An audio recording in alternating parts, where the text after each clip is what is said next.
Thank you Windows updates for always fucking up my mic. What's up there, Rocky? That was the only important thing I said.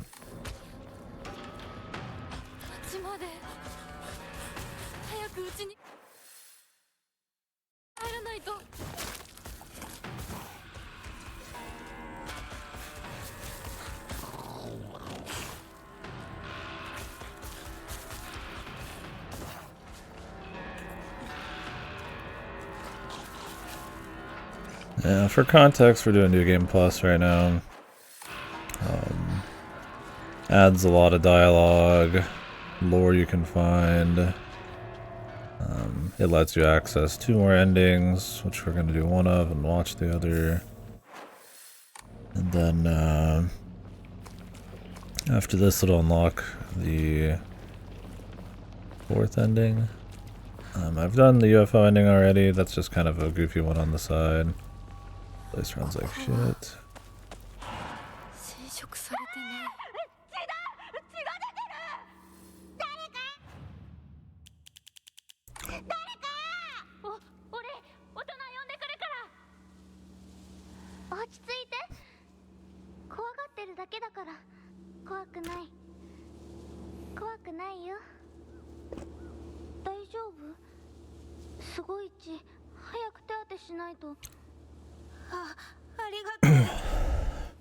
Dropped my game dev class, unfortunately too much slack in it. It's just not a great thing to have to rely on a class. Completely missing a group my last semester. Yeah, and you've probably got a lot of other big things that need doing. We'll see what they say. Hopefully we can get an alternative, or you just don't need it. Yeah, it's a shame everybody's not really gung-ho on it. Problem with people just wanting to get their piece of paper and the culture around that instead of actually learn something. Or they just don't have time and it ends up reflecting in their work. Who knows?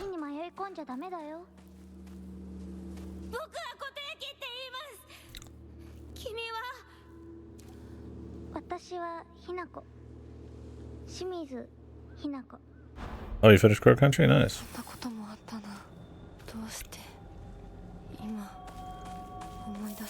Did you read the note the final boss dropped?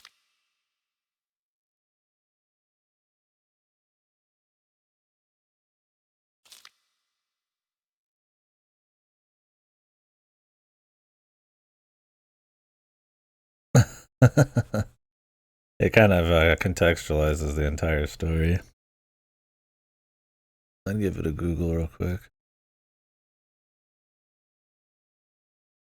I mean, I can explain the story, but you'd probably make sense of it yourself if you read that.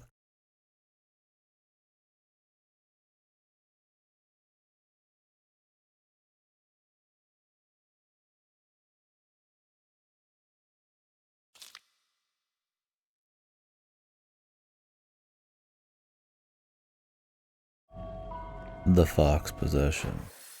Yeah, well, hopefully you enjoyed the game, though. It's a cool one. I think a few parts of Murder of Crows seemed a little cancerous, but for the most part still seemed fun. On normal mode, you pretty much just get infinite ammo and everything and just pop off. Which is pretty cool still because it's a fun world to run around in. Yeah, this area is really special, man. I don't know if this game just needs to be reset or like what, but holy shit, fuck. It's always this area though.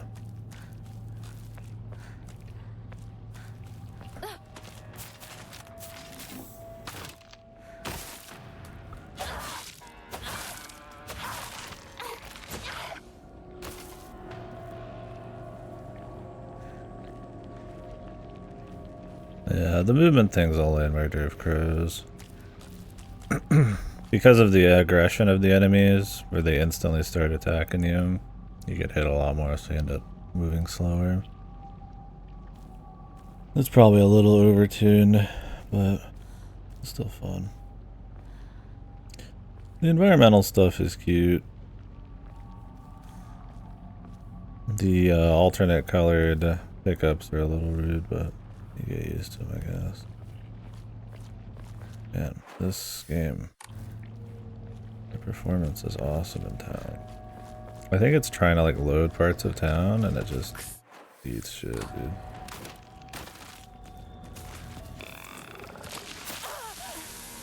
Yeah. 105, my sweet.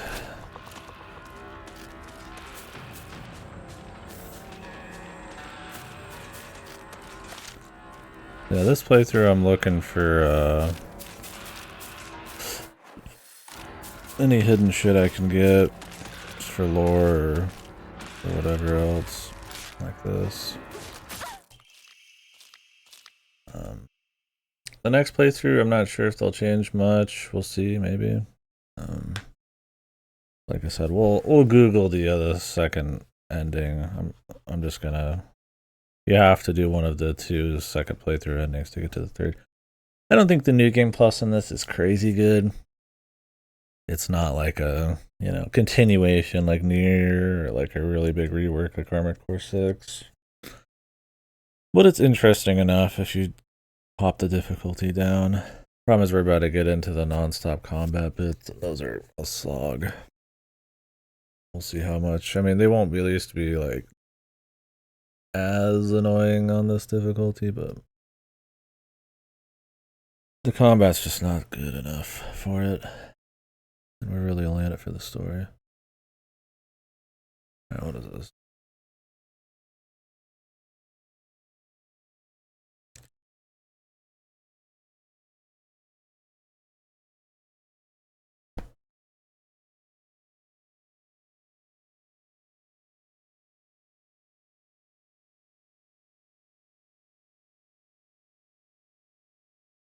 Yeah, I thought Crow Country had like an interesting premise instead of just zombies and stuff. And I liked the level design and shit. Nice dense little game with some modern touches.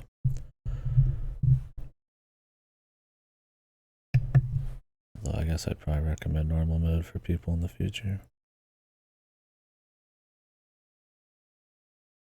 Review this so the combat suits itself for the bosses, but the regular gauntlets like that. The bosses feel like shit too. There's just more production value on the bosses, so people think that's probably the case.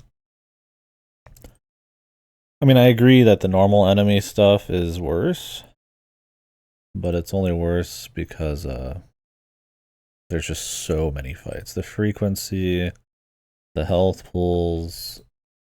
Like the end of the game is essentially a PS2 like action gauntlet. You'll see in a bit. Like they have walls you can't get past until you kill everybody, and it's like 10, 15 fights and then a boss, and it's like with infinite spawning guys on some enemies, and you're just like, alright, man. Yeah, it's not a difficult to beat, but I don't think it adds like that much. Most of it's fun just for the exploring and the shooting and stuff anyways. It's like normal's not too bad there. I mean, you get the infinite inventory and stuff anyways. So. Or almost infinite.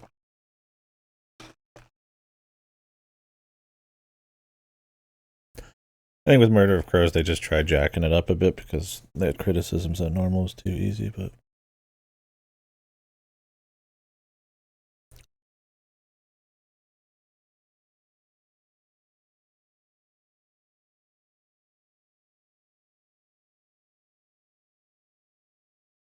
There's a mass murder in Ibisu Gaoka.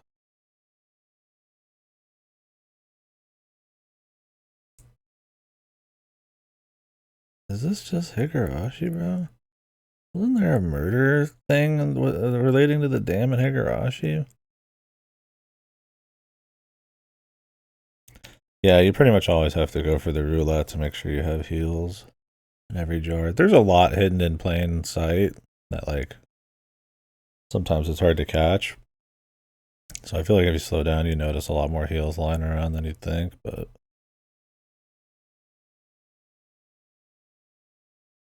Still. But yeah, I mean, I killed a decent amount of stuff in my playthrough. I could avoid stuff more with the running shoes, but yeah, they take a little bit to get used to because you kind of got the speed, the slide, the drift to them a bit. But I mean, they're more aggressive on Murder of Crows, so. But I mean, you learn how to handle that, I guess.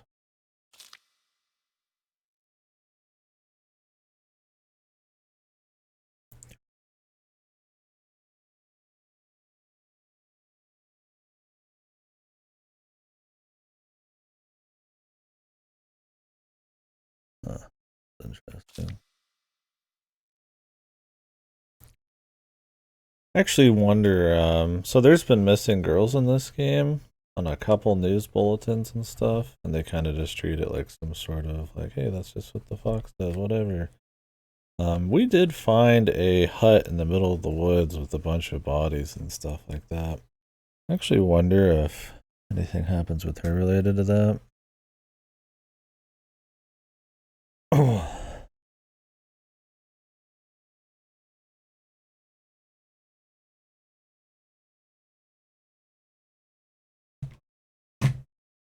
Let me see if I can find the exact thing in my playthrough, maybe.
When did I read it?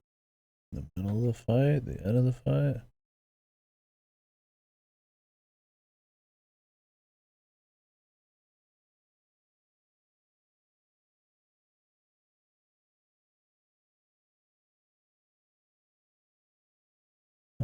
Or the what's up, Silent? Thank you very much. I am doing true ending or whatever. No, maybe not true ending, but I'm skipping one of them. So the first playthrough you can only get the first ending. The second playthrough you can get 2 different endings. And then the third playthrough you have to have gotten, 2 before that. I think that includes the original one. So it means I could skip the first one and watch it on YouTube, or the second one. I'm doing the third one right now.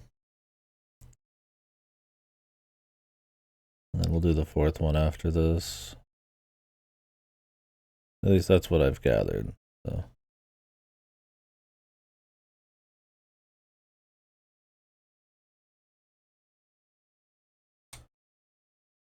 I already did UFO. Yeah, I don't want to play it. I mean, I've played the beginning now 3 times. I don't want to replay it again. Like a fourth and a half time. Yeah, here it is, Ripper. Oh, what the fuck? What is this cut? There. It's pretty much just confirming that the pool is a time travel device from like a world destroyed by like climate change or something like that. There's a lot of hints to it throughout the game. And that the people who came through the pool get fucked up because they kept cutting the cables. The gold cables or whatever. So they come out more and more fucked the more they mine up the gold wire. It's supposed to be them coming back to a point in time where they can do something about the world ending. Oh, was it yellow? Weird. Yeah, it is. I mean, my Magnum's gold. Maybe that's why. Did you have that? Yeah, I mean, they've patched it since, so. Like, here's my whole fucking inventory. And going into the final fight. Yeah. And then obviously Elaine was the girl who got hit with the,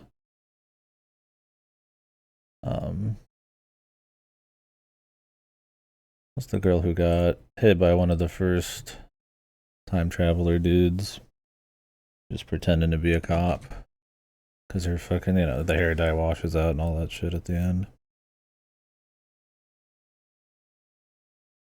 She actually like mentions a few things. I thought that was kind of clever. You can kind of catch that she's off like really early. Like she knows where some secret panels are in the jail cell that she was in, which wouldn't make sense normally and stuff like that. It's pretty cute. Yeah, the 2106 is just the year that the time travelers come from. The end. But they make it look like it's a passcode, but not.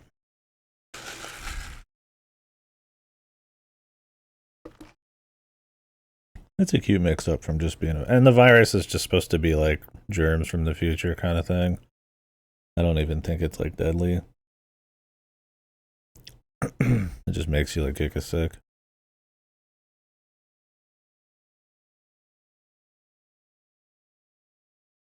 It's just like a, 100+ years out.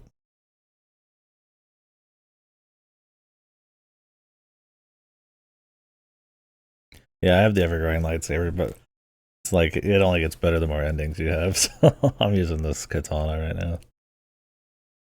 The best weapon, I mean, the 2-handers are really good on hard mode, or they felt good. But now that I have some more upgrades, the knives are the best. The combat sucks ass in this game. And the frequency of fights is fucking horrible. Hard mode is a huge mistake. I would not recommend playing hard mode, but my second playthrough I've gone to easy or normal mode. Yeah, she's pretty obvious with the cop. I don't think it's... Oh, she slashes his tires, I think, is the idea, but... He gets in on his bike, or her bike.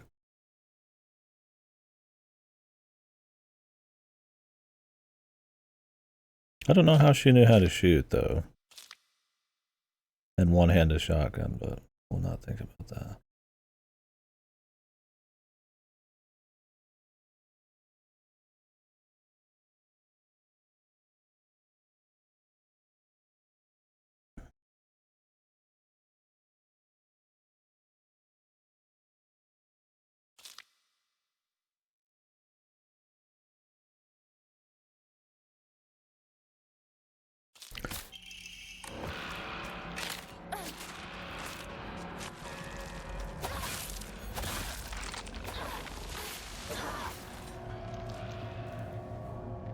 Right, yeah. They try to keep it a secret. Or she does. And everybody's questioning her, because, I mean, she's like, what, like 18 or some shit.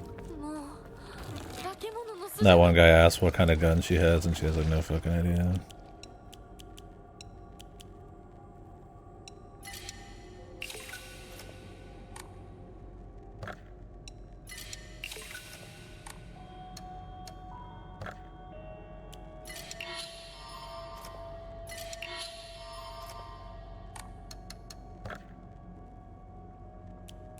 Yeah, some of them I think do know she's bullshitting, but...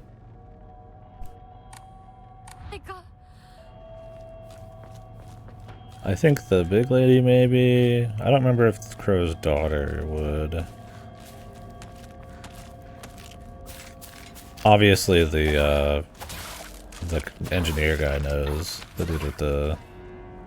who's sitting in the chair or whatever.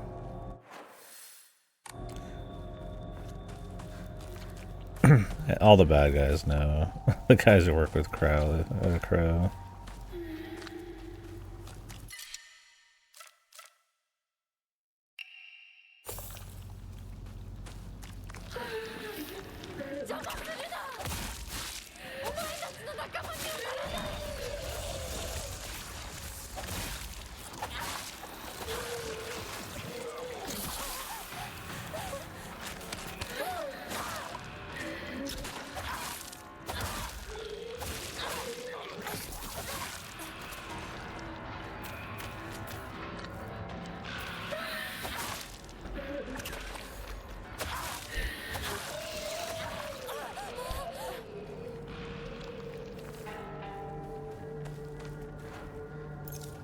Yeah, it's a nice little package. A little mix up on the usual formula. I think it's a pretty tight little fun world, the theme park.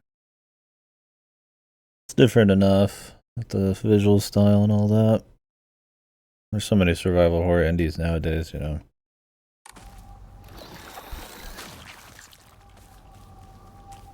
It's a nice little one. Not too pricey.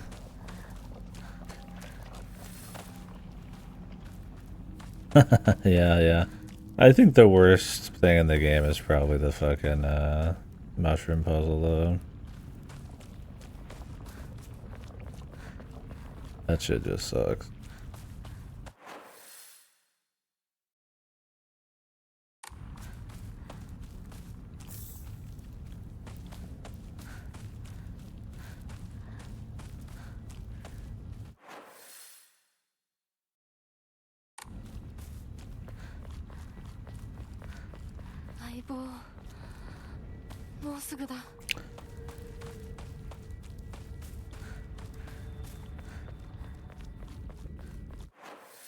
But yeah, Silent, I don't plan on doing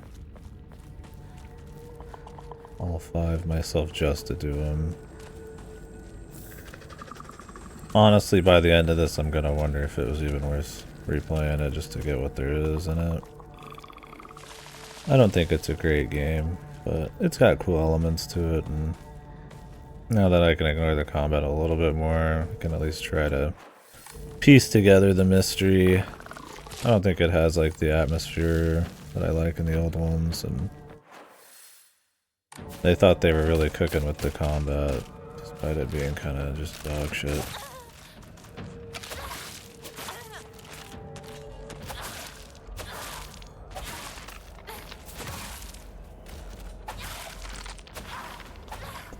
But if I can today, we'll finish the whole thing. Like I said, I've probably got another couple hours in this playthrough. And then the next one, assuming I can skip most of it, we'll see how long that is.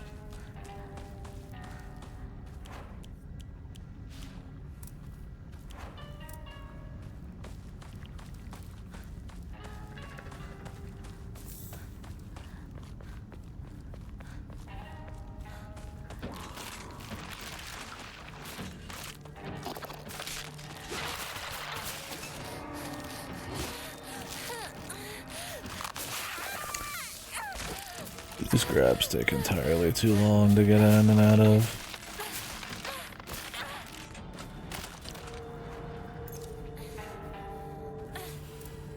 I don't know if they'd spawn new stuff in this town on the repeat here. I mean, you repeat this bit like 5 fucking times. But yeah. There's some art here that's nice. There's some... The 1960s look is relatively well done. I don't think... I mean, the themes and the story are, you know, worth talking about, absolutely. I think it's, if you're used to his writing, it's a bit of the usual. I don't think the way it's executed gives you as much to chew on, but there is a lot to try to, like, discover.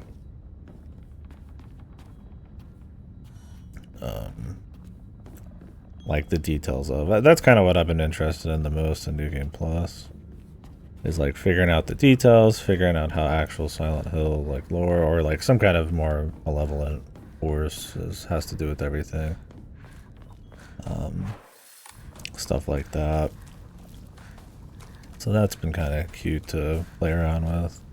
Like I said, it's not like the craziest New Game Plus system. I do wish a little more changed for how long it is and how many of those moments there are. You know, they do let you skip a few things and change a few things, and they spice it a bit, but hopefully New Game Plus 2 is a little more drastic. It feels a Fatal Frame instead. I mean, Crimson Butterfly feels a lot like this at times. It's the same kind of, like, sort of aesthetics. Maybe a little older. But Fatal Frame. Fucking taking pics. For me, it's less that I guess I use Silent Hill as like the comparison point because that's just what it's called, but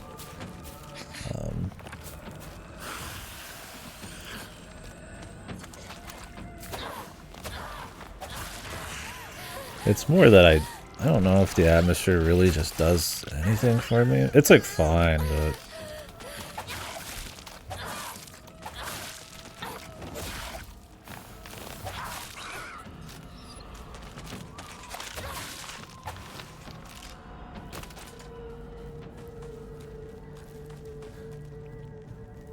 like it's very just, I don't know.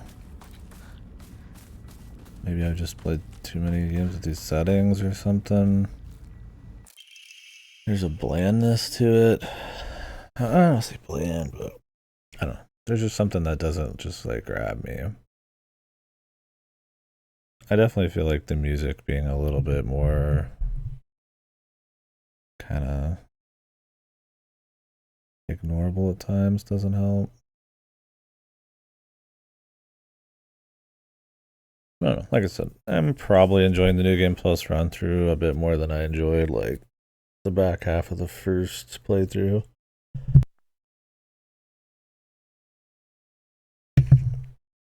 Like we're just kind of trying to bust ass through stuff and get in a little bit more lore and shit. I hope they're cooking a little something by the end of it. Maybe something to chew on a little bit. But we'll see. I mean, the combat's not going to magically get better, so that's... We just hope there's even less of it.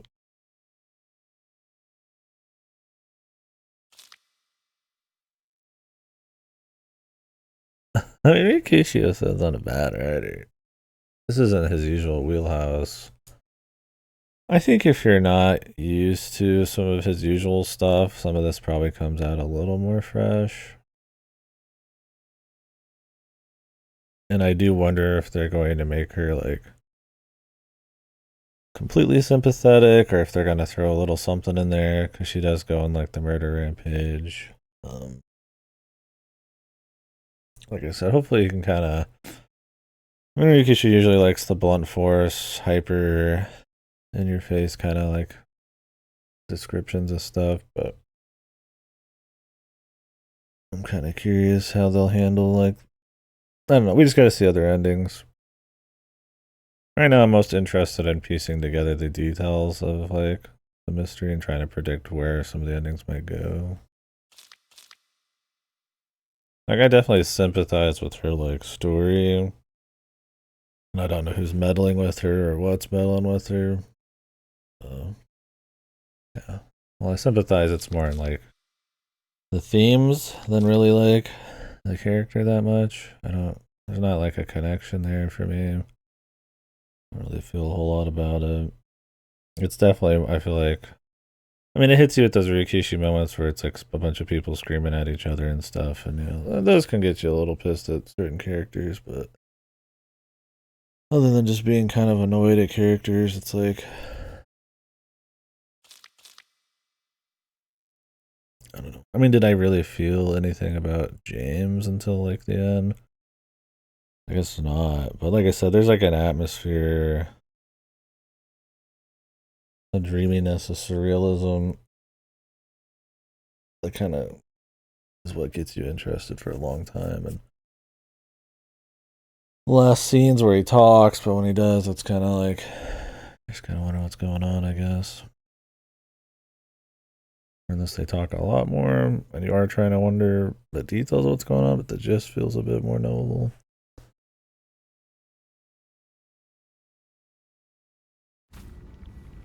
It's definitely going for more of like a 2 style.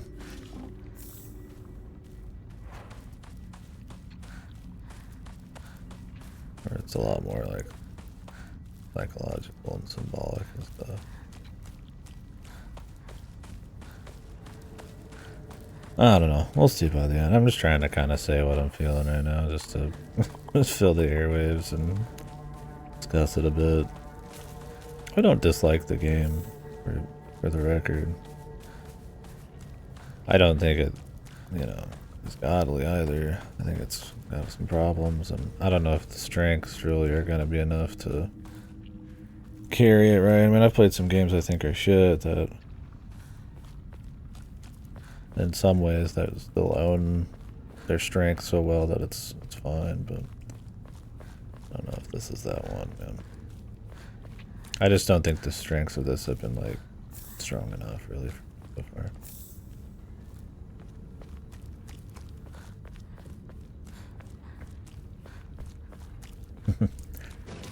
Fatal Frame movie, that'd be something.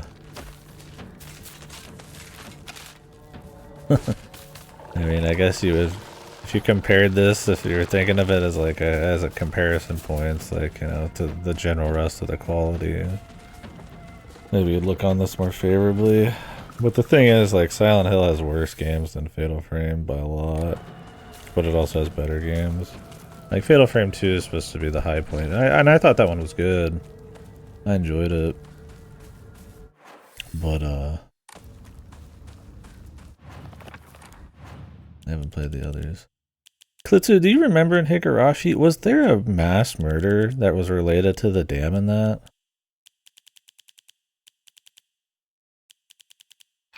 Like a bunch of people died or something at some point related to the dam before or around that? And did Higurashi have, like, toxic gas coming out of the ground?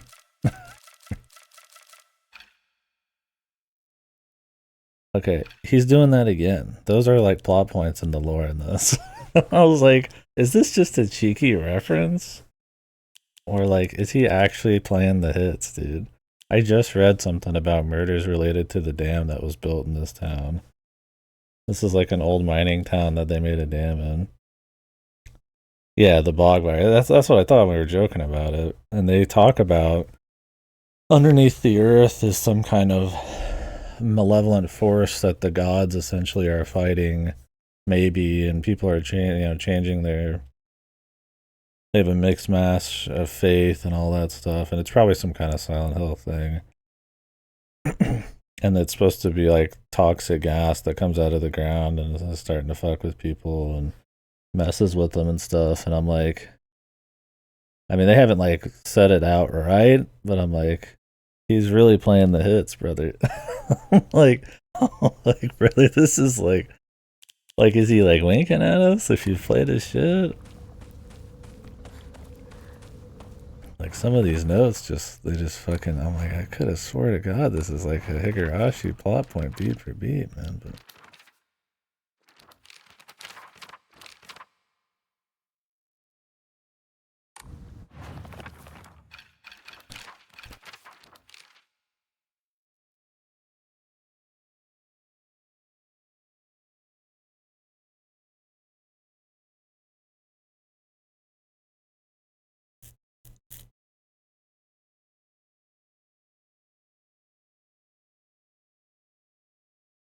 yeah, the spider. I mean, Higginbonna has a bunch too. Isn't that like the whole backdrop to some of the title screen and stuff?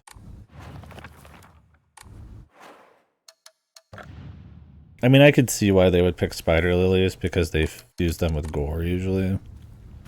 So it's supposed to be spider lilies and then like gore mounds and stuff, and they kind of just bleed into each other like this. The cute visual, but it is funny how like so much of it is just like Rikishi stuff.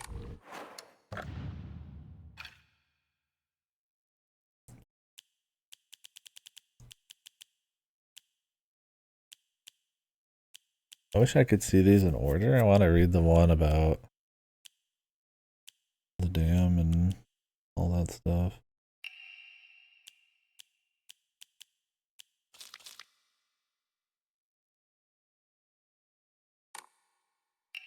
Toxins and curses and people not acting themselves and cults related to certain gods and stuff when it's actually like some kind of Silent Hill virus thing. Murders and dams and I don't know, man. We'll see. Like I'd just be like surprised if he was literally playing the hits, but I mean, I guess it's harmless. It's like a wink for people who know.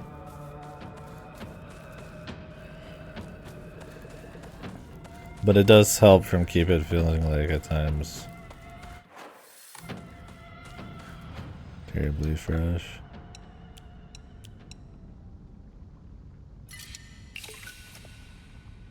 Yeah, I know, right? It's like I don't want to just like knock on the guy because I do like a lot of his stuff, right? I mean, there are people like Shutakumi that can kind of keep it up, but it's like, yeah, I don't know if it's like the passion runs out or they just kind of play the hits because it's like effective and they just try to work within that wheel. I mean, because Umineko is pretty different from Higurashi, which is pretty different from Rose Gun's days. Higginbana's, it shares some DNA there, and I think Iwahime absolutely is like generic and shares a lot of DNA with his other stuff. I can't speak for everything else. I haven't played Sasonia or Loopers or anything, but yeah, in this it's like, I mean, you know, it's bullying, it's romance issues, it's problems at home, it's post 60s gender roles, it's, you know, a town with a dam, it's fucking bog virus, you know, that kind of shit. There's ancient shrine gods, maybe, or at least visually there is. It's like we're hitting like all the big points with him, and I mean it's fine to write within stuff, you know, and just kind of like but tune it and it's just like it's better. But it's like I don't think this is like magically telling a better story than like a lot of these similar themed stories he's done in the past.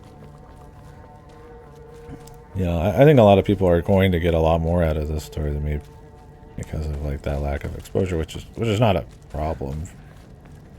And I don't think these topics aren't worth like looking at, but I don't know, there's a certain amount of chew that I'm wanting for how much story there is, and other than piecing together the details, it's like, I don't know, yeah, you're kind of getting the greatest hits, and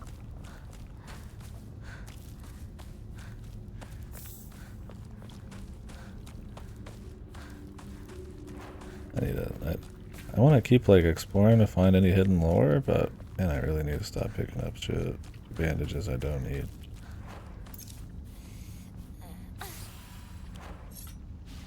Yeah, I don't know. I mean, I could, well, yeah, I mean, who else would you point to? Like Kodaka, Uchikoshi.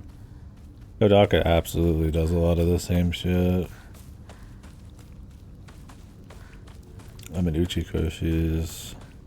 He's mixed it up in the sense that AI is like more comedy focused, I guess, than a lot of his older shit, but...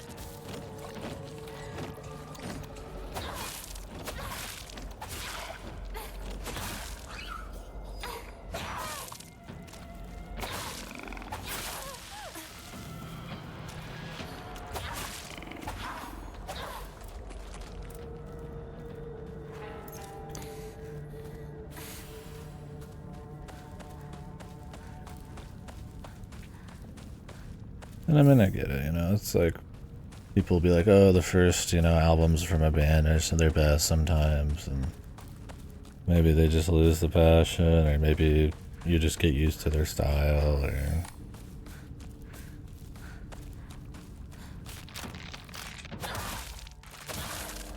What would Punk say? Something about the money, probably, right? Who knows?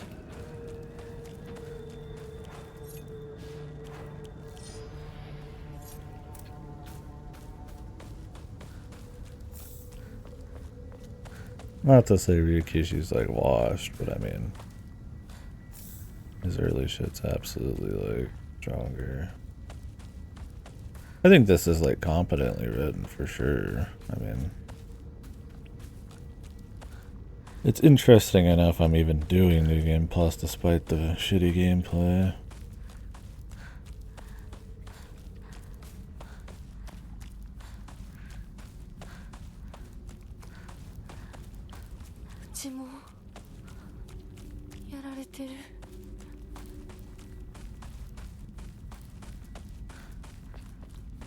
We won't explore around as much, hopefully, next playthrough. Like I said, I like to find the little notes, and most of this story is told in, like, notes, which is also kind of, you know, that's fine, but it's also not, like, the best thing ever. It makes sense for a VN writer to tell most of their story through extraneous notes.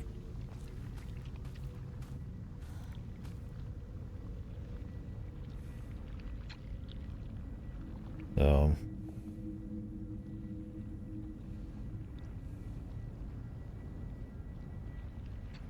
yeah, I feel like that's the thing with me and Ryukishi. I think he's best when he's just like, and maybe I just feel that way about most creators. And I mean, there's just certain projects where you can't have that much input, but like, I feel like he's just best when he has control over most everything, or he's working with his boys. Like, maybe it's just, I mean, I haven't played that much where he's like contract working. I guess it's just Iwahime and maybe this. And this is competent enough, but I feel like with RGD and Umineko and Higurashi, there's just like, he kind of gets to just do whatever. Maybe he just works best there, and they're like long.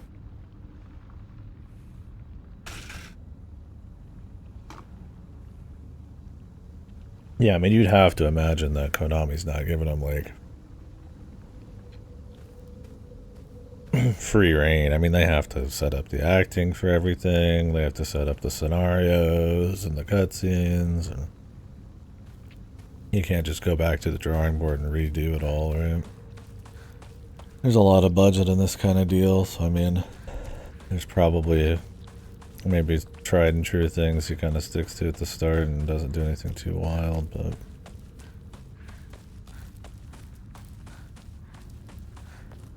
maybe that's why he plays some of the hits.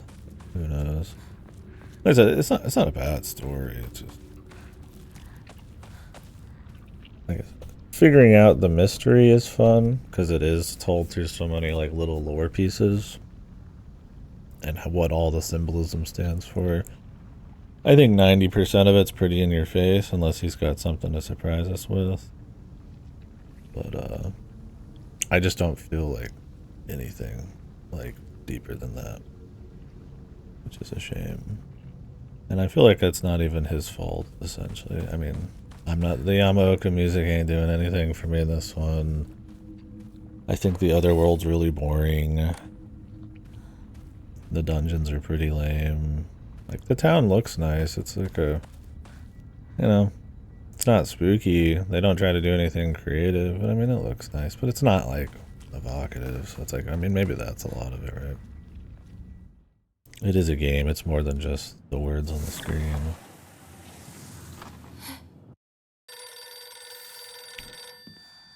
This change? I've heard some people say they like the English dub pretty well. I'm not gonna swap to it at the last second, but...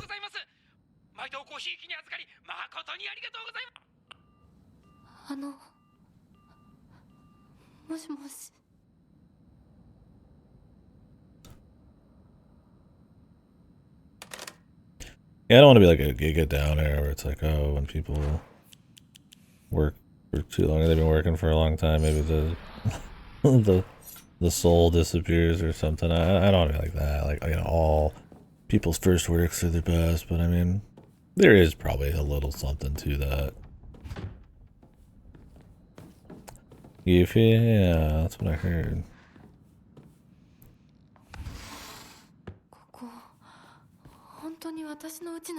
I don't think it's necessarily like true about, you know, your first thing being your best, but I imagine there is a certain kind of like maybe just kind of like crude just passion or like ideas that like make you wanna maybe even become an artist or something, maybe, and then maybe that comes through in like early works. I absolutely think there's plenty of people who get better as they go, but yeah, I could also see a situation where some artists and writers and stuff, they lose the drive or the sauce a little bit. And I don't want to say Rikishi's like washed, but like I said, I haven't read enough of his recent shit. I don't know if Sasonia's got any bite to it, but... And I don't think this is a good comparison, like you said, because I mean, you're probably you got your hands tied to a certain extent. You're working on a fucking AAA game from like a well-loved series.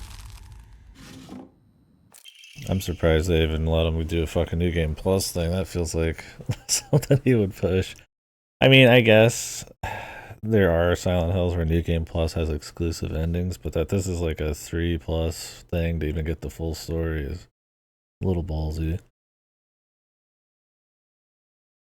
Oh yeah, I heard it sold well. I mean, why not? Silent Hill 2 Remake brought the critics back. I think everybody expected this to be shit, possibly. So that it's like solid. I think got people on. And I think people have always wanted more Silent Hill shit. No, I don't think this is going to age like super well. I think a lot of the problems of this are like pretty stark.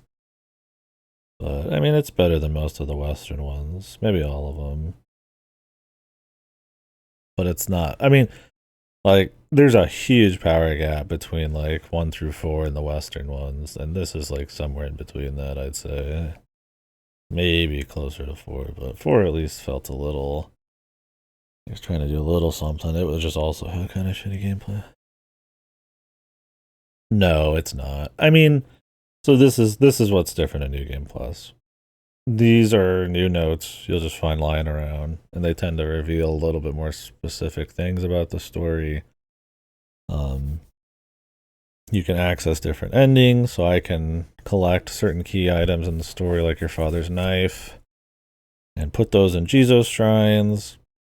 And then if I get all the shrines, I can get the corrupted sword. There's hidden rooms you can get to in each of the otherworld shrines that give you more lore on like the fox stuff, because you have the brooch from the end of the first game. There's new dialogue, so in the fights sometimes, in scenes where you're killing one of your friends, they, instead of them appearing in the cutscene at the end, they'll be there the whole time and kind of say stuff as you go. I would say every area has like a solid, like, healthy handful of new notes. I would say it's like 90% notes like this, and then 10% like they'll add like the doll to a cutscene just sitting there, or like your friend walks up at the end, like really small shit, or like a flashback to the first route and stuff like that. So it's definitely not just like it just changes the literal ending like Silent Hill 2 for like most of the playthrough. But it's no Armored Core. It's not like Nier or something where it's like you're just going in for the rest of the game, right? Like another, you know, like an actual like Higurashi or Umineko thing where it's like similar but like really different. It's 90 fucking percent the same thing with like they just let him write a bunch and then just scatter notes everywhere essentially. But I've heard there's new bosses and endings and stuff, and I'm curious on the third playthrough. I feel like that one maybe I don't know anything about it. I'm hoping it's got a little bit more going on.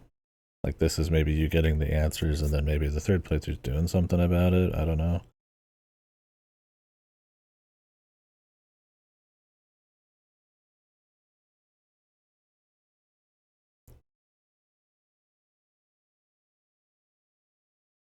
The town's religious group for the embezzlement of local taxes. So I guess this town has a lot of like weird religious shit going on, and maybe not exactly cultish, but definitely twisted.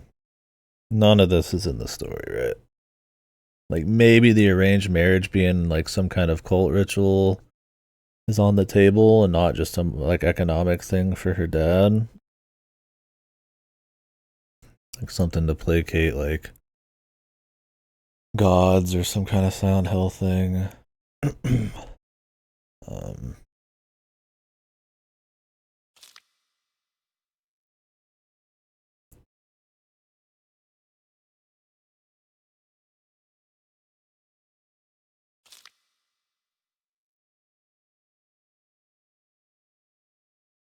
Lucas.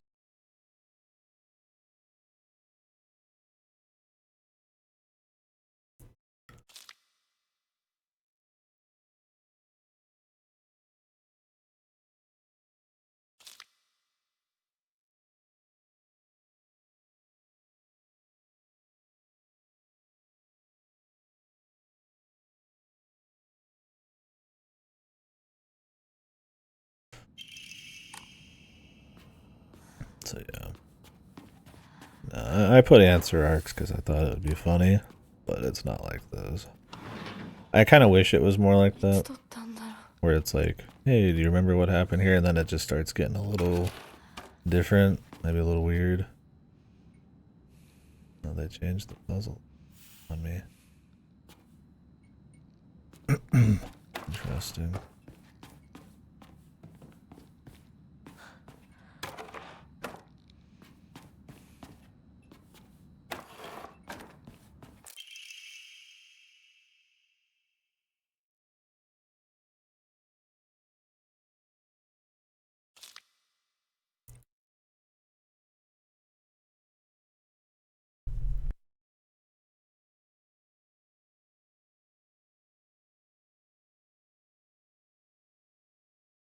Like, there's definitely your upfront stuff about how this whole story is like symbolic about her losing her agency, her not wanting to marry and become kind of just like a, you know, a faceless object, essentially, with no agency, because, you know, it's 60s Japan, you know, you're probably not getting a whole lot of, like, freedom as the wife. It's about, you know, gender roles and fitting in, like, her identity at school and, like, a, you know, like a fucking dysfunctional family, piece of shit family, and how that kind of, like, reflects on her even wanting to start her own family, and people trying to help her or not help her get in the way, and you know, there's all sorts of crap. A little bit of bullying, stuff like that, and you know, she's not like a peach herself. She seems to be prone to either denial or violence and stuff, but there's like some sympathy there for sure.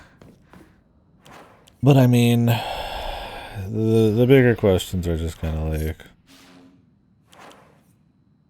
where does it go beyond that? What's like the lore? There seems to be bog virus, I guess, and you only catch that in like lore bits. There seems to be, you know, ancient corrupted swords and stuff underneath trees that have something to do with possibly some evil gods or, you know, actual like Japanese mythology. There's, you know, their fucking serial killer guy out in the woods, I guess, kidnapping people and corrupt clergy, like fucking religious people maybe in town, and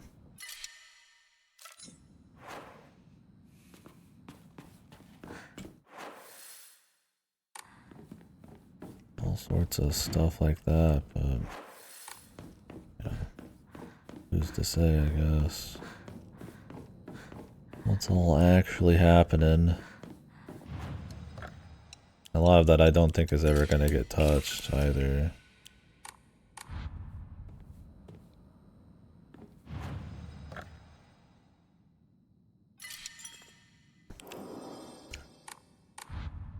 I mean, there's only so much you can show in an ending, so it kind of depends on how much they slap in the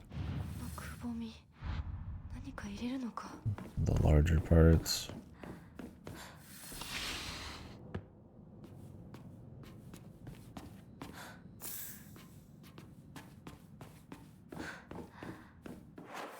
Like, I like the act of, like, kind of piecing together some of the, like, larger lore.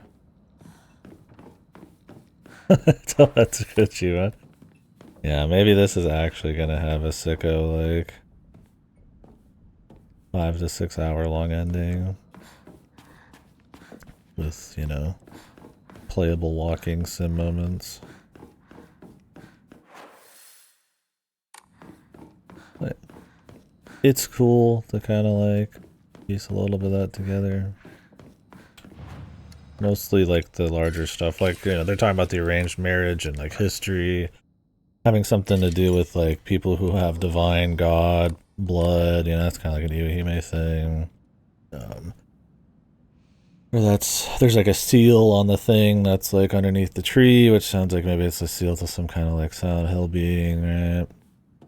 And it's breaking and weakening, and like the, you know, the marriage and maybe sacrifice and all that is supposed to be there to kind of stop that. So maybe there's like a religious element, and maybe none of that's going to matter at all, and it's just tradition and parallels and symbolism.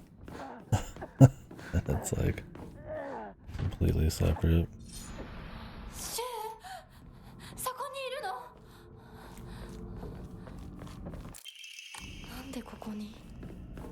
And then there's also like Shu, right? Like he has he's very experienced with like traditional like Chinese medicine with modern medicine. He's supposed to be kind of like a genius at it or something. And the ingredients that they use here, there's some pretty fuck shit. They've kind of mentioned some of it. You know, people fucking having delirious dreams and consciousness being fucked and all sorts of weird shit. And people getting cursed and stuff. And some of it's probably not medicine, but, you know, He's feeding her pills to get the next two endings, which includes this one or the other one I could have done. You don't eat any of the pills, so like maybe he's doing something. I don't think he's supposed to be the Fox Man. I think that's supposed to be her arranged marriage guy in the symbolism. But, you know, maybe Shu actually is trying to control her life in some way, and who knows? I mean, well, like, there's a lot to, like, chew on in the sense that there's a lot to, like kind of hammer out. Like, what's happening? Exactly. But, yeah, I don't think it has, like, an emotional through line or atmospheric through line or anything I'm interested in. Which is fun.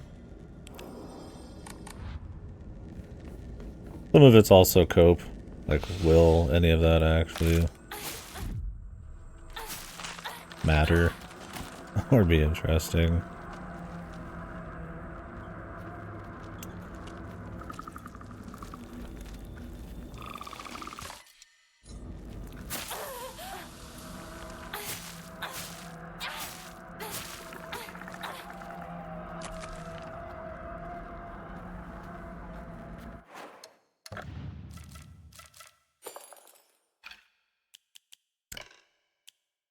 Crab.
Chocolate.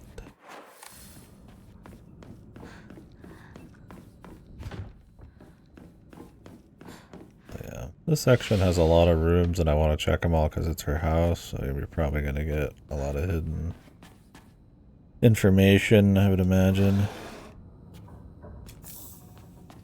This is also the last major dungeon. After this is 15 arena fights in a row. Unless they've changed it for this ending, but I don't know when this ending would actually kick in.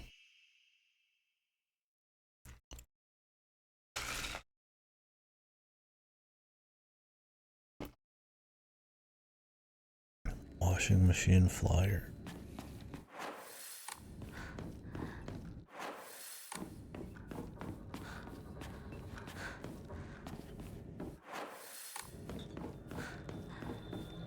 New lore. That answers everything. Maybe that was the trigger moment, man. When the washing machine flyer mentioned housewives. That's when she decided to kill everyone.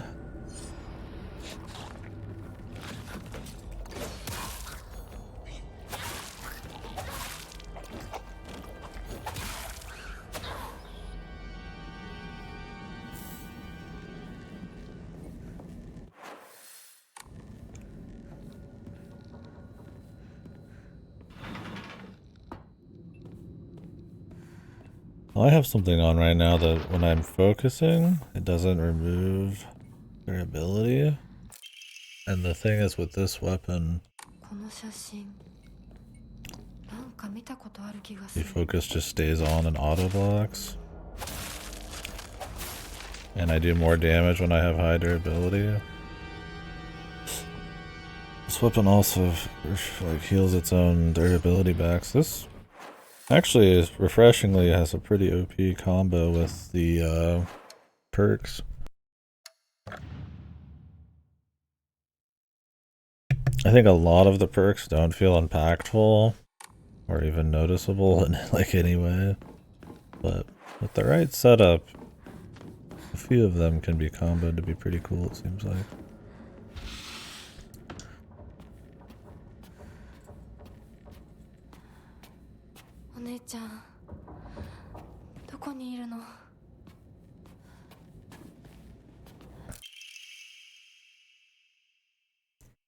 A ray gun.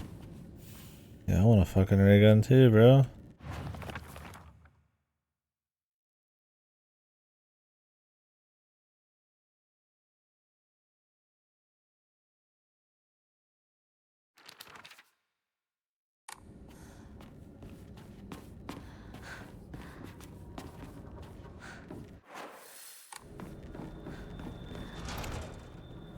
My UFO weapon.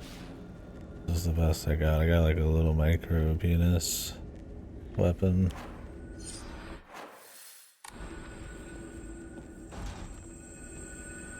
It's not very good.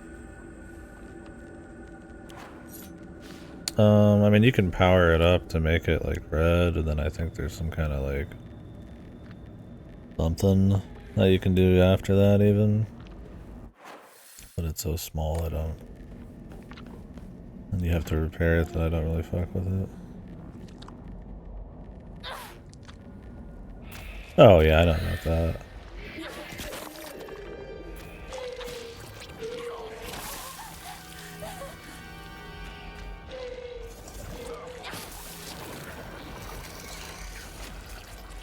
How do I charge this thing up, man?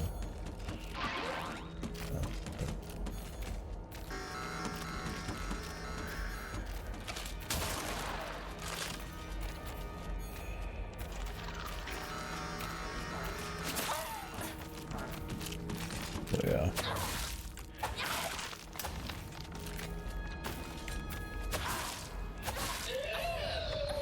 What's up, weeb? Oh, it's definitely made the fights more bearable for sure, because it's just more mindless.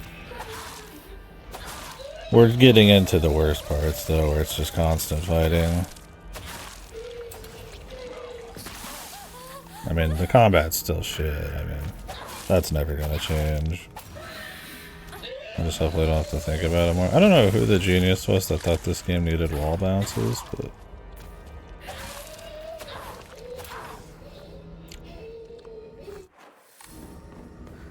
I mean, it's not like an Armored Core or like a Nier in terms of New Game Plus, or like even Answer Arcs.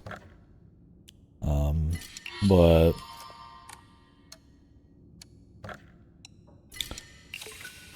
there's a lot of new notes on the ground. There's some new dialogue and fights. There's a little additions to some cutscenes. You can skip through some areas. You can start with your... Obviously you get different weapons. You know, you can unlock this sword, which I guess is needed for these endings. New rooms you can get into if you have, you know, if you beat the original thing, because you get the brooch, which give you more lore and new upgrades. Scenes where there's just kind of like characters in places that maybe weren't there before that have stuff to say. It's kind of them kind of explaining a little bit more what's going on.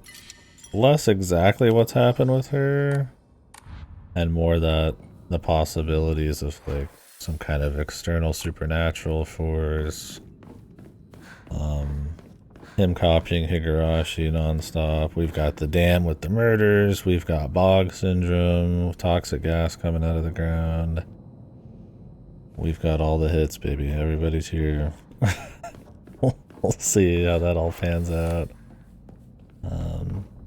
All of that is in little notes, so it's not exactly like shown off. I mean, it'd be tough to be a worse story than Iwahime. I don't think it's very emotionally interesting or compelling, but it's fun to try to get the details pieced together through the little notes and extra secrets. I'm really hoping New Game Plus 2 is spicy, like it really mixes things up. And I hope the endings are interesting.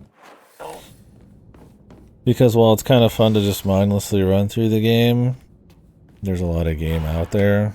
So to dedicate like 5 to 8 hours. あらあら、気の毒だったね。ひなちゃんは男の子と遊んでたから、女の子のお遊びには入れてあげないって言われたの。誰そんなこと言ったの？後でお姉ちゃんが叱っとくから。純子およし。This might be new. かわいそうに男の子と遊んでただけでひどいね。女の子嫌い。ひな子は女の子嫌だ。男の子になる。この子はもっと小さい頃から男の子とも女の子とも遊んでたからね。昭和って不思議な時代だよね。どうして子供の世界では男女が冷やかし合い互いに拒絶し合っているんだろう。学校でも異性と話をしただけでバカにされたり冷やかされたり、私はそういうのが昔から理解できなくてのけ者にされてた。男子とかくれんぼしたい時もあれば女子とお人形で遊びたい時もあった。でも男子は私を女扱いしてあんまり仲間に入れてくれなかった。女子は私が男子と遊んでるからって仲間外れにすることも多かった。お姉ちゃんはそれをひな子は見えている世界が違うのねって言ってたっけ。でもYeah, this is new. So stuff like this is new. 私のことを女扱いせずに遊ん New でくれる。 cartoons. It's enough that's new that it's like worth it. But if you're not like even slightly interested in the game, I would say don't bother. It doesn't like rework the entire thing to be more interesting. I don't know if it's enough to really even. I mean, it's definitely not going to go down as one of like the most interesting New Game Plus systems, but it's more than most would do, which makes it kind of interesting. But I don't know. We'll see by the end. 入ができたんだ。おい、それお前の人形だろ。落としてるぞ。宇宙作戦本部応答せよ。新たな巨大 UFO を確認。直ちに迎撃に向かう。 Mr. Shoe.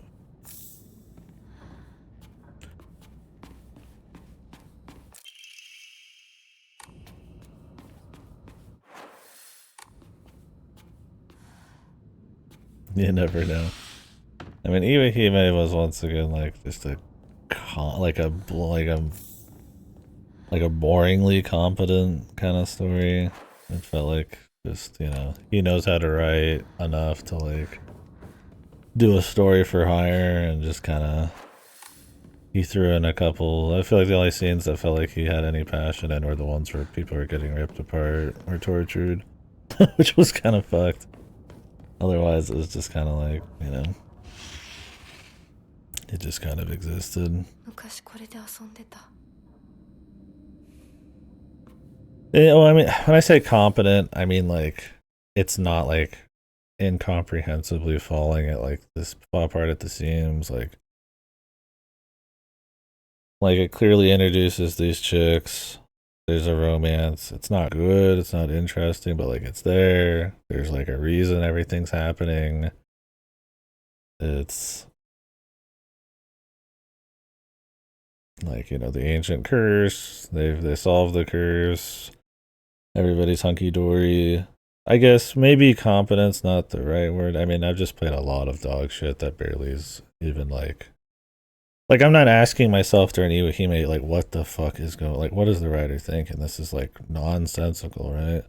Yeah, that's what I mean. Competent in that it like is a story, that it is like, it like literally works, but there's like nothing interesting about it.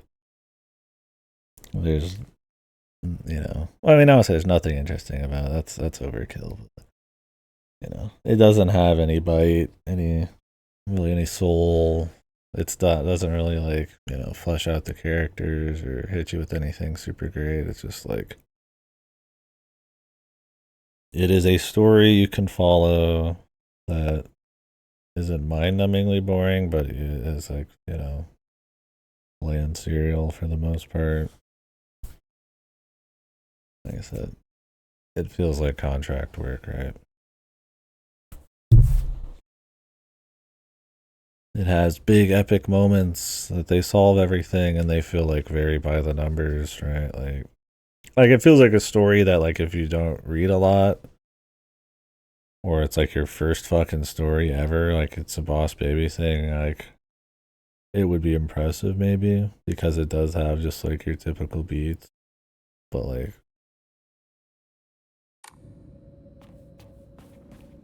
it's just I don't know. It's just the usual, man. Sukoi, yeah. Yeah, no, I wouldn't give him any credit for it. I definitely don't mean it in that way. Did they change this?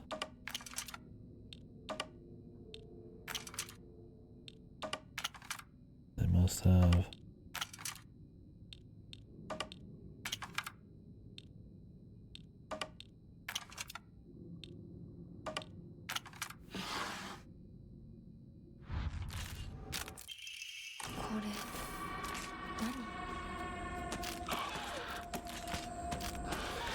Let's just walk out, man.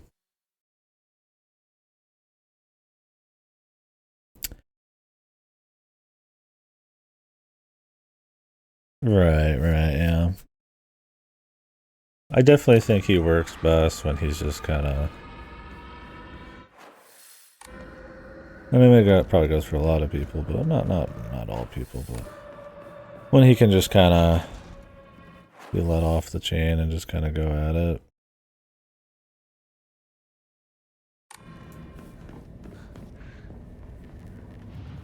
Like, he can just write something really long. He's got his usual guys who he can get the same kind of sound effects and music, you know, hits that he wants. And he's definitely better at, like, expanding on characters and stuff like that than... I mean, I don't know. I mean, I guess world building is not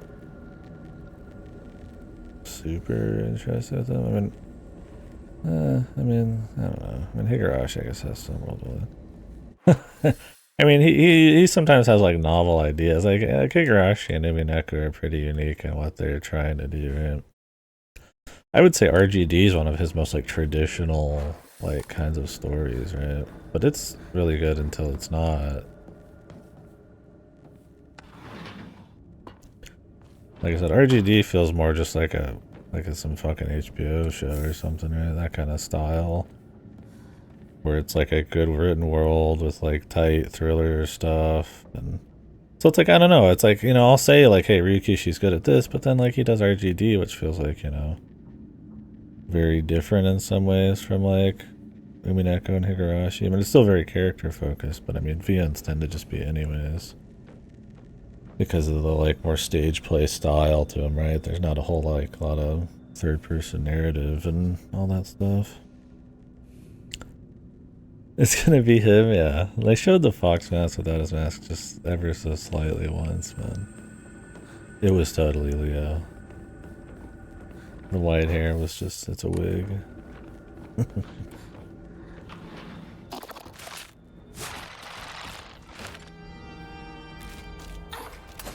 How did I wall bounce off of that?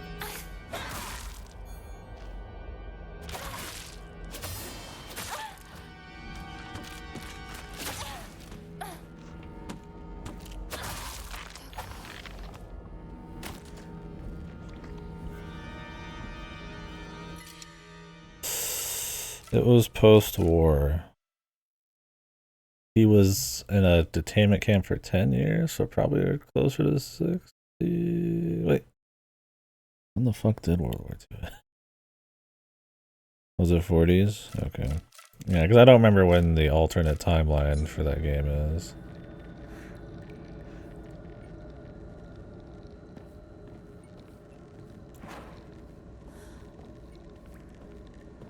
well, RGD is like a different history where like Japan gets like completely like colonized again somehow. Their culture kind of starts to disappear. Is kind of the whole idea of the VNs. I guess colonize is not the right word. It gets split amongst China and like America and stuff. That's about soy sauce, dude. Leave it to Rikishi to pick some random thing and make it the fucking entire crux of like a 20-hour story arc, dude. Rikishi's good at gassing up stuff like that, where he like yeah, he's like the king of melodrama, man. He just everything just dripping with fucking drama, dude. The soy sauce. I did start getting tired of the fucking soy sauce bullshit, man. I was like, alright, you're overselling it a little bit, man. Like it's like the fucking end all be all. But I mean, even he covers that even where it's like it doesn't matter that much to people. Like he knows, but yeah, he just loves that drama.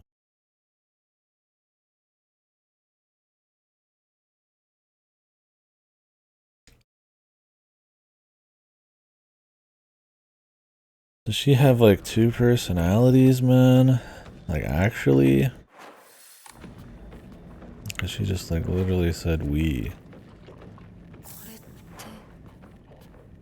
お供え物？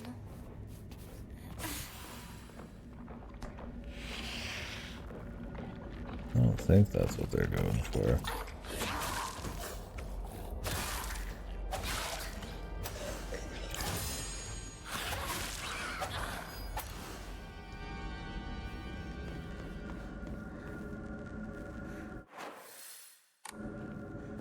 Who knows? The royal we. Maybe she means like all women or something. I don't know. She's taking a huge stand. 私の部屋。 But I mean, the fog monster is her. The fox girl is her. Who is the fog monster? And then there's this version of her. She's gonna like talk to herself here in a few minutes. So it's like, I don't know. Maybe she does mean, yeah, not the royal we, but literal. There might be more to it than that. Because she says I, and then she literally like, 何か入って in your face is we right after. Yeah, we're all, you know, okay. True.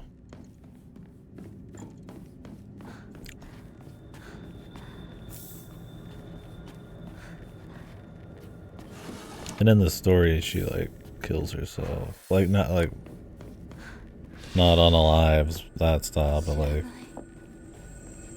a version of her kills her other version. But I mean, some of that's just symbolic, right? The line between symbolic and not is, I guess, kind of where I'm wondering. Like I said, there's interesting mysteries to chew on. I feel like you kind of get 90% of the gist, but it's still cute trying to figure out detail.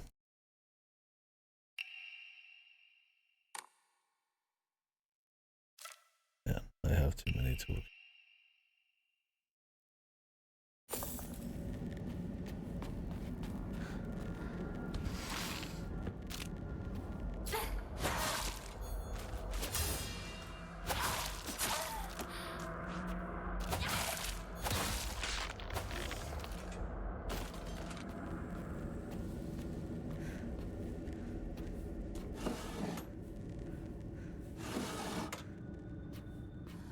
What is this room?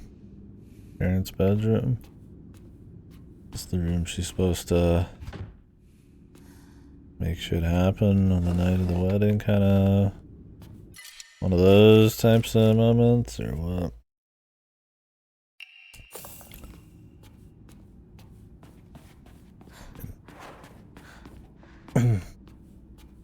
They don't look comfy at all.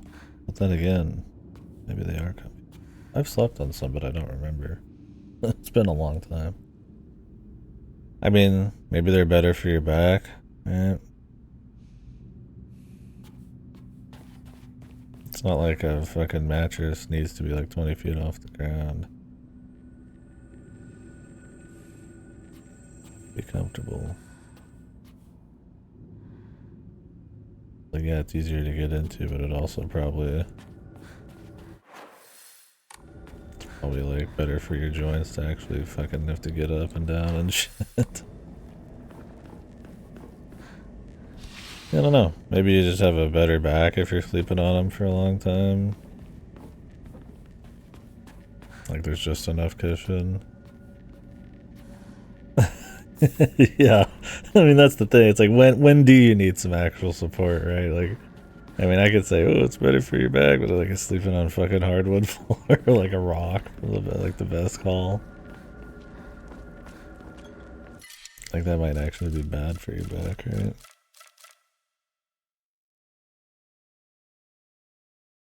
There was like no hype for the Neutron, I'm not surprised. Yeah. Remember when Jared Leto was considered like a big deal actor? Now it's like he's in so much dog shit that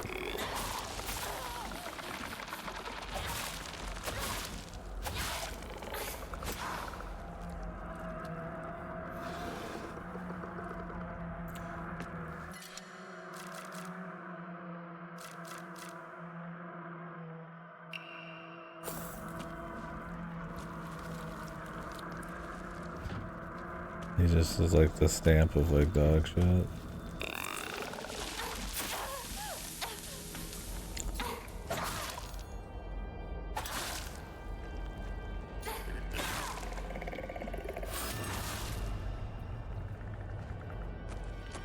He was the Joker.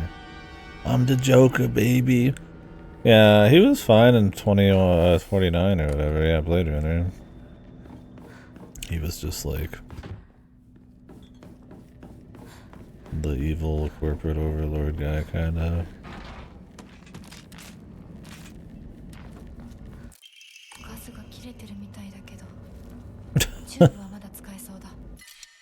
Bro, he's just misunderstood, man. He's what do they call him? He's method acting, brother. You're allowed to be an asshole if you're a method actor. Seems like he just takes on whatever the fuck role. I mean, Tron doesn't even seem like on paper would be like a bad role to take. He's Joker to Jared Joker. Damaged. I'm on the edge. Anything new in here?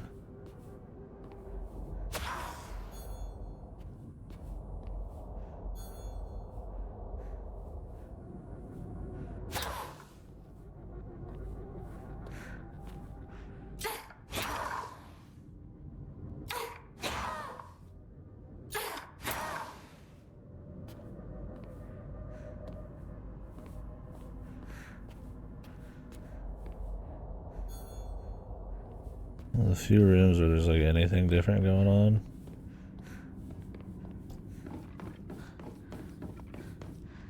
Yeah, I've been meaning to rewatch them, because Cape Shit's been either so by the numbers, mass appeal kind of entertainment, or just actual shit like most DC stuff that like it's hard to remember a world where like Cape Shit was like exciting. Like I didn't hate the I hate calling him the Twilight guy, but I forget his name because he's better than just being the Twilight guy. But I like that one enough. I don't like it like I do the Nolan ones, but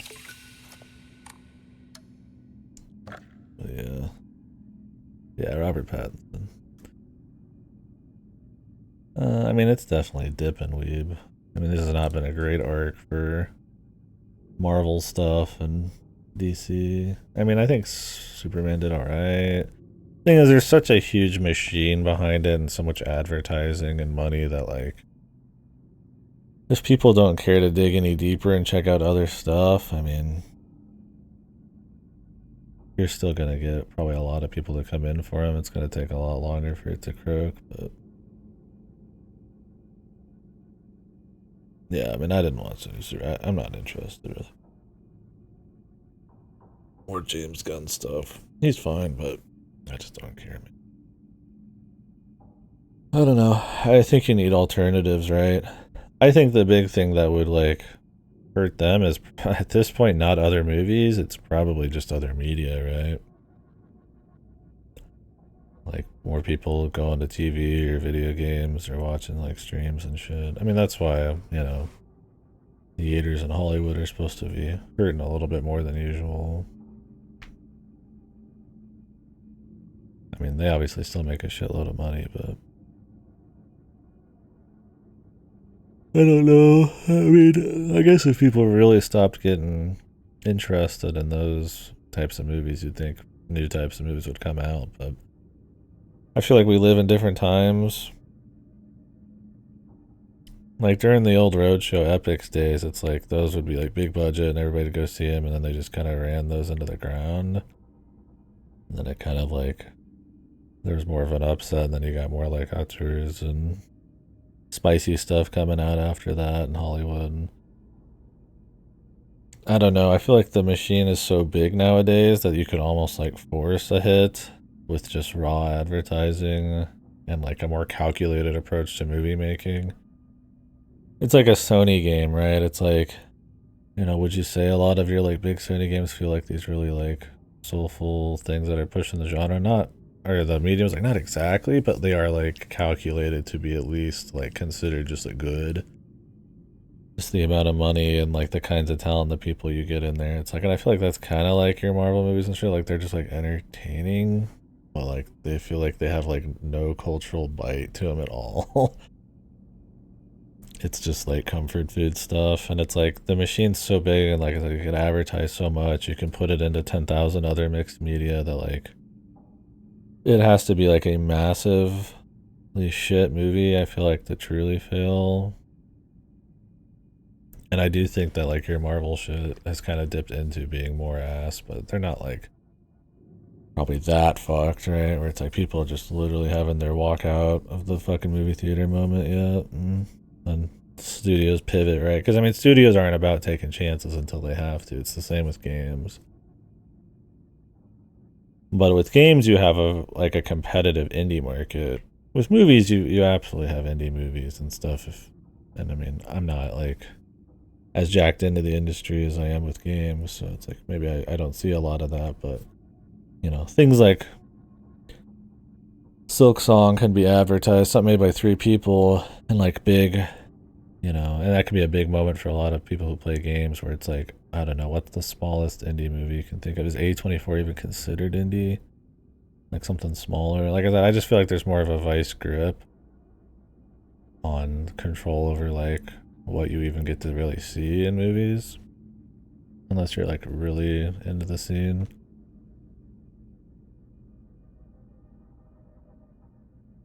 Yeah, I mean, I'm tired of reboots, I'm tired of remakes, I'm tired of, I can handle sequels. Like Blade Runner was cool, I really like that, you know, so like good ideas.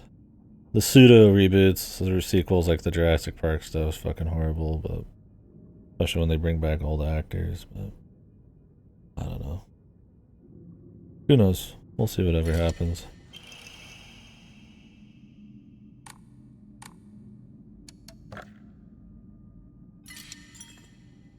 Maybe I'm just spitballing.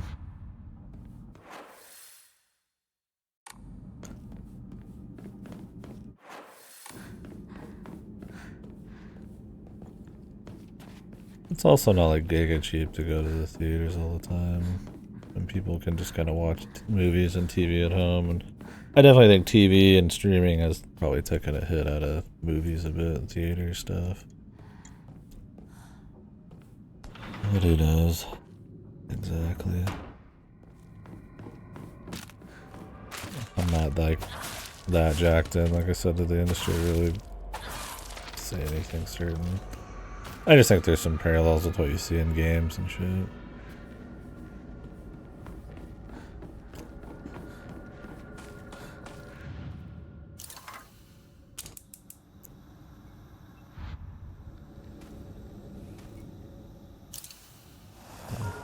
We need to get out of the nostalgia period.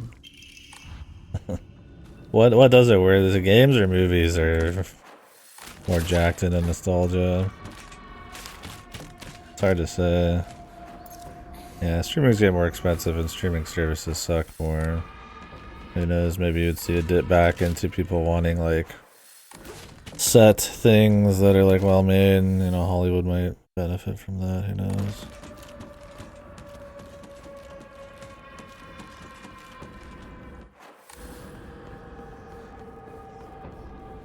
Maybe everything's just getting fucking worse, bros. And the only thing you can hope for is people who are really passionate, who might not have big budget stuff, but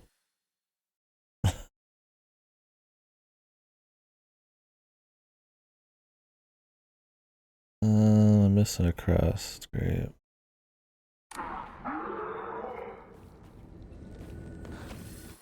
I bet it was in a room I've already been in.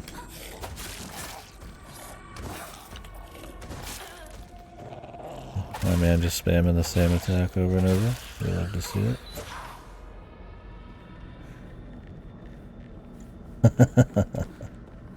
Yeah, I mean, I'm just blabbing. I think there's always so much great stuff coming out, especially in games. I think that there's just a wider range of like money and people interested in entertainment these days. That you can get completely different kind of subsets of stuff, like your big money Marvel stuff that just like throttles an industry, but you know, it's not like little shit doesn't exist. I do think it's better for games in general, because of stuff like Steam and the availability of like indies and the acceptance of those in game culture. I do think at the end of the day, there's not enough acceptance and respect for indies. It is still like big budget, you know, AAA stuff pulls in like, you know, the largest kind of group of people. I mean, there's reasons Sony can stay afloat by releasing one of those a year. Well, I mean, the console too, but.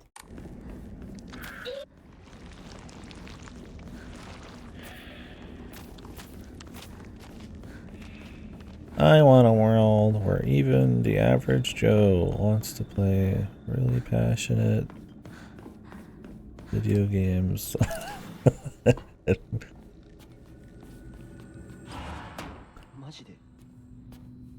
I want football dude bro to be pumped up for the next fucking niche indie dude. And that's the world I want. But even then, I mean, you're always going to get trends from people who want to make a lot of money to capitalize on shit, and then it kind of compounds into like the AAA you get nowadays and stuff, right? There's always a machine that kind of keeps appearing. I mean, you could hope there's some kind of cultural shift that moves away from it, but like I said, I mean, like with movies, like, I mean, yeah, people are going to be fickle, they're going to get bored, but it's like, you can control the narrative a bit there, right? I mean, if you're the only game in town and you've got most of the money, it's like people are just going to come watch Marvel movies. And there's nothing like inherently wrong with just enjoying a fucking Marvel movie or something. It's like whatever. It's your time at the end of the day. I'd want to choose to enjoy it when I actually kind of get more of a feel for the full face of like an industry, right? I don't want to just like watch them because it's popular kind of thing, but. うん大マジそんなやつ俺知らねえよ覚えてもねえよ第一それが急に今頃になってわけがわかんねえよなどうしようか相棒はどう思うそれはひな子が自分で考えて決めるしかねえよ俺が口出しできることじゃねえしおかしいよねそれに This is new. 私女扱いされるの嫌だし相棒だって似合わないって思うでしょうんだよね私も似合わないって思うし。そう決めつけるなよ。答えを急ぐな。悪い癖だぞ。もっと時間をかけてゆっくりと考えろ。心を落ち着けて静かに心の中の自分と対話しろ。 In yourself. そうだな。相棒の言う通りだ。 Take some of these drugs.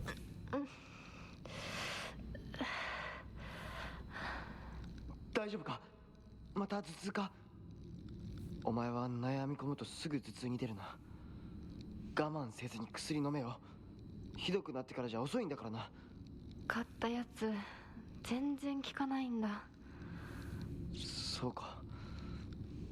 また俺が見繕ってやるから、 I'll お make 前 you の some 大切な special やつを drugs. 探してみる。ありがとう相棒。やっぱり頼りになるな。いいか？どんな選択も焦って選んだら必ず後悔する。じっくり考えるんだ。それだけは絶対に約束しろ。お姉ちゃんにも同じこと言われたよ。分かった相棒、約束する。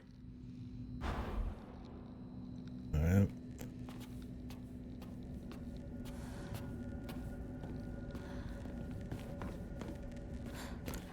I mean, I think they're kind of just confirming the arranged marriage thing.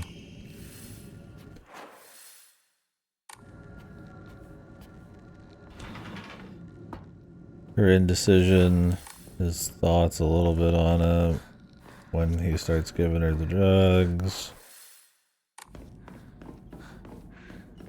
Maybe she becomes too reliant on and muddles things, or maybe he's got something more sinister there. He doesn't seem like he's like a bad guy.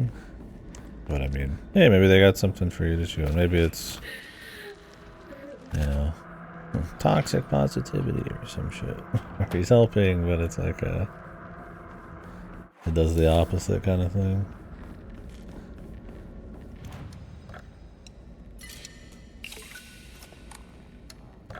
Good intention.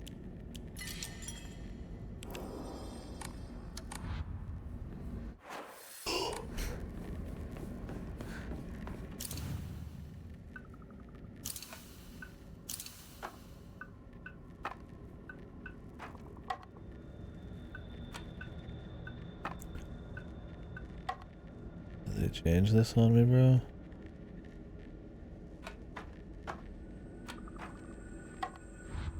They did.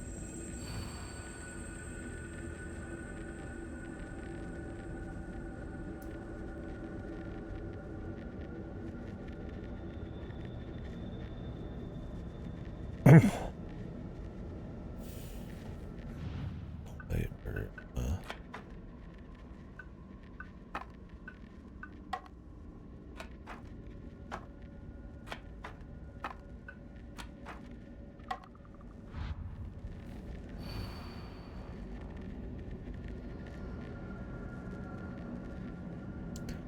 Fox fell to the sword. The seal upon the land vanished without a trace. The sword raised itself heavenward. The skull is now dedicated to the rising sun.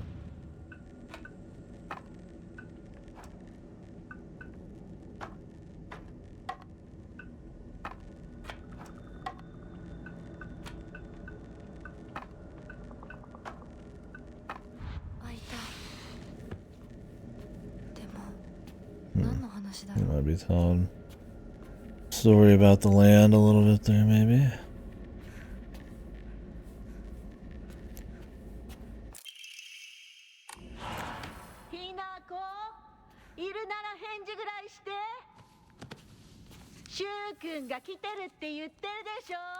Aibo, 調子はどうだ？調子って？私調子悪くないよ。最近学校でも上の空じゃないか。俺たちが話しかけてもぼんやりしてるし、悩みすぎてまた頭痛がひどくなってるんじゃないかって思ってさ。全然。そうか。うん、心配しすぎだよ。ごめんね。お手洗い行ってくるね。うん。ひなこのお母さん言ってたな。最近隠れて何かを読んでいるって。これがそうなのか。ごめん、タンスの裏になんか見えたんで。読んだ？え？何も読んでないよね。忘れて。週には関係ないから。何も読んでないよ。というか字なんて何も。ごめん、帰ってもらっていい？今日は体調が悪いの。お前さ、その。帰って。分かった。また明日。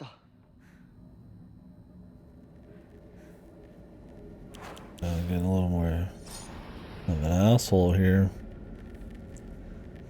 What book is it, man? Let me take a peek. Maybe I could see it New Game Plus too. They're gonna start to reveal she's kind of more of an asshole than we give her credit for.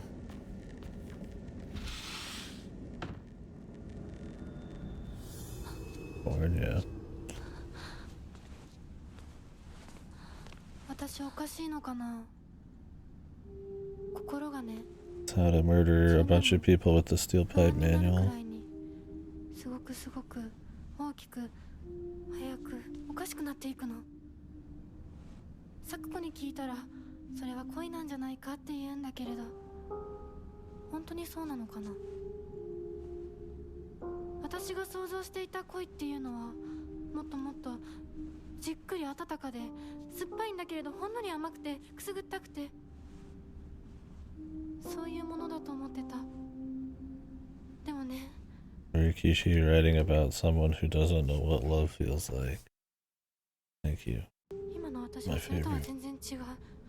これは温かで酸っぱくて甘いんだけれど、まるで誰かに足をつかまれて沼の底に無理やり引きずり込まれるような、そんな感じなの。とても心地いいよ。でもね、なぜかずっと心のどこかで怖さも覚えているの。これは本当に恋なのかな。私だけが特別なのかな。あなたはどう思う？ねえねえね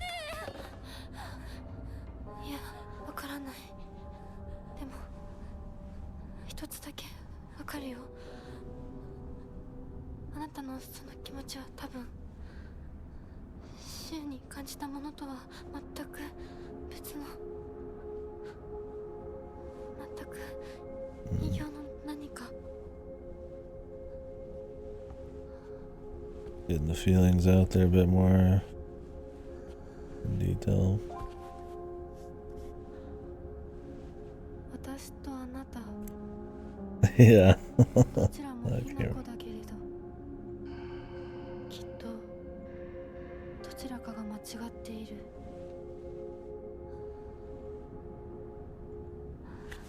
お願い。もし私が間違っていたなら、私を殺して、ねえ解放して。さもなきゃ私があんたを殺すから。 Yeah, whatever this.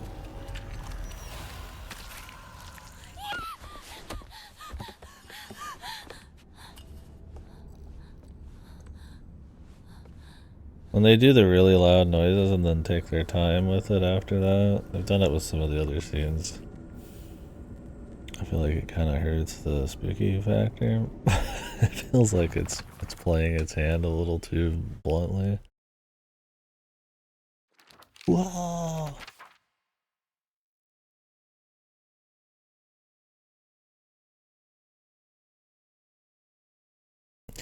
Yeah, so in the end of the first story, the version of her that's in the other world that starts getting the demon arm and all that. Oh, my saturation's super high. I look like I'm a fucking Oompa Loompa, dude. She does turn into the big thing. It's supposed to be her, herself. And she goes and kills her family and, you know, friends and all that shit. So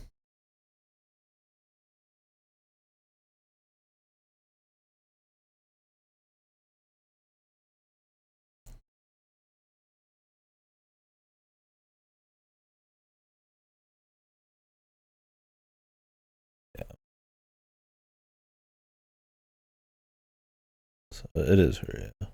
It's the fog mom. I guess. There's some symbolism there. There's some subtext.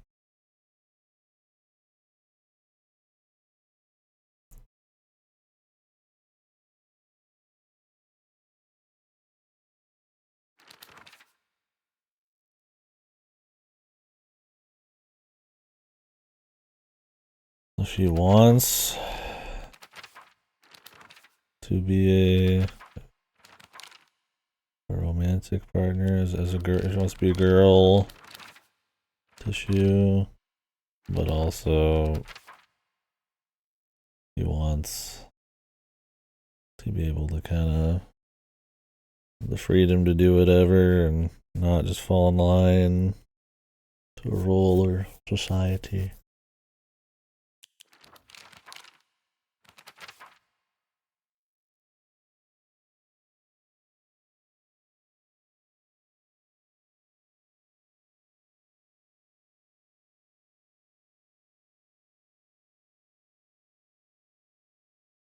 They're definitely playing up more that she might have an unhealthy obsession with avoiding certain elements of being like female-ship. But then on the flip side, there's a lot of good reasons to not want to fall into like 1960s gender roles and inequality and losing agency and all that stuff. I kind of hope they try to play into both sides of that a little bit, just to kind of give you something to chew on. Like maybe she has like a wrong reaction to it in some ways, or like a too nuclear of a reaction, but like you can kind of understand like what she's going through there. Because I mean, you absolutely feel sympathy for her, but I mean, it's also like, you know, she kills a bunch of people in the first round. It's like I don't feel too much sympathy with that. So it's like, I mean, we'll see.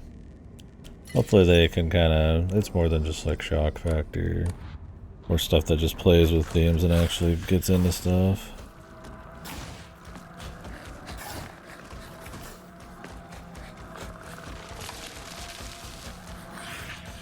Well, time to do 10,000 fights. It's so goofy when enemies are just chasing you down, beating you up while you're opening doors.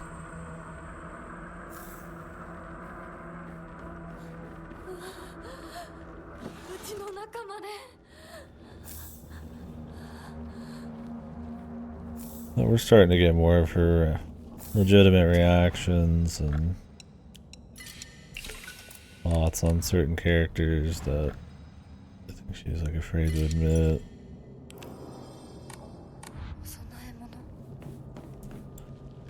Like she's definitely more like nuclear against like in a way she doesn't want any romance because she doesn't want to be like a wife and doesn't want to do any of that kind of stuff that society does, and I get that. But instead of trying to find her own way to kind of maybe deal with it, like, you know, maybe be romantic for him and not be like a fucking trophy wife. You might be kind of in denial or kind of go nuclear on it. I mean, I don't have to dodge as much. I don't have to swing as much. It's still shit. But, you know, you don't have to do as much with the combat. So, like, it still takes forever to, like, respawn and, you know, you're just double dodging all the time and it's kind of like a waste of time to just sit there and wait, but I wouldn't like, it's not as much of a problem because it's changed anything in particular. It's just like, they're just asking less of you in this. You know, I've got this weapon, I've got a couple little perks that let me do more damage without losing durability, stuff like that. You know, I just have more stamina. It's definitely not like, you know, obviously the combat's any different, but the less you have to engage with it, the better. So this difficulty just does make it feel better.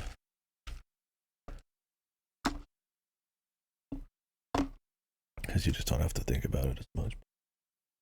I mean, we're about to get into even more fights, so... Exactly. But I mean, this weapon has wide swing, high damage with my perks. Yeah, Dad Mom boss fight. Then 50 gauntlets. Including the one where we have to use the fucking demon arm, which sucks. Because it's shit compared to my weapons.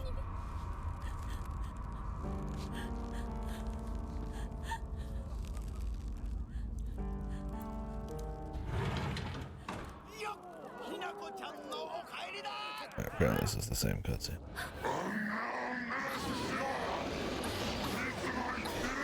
I literally got opened into a stun lock. Fucking awesome game, dude.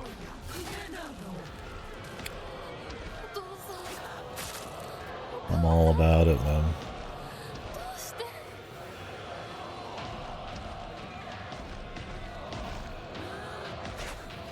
Try killing the dad first.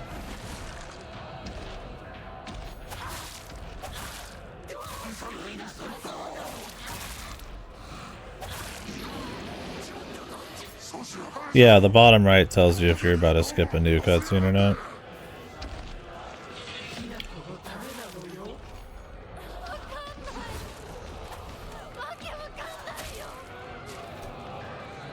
Yeah, that's nice. Sometimes I'll watch them just because I want to get more context on what's going on. Because, you know, some scenes are different when you see them in a different order.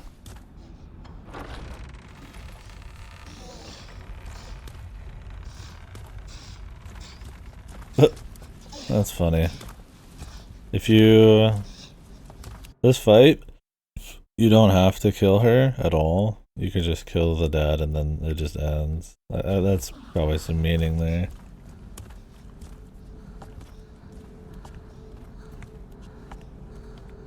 Where she just kind of passively follows him wherever for whatever reason.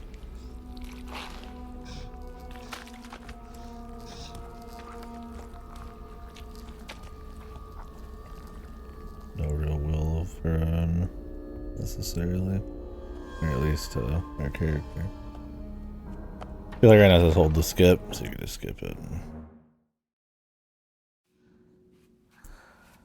That's the scene where the fog monster kills them, I guess.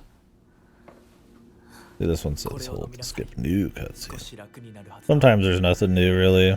Sometimes it's like a millisecond. Sometimes it's a whole new cutscene, but that's pretty rare.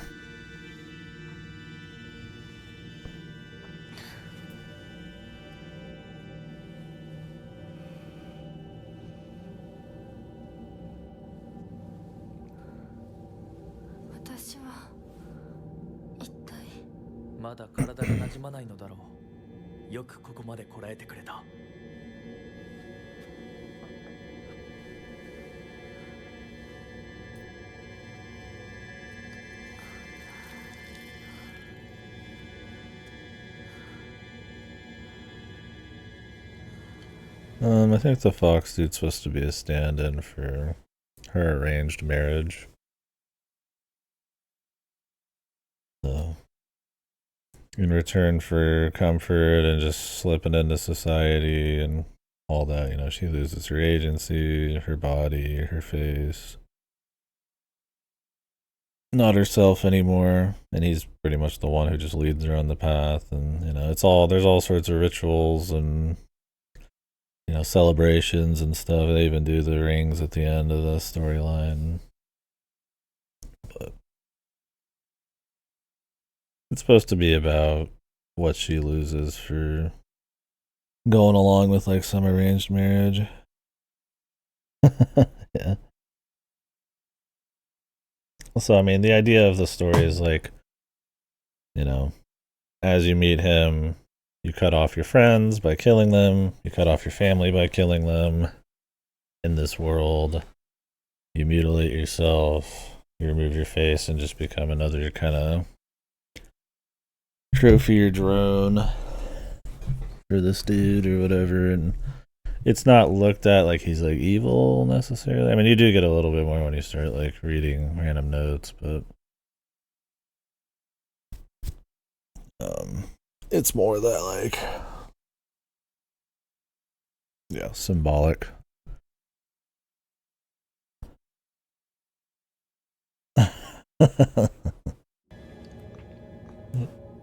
Where's the closed rooms in this, man? We've got the dam, we've got Bog Syndrome. Where's the Umineko? We've got the flowers from Hickenvalda. I think they even had a bus bowling thing at some point. Not like riding it off a cliff, but you know, they were mentioned in a note. There's the girl who really likes rabbits and bunnies and stuff, which that's more of a trope than a Ryukishi thing specifically, but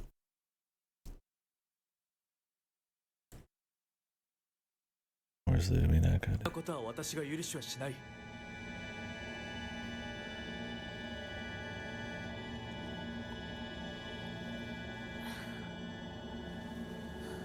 My controller making noises? Did something update?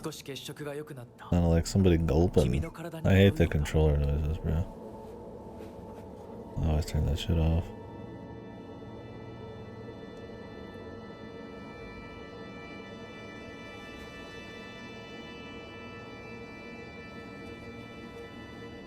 Or is it just the rumble? 先祖の霊に備えた米と水を混ぜ合わせてこしたものだ。神聖な力が宿っている。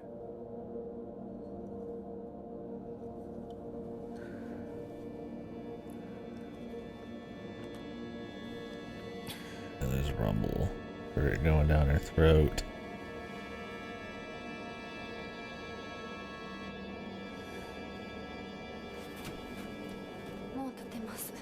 I think she actually murders him at the end of the first playthrough. In reality. Along with like a bunch of other people.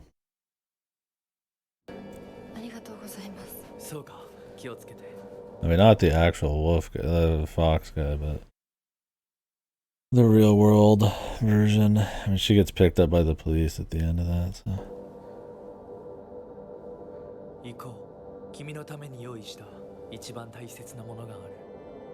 Nice.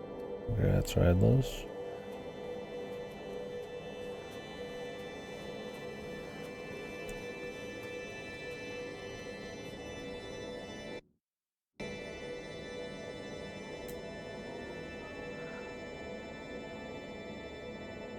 If there's any audio delay. Sadly, we have to go back to the demon arm, which is just like way worse than the weapons. Makes me sad.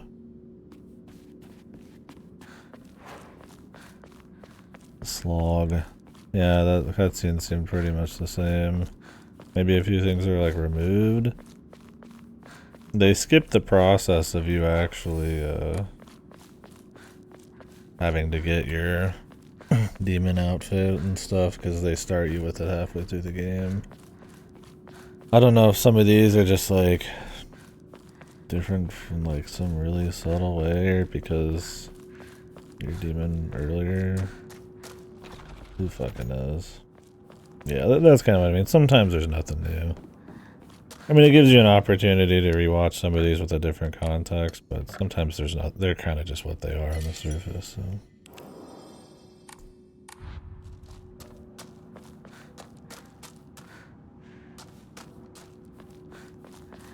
There's not much. Like that one, it's like, I mean, there's not much to it. Well, now we're gonna do this room.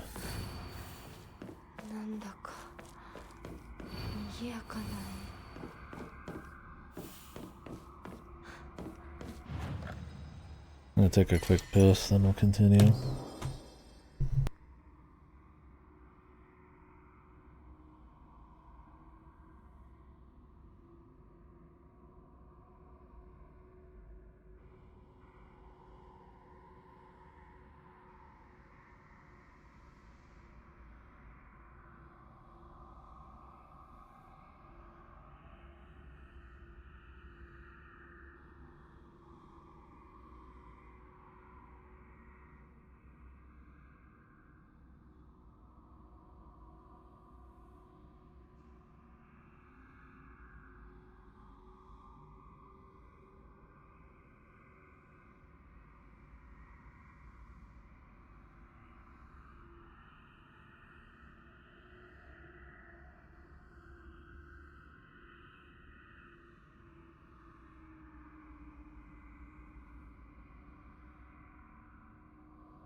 He be streaking, he be streaking.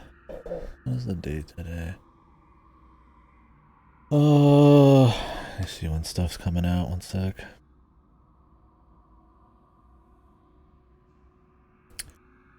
Ending returns. Taking forever. Little Nightmares 3. I'd have to finish this tomorrow to get that on time. Pokemon's a week after. Planned on trying to schedule as best we can our yacht break after this. I still plan on that being the case. I do have like an 8-hour game they sent to me in the mail. Maybe I'll try to squeeze in while we're doing that, just to get it sent back in time for everything, but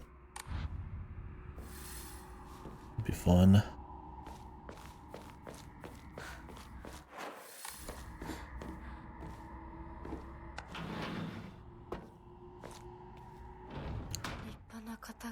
You like me some Resident Evil, man. Yeah, we'll see if the Sorry We're Closed game is any good.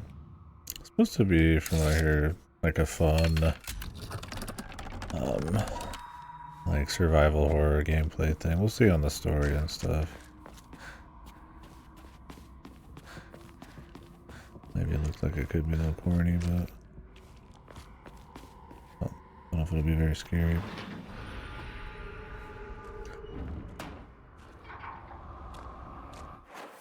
Playing another classic style after this would be cool though.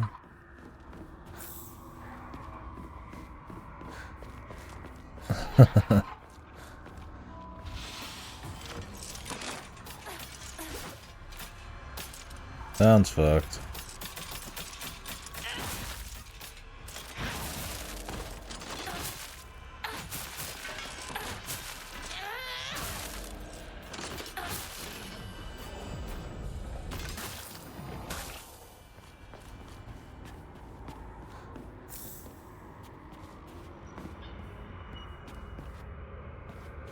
I doubt it.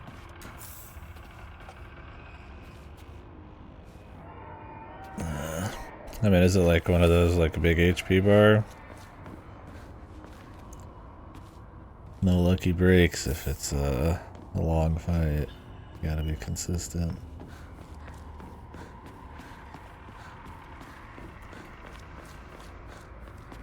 I mean, I'm sure I would save it till like the end of the game.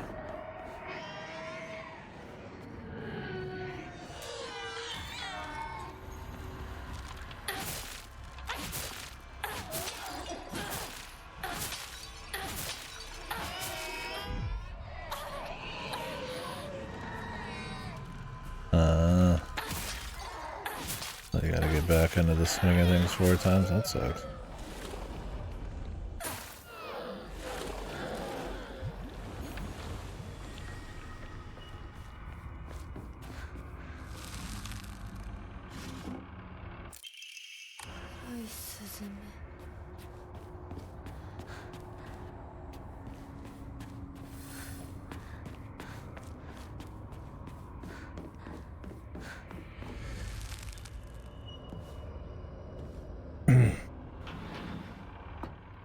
So many combat rooms await us.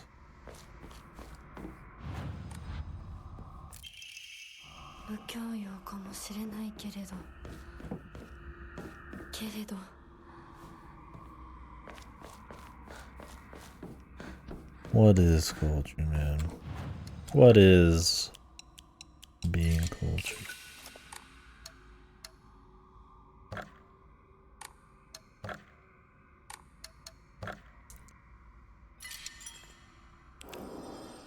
Who cares? Changes like the wind, man.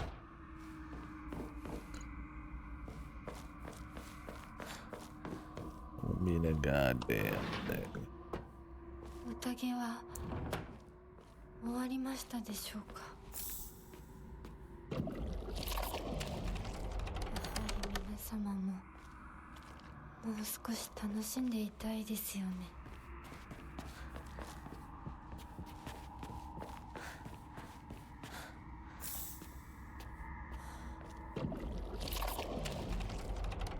There's a new dialogue.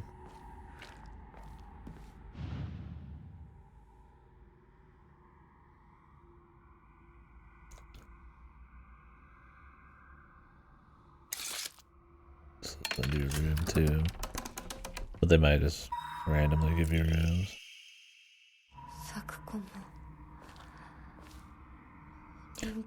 Is this supposed to be Fox guy being an asshole? Bit more clear terms. I mean, raincoat. Let's not sugarcoat that one.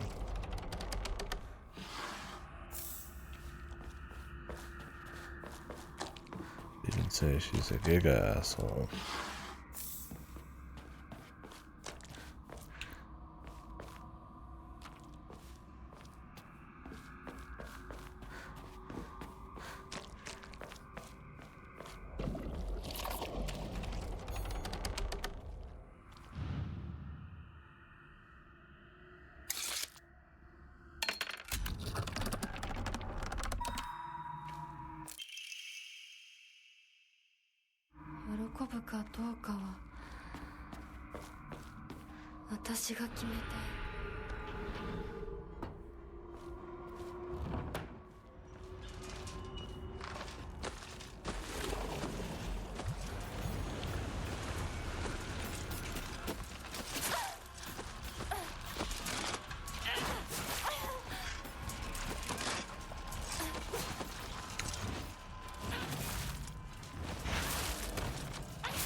We're hitting combo. Camera. Nice. Beautiful camera.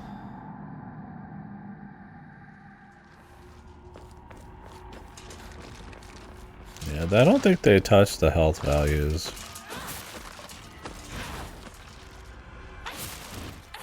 Oh, Twitch is eating my fucking chat again, which infuriates me. Oh, great, I just missed the last 4 minutes of chat. Thank you. Thank you, Firefox. Nintendo uploaded some random animation video on YouTube. Not even for a game, really? Does it have to do with like any of their IPs?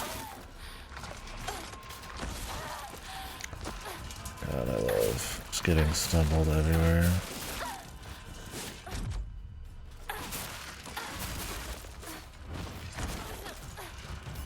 Feels so good.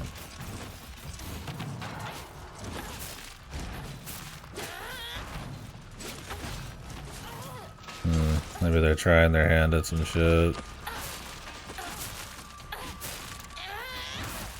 Unless it's gonna be like some pseudo hidden teaser to get people talking for a game.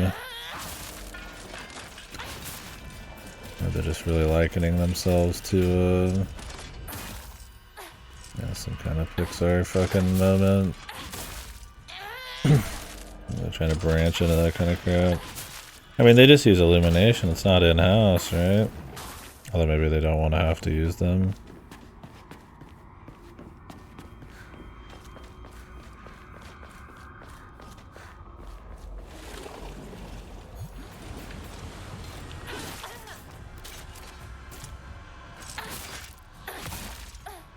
God, when you get hit, it takes like so long to gain control of your character, yeah. Makes it feel so shitty and boring. I saw somebody get asked if they liked the combat in this. Because I was watching like somebody's first play. It was a good way of putting it. It's like, you know, like they didn't say this part, but you know, on the surface, it's like, you know, it seems like it's like, you know, I mean, there's a lot, there's like mechanics, maybe it's fleshed out. But if this is more what they said, if I have every fight, I'm pretty much putting my hand on my face, or just like, ugh, you know, oh god, you know, they're doing what? They're doing this. There's something wrong with your fucking combat, man. It's like, even if you can't quite put your finger on it, which I think you can in this, you could definitely put your finger on, you know, the sluggishness of animations, the enemy frequency, stuff like the stamina, the focus bar being kind of this, like, kind of janky way to get to a system that you could probably just have with, like, you know, innately longer counter times, or like a different kind of resource just to spend, like super resource, like that it is this like odd thing where you hold it down to get like more time to counter, but it also, if you hold it down, you can do your super, all the waiting you do in this in general, like there's a lot of things you can point to, but it's like at the end of the day, the big thing is just like you never were really excited to do combat, but they really thought they were cooking for how much there is. How long is this? I mean, I'm not gonna watch this on stream. Nintendo would probably destroy me. Close to you. Sounds like something for like a fucking like serial killer would set up.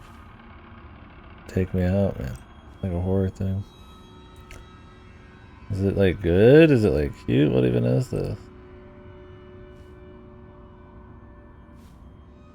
I don't know. I'd have to watch it later, I guess.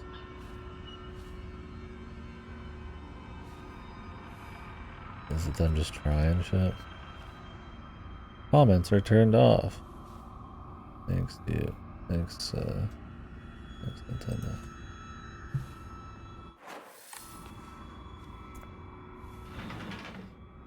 Gotta go somewhere else for your discourse, bros.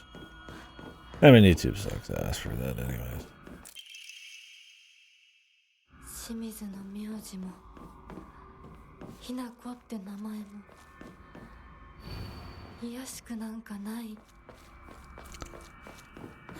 I mean, is that supposed to be Illumination doing that animation? Like, I could understand it's like Nintendo trying their hand at it to see if they can kind of like go solo on it.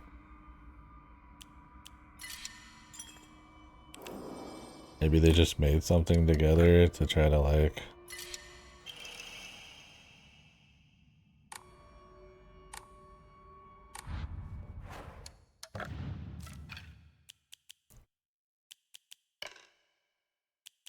That seems pretty good, the boar.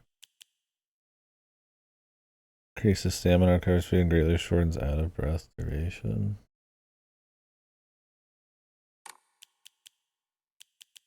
I'll equip it maybe in the next playthrough. Well, line of sight. We're not going to be sneaking past many dudes. It's all required fights for the most part coming up. Who knows? I mean, Nintendo is branching pretty hard into like multimedia.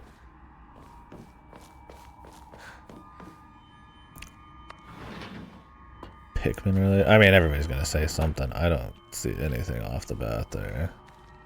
I feel like it's them trying to do something else. But I also, I guess, didn't watch the whole fucking thing.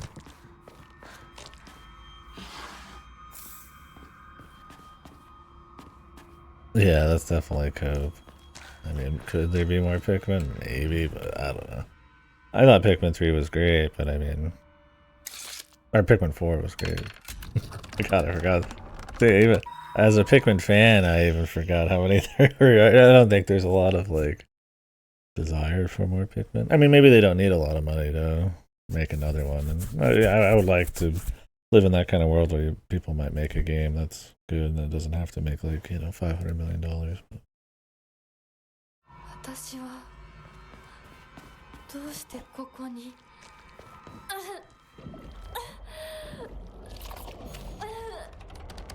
She's fighting it a little earlier here.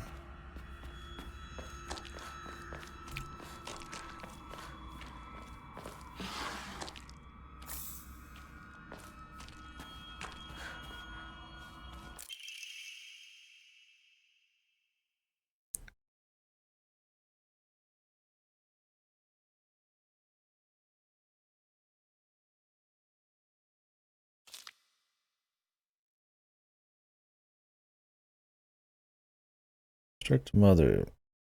I have to imagine this mother we keep seeing letters about are for the towards the it has something to do with the cursed, or not the cursed family, one of like the weird divine family, something tied to some kind of, you know, religious mumbo jumbo of the land. It might be that kid she saved when she was young, is what I gathered probably, and also the arranged marriage person possibly. They did say the kid started acting completely different after the fox attack, and, you know, this is the fox guy and all that. Yeah, anything to this empty one? No. More combat. But I hate any combat with the demon arm because it's just weak. It's funny, you get new weapons in New Game Plus if you're like actually like trying to find them.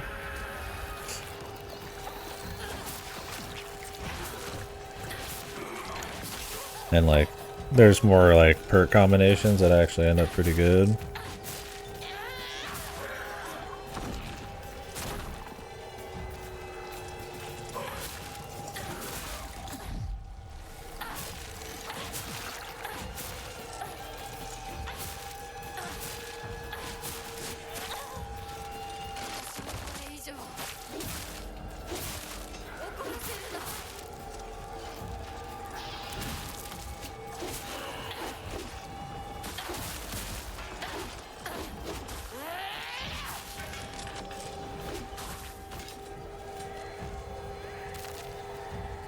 So that when you get to the demon arm, it's just like dog shit.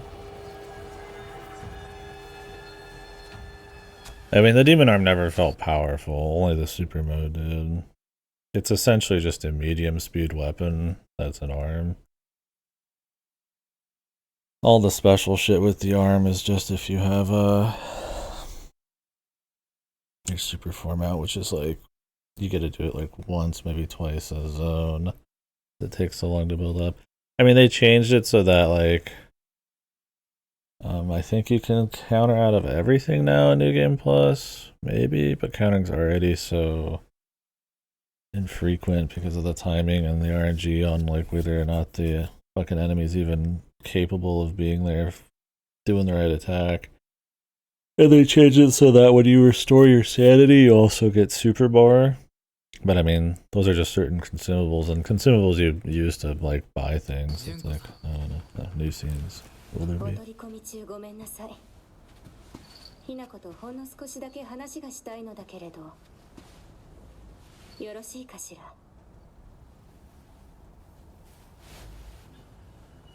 では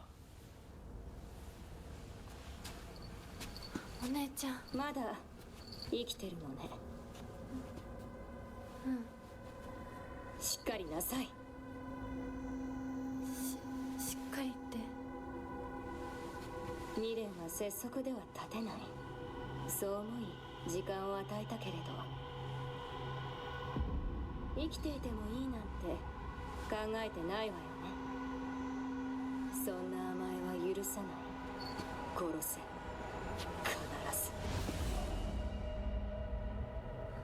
もう少し外していた方がいいかな。When the sound effects come in after she's been staring at her for 10 hours.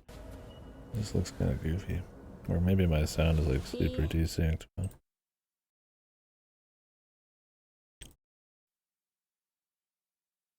the dramatic saunter up. お時間をありがとうございます。 I don't know, that dialogue might have been slightly different. I wouldn't even be able to tell compared to earlier. The first time I saw this.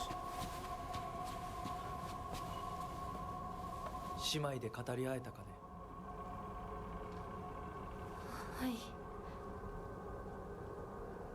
それでは行こうか。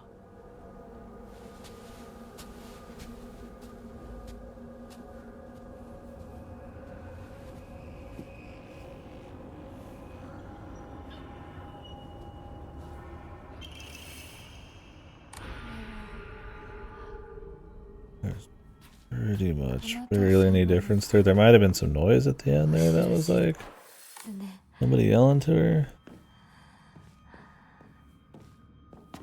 Yeah, the idea, the sentiment was the same, where it's like you need to kill it, which is your old identity, right?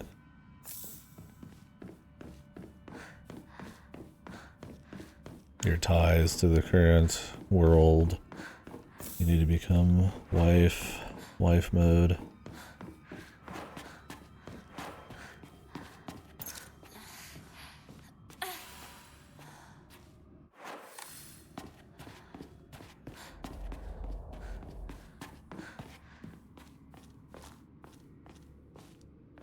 If there's any like doors that you can get in that are secret.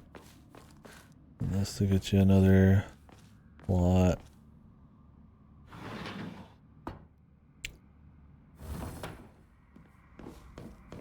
I haven't seen any. Might not be. Has this changed at all?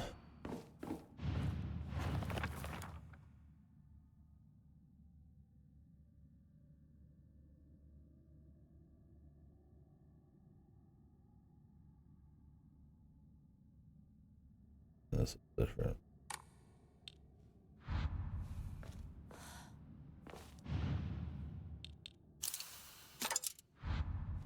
Definitely a different meaning on some of these puzzles.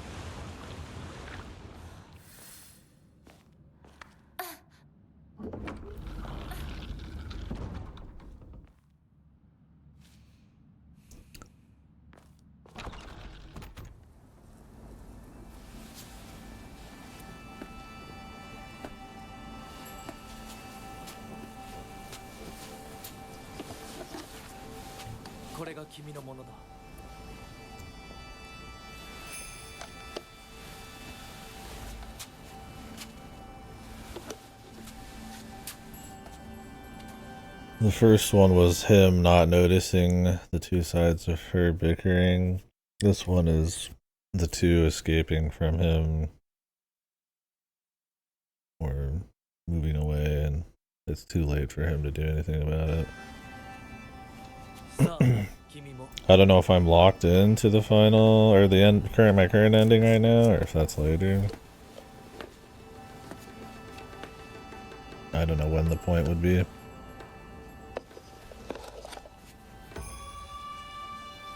So there's two endings I could be doing.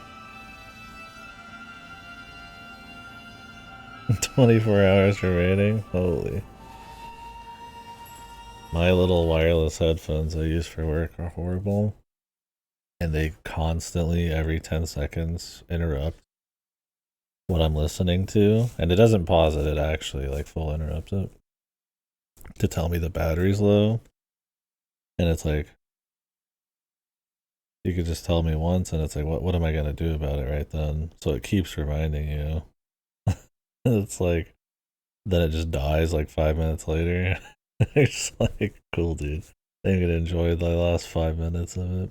I think my batteries on that thing last like fucking 5 hours, if that. I've always tried. It's some piece of shit my brother got with his phone, but it works. It's just funny. Yeah, I don't really get it. Yeah, mine is not too terribly quiet. It's like I could understand if it was like a beep or like it just showed it on the side of the headphones, but it's like, why do I need it every 5 seconds interrupting shit? It's crazy design. Yeah, my buds are like around the ear with a wire between them, which I don't mind. I don't really, those little ones like the AirPods seem like they just fall out. And sometimes I need to just have one in, so it's like I just hang it on my shirt and stuff. But, I mean, they're not good earbuds. Because people come up and talk to me a lot, so I always have to have one in, one out. I have to be able to quick pause it too. Being able to just pause it right on my little dongle is kind of nice. はい。 But yeah, I feel you. Well, I don't feel you. You got the good. I got the good. Good hours, man. It'd be crazy to be able to have a fucking headset that was wireless for like 10 years.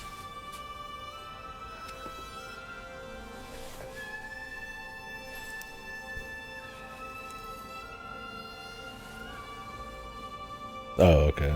It might not be as good in a few months, but still. Crispy. Is it one of those with like a mic, or is it just headphones, or do they even sell just headphones these days? They all headsets.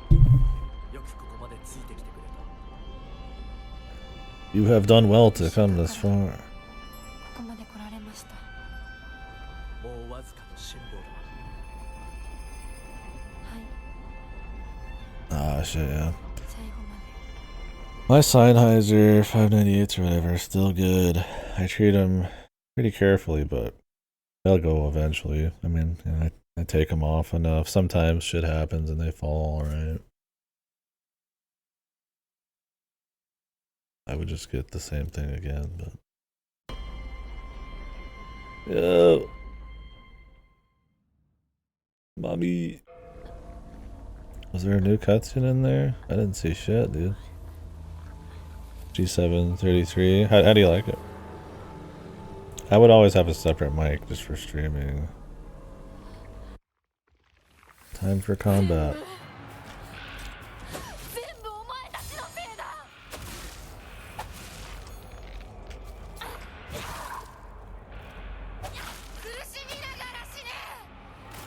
Nice and light. Yeah, I don't really like them too tight. And I don't like my ears being pressed.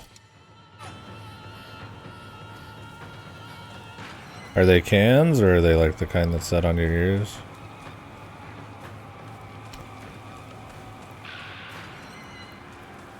Yeah.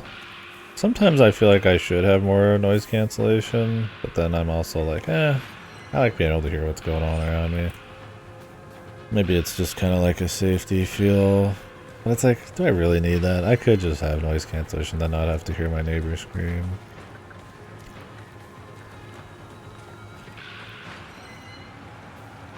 Fabric. I like, mine are fabric. And all the replacements I get are fabric for it. I like it. Well, shouldn't wear out as much? Yeah, that's good. Yeah, I like the big open cans. I never want to go back to having anything sitting on my ears. I just like it around my ears.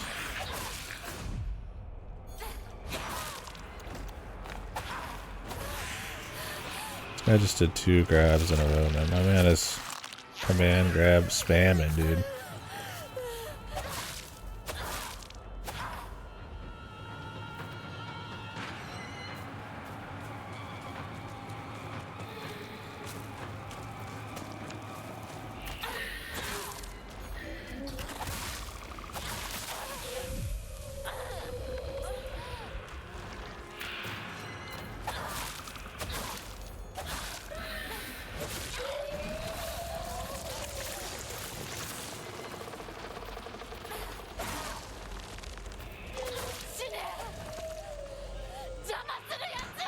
Yeah, this setup's nice.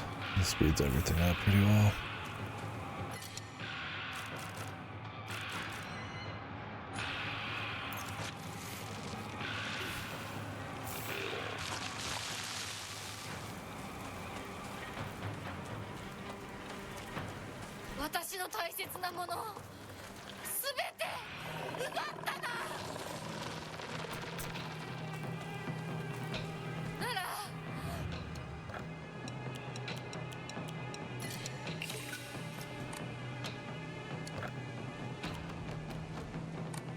I wonder where these last ammo are.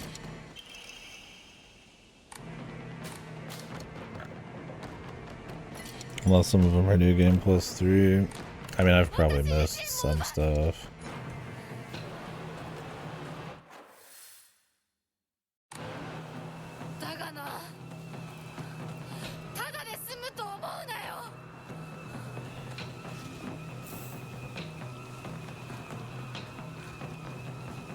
find any hidden area in the last dark shrine.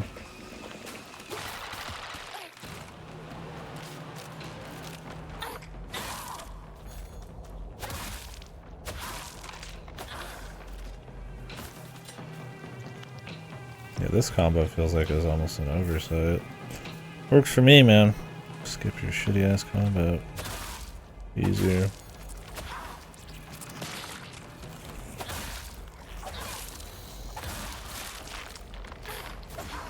There's the thing about holding your focus down.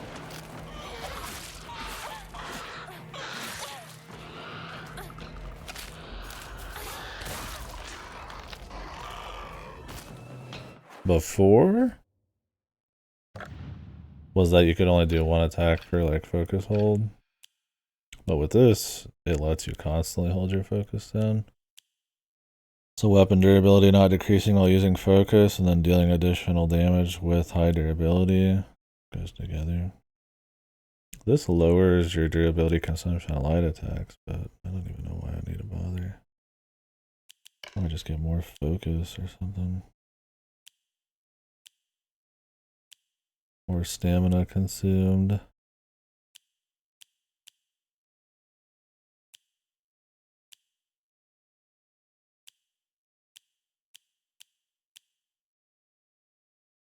Max health, sanity, and stamina. Oh man, horrible.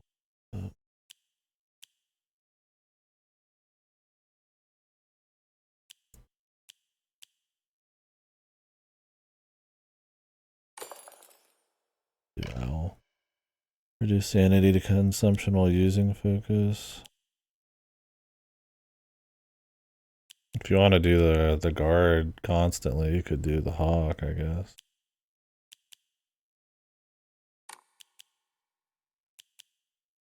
Maybe I'll do that. New game +3.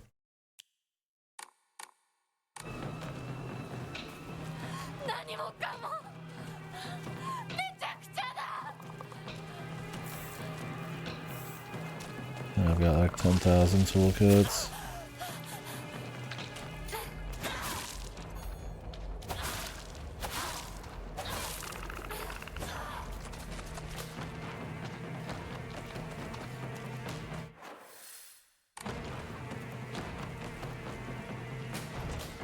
But they don't let you back in there.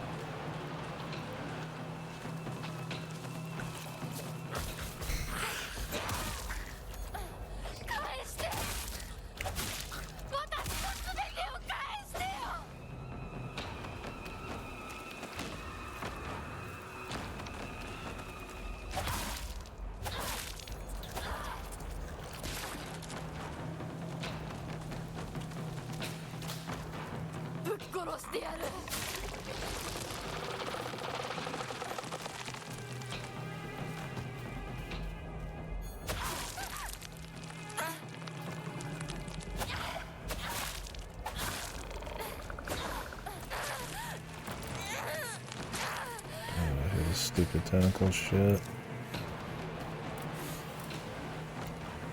Any loot? Sadly, we gotta go back to the demon arm soon. Yeah, they really should have gave it something fresh. This is also like the 20th time we've gone up and down the same hill.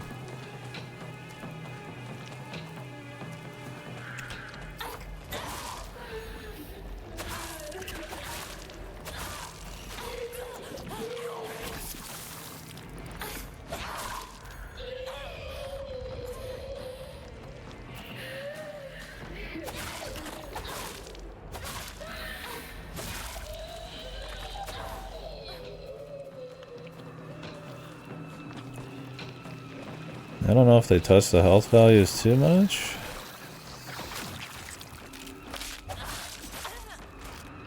On the enemy, but I can just kind of do more the right setup now. And the enemies aren't as deadly, so I can just kind of tank shit here and there.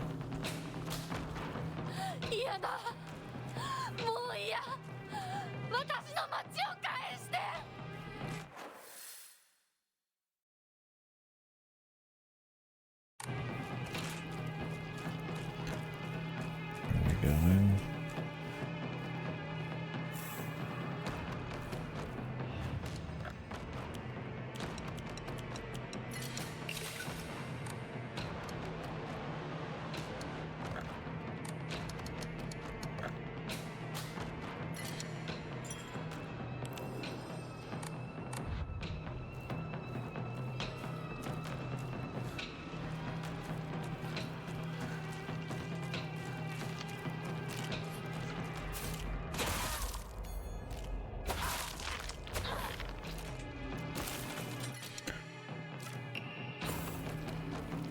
And if we need backup, kitchen knives are pretty strong.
I need new loot.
I got 2 minutes with this, brother.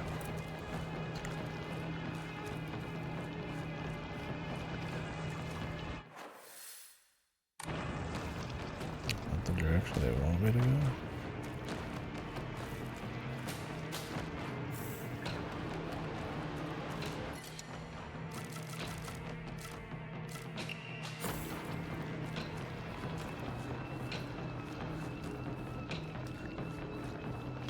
She could donate other things.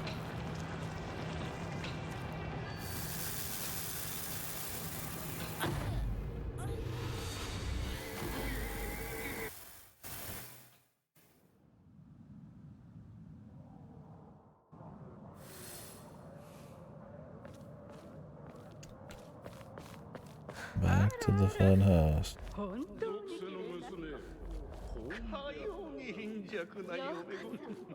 どうか心安らかな日々を。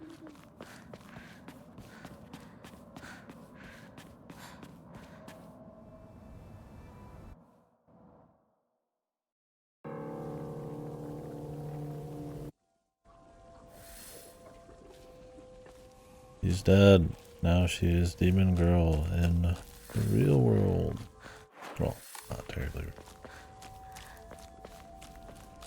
Don't worry, she comes back again, and then we gotta go back through all that again.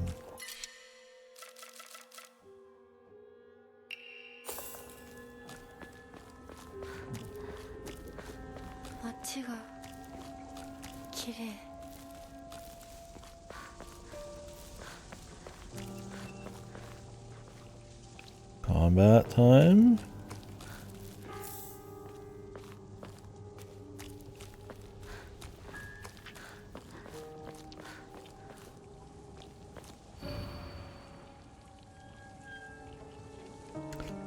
Not for your futile efforts, no one would have been hurt. Yeah. Usually more on your side.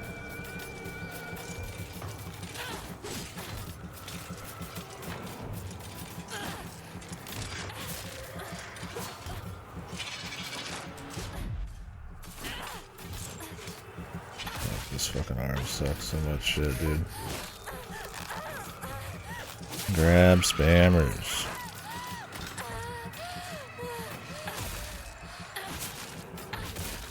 For every grab, every hit, you gotta have this huge reaction to getting hurt.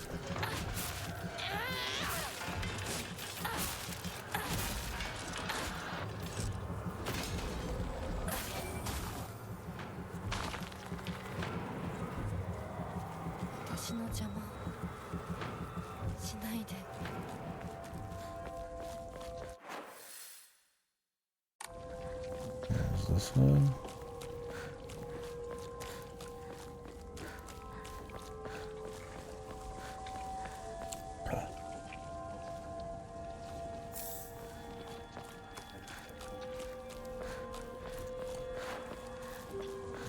Well, we're almost there. We got about 3 or 4 more arenas. Final boss.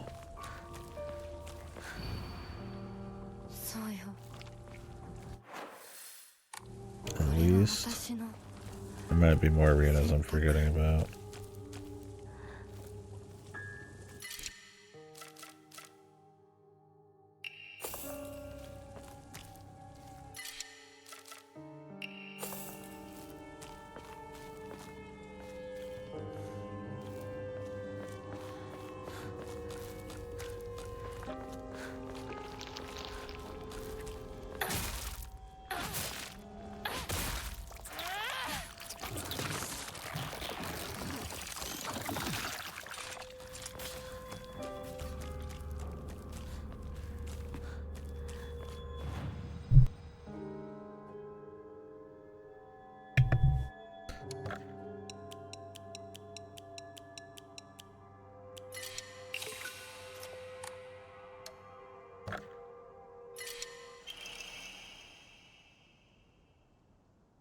Stores spare weapons durability upon defeating an enemy. Huh.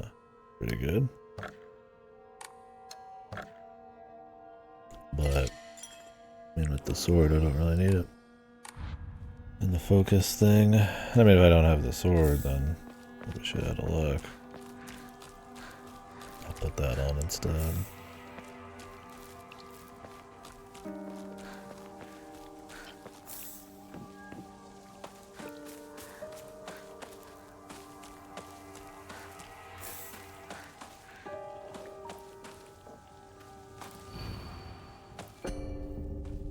You still resist? Oh, please. Not really the doll saying that shit?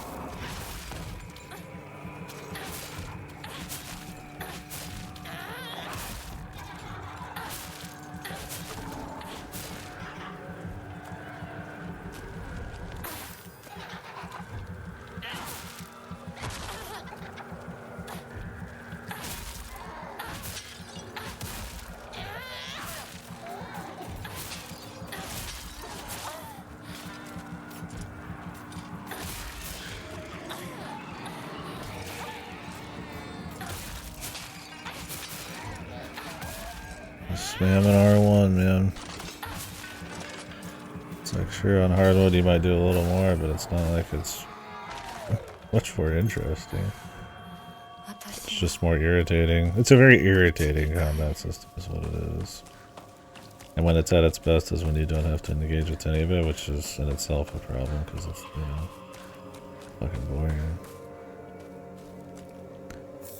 But the more we can ignore, the better. Honestly, I wouldn't be sad at all if they just let you skip these entire zones. Get like nothing out of it.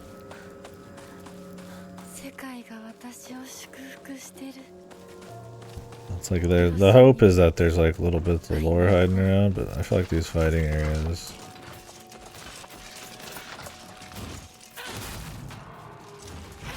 there's There's not much of anything going on.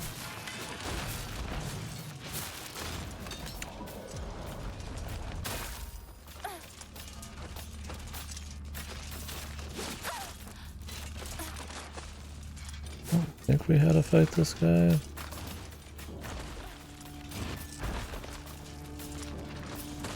Call me crazy.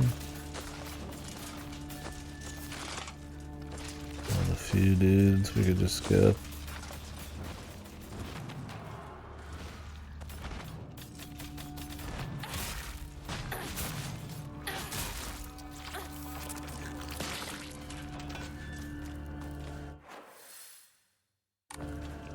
Guess we'll go back down and check out that bit.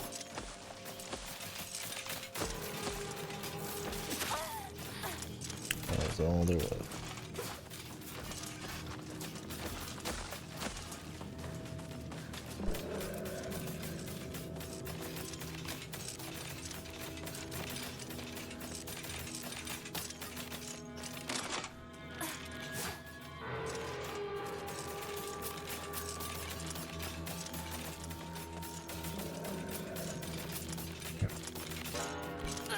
Jesus, just let me be, man. I wanna run, let me run, man.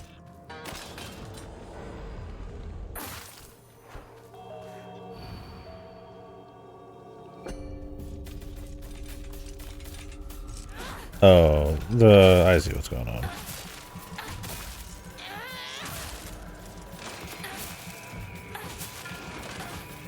The doll is taking a shit on the Shimizu, who's the fog monster.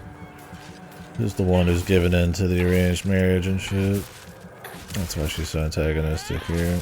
There's just, you're like more hopeful, I guess, in this ending for that. I'd imagine if I did the other ending, maybe it would not be quite the same. Or maybe it just changes the New Game Plus in general.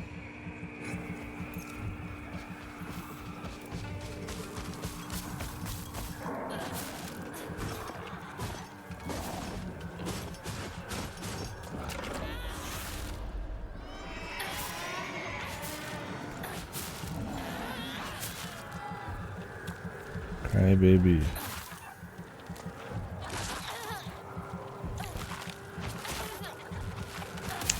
Getting stunned out of everything.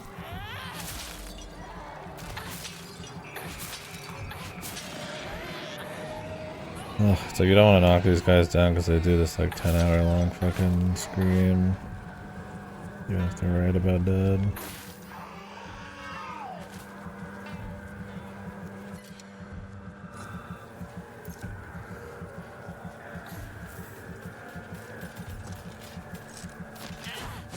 More fighting. I'm like staggered for that long, dude. I'll spam an attack. Try to get in there.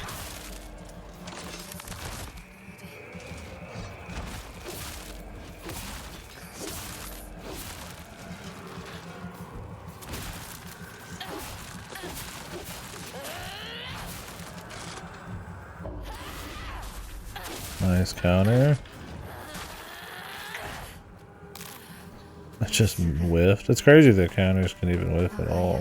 You don't aim them.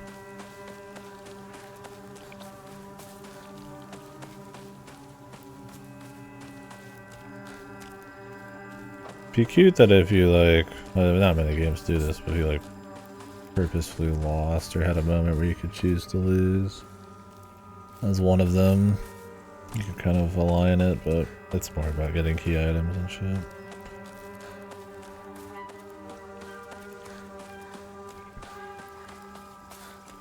Till the final battle.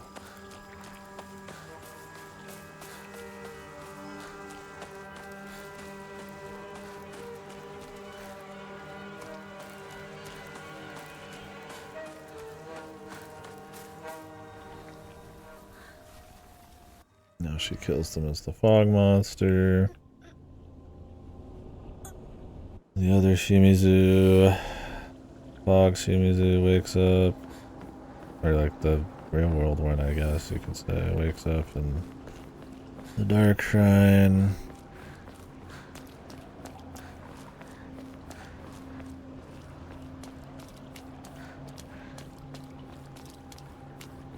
We're close. We're 1, 2 arenas still.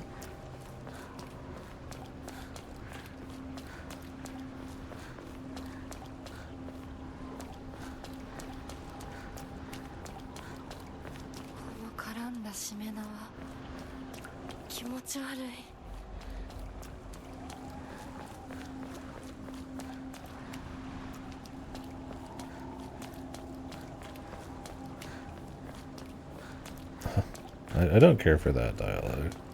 Where she's like, wow, X and Y is so weird and freaky. Good bit of that. Definitely not the worst I've ever seen, but I don't really get much out of it. I feel like we've moved beyond just like reacting to stuff in this game. It doesn't make her feel more like sane or anything. 助けてくれてありがとう。おかげで目が覚めた。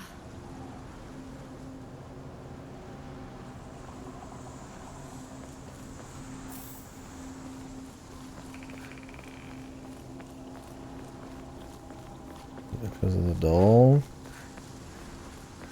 because you stopped taking pills?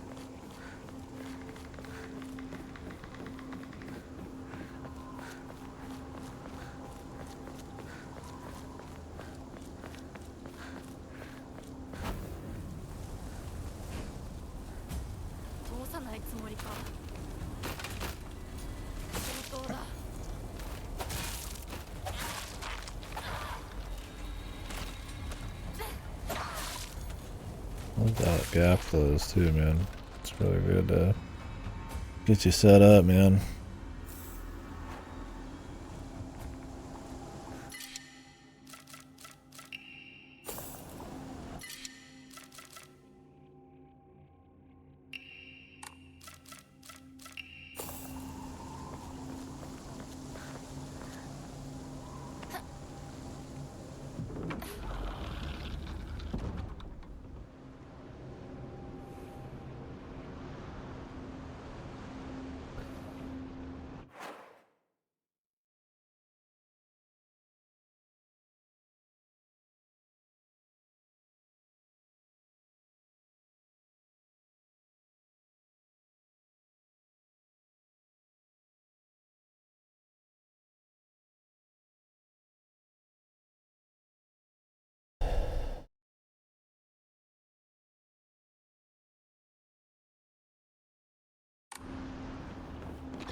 What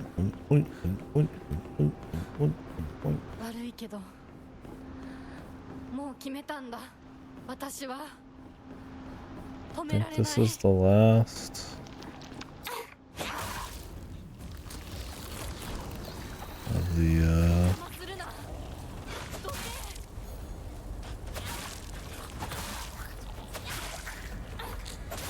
arenas.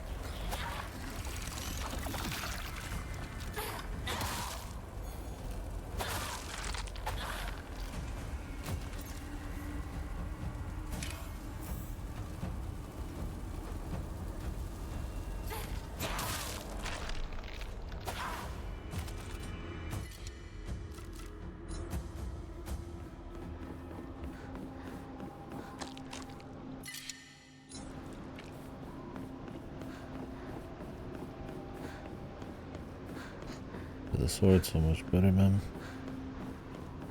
And the claw, it's symbolic, man. I'm totally sure. Because it's not just it's because of the sword, it's because I have all these things equipped that synergize with the sword pretty well. Very specifically, the only ways to get like extra damage even, I feel like.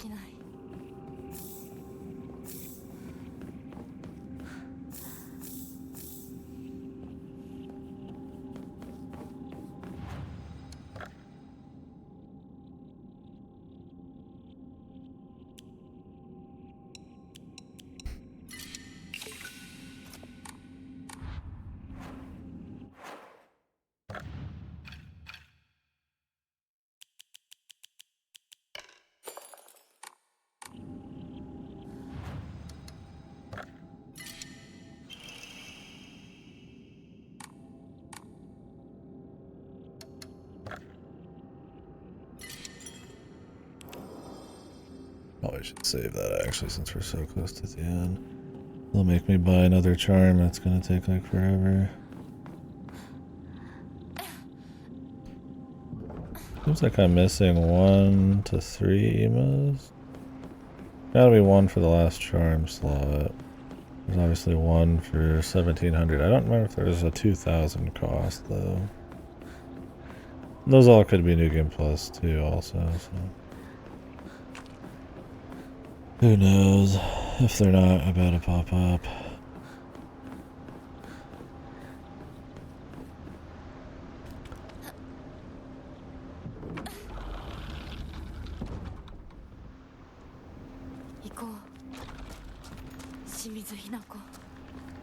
Is this the same fight again?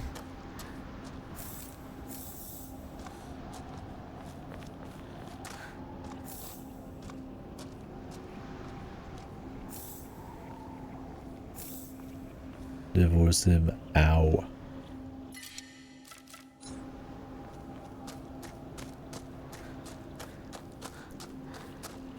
There's definitely no split, that's for sure.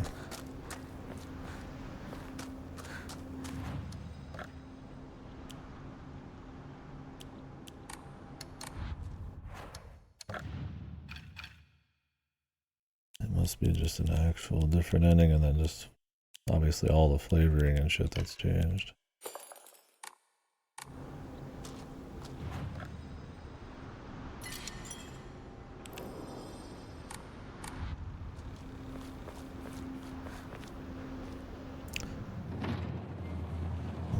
Finding the final encounter here. Hold to skip.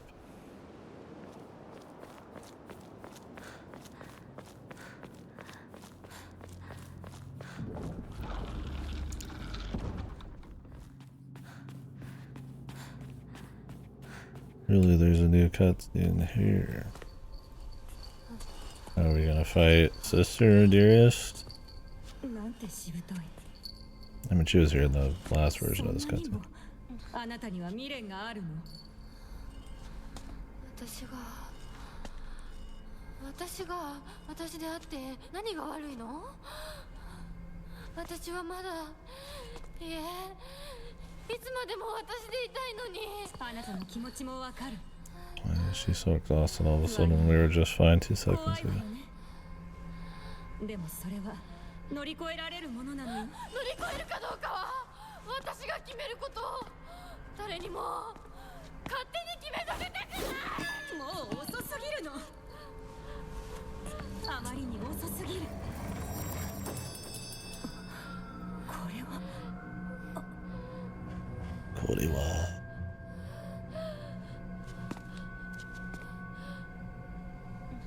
You have 遅いも super power. 早いもない。The doll. It's over, bitch. You got dolled.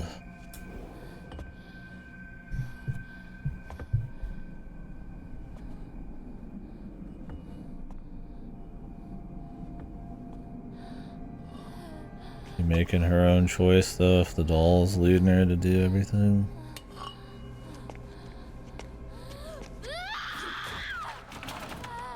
This is insane.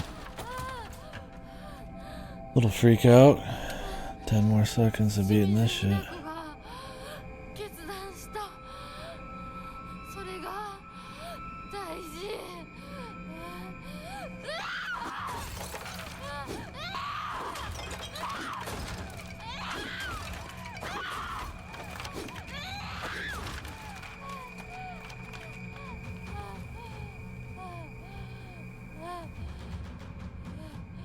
You show that fucking piece of wood.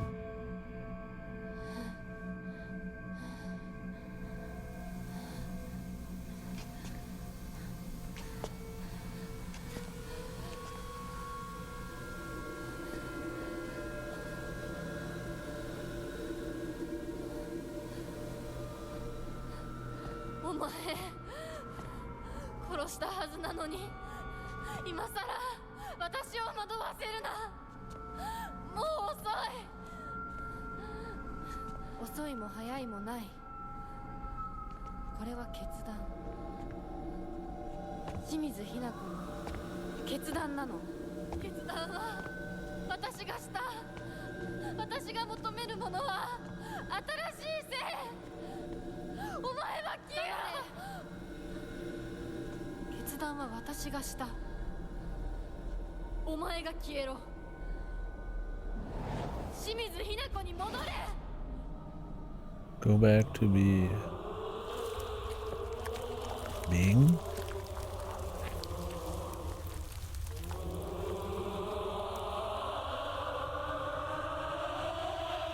Is it the same fight?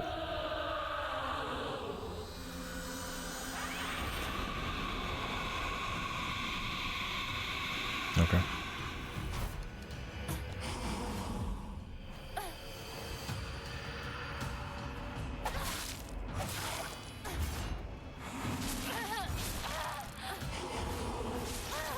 Souls fight?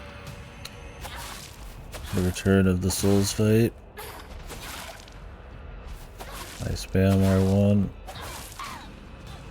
Oh, things are different. Now I'm fighting Boxman. 花嫁にはふさわしくないわいだ。あなたは一体何者なの。その言葉はそのまま返そう。君こそ何者だ。ひな子に何がついた。どうやってこの聖域に入り込んだ。正体を見せろ。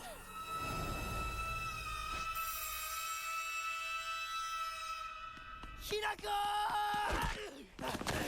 Was my man the doll? Because he found it when he was a kid. 相棒、お前なら絶対に示せると思ってた。自分の本当の気持ちをな。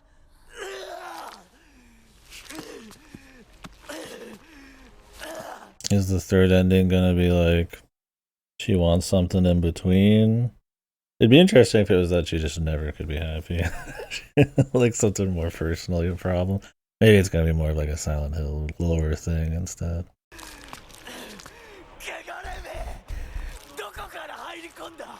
And I assume the other ending in this playthrough is like you just marry the guy completely.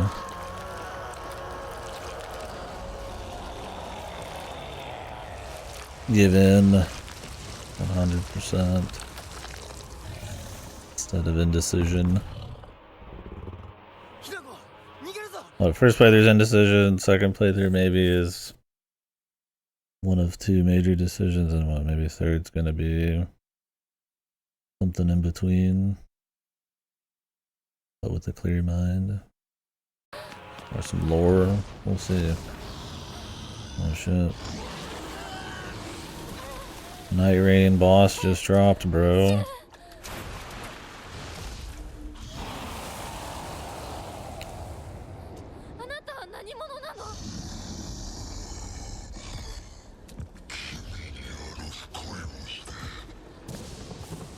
Yeah.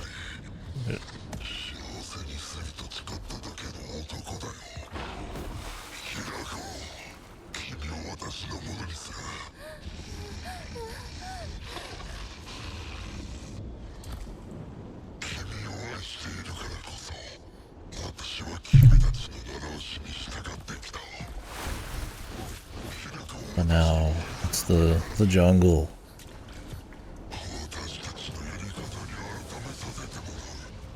Consent optional. Time to start beating this guy with the sword.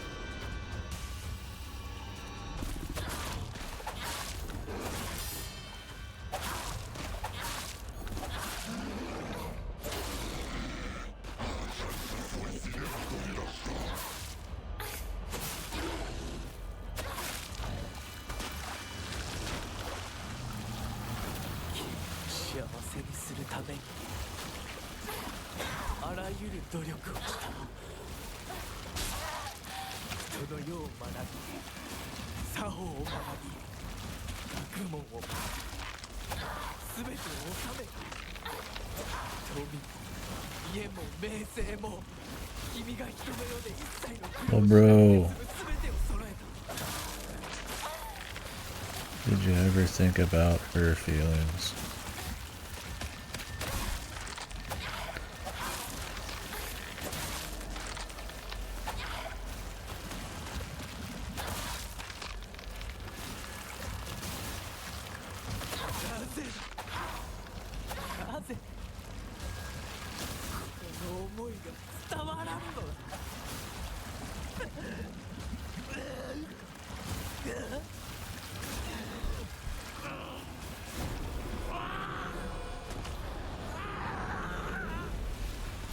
Get in there, Jesus.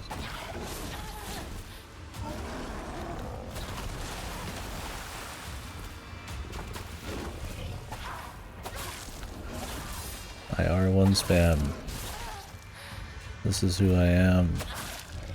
This is my choice. And you know what? I prefer this over actually having to do anything.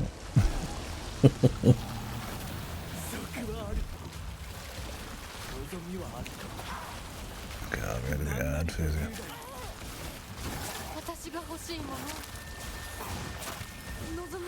Lovely combos.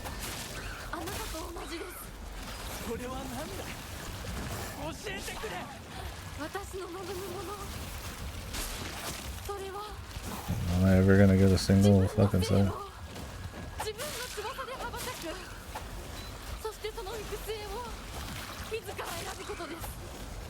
I love middle of fight. Wow.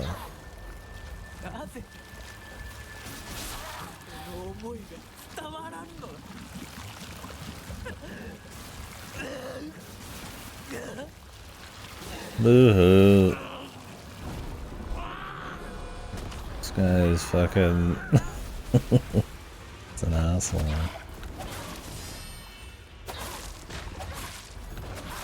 No. What I want matters more. What I want is the right thing. What you want is the wrong thing. I bought you so many things, don't you understand? Oh my god, this fight's fucking lame.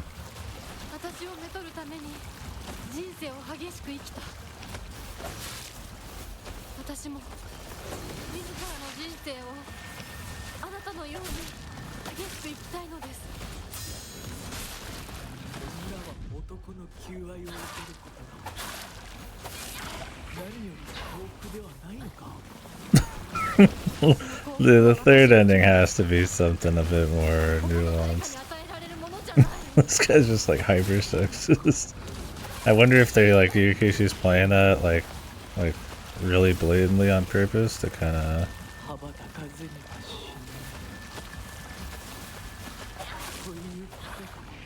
Like this is like too idyllic, right?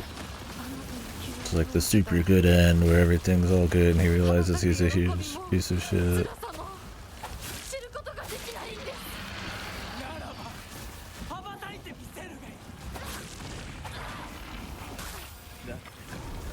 We'll see.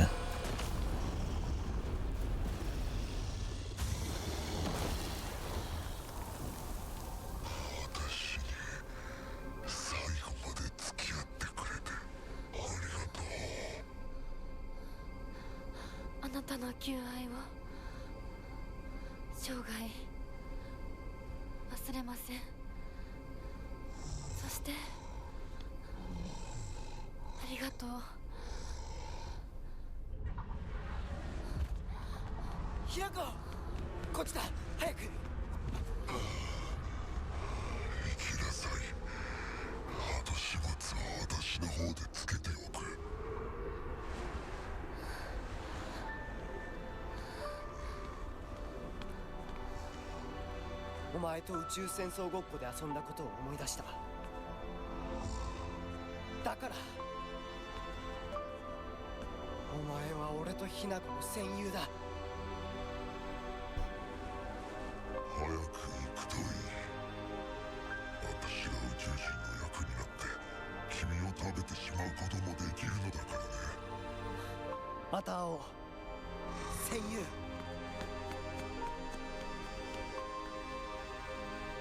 男なら引き際も大事か。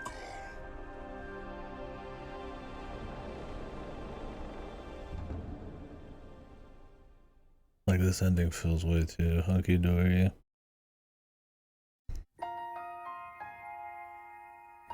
Oh. Okay.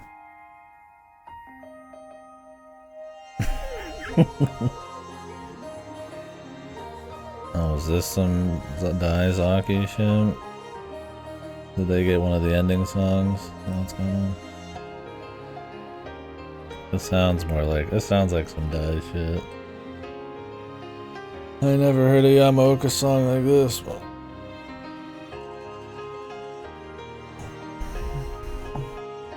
We get Dai for the overly sentimental kick a happy ending. That's a good song.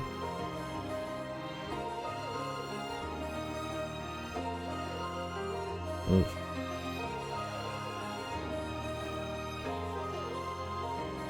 Okay. Did we watch the other ending online? I don't know if I want to like literally do it myself. Let's see if they actually require me to. I'm pretty sure you could just do it on New Game Plus. If they require both though. Well, we're in for another 6 fucking hours. Well, I won't have to explore it all, so I guess it would only take 3 or 4.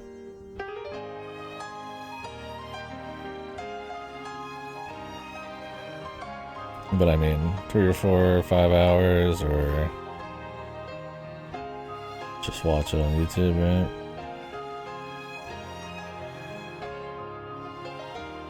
I don't think the game makes it good enough. I did not purify this sword. This was the Untamed Vengeance sword. I did pick up the blood, but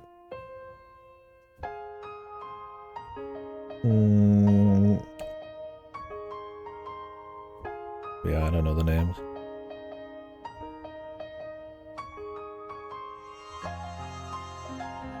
Probably though.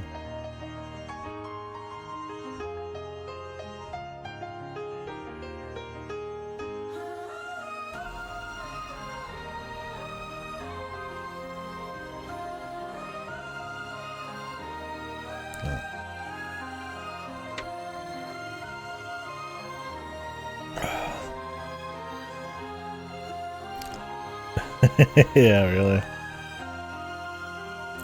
Put some fucking ZTS in there. That would have been funny.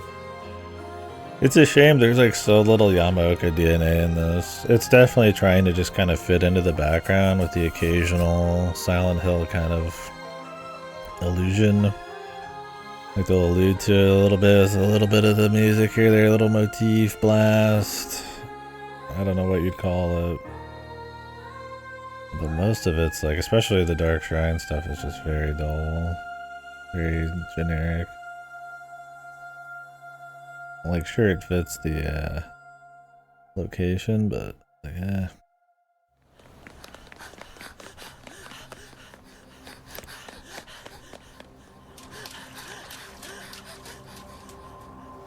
Is the town fucked because the marriage didn't happen?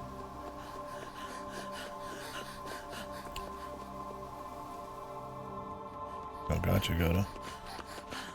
I wonder if there is a fight.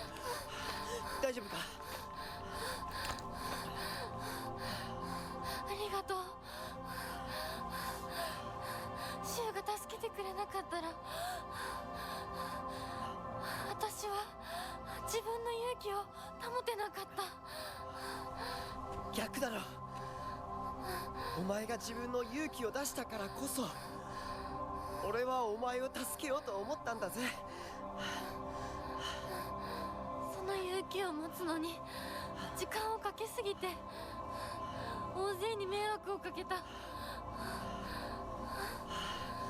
そのためにお前が自分の人生を諦めなくちゃならないってのは俺はおかしいと思うぜ。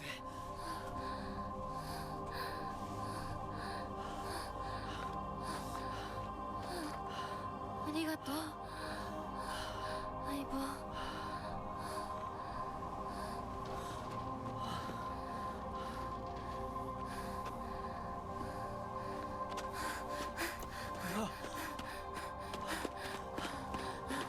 それにしてもお前ネクタイ似合わないな。うっせえ、お前だってそれ似合ってねえよ。 They're probably supposed to be in like wedding outfits right and shit right now. Guess they just ran out together from the wedding.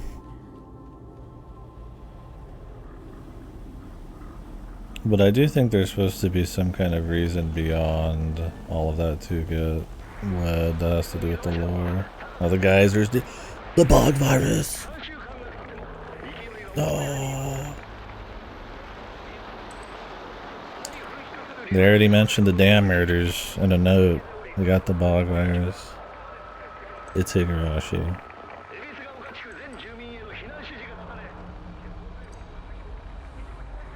Yeah, they talked about the dam and how there was murders everybody forgot at the dam beforehand. He's literally playing the greatest hits, dude. It's so goofy. It's like so much of the plot's just like random Higurashi shit. Yeah, so the reason the marriage happens is partially to like, whether it's just for tradition or not, to seal whatever's beneath the earth, which is probably some kind of Silent Hill thing, off completely. It doesn't even have to be Silent Hill, right? It could just be some random mountain god thing. I mean, it's like seals and other gods fighting and all that shit. Like, I do wish this had a bit of actual Silent Hill energy, but it's whatever.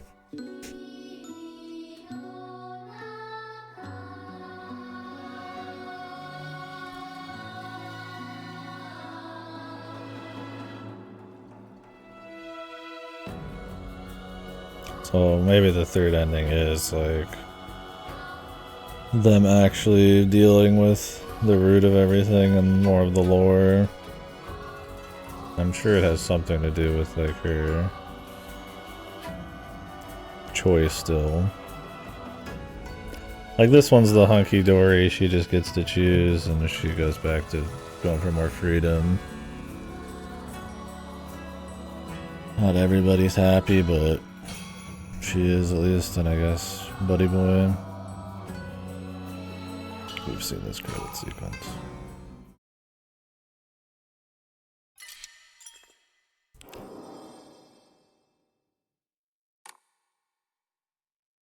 Alright. Let's watch.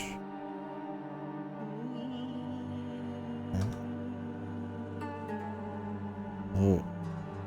It does start off raw. Is it worth doing a few hours just to see this ending? Do you guys think like 5 or 6 hours? I don't think so. This game is not good enough for that. If it was like really good, I'd be like, let's just do it because I'm invested.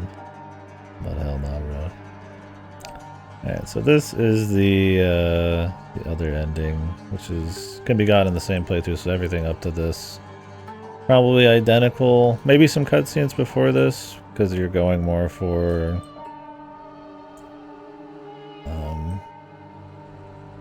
the full wedding approach. So I'm actually curious what happens before this. Because there is a lot of scenes leading up to this and her ending where, you know, you're playing as this chick fighting the fog monster and then the fox, right? Where I'd imagine in the other ending you're playing the fog monster version, maybe fighting her. So maybe this monster is supposed to signify the indecision in many different faces of like maybe her younger self, the one who wants freedom, can do anything. What? You weren't wrong. What you guys can hear? Hold on. That's good you could hear it because it was really fucking loud. Now you can hear it.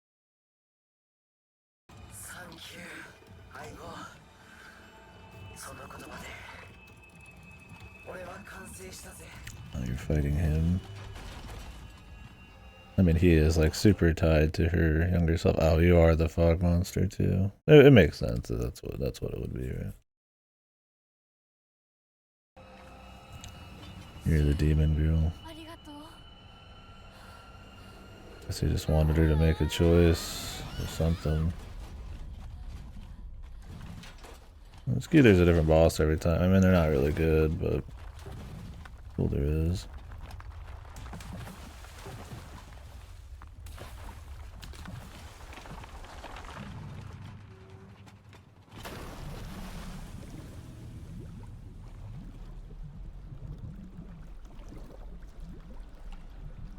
This is where my guy gets NTR'd.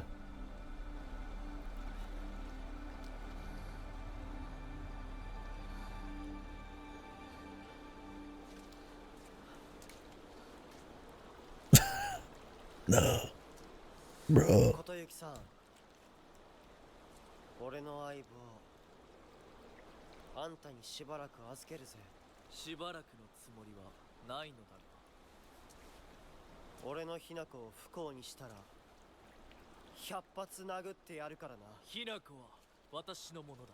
もはや君のものではないね。いや、俺の相棒なんだから俺のだ。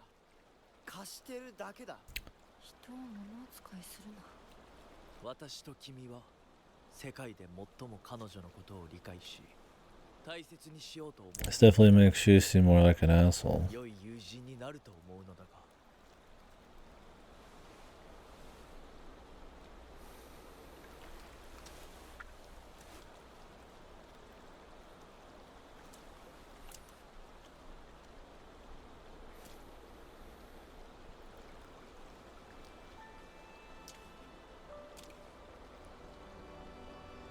Who cares? Who cares about her? This is the Giga fucking patriarchy ending.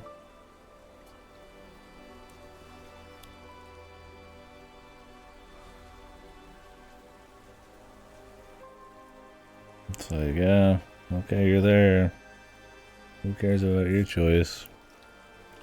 Who gets to own you, man?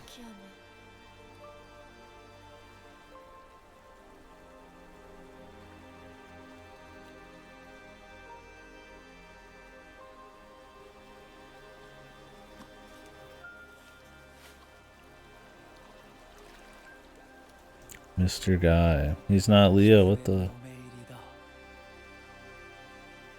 He's some boy band member. The host.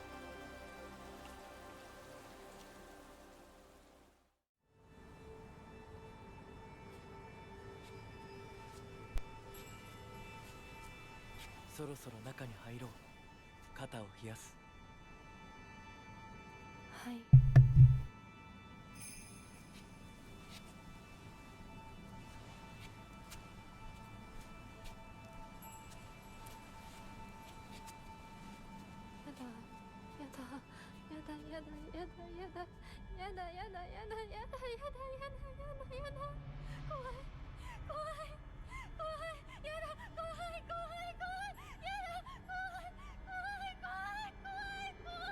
Oh, Rikishi.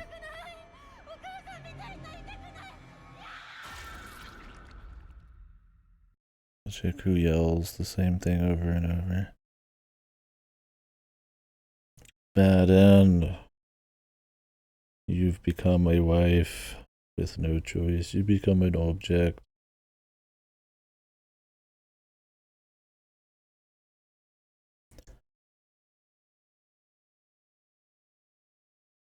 Everybody does what they want with. Alright. Now, let's see what we got for the final of ending. The Yaoi ending, yeah. What the?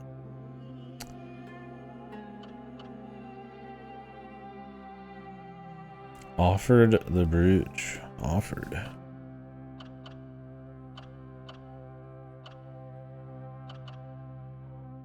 So no red capsules. This is an interesting ending. She just can't decide anything, so she just kills everybody and goes freak mode because of the drugs. This one's kind of like the in water ending in Silent Hill 2, where he just drives the fucking car into the lake and just kills himself. That one had a pretty crazy final song. It's a good song.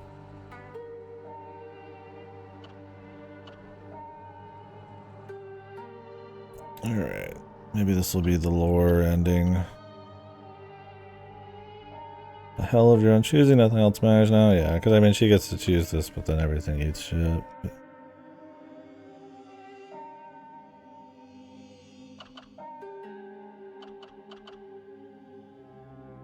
A Bruges post? Okay.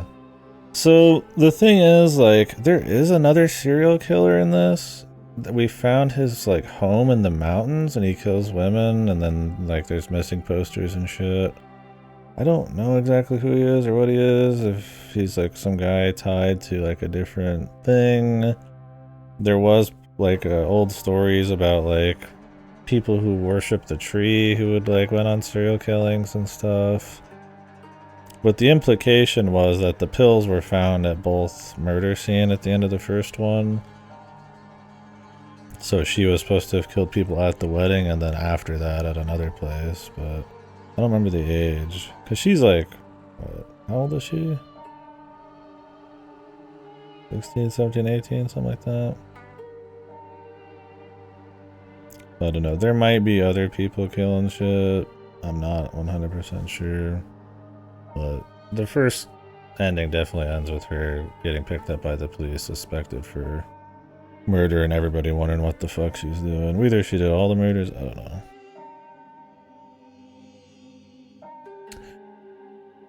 Oh, I got 3 paragraphs, bros. This isn't gonna be as simple as I thought.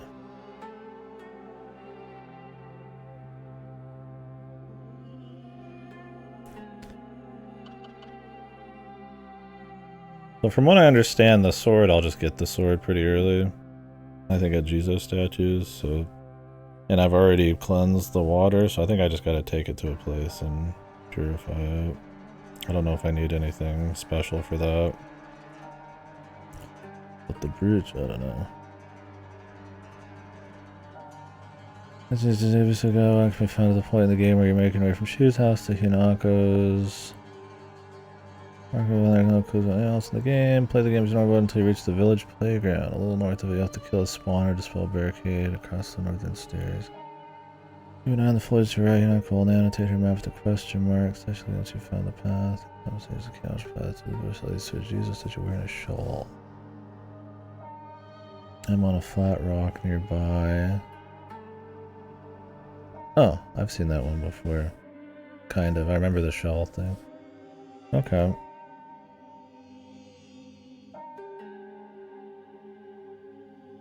So no red capsules. Purify the sword. We've got the 2 different full endings already. And then I have to do some weirdo shit after Shu's house. Really, it should be easier than the other ones. Now the question is there going to be new shit on the way? Do we go for story puzzles so I don't have to think about them even more? Or do you think that's going to actually make them, like,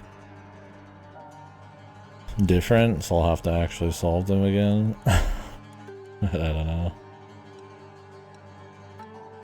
Yeah, we'll do story. Fuck it. I'm curious what the difference would even be. That'll make it feel different. Story. And thank you, Giddle.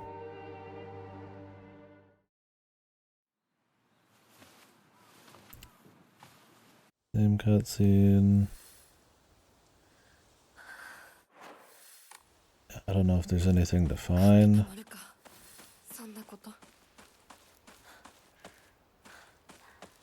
Cause that'd be down just running straight ass through the whole thing, but I actually wonder, like, how much new stuff there is. Oh, this is new journal entries.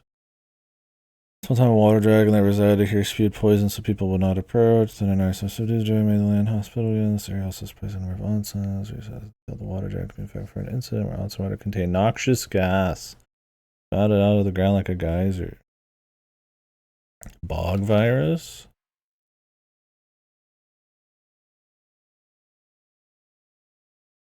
The mountains are brittle. The town hall declared the landslide country at any given moment. There's no talking back. In the last 700 years, there's been no record of such a disaster. The divine protection of Inari-sama is what's protecting Ebisugaoka. Ebisugaoka.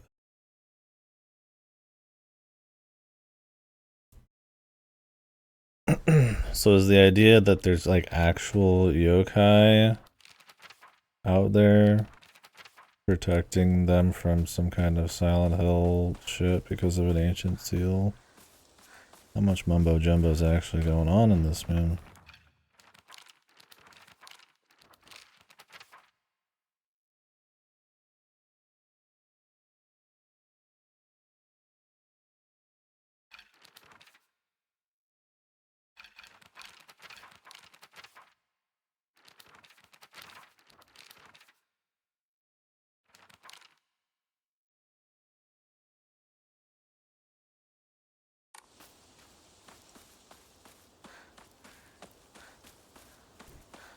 I'm running around exploring to see if there's anything new. But I could cut off like many hours if I didn't. So, if anybody happens to know if there's actually any new stuff to find, or if it's the same base campaign, and they'll just mix shit up as we go, wouldn't mind knowing. Like, if there's no notes or any new secrets, it's like we might as well just rock it.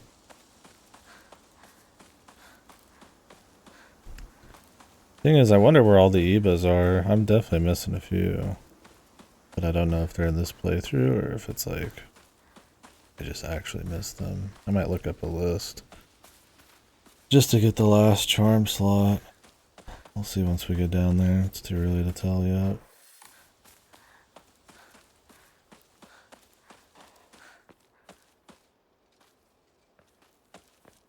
Outcast.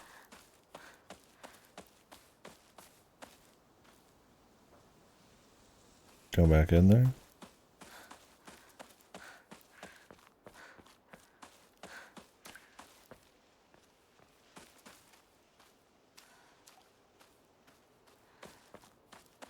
Nice. Hope you had a good day at karate. A note. What is there?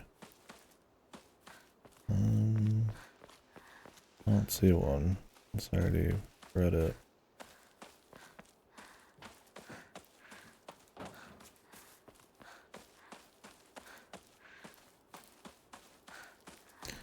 I'm hoping this playthrough actually changes a decent bit in the story. But my prediction is it's gonna be identical outside of like actual real choices. Alright, so I need an Emma. I'm gonna look up an Emma list.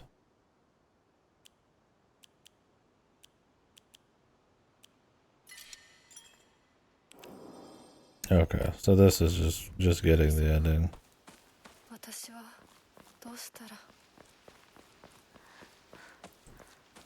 Gotcha.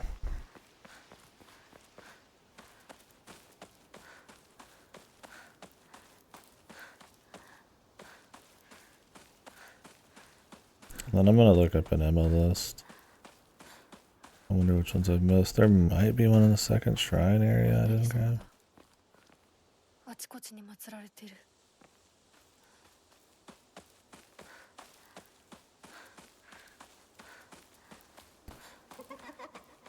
This is the room that just tells you about the Jizzo statues. Don't know if anything's changed here.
I don't expect any changes.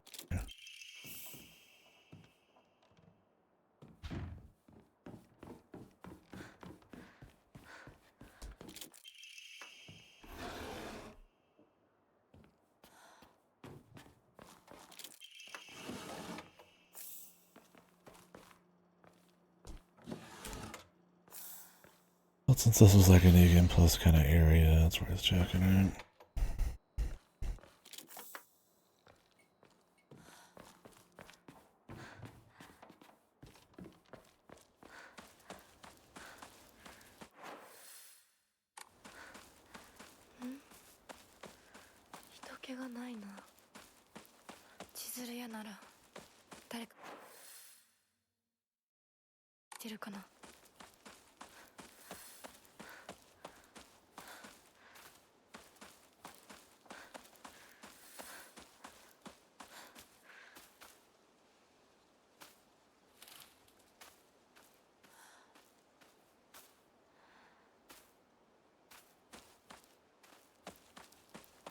Thought I read that you can get the sword by going to one of these statues. Maybe it's like later though.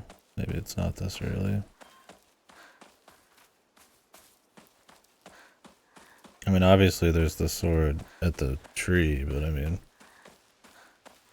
gameplay wise it'd be kind of shit to only be able to get the sword at the tree.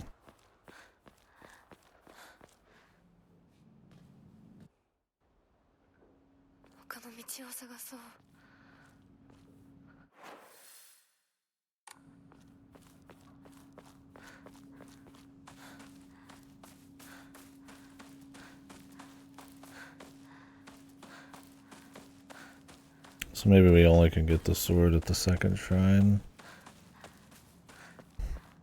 Oh yeah, let me look up the list.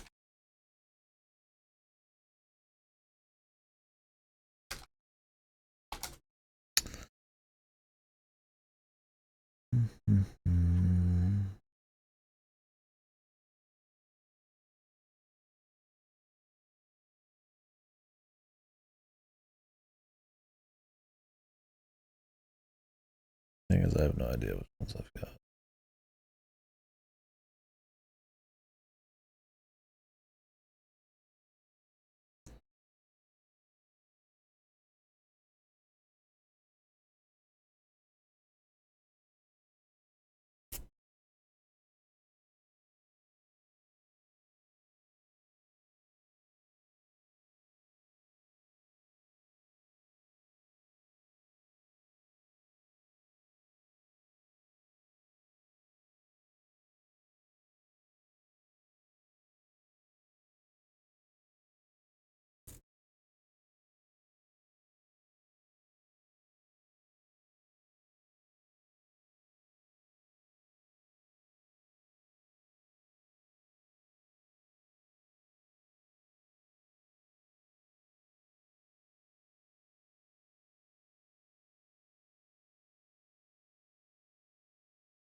Locked after placing the calendar in its right spot. Maybe the Shimizu one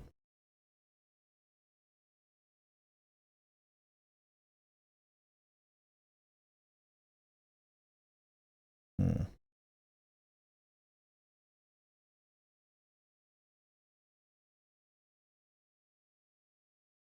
They add a few to random areas when you come back to town.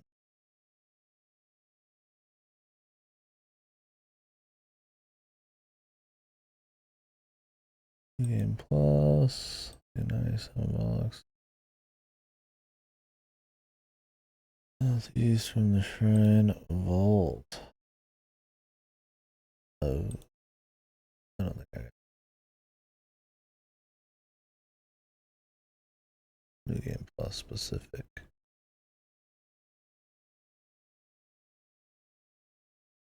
That'll be one. I only care about getting the charm, so fine.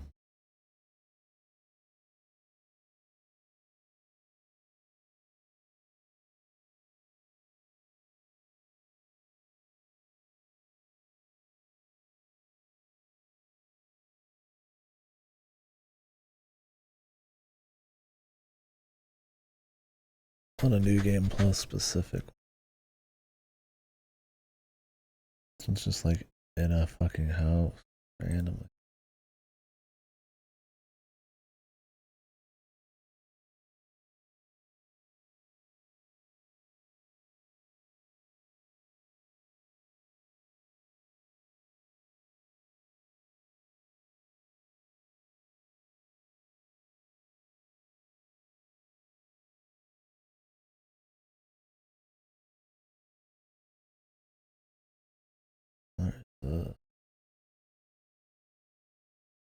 The Crimson Fireplace.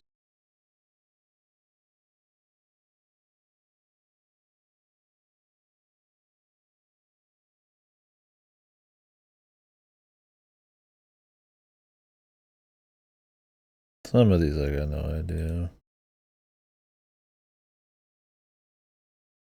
Oh, there is an Inari door in the Dark Shrine. New Game Plus. Oh, there is one in New Game Plus too. The only one.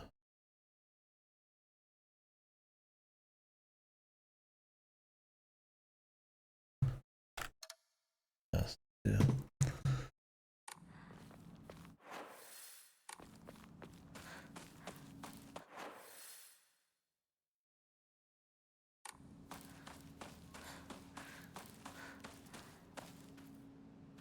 Oh no, this is like way deep into the game.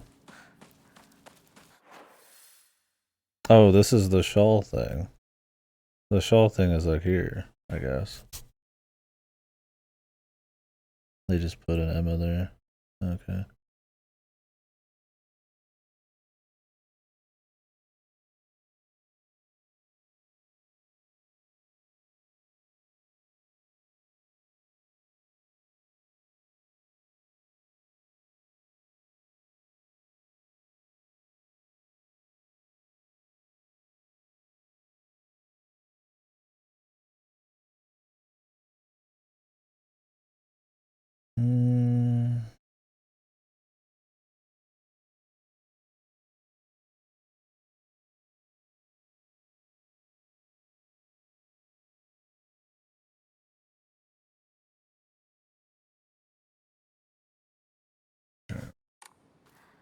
Whatever.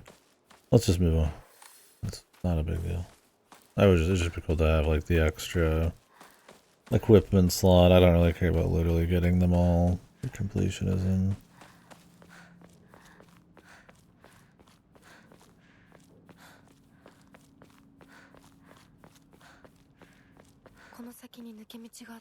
So I read online that you did not need to clean the water or turn the water to blood ever again for the sword purification. I mean, I guess I could just check the room.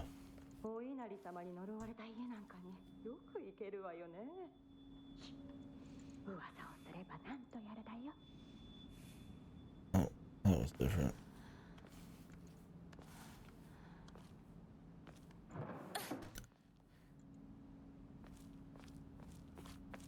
Thing.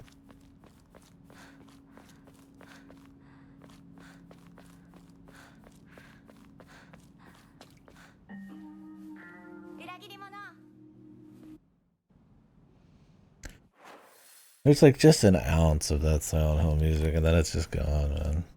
It's a shame.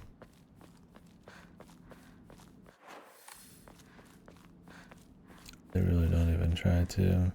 Which would, like, it would be not a big deal if there was something to replace it. Yeah. Damn.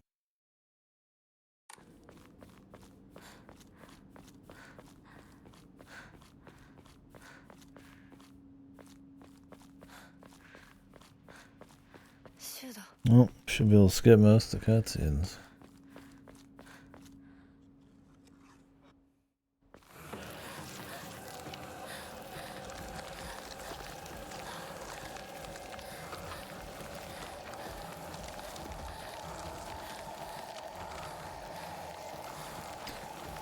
We'll see by the end of this playthrough. It would be cool if it was a bit more of an extensive New Game Plus system. It's definitely more than most with the second ending. And then needing to do one of those to even get to the third. If this one was at least as much as the second one, that would be nice. It'd be kind of disappointing if it's just like the exact same thing, and then you get some mix-ups at the end.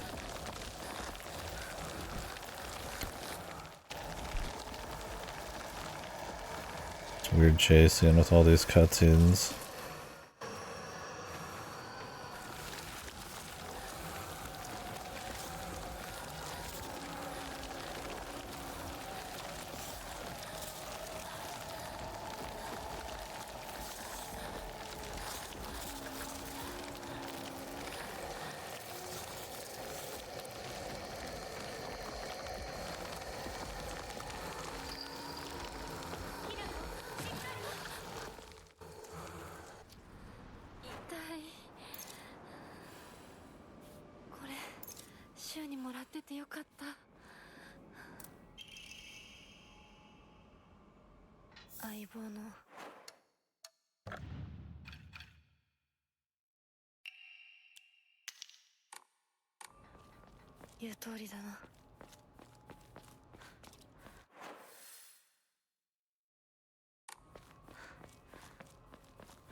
Time to bust ass.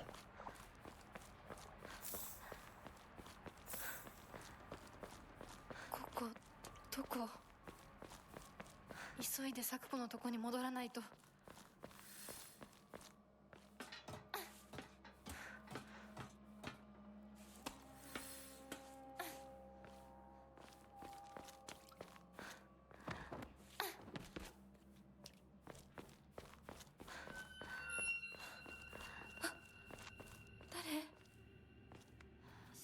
Spooky. I wonder why the beginning has so many like hard dedicated chases and like sliding between walls, and then they just kind of get rid of it. It's like they started it with like some of the AAA hallmarks. Or maybe this area is just harder to load. I mean, it does have a lot of problems with loading in specific areas. And the chase is probably just them trying to make it more cinematic, since you have to keep turning around.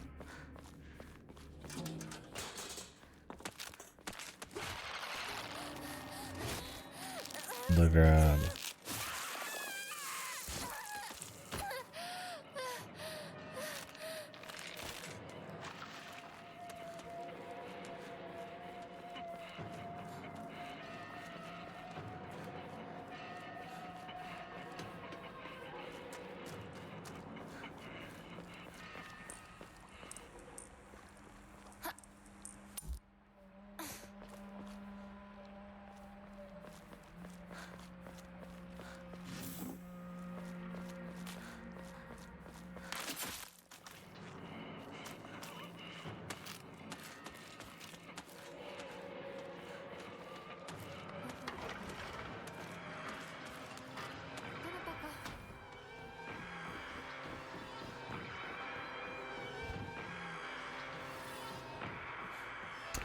I'm using telecontrols.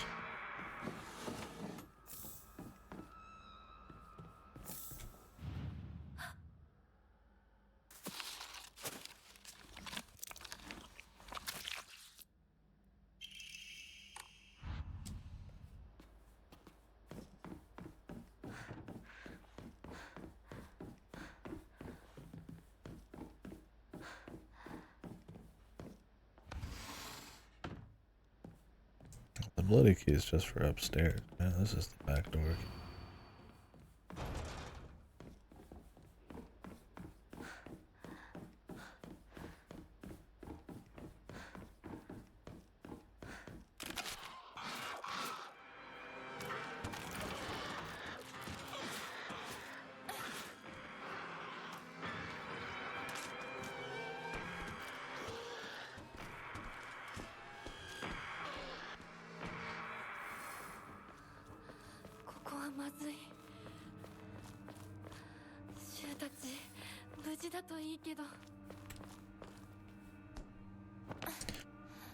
She wants free will, but she wears a school uniform. Curious.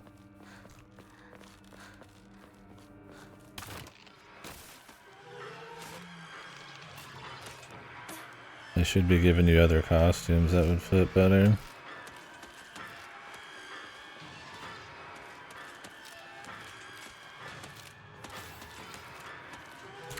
Except those are all fucking paid. Nonsense.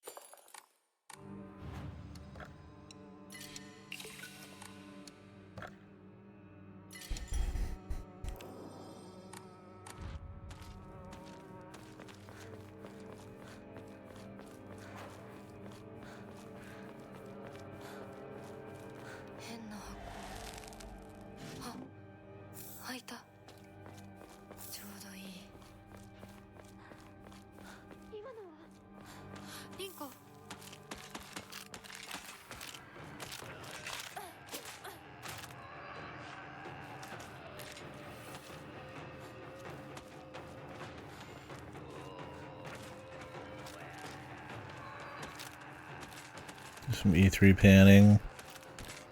Whoa. Epic. Everything has to be like looking up here. Get maximum landscape shots. Wow. So these are the bane of any replay. Having to fucking just run. These fucking assholes, like. But then having the dudes who just jump you. Popping up everywhere. Suck ass.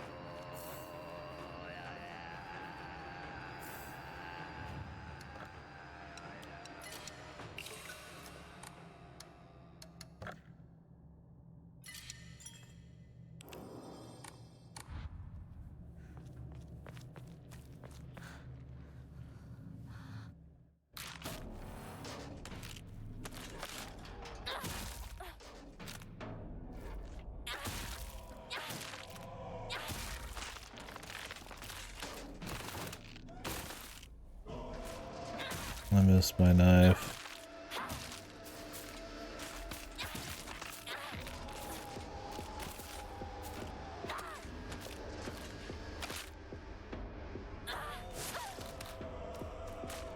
And my sword. Jesus Christ. It's just comboing, man.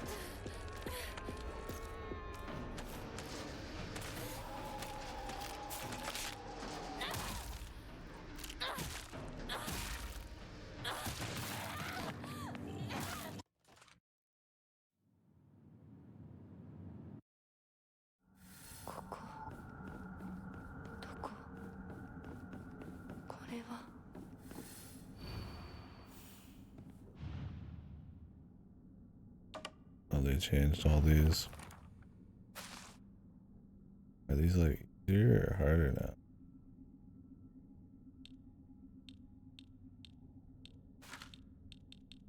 now? It shows them all on the top, I guess. I suppose it's easier.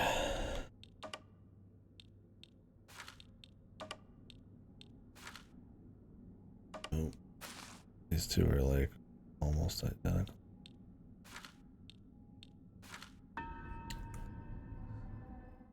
Light chain.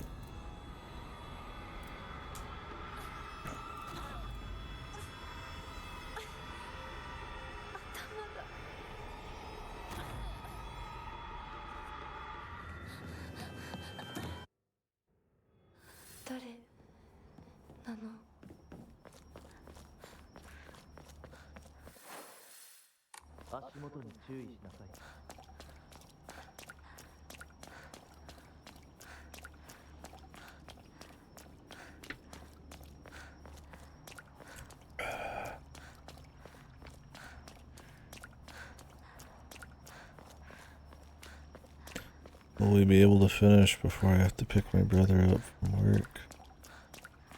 Oh, we're getting double audio. I always forget to turn that off when we watch a video. ゆっくりで構わないと All good. I'll just make it sound echoey.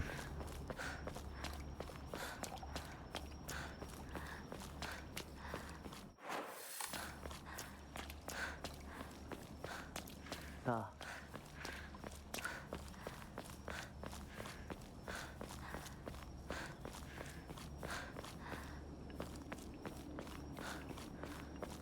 And the code's probably different on this too. I don't know why I changed it to this difficulty on easier puzzles. I just wanted to see, but then I asked myself, wait, why the fuck do I want to see you? It's gonna be probably a pretty boring fucking playthrough, honestly.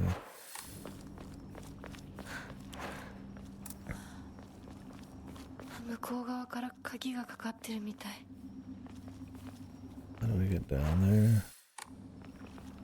They might not let me now. I have to come back. Ugh, I hate how on rails this fucking part is, man.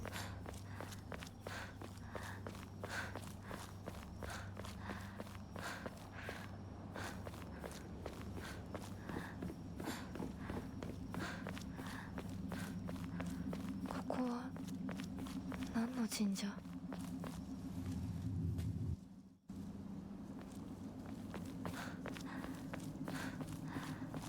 こっちだひなこ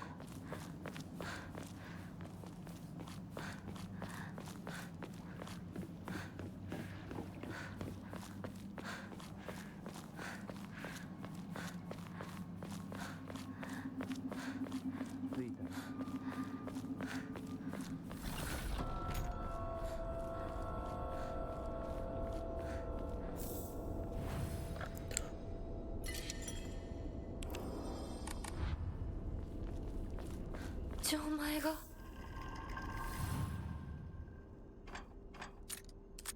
Probably.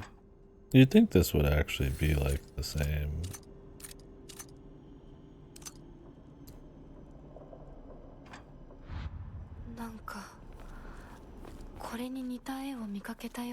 I don't think that was the right one anyways. But I need to go down here and check some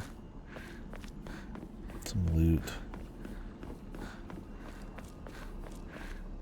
If I can get this loot, then we won't look for any more until story requirement moments.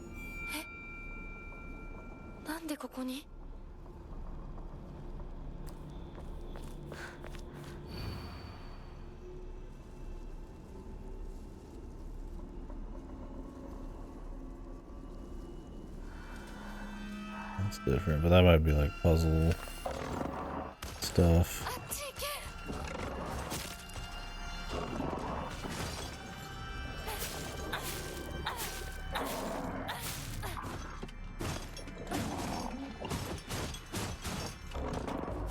The 20-hit combo.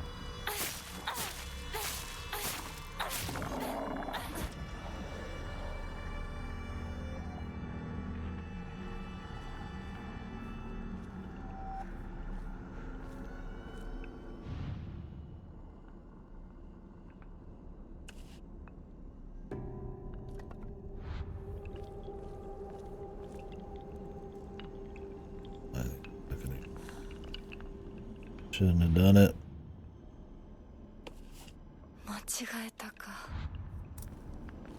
The puzzle sucked in this.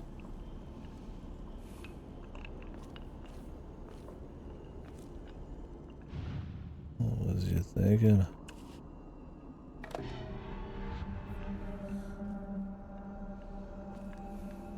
They totally changed what it is. Not like a unique one anymore.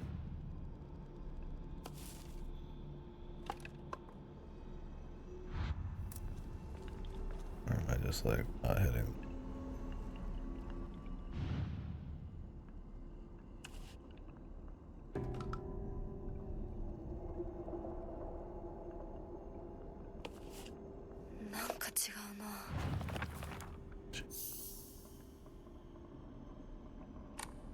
Crane, a serpent, and a tortoise.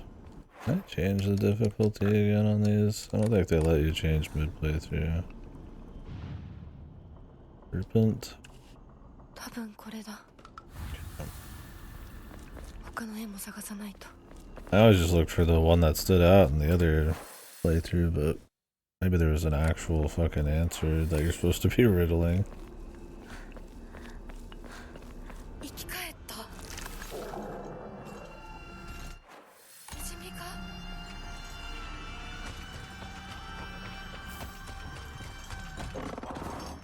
Fuck's sakes.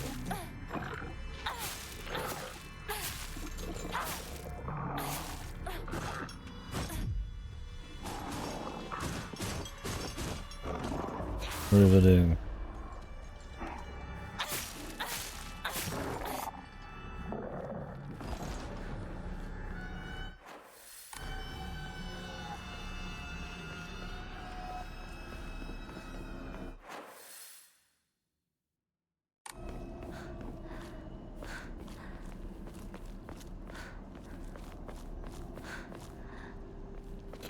Here? I've been here before? Looks like.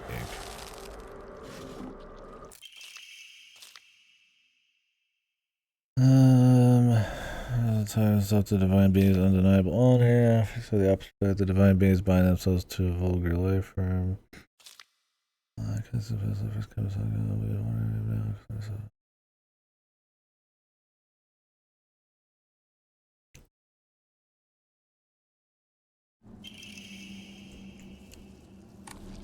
There we go.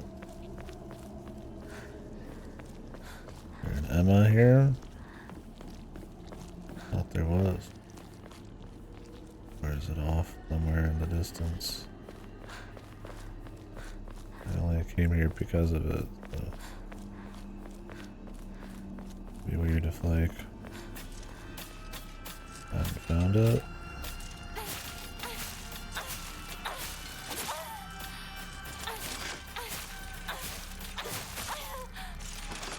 Oh, this shit does so much health.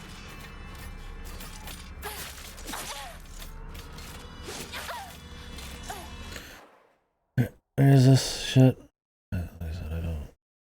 My patience is thin for the redoing of anything in this now.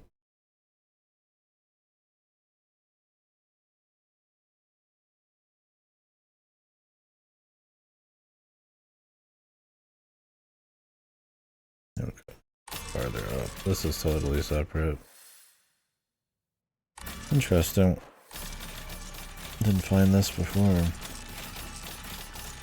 Other than just marriage stuff, there's not much there. And they spawned a bunch of guys, which not my favorite thing.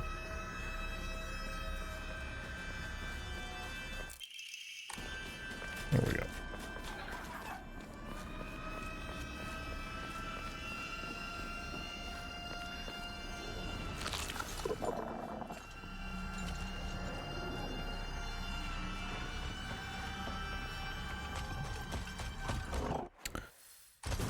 I'm gonna just Google this. Who cares? I've already done the normal mode version. Just Google the easy one so I don't have to actually walk over there. Give myself some fucking time. Oh my fucking god, man, what these fucking enemies did. It's so lame how late you get some of these like fucking weapons to help you out. And you never do in this area. It's always just the dog shit.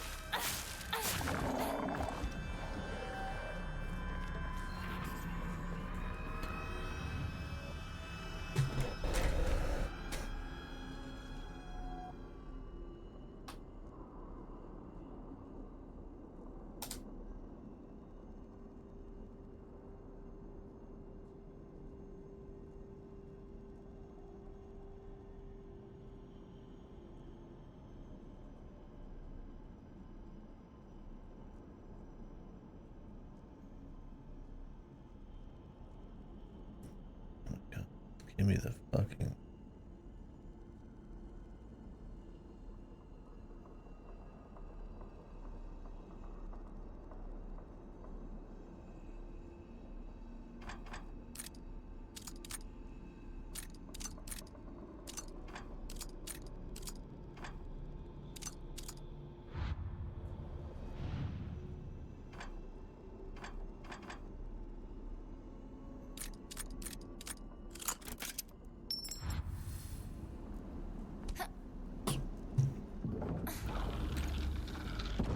a mistake. Should have just left it on the difficulty I knew.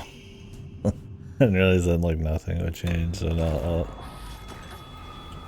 the puzzles being different and the game with not great puzzles. I don't know why variance was something I thought would be fun. Because it probably would normally in any other game, but or in some games. Unless it's like you're just trying to get to the fucking end.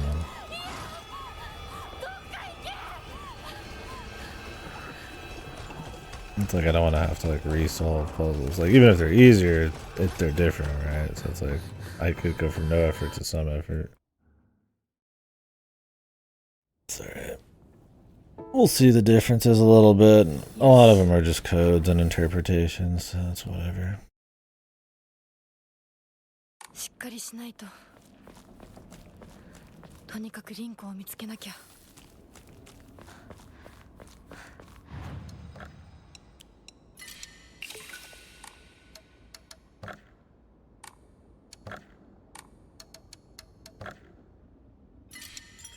Fool.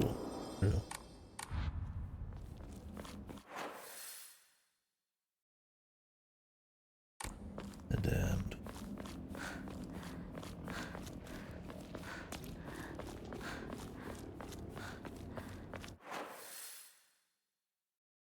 Where was the laser weapon?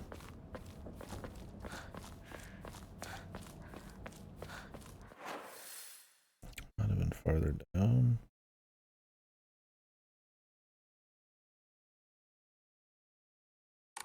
When you pick it up around right. I mean, I could get it later. I mean, I don't really need it. The sword. I just want to get them all, though.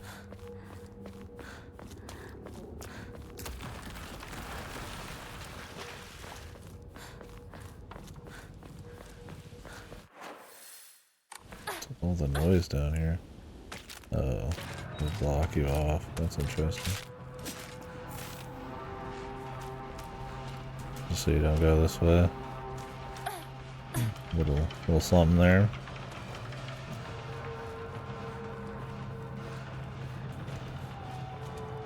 I need to find a knife. Let's see.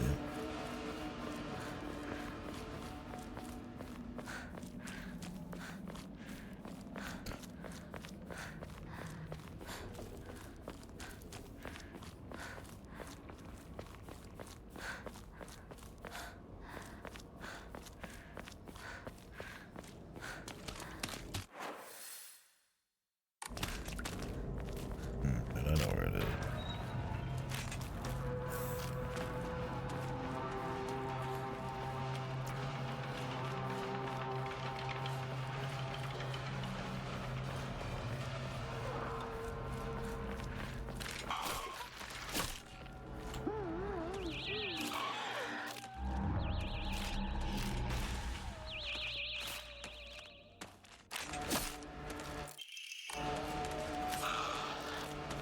I do have a knife. Slightly longer sword.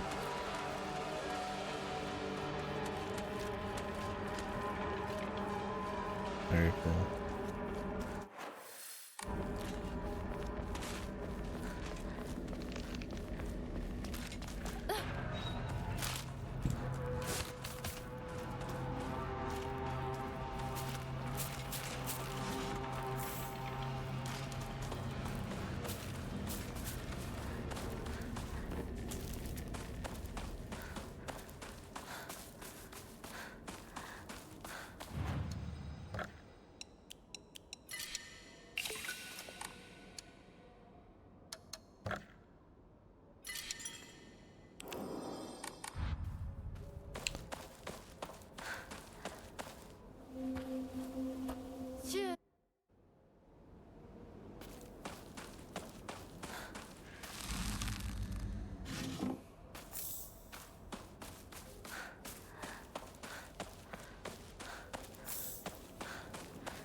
Now we're talking.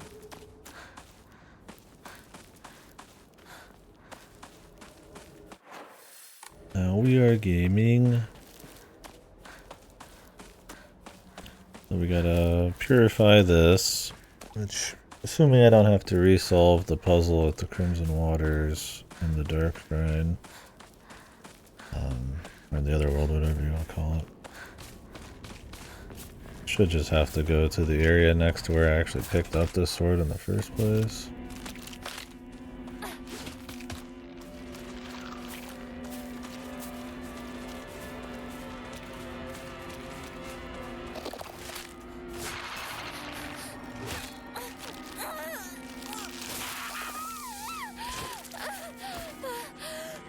Jesus Christ, we get it. They've all been stabbed, man. Just move on.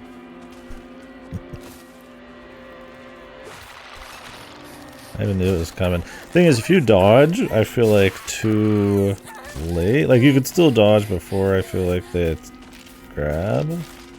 But the grab range is a little larger than it seems, so like it looks fine, but it never actually starts. You just kind of end up fucked. 気持ち悪い。ひなこか。この気持ち悪いのには触るなよ。 Don't go anywhere near that weird stuff. 右の庭から回ってこっち。わかった。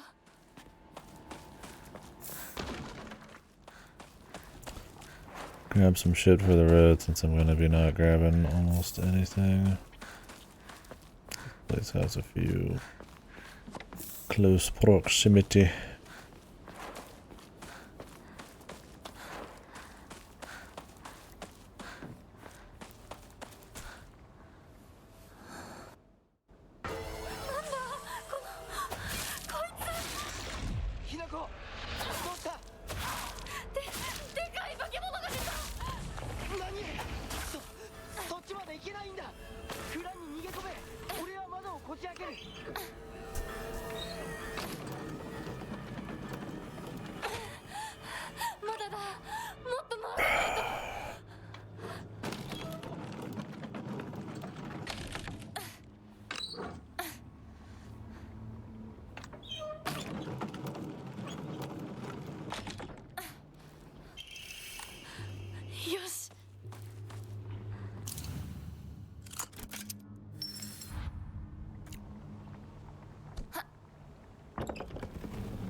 I'm not dropping him.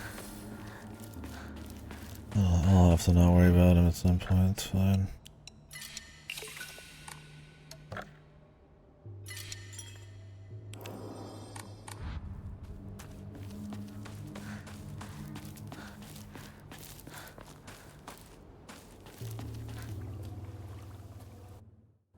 Alright, well, let's see how this shit's changed.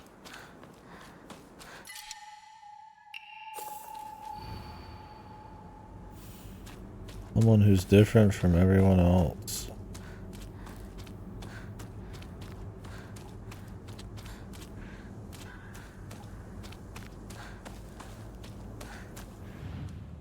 I don't know.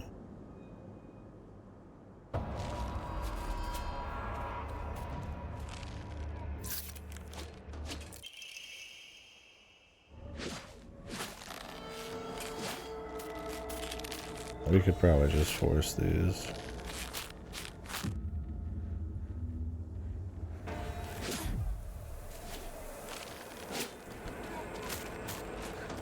What I'm hoping is what happens is they just like actually cut down on the amount of some of the puzzles that just have like multi-steps.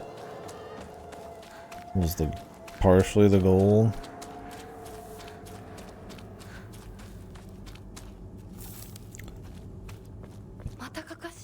We'll see. Unlikely. Where's the clue guy? Or are they just all just different? Whoever's different? Still. Just the face that's different. Funny if it's just the same thing like 20 times. Oh no, he's over there.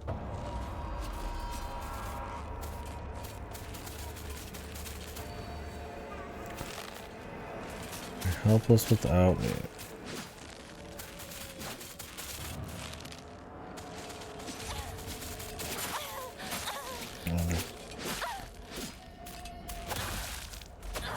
I used to know these by heart. This is one of those games where it just like ends up not actually being like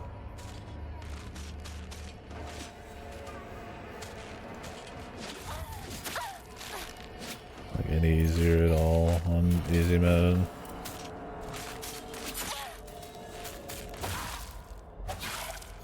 It's just different. You're helpless without me. What does that mean? Who's helpless without someone? Nobody's like squadding up here. Is that she has no sword?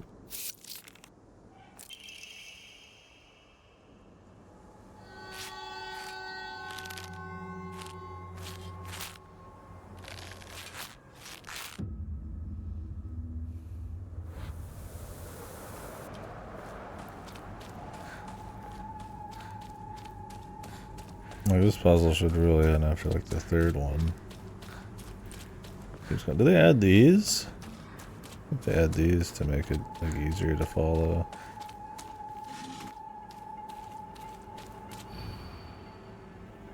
You'll be trying as you'd be so miserable alone. でもお供え物だったよね。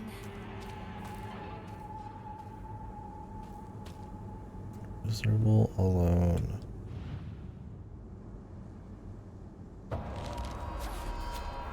Is it like we got friends here? I got no fucking idea, man.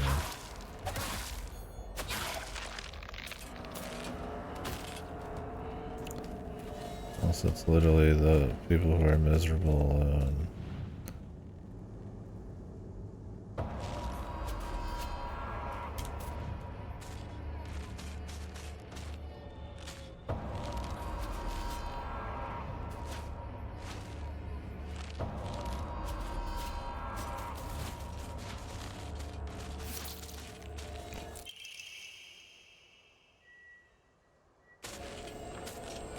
Had like a little thing on there.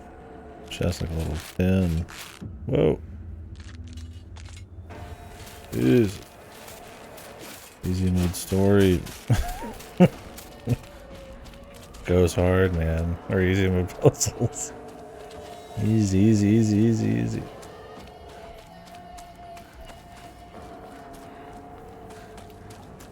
This direction.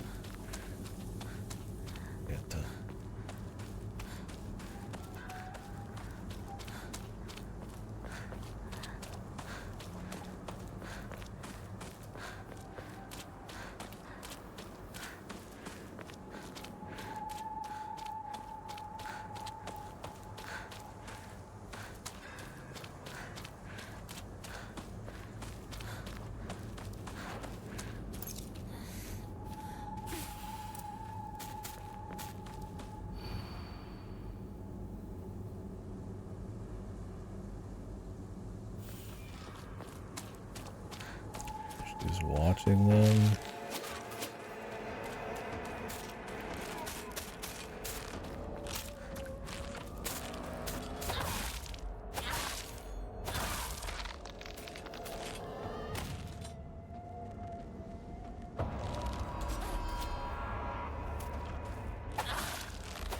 Well, shouldn't the last one be somebody that looks like our gal? So we're not looking at the person who's watching. We're picking the person who's watching. We're picking the person that she said she's watching.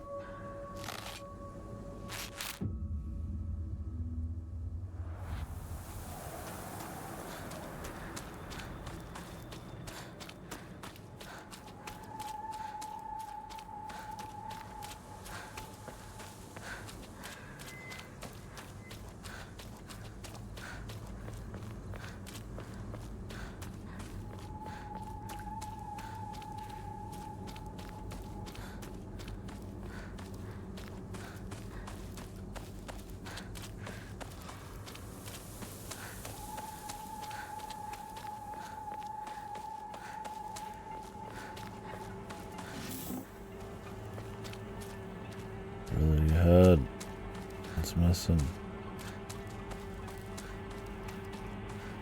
Oh no, it's not.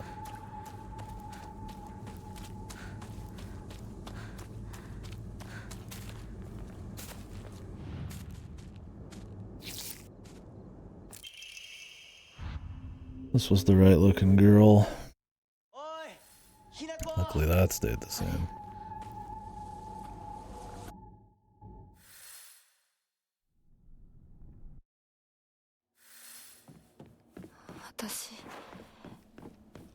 I need to loot a little bit, Jesus. Got like no heals. いた。もう少し待っててくれてもいいのに。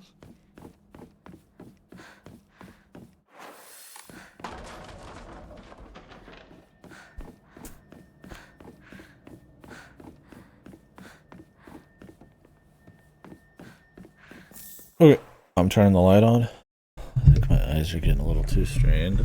This game isn't spooky. And it's also the third fucking playthrough. So it really doesn't matter. Or third and a half, maybe.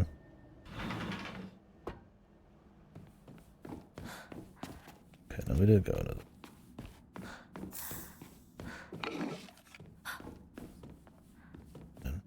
in here.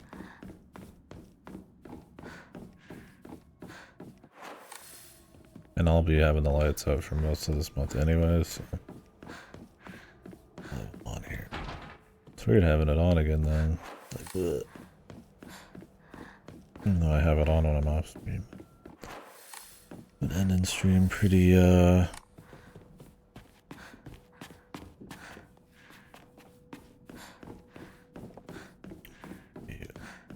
close to when I hit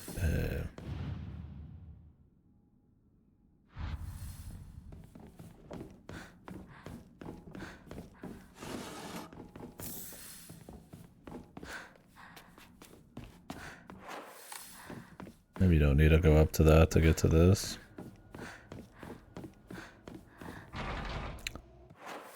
Key. What the fuck was the key?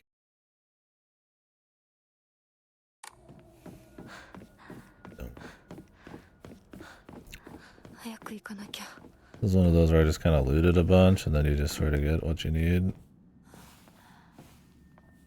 I don't really remember where exactly everything is. I just kind of, because I was still doing like a full exploration.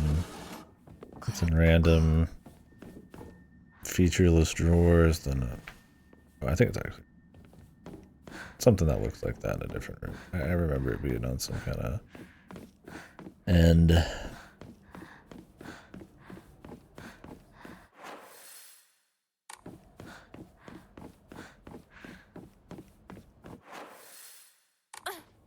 It's like literally in here.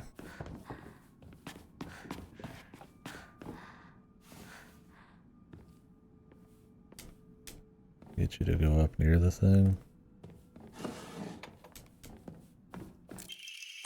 Oh, there it is.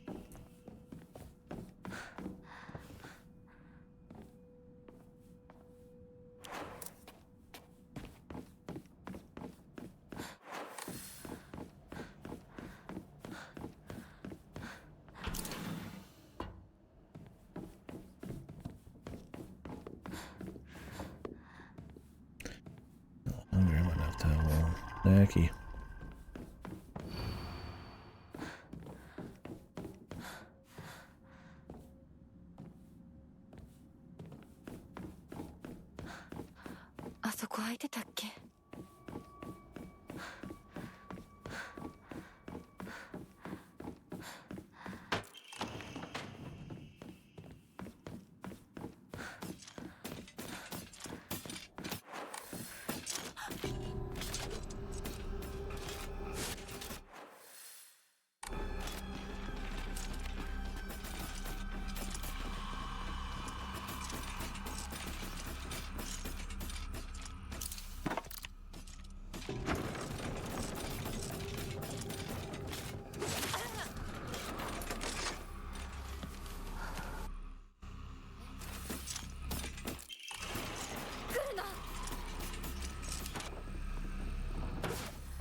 事なものだと思うけど。 It's new?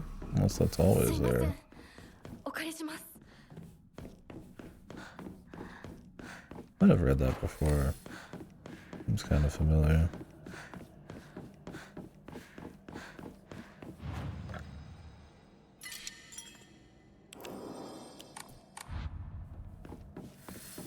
やっと着いた。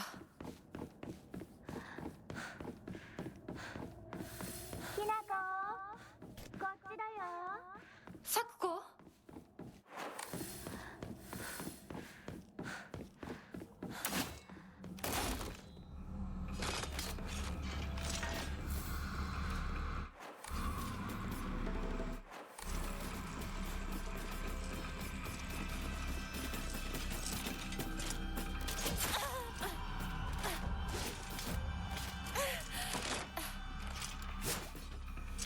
ショコ、こんなところに。 Get some bandages.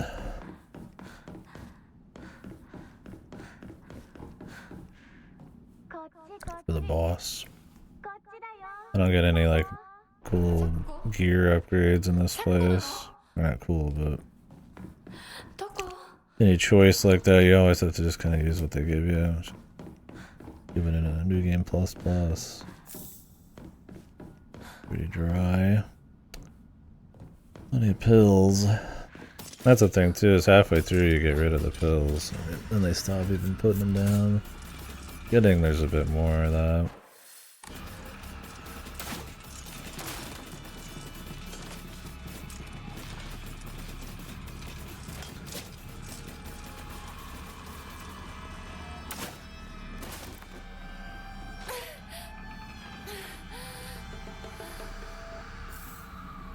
A lot of divine water.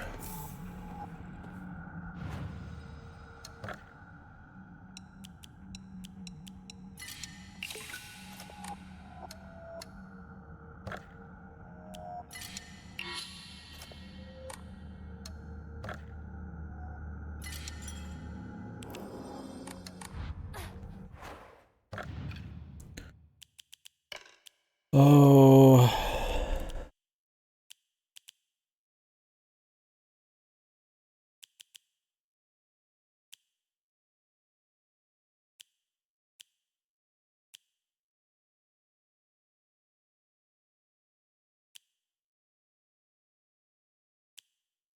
We'll probably have to do this when we fix the sword, sadly. But that's in a while.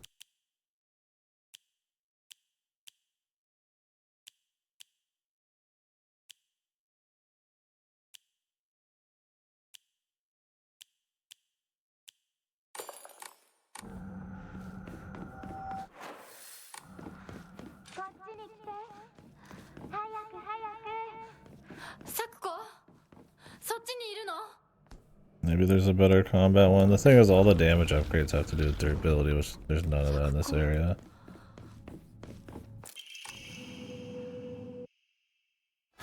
Time to run again.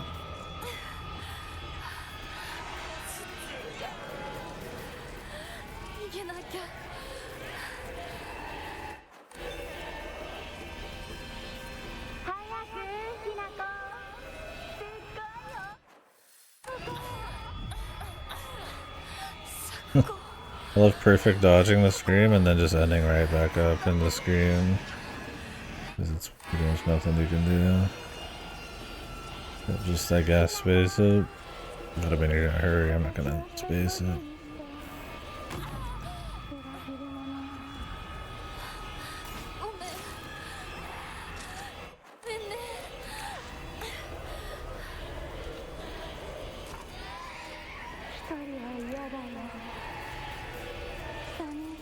Sakuko is very tied into the supernatural. I was kind of hoping she'd like live in this one. But I guess that would be too much of a change, realistically, do. Well, I mean, they could, but not putting in that kind of a...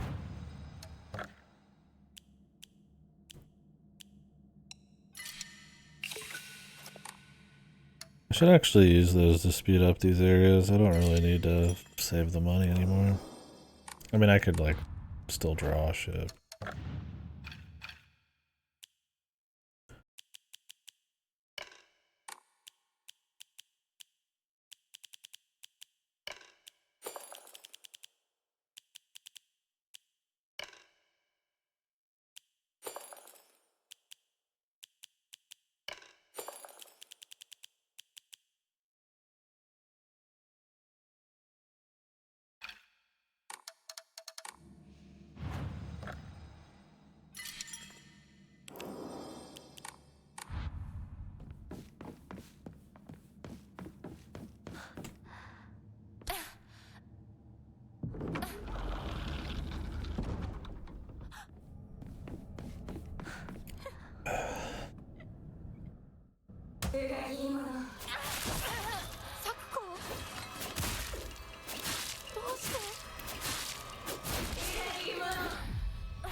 That stamina speed regen is crazy. It's way better now. It should be how it is by default.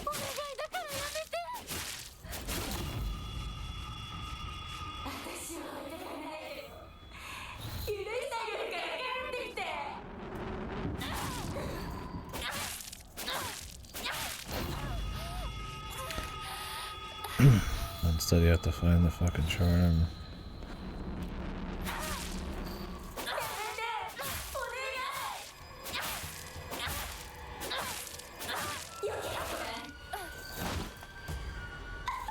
Dodge this.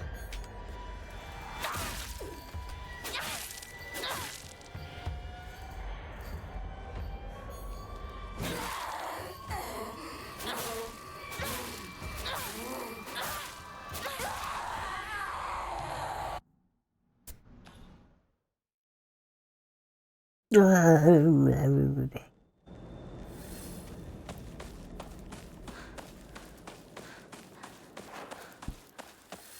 think that's air you're breathing, boy. We see the place. No. The sacred water thing. I mean, I like that those puzzles and the Jinzo statues and shit at least stay solved. You only need to do them once. Or in theory, we'll see for sure.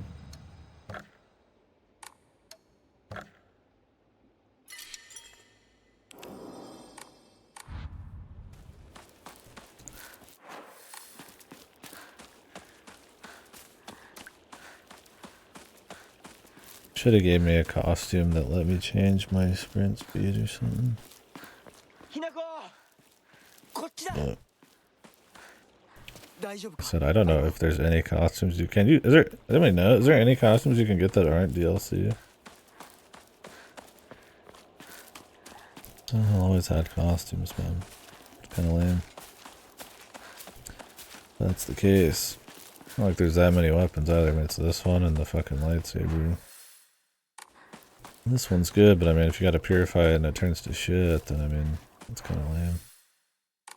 And the lightsaber's only good after you've like done everything. That's like the whole point of even like having these weapons is to speed these up and add a little spice to New Game Plus.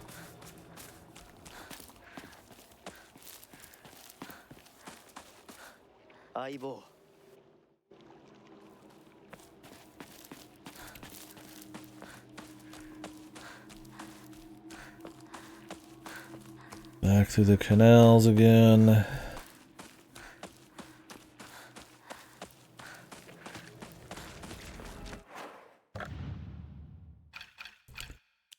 What right now? Enemy line of sight. It's not like that just for like running past dudes. I don't know how good it actually is. I think a lot of these dudes just activate on like distance, but obviously the grab ones are always just like set.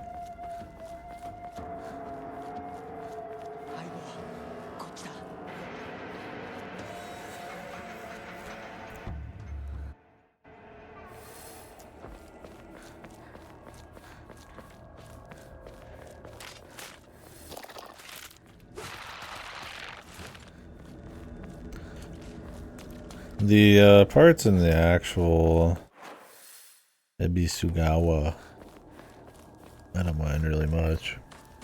Well, maybe the final arena bits, but for replays, the Dark Shrine areas are so shit, man. There's always so much more like fucking around you have to do, and back and forth, and it's visually so dry. It's the same fucking thing constantly. And the later areas have a lot of fighting.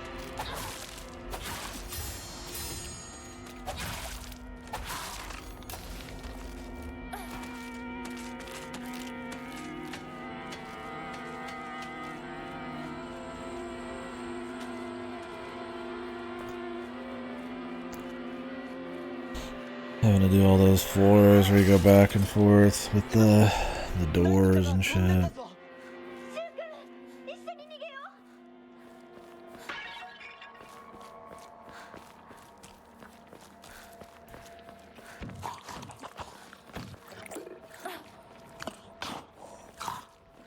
二人はどこに Let's try it. You have to trigger this by going down the knob. ひなここっち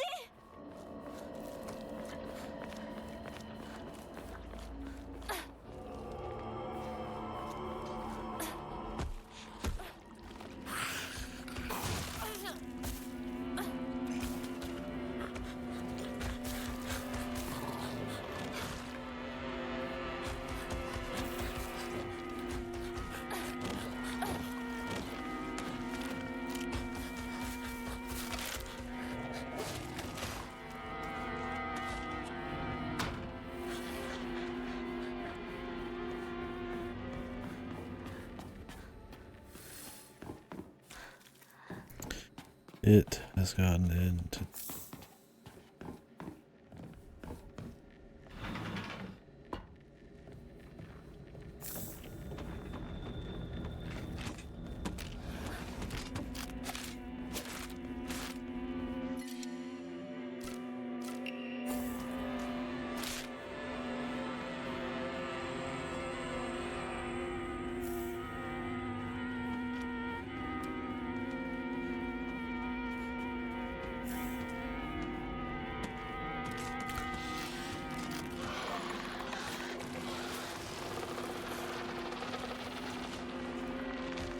It's cute they give her a little animation where she's looking over her shoulder. When you're getting chased, jumping through shit. It's a small thing, but...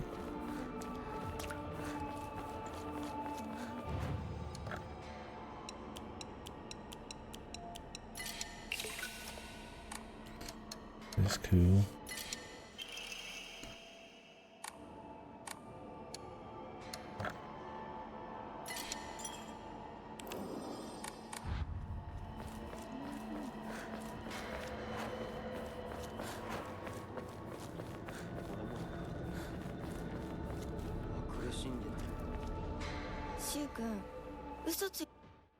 So this is them talking about her being out of sorts because of the arranged marriage and shit.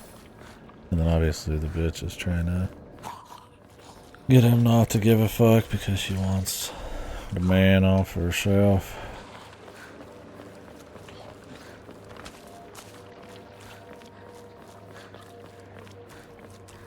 Get a little better context with that after the last little bit. Have I not seen that before?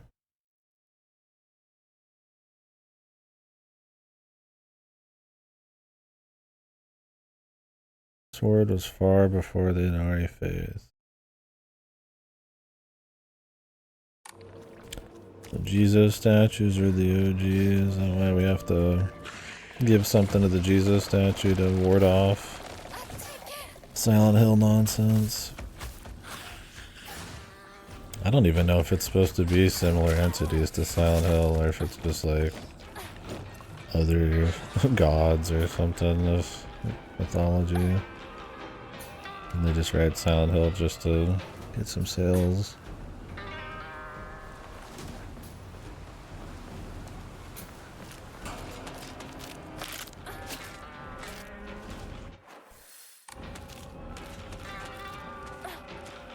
I mean, obviously the symbolism and subtext and very like dreamy bullshit. This has a lot more like actual like parallels to things happening in the world. That's supposed to be for the marriage, I think, there.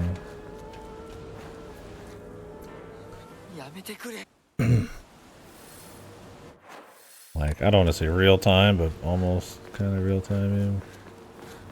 It kind of feels like.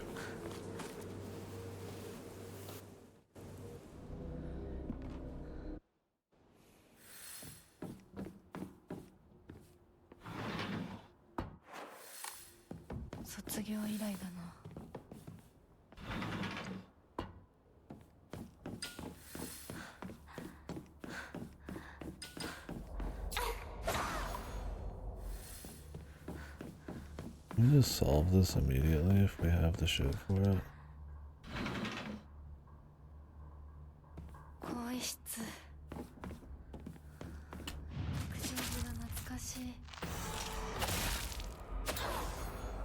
God, I hate the wall bangs in this game. So egregious.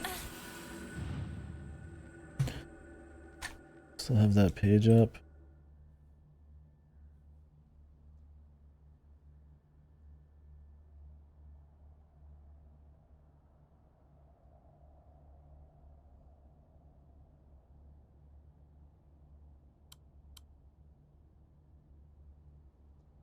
This one is C.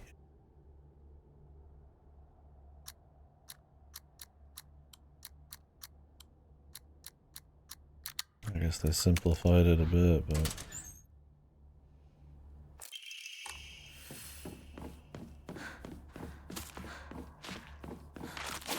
I like when there's on replays ways to skip like a significant amount of shit. If you have like the way to solve some of these puzzles, it's about the only thing that's cool about having most of these be like number keys and shit. I would say like what, a third of these probably are like that. Like codes and numbers and locks and shit. Sadly, throughout the rest of the game, it tends to be like collecting items and just dropping them off. Right? You saved my life.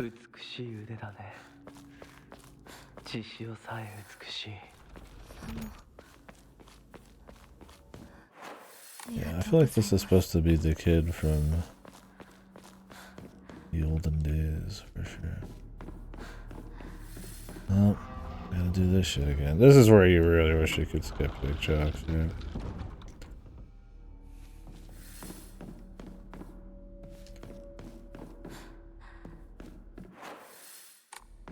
Like, all the shrines, you have to pretty much do everything until later when you get to skip one.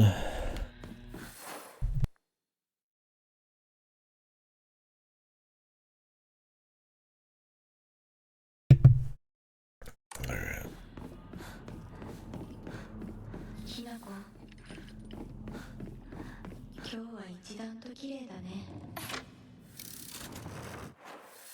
Red, green. 3 of these we gotta get. We have to come back and forth through this shit.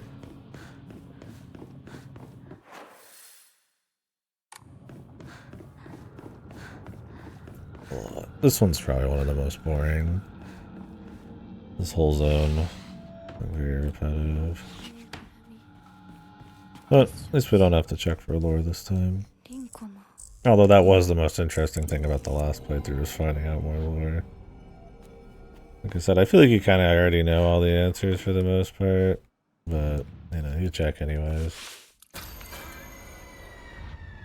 It's nice to get the little details. Is it random which one this is? Or does it just depend on the difficulty you're on?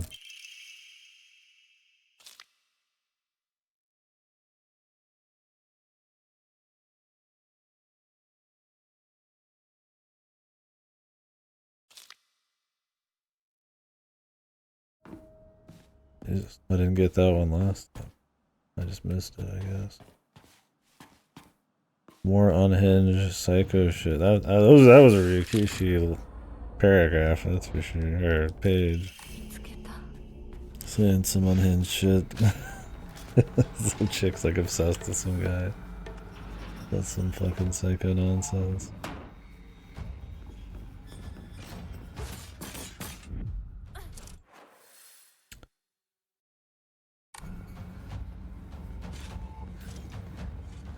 Do this one again.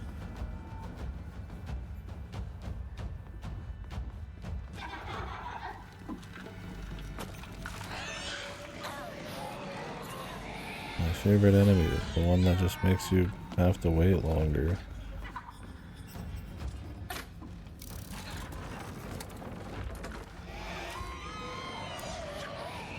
Thick.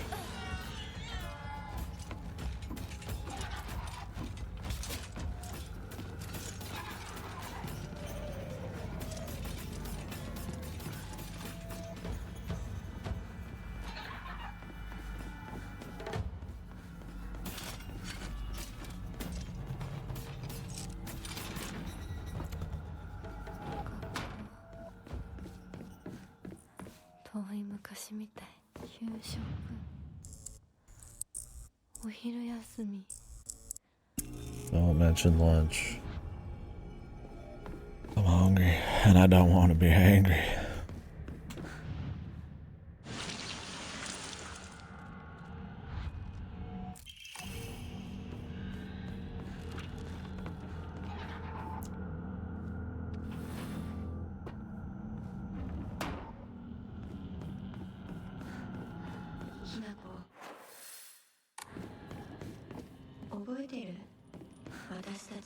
This doing red and green start is actually probably the quickest one. It's the least amount of shit you have to change. Unless there's like some step optimization, because I do have to walk a little farther to change that blue-white one, but it's not much, man.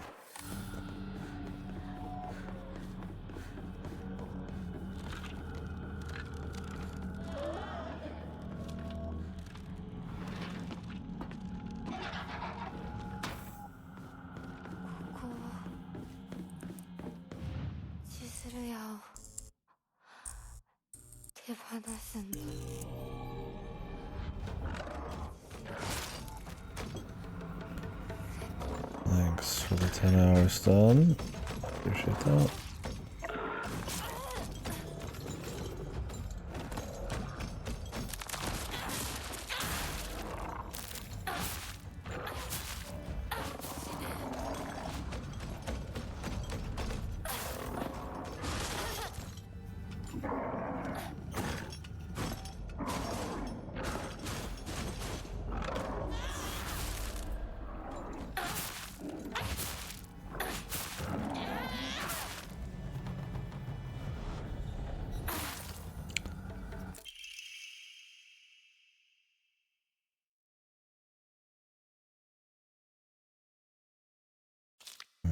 This is new. Or I just missed more of these. I mean, she has a lot of unhinged notes just bitching about the main character in New Game Plus.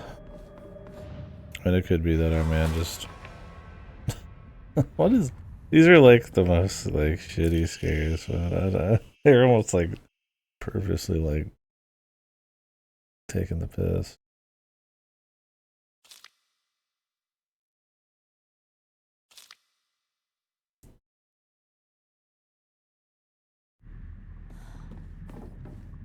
I don't know if I would have missed that many.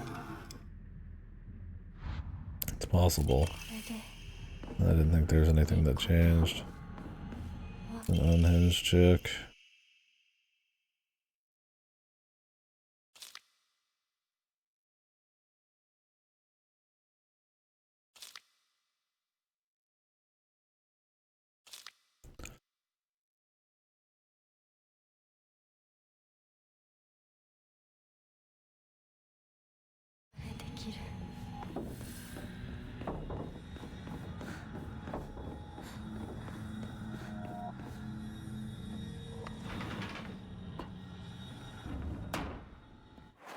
She was pissed there because she actually went through what the marriage was going to. Not the idea. I thought you wanted to. Yeah. I mean, she's like psychotic, so whatever. I don't know how actually psychotic she is. Man, shut up. Stop making so I can't put shit in. Slam them in, bro.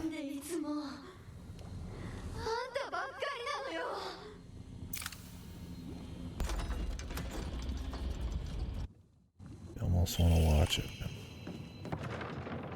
Now another one. This single area takes probably the length of like a third of the actual Bogtown shit. At least it feels that way. Maybe it's just because it's so boring.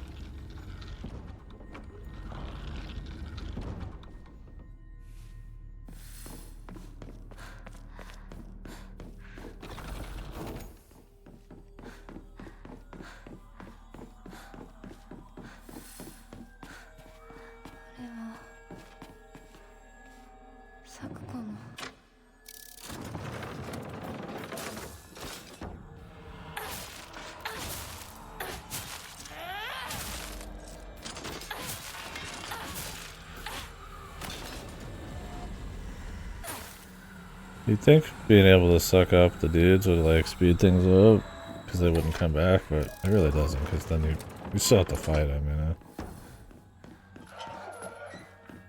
Speeding up would be having to not fight at all.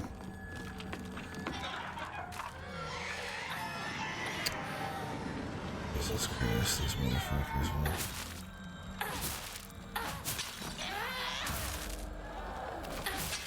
Brings another blast. We'll get him in time.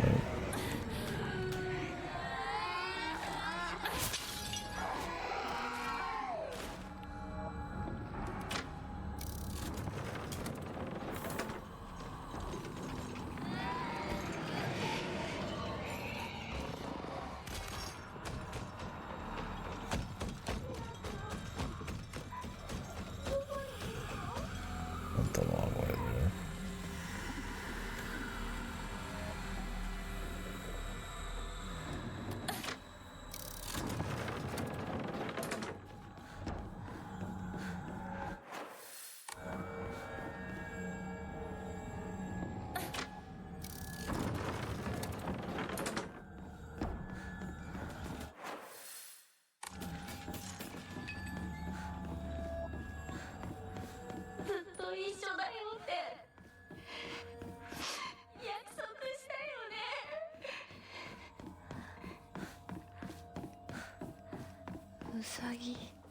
This chick deserves better, Mom. Maybe she'll get something in this. Maybe she'll ditch all of the dudes. Since none of them truly care. We'll get the beast. Girls love Andy.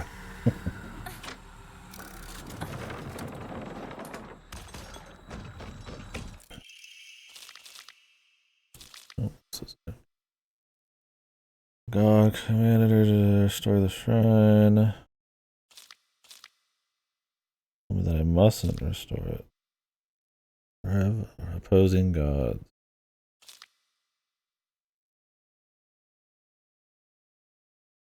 The evil deity has robbed them of their shrine. I'd assume that's some kind of whole thing.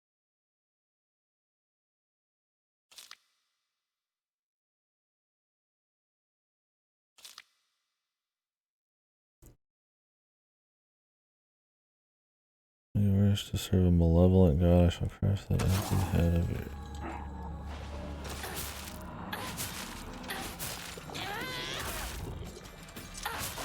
There's definitely more lore hiding in this playthrough, but after we want to check like every room to see. At the end of the day, it's like we're gonna get the fucking idea anyways once we see what happens.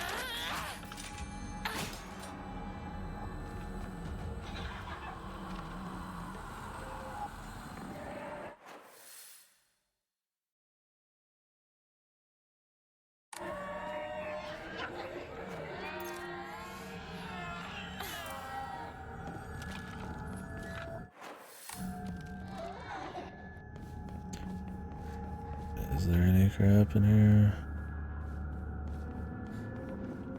It's like directly related to her, and she is like a bit more tied to what's going on.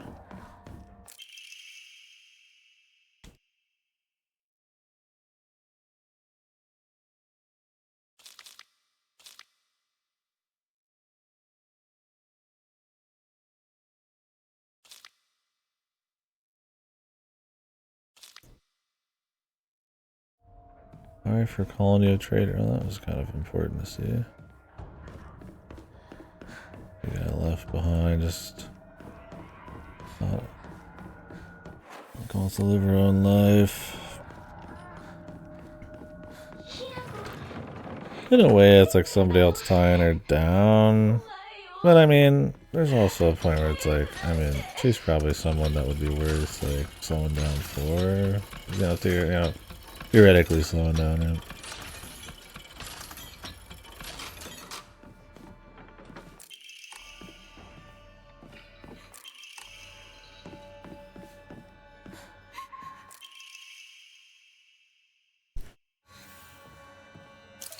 Like, she's a good bud. I kill her anyways.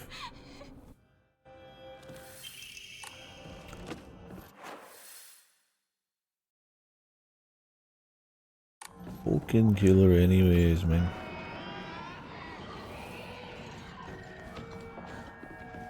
Obviously, we're not actually.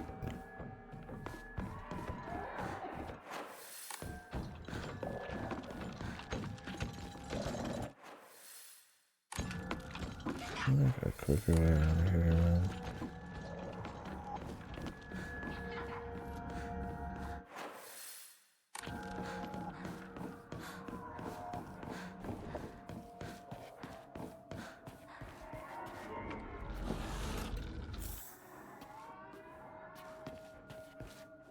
Hidden lore.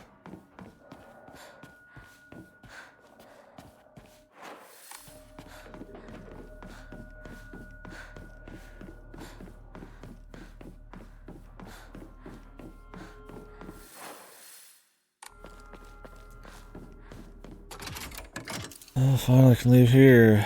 Except I think we have to fight a boss, right? Or is that the next run? Oh no, wait, we got this whole bit too. Sick. Oh, there's a bunch of fights in here too.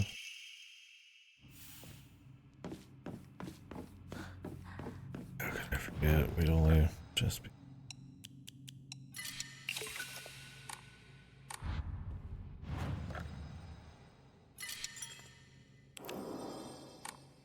This place sucks.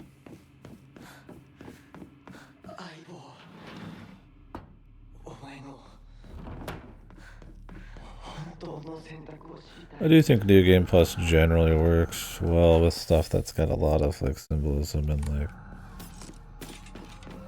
subtext and all that kind of shit. Maybe subtext not the right word, but hidden meanings and parallel kind of symbolic events, shit like that. You can see stuff again with a different context, like rewatching a movie. That's you learn the truth about at the end. I think 3 playthroughs, especially if they're not going to add anything, is a bit much for the kinds of revelations you're even getting.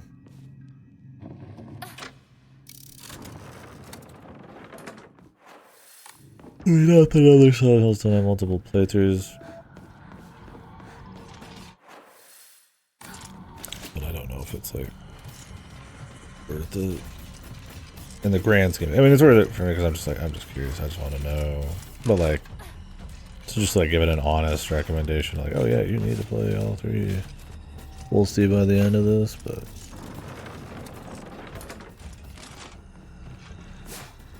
the actual going through the story shit. Okay, you leaving baby cakes?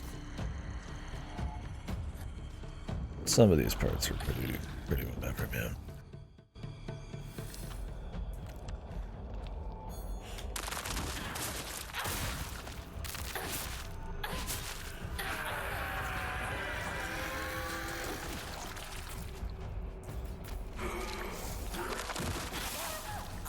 Well, you can cancel out of the focus attack. Awesome attacks. But I just not bother them.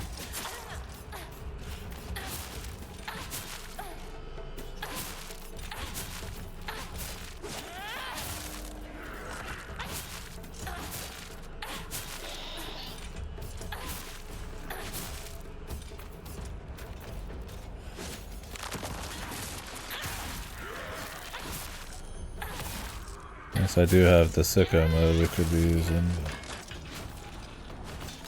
Okay.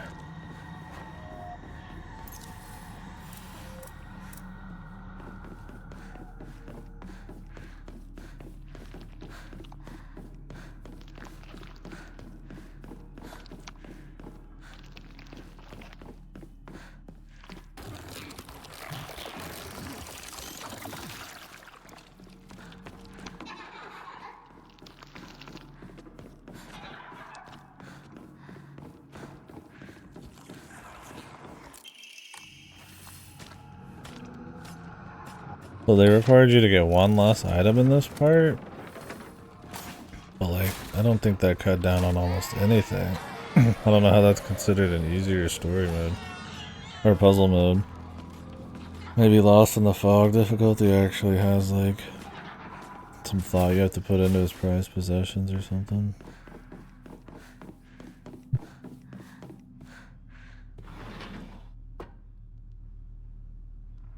Six times. Yeah, you need to do 4 playthroughs to get the normal endings, and then, of course, you know, UFO just to respect the game. Then another playthrough with all of the knowledge of all the endings to fully super respect and understand all context. I heard that they were doing a novel. I read it in a random chat, I don't know if that's true. That's coming out on like the 30th for this? Is that true? Ryukishi dropping a fucking novelization? Or was that total bullshit I read and somebody just came to him in a fucking dream?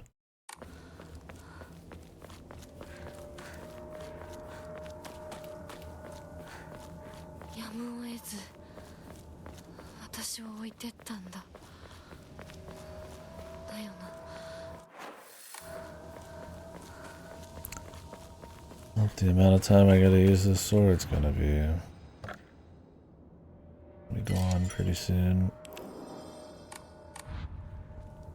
It's really gonna suck, but the knives are really strong.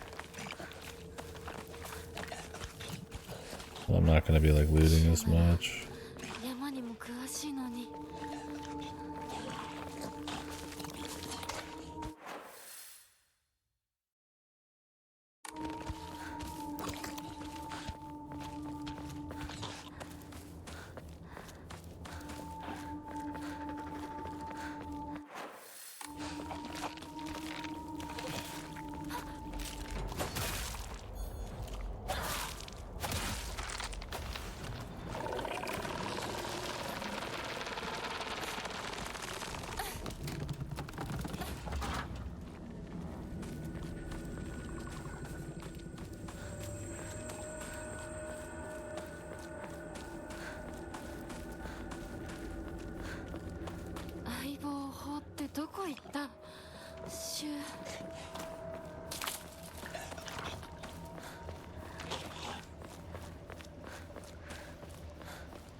Had the right idea the first time, I'm pretty sure.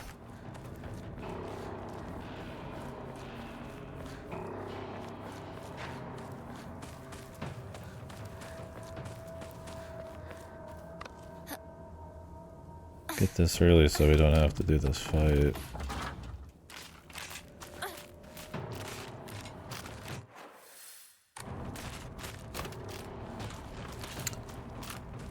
That's the path.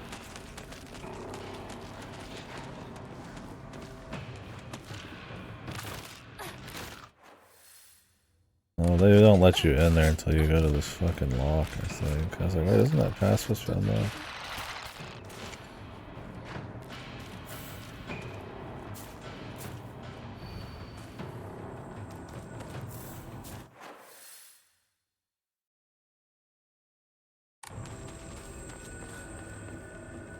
I don't remember. There's some cutscene that I thought was supposed to.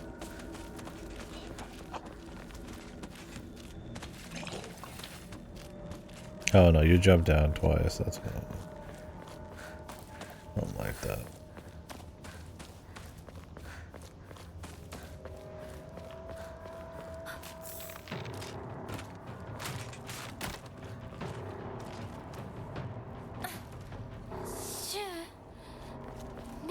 You prepped this one.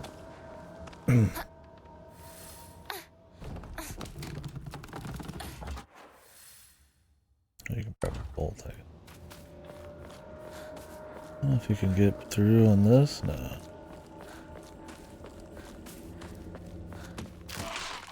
Dude, this was the like serial killer area. Some guy who's talking about just killing women. I don't know what that was all about. Some of that might just be like you have to piece it together yourself type of shit.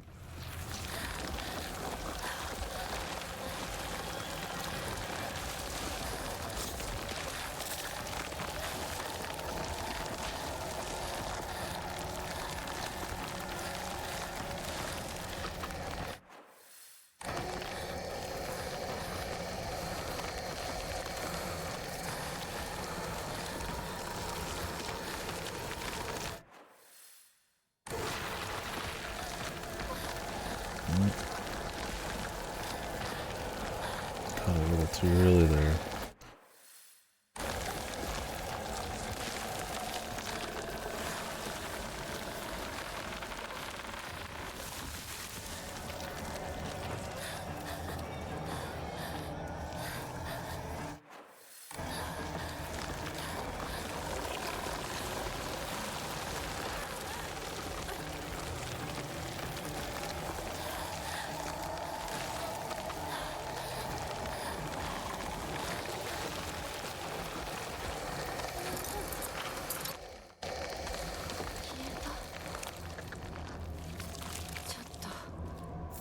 Just looking behind her, I guess.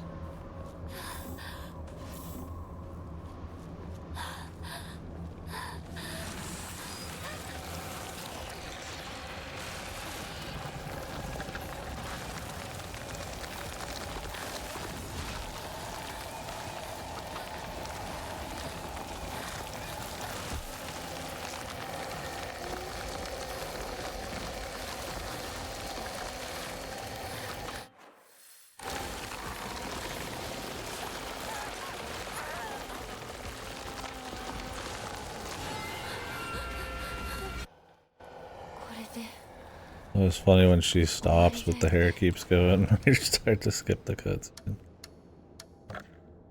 Oh man. Save just in case, but I do think the game auto saves at certain points.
りを待つか。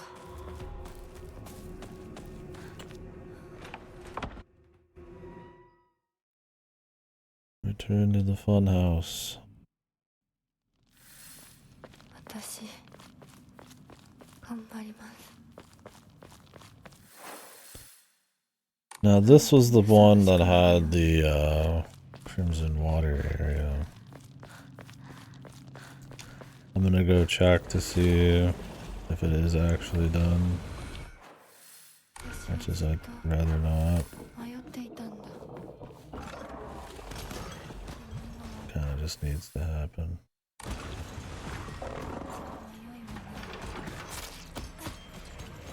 I can remember where the fuck it is.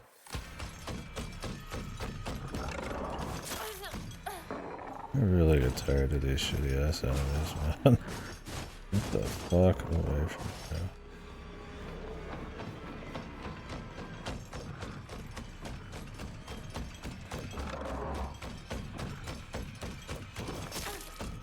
I don't think this was even it.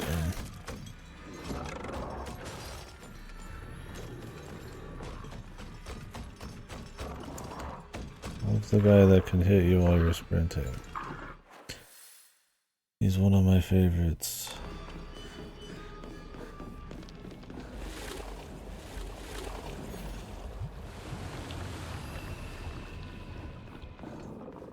This? I think this was just a loot door.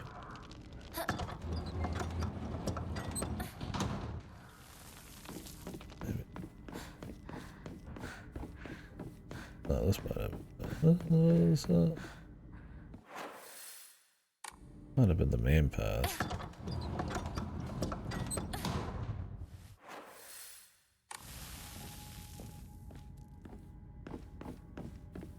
No, this is like an area I come out of at some point. This lead to the...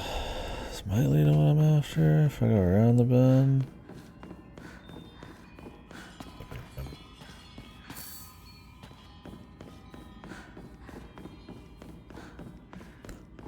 Pretty sure I don't even need to do it, but we're check. I definitely came this way when I found it, but it might have been on accident. I just happened to drop my ass off where I needed to be.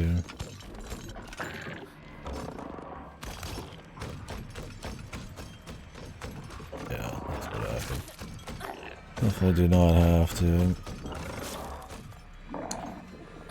Enemies are so fucking annoying. When you get hit, it takes like 10 hours to get back into like moving, and then you have to set up sprint again. And like, oh my god.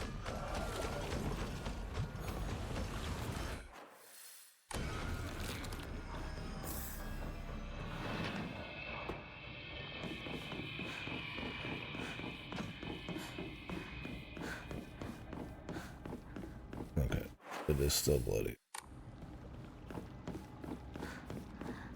We're good. I think you just now go to the spot when we get out of here to purify the sword. I'm not gonna grab that.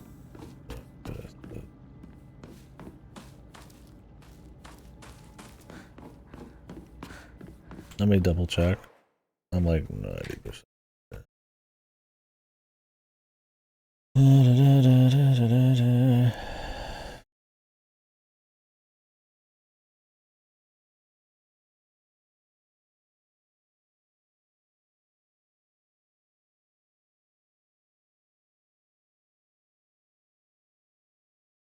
Okay.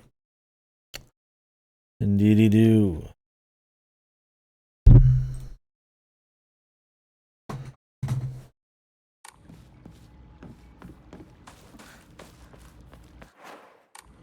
I wonder if I could just reload right now. No. It's not that far.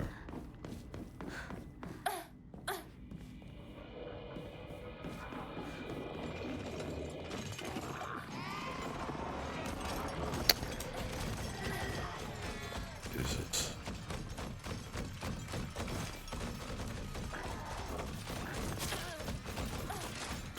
It never gets old when I think they catch you because you start going slower downstairs. And they probably just don't.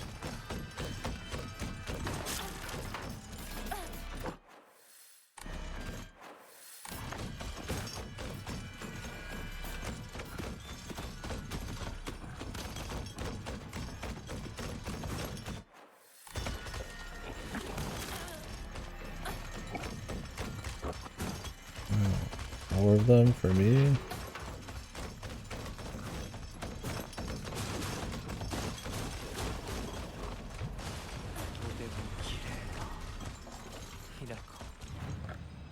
Now we gotta do the fight.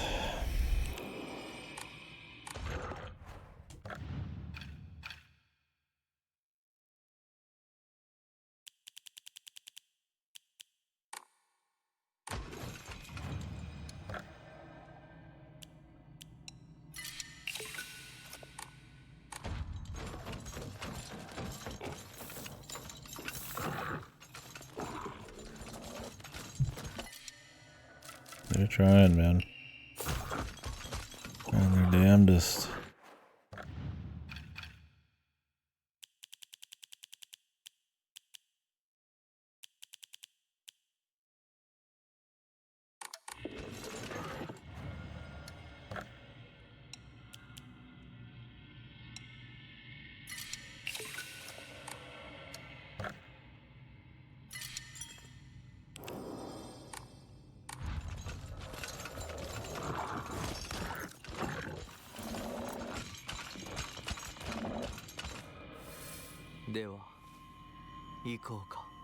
This part sucks.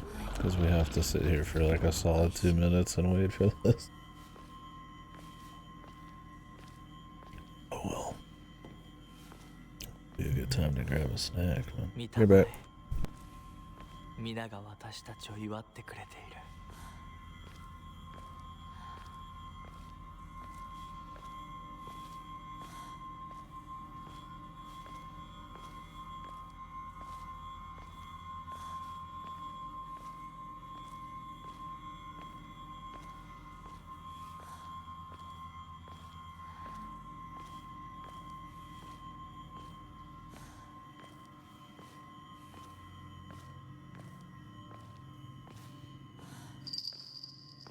あなたの新しい生に祝福を。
私の気持ちを知ってたくせに。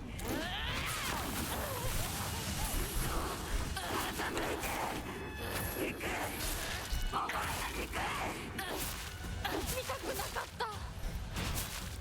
こんなリンゴ見たくなかった。 I should have kept the divine water. 前にずっと騙されてた。騙してなんかない。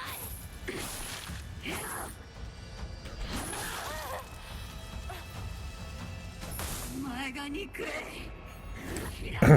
Gives you superpower.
2 hours of swinging later.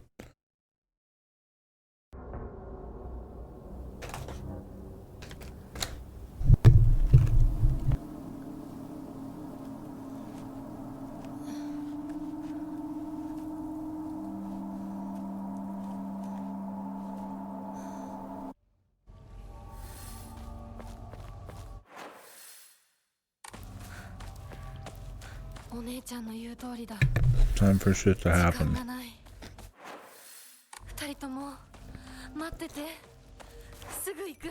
Enjoy this while we got it.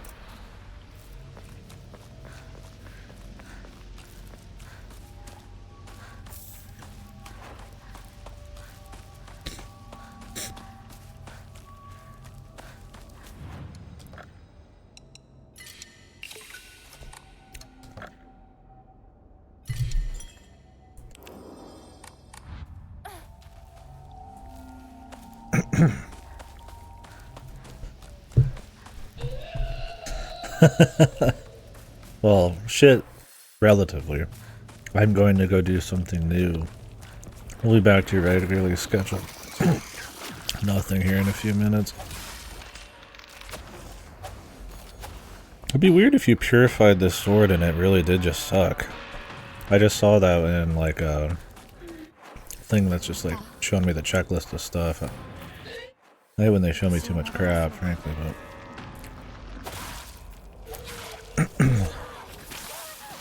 guess it only kicks ass because of the curse.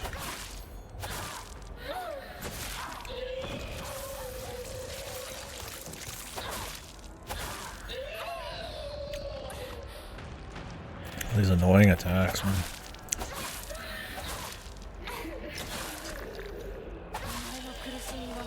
We even get like a nice moment of synergy with this weapon and the build. And kaput. Damn, let's have a little kick to it. Damn.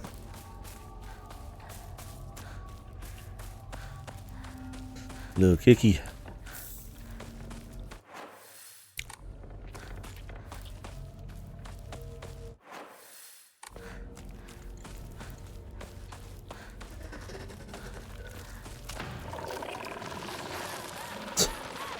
The perfect dodge there.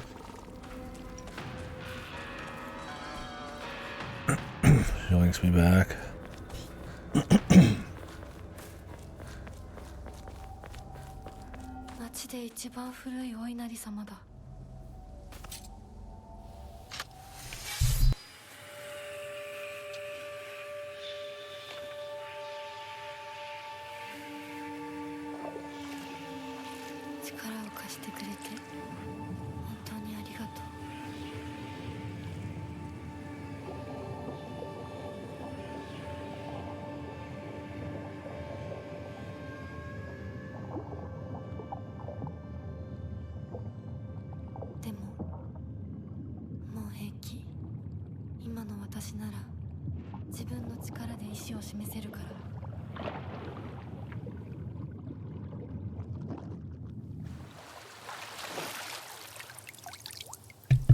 I wish.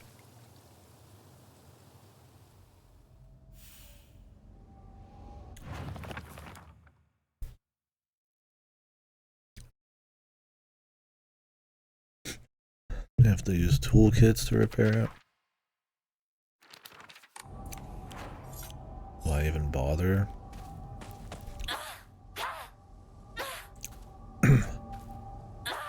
Does this just go back to a fucking like, you know, non-unique moveset? Cool.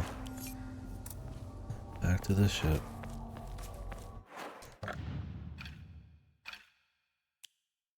And like, I know what we can do in the last playthrough. And the wedding one. Make it so you have to fucking do more gameplay.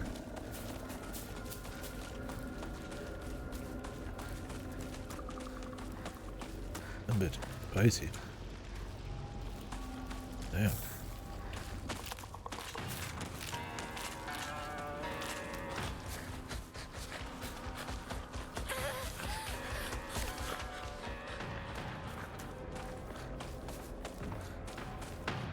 Alright.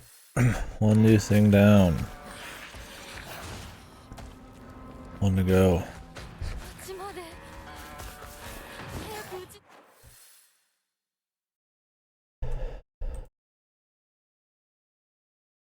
帰らないと。 I get something other than an energy drink to wash this down with me. Not exactly the world's best spicy handler. ここは侵食されてない。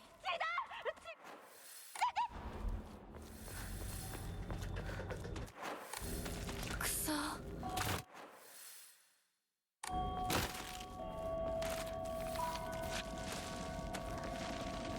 私の町がもう化け物の巣じゃないか。邪魔するな。お前たちの仲間にはならない。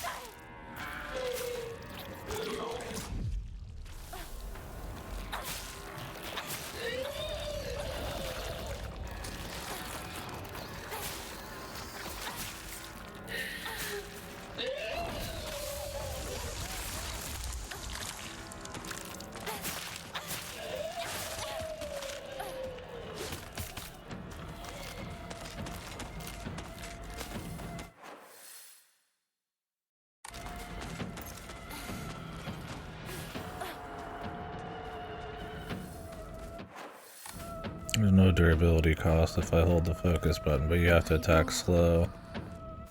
The thing with the sword was you could hold focus down and just fully attack, so you never lost durability. Which was awesome.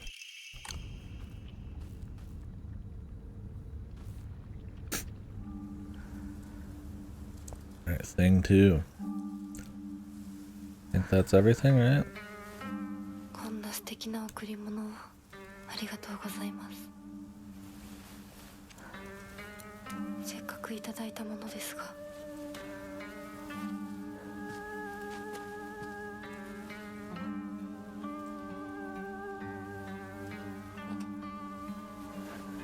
This is interesting.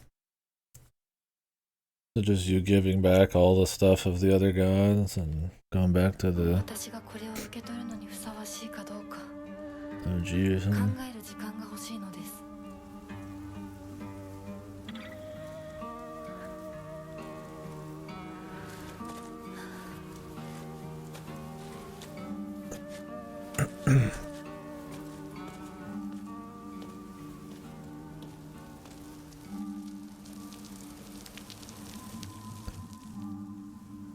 For context, she's given that at the end of the transformation, seeing the wedding parts and all that prep.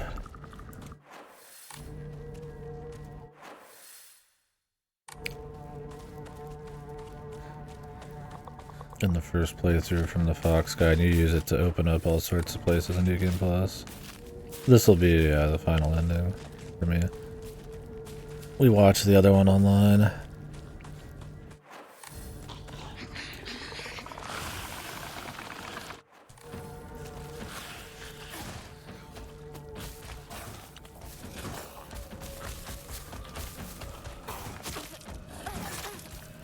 Nice.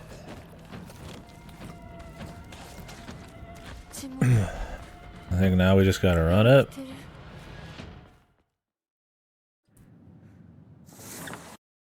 Correct me if I'm wrong, but this change.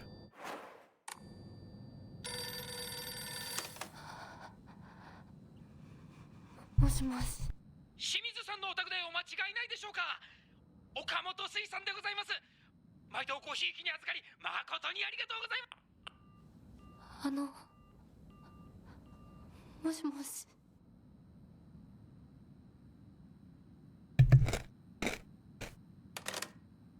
Supposed to be an epic reference or something.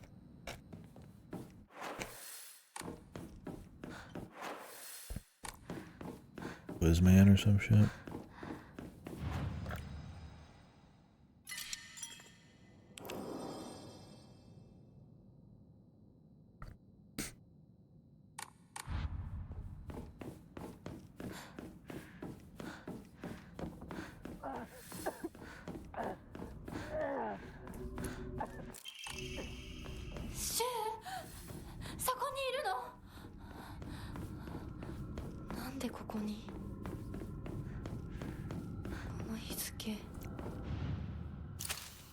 大事な日だった気が。 I don't remember where everything is. We'll have to fucking like full explain those to these. どうなってるの？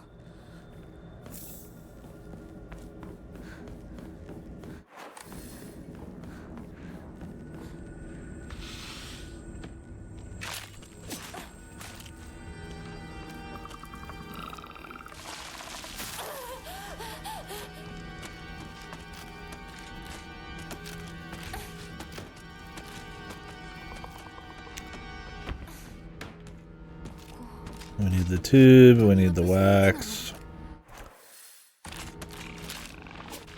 We need 2 crests.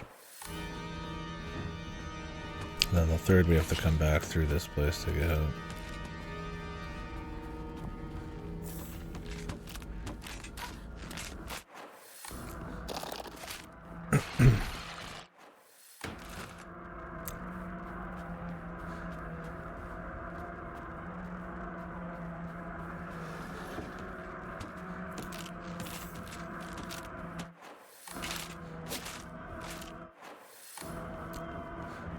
Isn't anything fancy in here?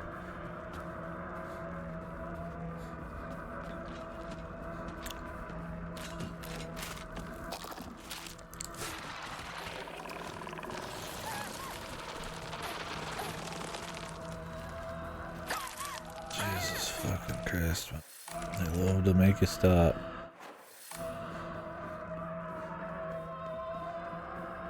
I mean, the calendars too, of course.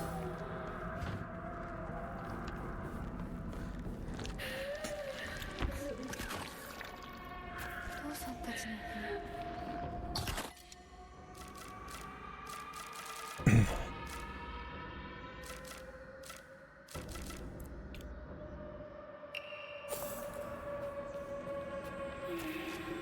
I don't really care about getting any upgrades anymore.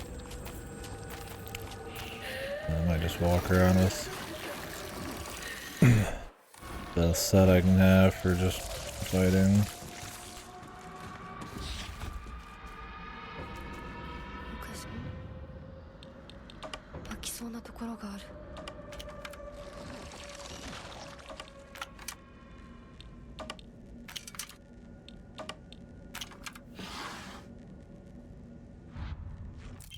これ何？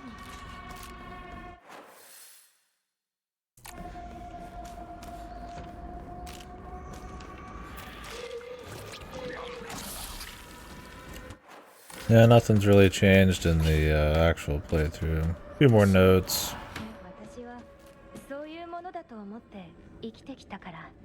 だからお見合いの話が来た時も Looks like we're getting more stuff in these. So there is changes. There is little changes here and there. Maybe there was notes I missed. I don't know. I didn't want to check every little area, but no new cutscenes or anything. It's just like a light amount of changes. And I'm guessing after you've done a certain amount of ending setup. 今度は私の番なんだってそう思ったよ。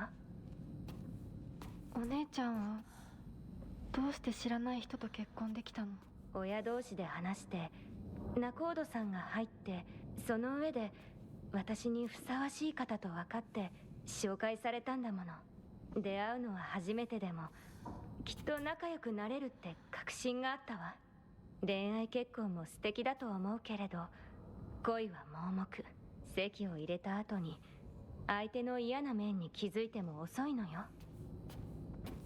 私にはお姉ちゃんたちの言うことがよくわからないよ。ひな子だって幸せな結婚をして幸せな人生を歩みたいでしょ。そこが違うの。そこが多分私とお姉ちゃんの私と世界の一番の違いなの。違いって？私幸せになることが絶対に大切とは思ってないの。もちろん幸せにはなりたいよ。でもそれよりも大事なことがあるの。それは何？ Is it having the choice? The freedom of choice? Okay. 選択したかどうか。私はね、幸せにしてもらいたいんじゃない。自分で選んで幸せになりたいの。たとえ幸せになれなかったとしても、自分で選んだ結果はとても尊くて、私には価値があるように思えるの。みんなが女の幸せと呼ぶもの、頼もしい旦那様と大勢の子供たち、そういうものと生涯無縁になるとしても構わない。私には幸せになれるかどうかよりも、自分で運命を選べたかどうかが大事なの。私には綺麗事に聞こえるけれどね。でもひな子の言うことが間違ってるとも思えない。あと100年、いやひょっとしたらもう少し早いかも。どんな結果だろうと、自分で選んだ結果ならそれが幸せだとそうと言える時代がきっと訪れると思うわ。お姉ちゃんはその世界には行けないけれど、ひな子は行けるといいね。どんな結果だろうとも、自分で結果を選べることが幸せ。自分で選べなかった結果は幸せじゃないんだ。誰にも操らせない。私の選択は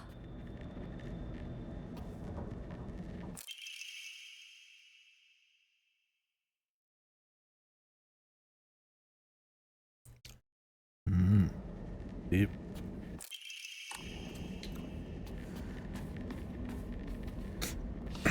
Empty photo. Well, I mean, I'd agree with her for sure. I mean, like, you could see where her, like, sister's coming from. But that's all just, like, easy comforts and happiness and stuff. Falling in line and kind of the comfort of not having to, like, really think for yourself or chase a greater happiness, even if it's against, like, even if it's risky or against, like, what society or something tells you would be acceptable. Passive.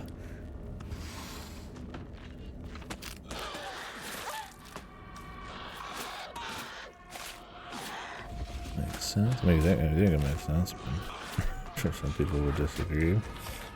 They know best.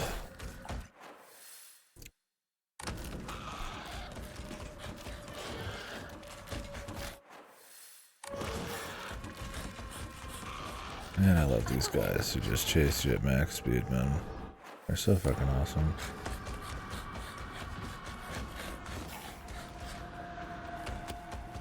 And they never stop because they're like sound-based or some stupid shit. So they just keep fucking coming. Alright, champ. Let's wrap this up, man. I'm fucking tired of all the hot gameplay.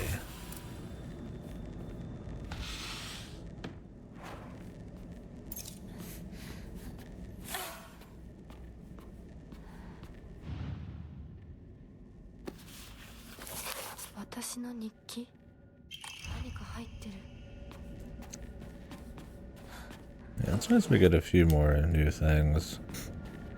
Like I said, I mean, in like a VN or something, or even like Rikishi's just own shit, there's like a big enough difference when you jump into like the new routes or you mix shit up, right? That like, even if you're repeating some stuff, it's like kind of part of the point. It's neat. In this, it's like you're repeating shit to get a little more context, a little more details, and there is a fair bit. But you also have to go through like 5 to 8 hours, depending on which run it is. You know, your first replay, it's like, you know, you need to check everything because there's loot everywhere. So, I mean, assuming you give a fuck in the first place, you would, right? Be going back for shit. So you'd want to check every little thing again, and then it's like on the next replay after, it's like you still have to just like go through these zones, which are not like, you know, terribly interesting things. And a lot of that's on the gameplay, a lot of it's that there's not really any like way to skip shit.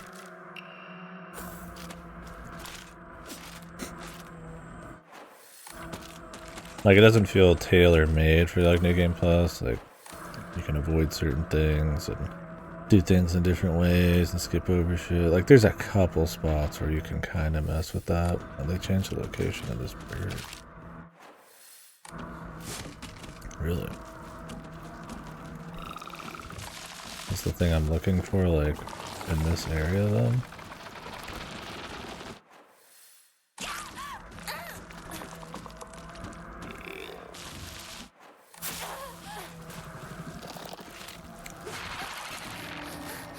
God, I get tired of the grabs. Like a 5, 6, 7, 8 second lockdown, man. By the time you're allowed to actually start moving again.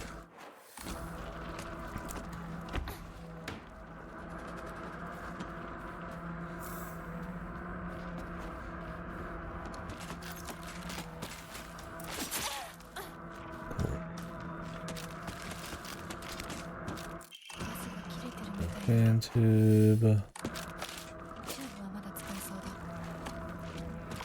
Anything new with this thing and this one? What this is supposed to be.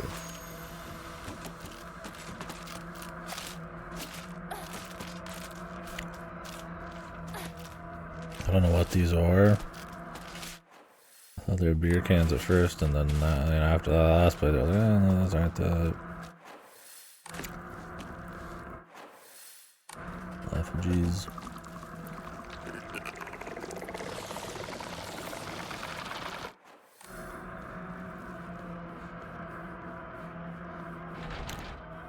Huh. Doesn't really change the puzzle. I guess you just don't have to backtrack as hard. Or something.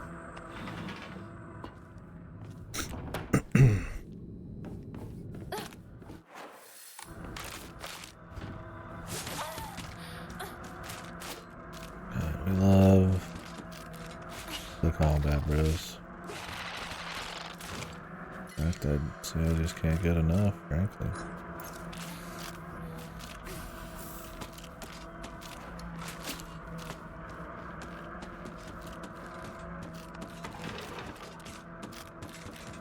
If I still had the big sword, maybe I'd fuck with it some more, but...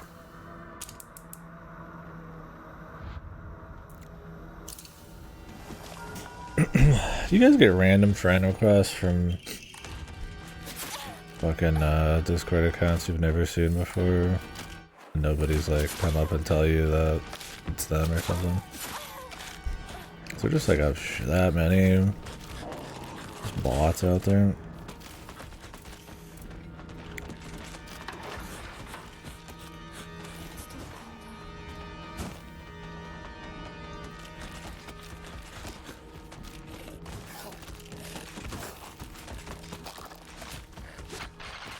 Jesus fucking Lord.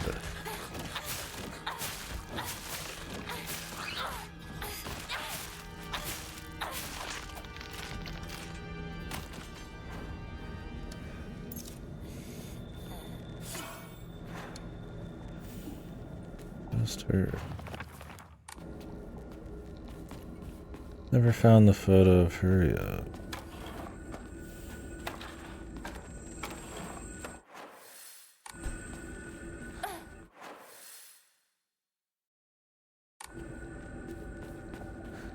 I don't know, since I changed the puzzle difficulty to 1 lower just to see the difference, if that's like making actual sizable changes.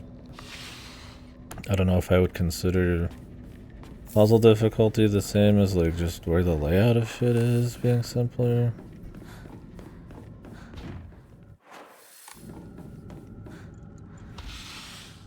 But whatever, I guess.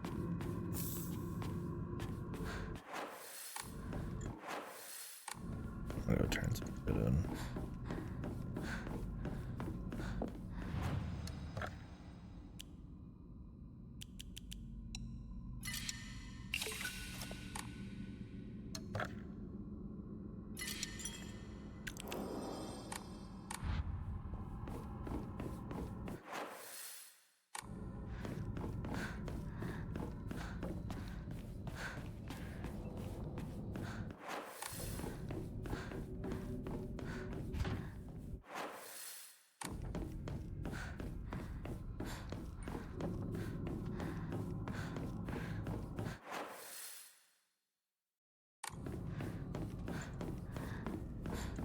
Unless the photo's gonna be in the room with the nah, the photo should be in its own room, really.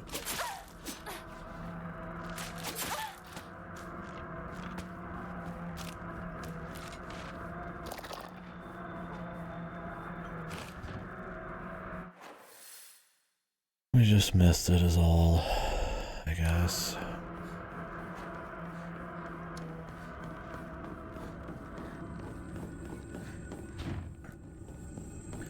Well, we gotta go back through anyways.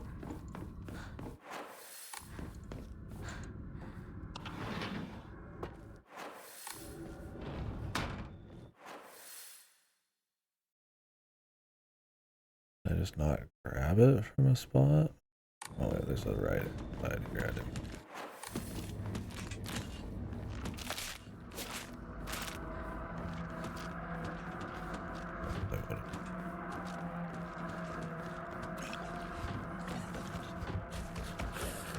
My favorite motherfucker on earth is here, man.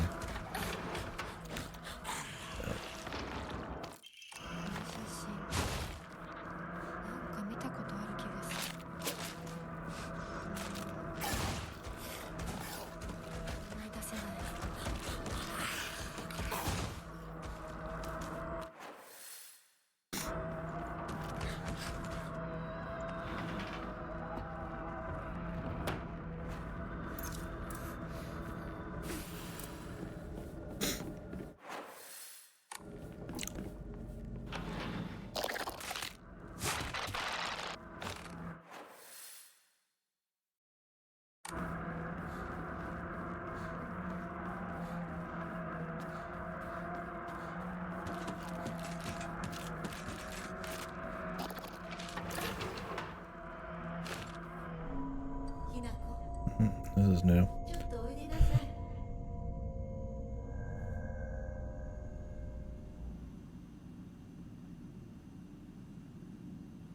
お母さん、ひな子の誤解を解いておきたいの。誤解って？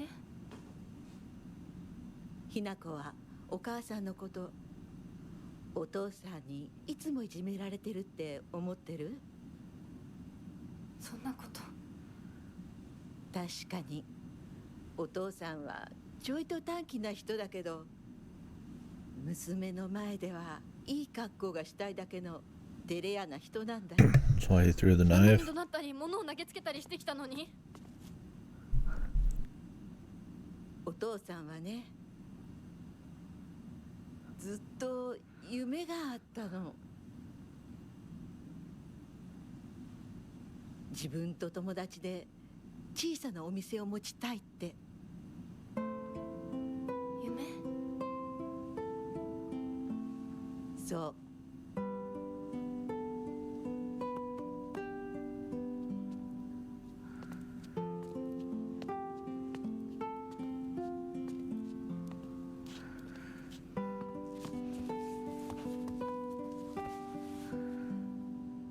お父さんには仲のいいお友達がいてね、船に乗っていた頃からかな、弟みたいに可愛いっていつも言ってた。でもね、何かあったんだろうね。急にお父さんが貯めてたお金全部持って逃げちゃった。きっとどうしようもない理由があったんだろうね。悪い人には見えなかったから。お父さん、それですごく傷ついてね、荒れてた時期があったの。落ち着くといつも私には謝ってくれたよ。でもね、子供には弱い父親の姿を見せたくないからって。男の人はプライドが高いから。だからって家族を傷つけていいわけがない。ひな子はきっと家に入ると女は男に虐げられるってそう思い込んじゃってるんだろうね。でもね、あんたが思ってるほど女もお母さんも弱くはないんだよ。お父さんなんて娘の前ではカッコつけて威張ってるけど、あんたたちがいない時は全然違うんだから。以前お母さんとお父さん大喧嘩したことがあるの。知らない。そんなことあったの？お母さんお父さんが謝ってくるまで徹底的に無視してやったよ。あんたたちがいる前では普通に振る舞ってたけどね。おかずもお父さんの嫌いなものばっかりにして、お茶に雑巾の絞り汁入れてやったこともあるの。お母さんが信じられない。お父さんたったの3日で音をあげたよ。あんたと純子が寝静まった後、そこにベターっと土下座してね。お父さんが本当に？そうだよ。私とお父さんが本気で喧嘩をしたら、お父さんが私に勝てるわけないじゃない。でもね、 And yet she couldn't change anything. それは私たち夫婦の話。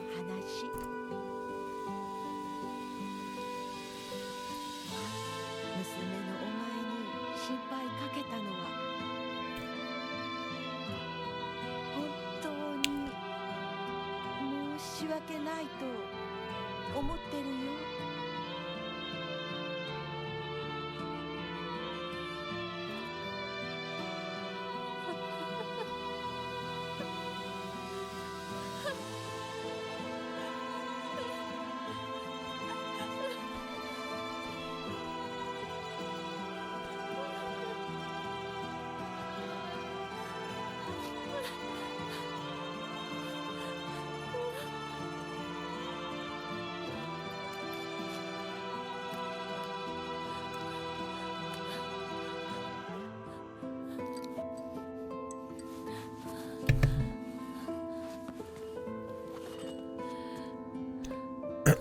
Hitting you with 話してくれて they were people too. ありがとう。 She hitting you with the wow, surprise, they're actually not pure evil. I don't know if anybody, I mean, he plays them as pure evil, but like, people have their reasons and their sympathies, right? Not everybody's an asshole just because they're a pure asshole. Sorry, these are really spicy, so I'm like, really talk. It's one of those things where it's like, yeah, you know, he has to look tough, so he'll do stupid shit. You know, she has more power than it seems. Sure, I mean, they're just people at the end of the day, right? They're gonna be flawed. They're gonna be able to do things you wouldn't expect, stuff like that. But at the end of the day, he was a huge asshole, throwing knives at people. And it's like, you can blame the system for him being a huge asshole. You could blame it for, you know, the wife falling in line. But he still kind of chose to do it. I guess there's something to chew on there. Right? It's like, maybe it's not as bad as the daughter Zunico makes it seem, you know, getting married and all that stuff.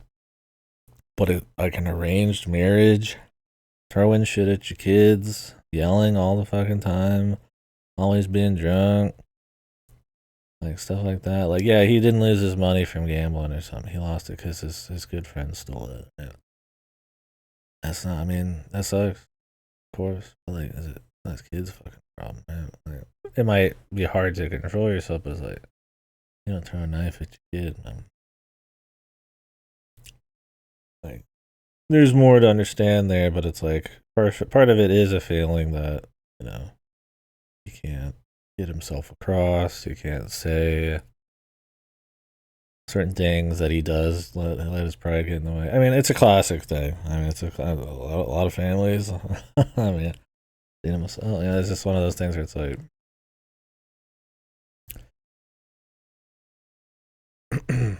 I mean, I don't think you would be. Surely, if you're playing through this, you're not. Well, I don't know. I mean, there are people who are just that shitty, right? Regardless of how they got there, they don't have like moments of weakness or niceness. You know, sometimes people are just bad fucking pieces of shit, right? I guess you don't have to necessarily expect a light turn of events here. But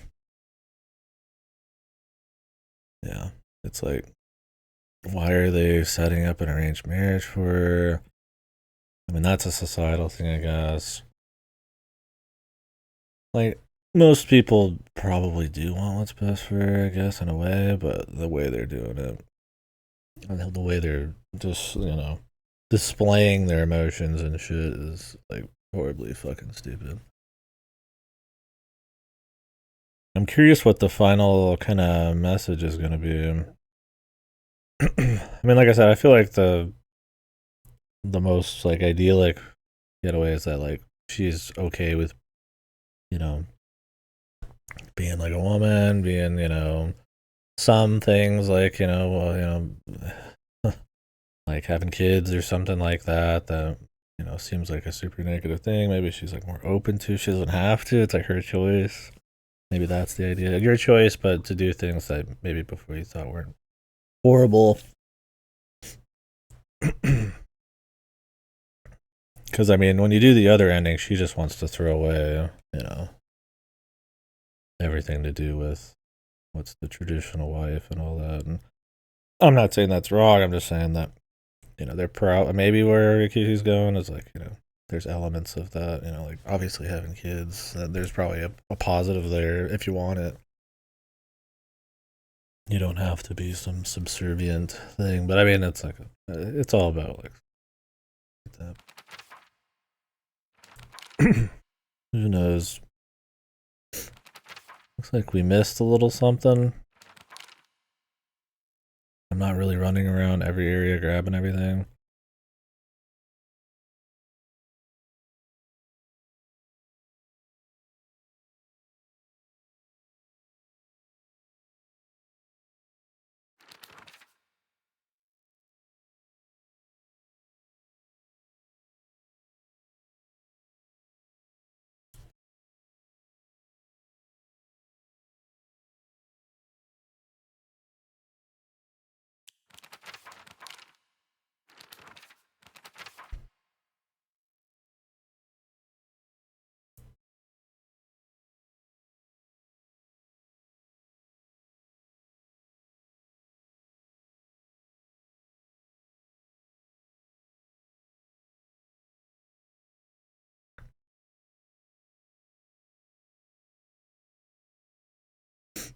True. Everybody has a different idea of what happiness is and all that.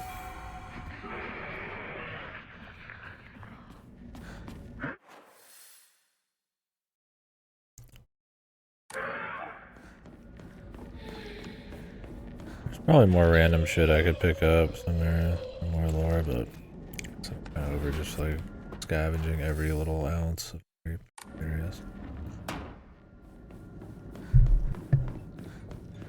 I think it's funny that they're like, yeah, the fucking you know, oh, actually he didn't lose his money because of like some silly reason. His friend that he trusted forever somehow got access to all of his money and stole it all. And well, he did it for reasons. It's like, all right, dude.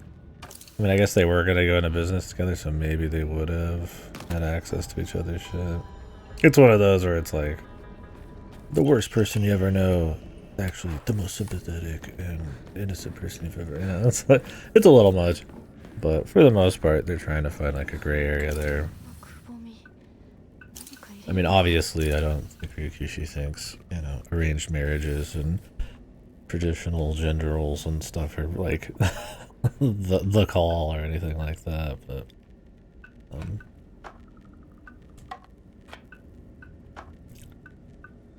that's right. They probably made this easier. But that there's some kind of...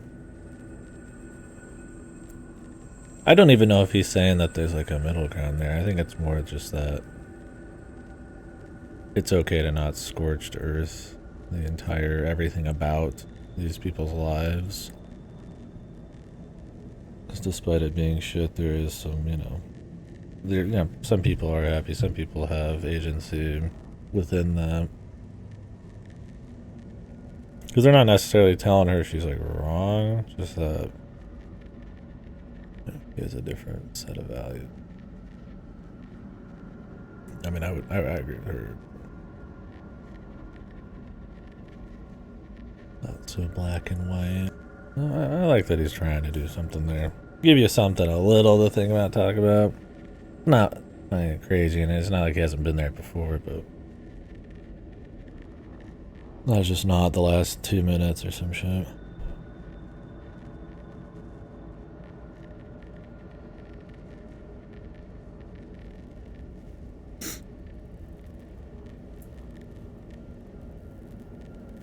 And no use for the gods.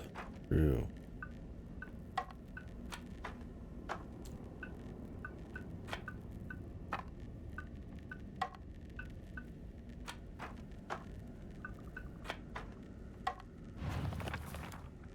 What is it here?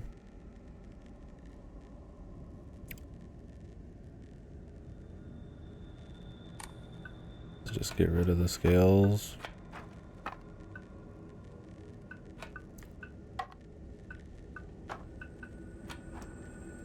There's the back end of these.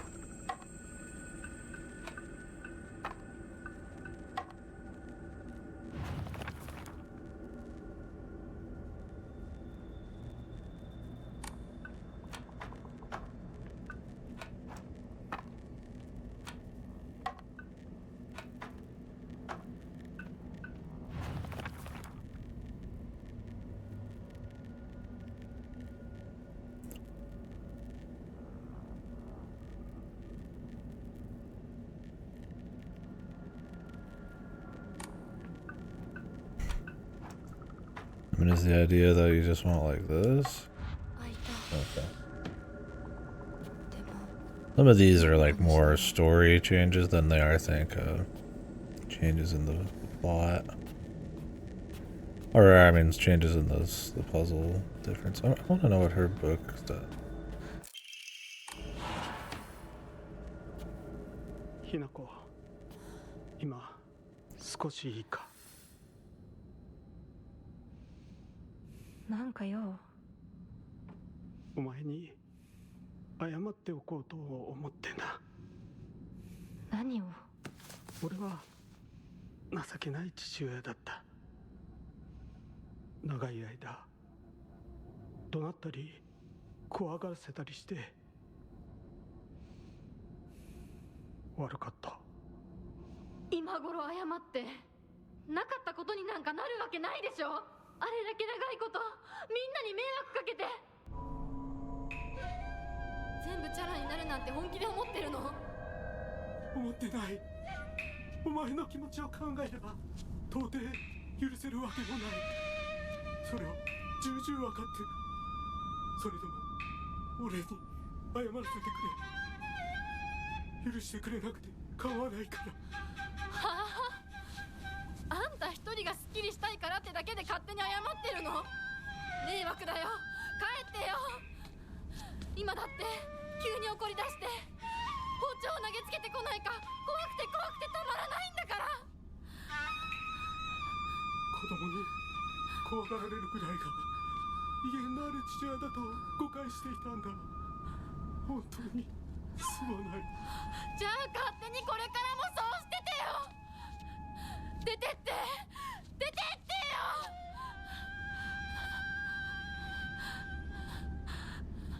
それでもお父さんは謝ってくれてる。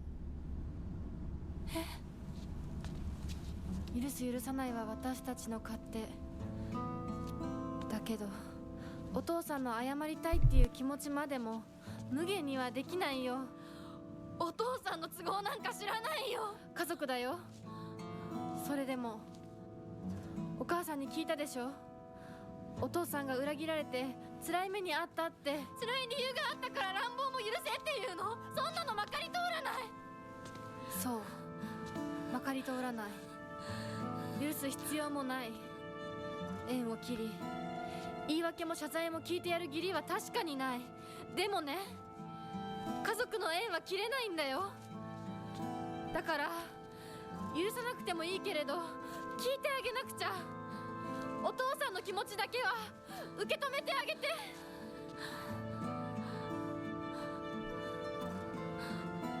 お母さんはお父さんを許しているのかもしれないけど私には無理。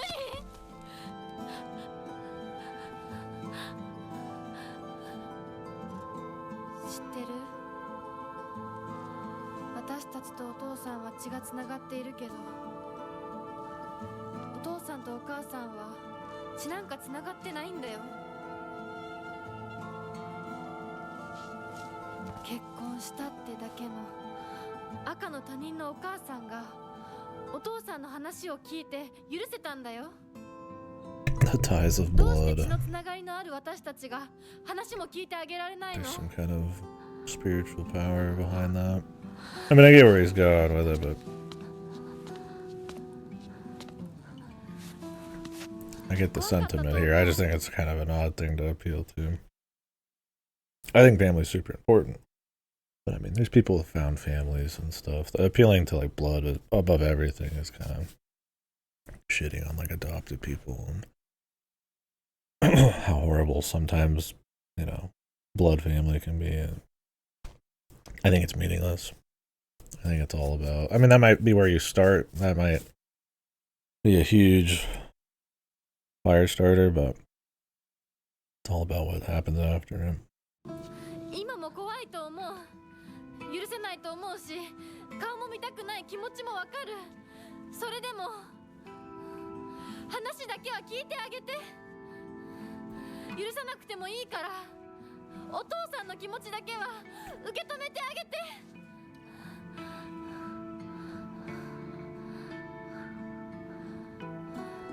もし俺のせいで男というものに恐怖を覚えているならそれは誤解だ。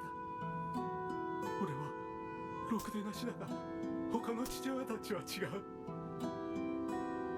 俺とは正反対で琴行くん立派な青年だ。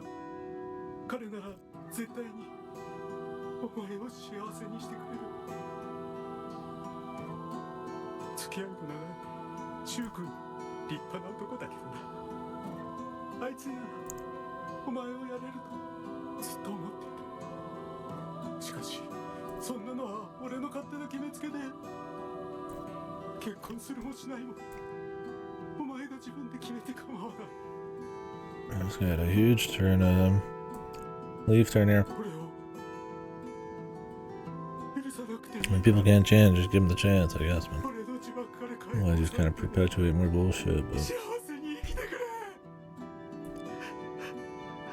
今まで世話なかった。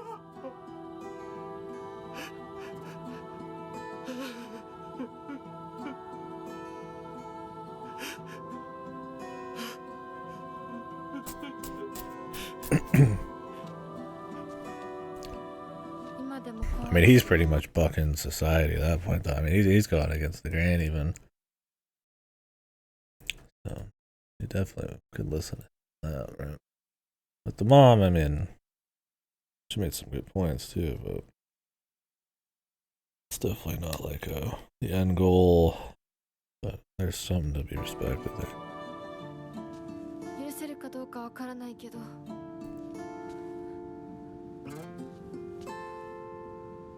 お父さんの気持ちだけは受け取ったから。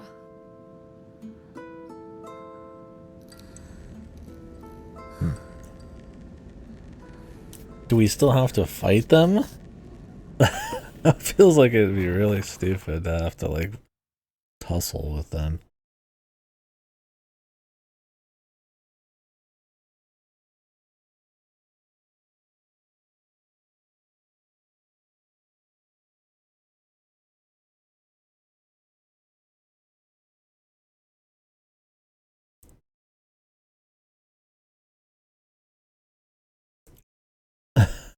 Yeah.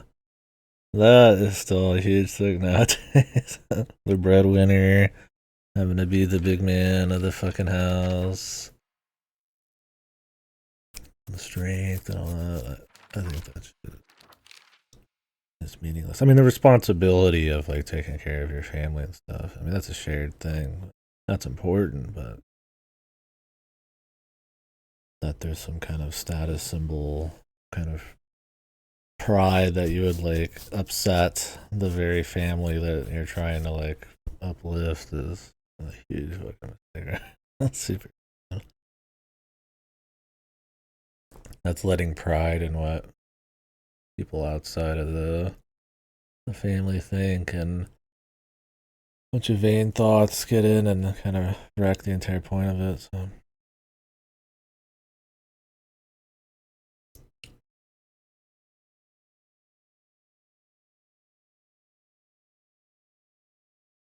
Choice. I'll do it, man.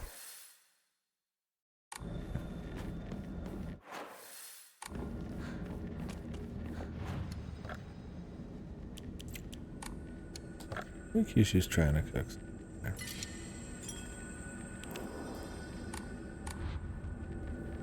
Am I like emotionally involved in it? I don't think it's like that kind of success.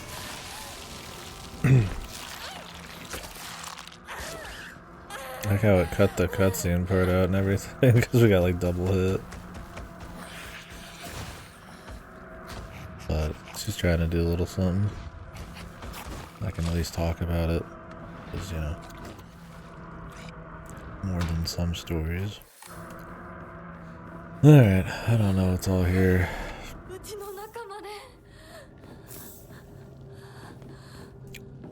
Just a fight.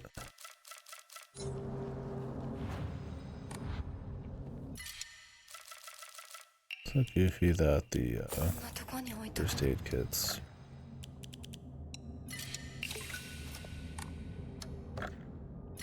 Cost that. More damage to stunned enemies. Huh.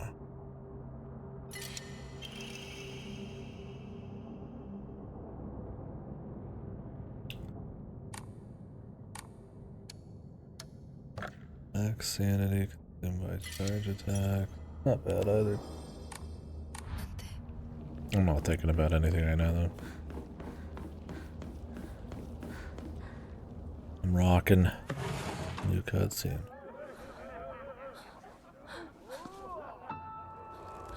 Hopefully she doesn't have to fight the parents, but for all that it'd be kind of goofy. Just to have the gameplay part back.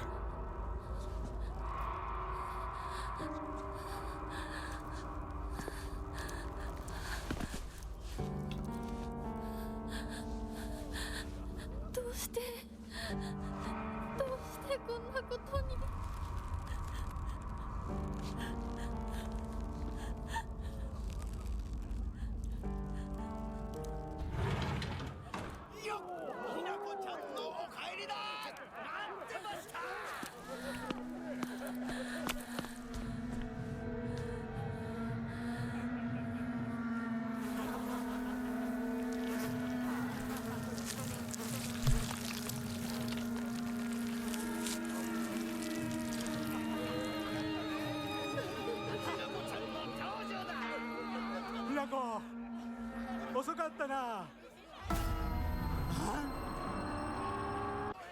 今から始めるところだったぞ。誰のなんだと。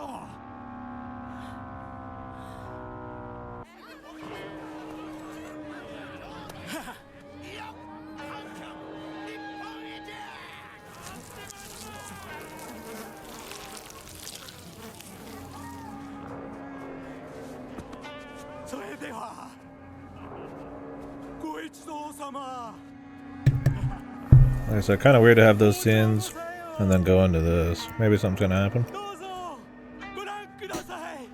The fuck? That fucking extremely loud noise. This fucking Windows doing some shit. No idea from what.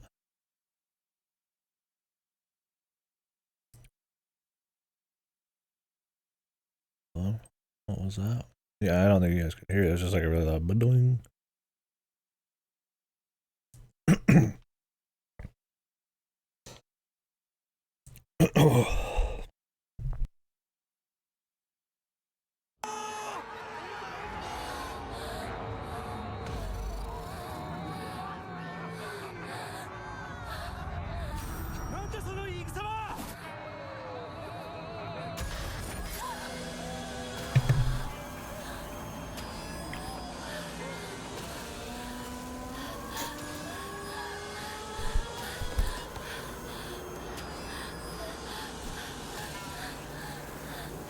It's happened like very rarely. Out of nowhere. The sound.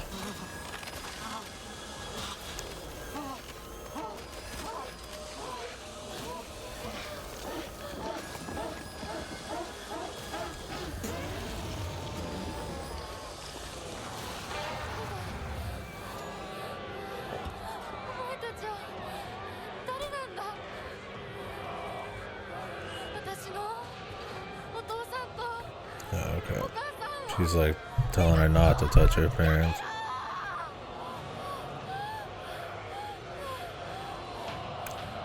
So that's a reason to get you to do the fight again, but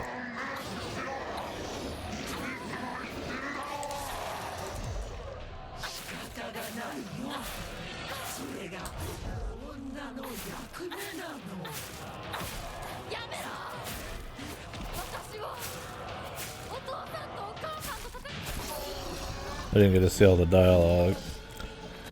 Making light of mother and father. Okay, so it's more like speaking directly to what's twisting everybody here. I guess maybe the Silent Hill beings. That's a fine angle to go for it. So we didn't just forget of what just happened 2 seconds ago. Same scene there though. In there.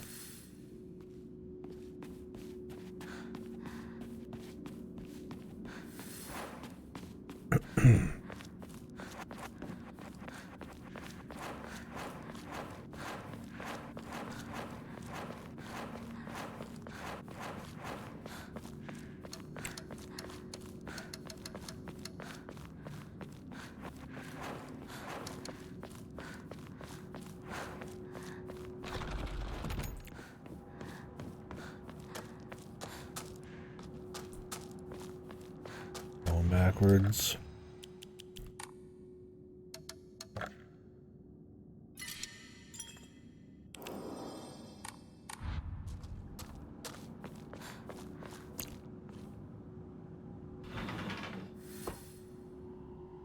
My favorite. Well, I think I said perfect. This one's not as bad.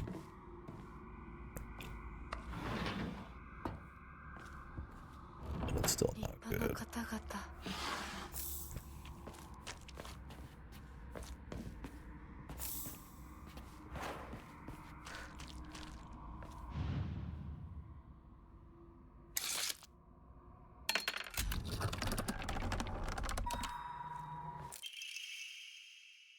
Rebirth. Respect us, serve us. The good and clever woman you ought to be. For the clan. Dialogue.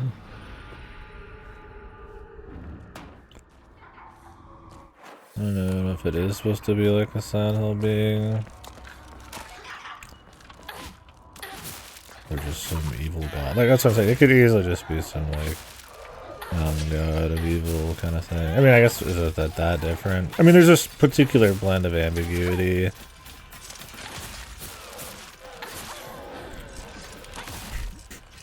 Visuals and I don't even know if there's like a force of will with a lot of the Silent Hill shit. I mean, it's been a while, maybe there is, but as much as it is like the cults and stuff involved.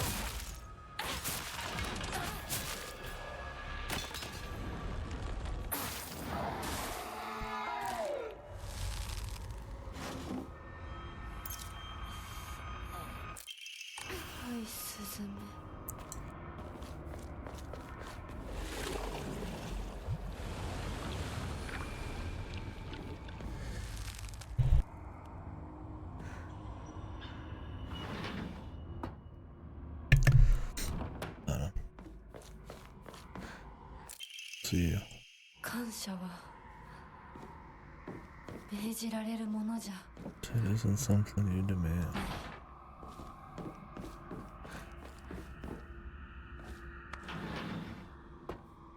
宴は終わりましたでしょうか。やはり皆様ももう少し楽しんでいたいですよね。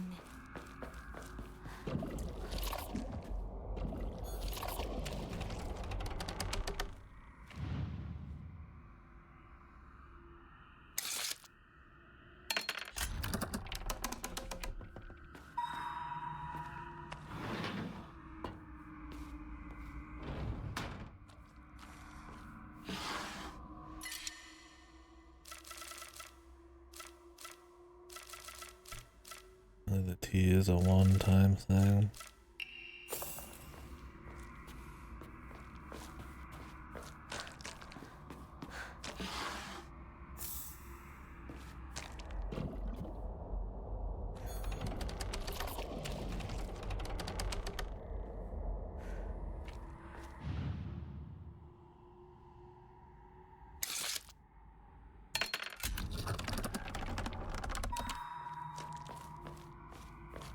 Messages. Even a noble mortal blow to serious purpose. Figure for just such an honor.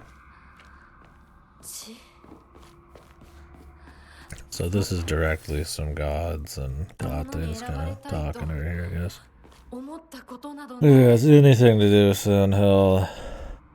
Or if it's some other god. I mean, you'd assume it's Silent Hill forces, but it might be like actually just the Fox clan or one of them trying to seal it. But maybe no. There's a good and a bad. I mean, most of them probably should, but.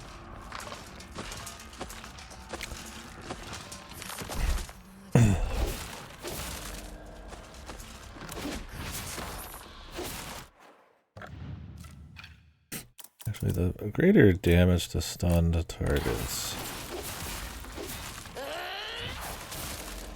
I think we want that.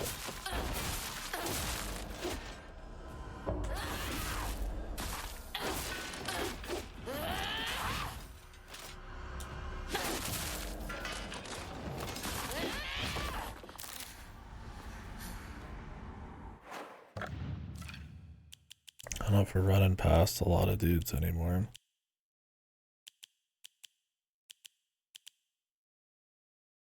Also, the sanity shit with weapon durability, I don't have that stored anymore, so.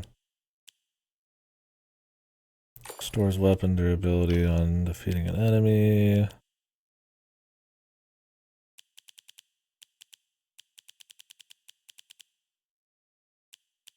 Beetle.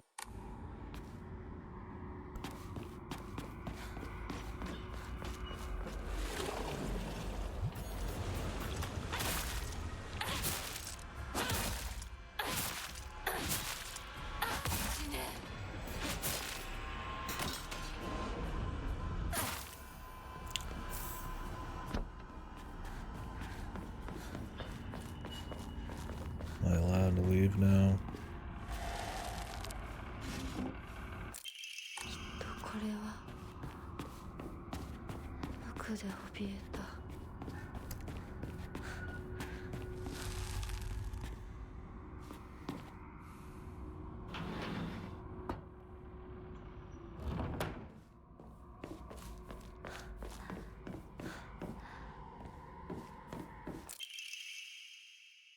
私はお前たちの小屋しか何かなのか。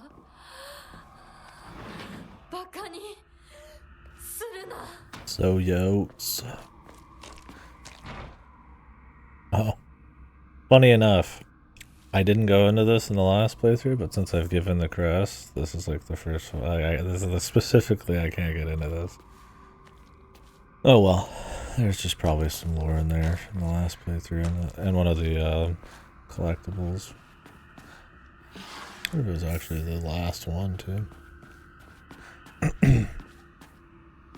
It's fine. We definitely don't need it. The lore would have been nice. But It's probably just... No, I don't know. It could be interesting. Maybe something about the clan.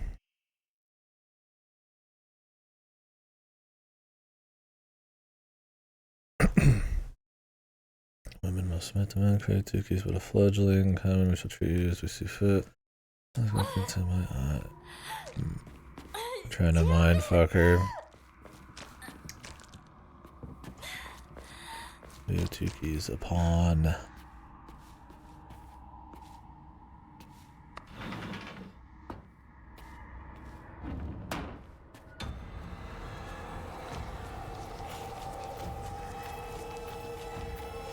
The greeter game. You don't even know he's playing.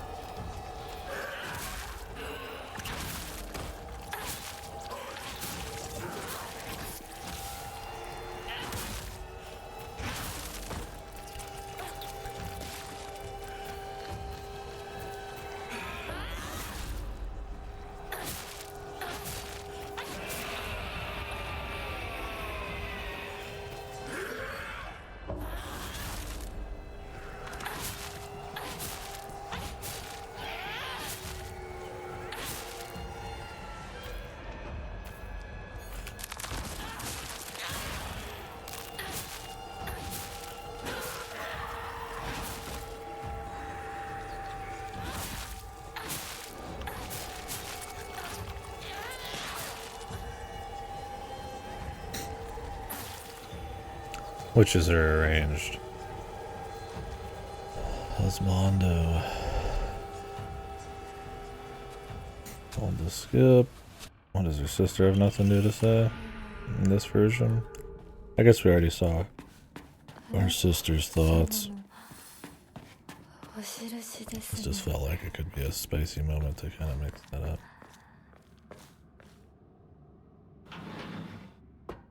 It's weird when they mix in the mind control infatuation dialogue in there.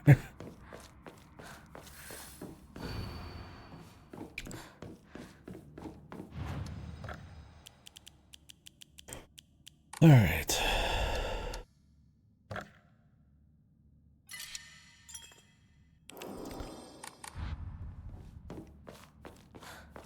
Will they start changing some shit? We can only hope. Deeper in here. In a big way, or are we still gonna like have the battle between stuff and then just change the very end?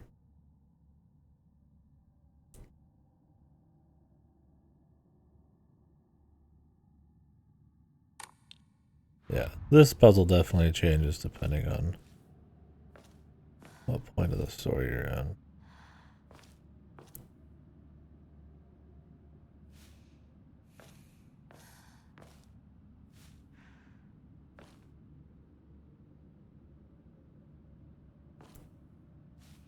Two chicks confide in one another.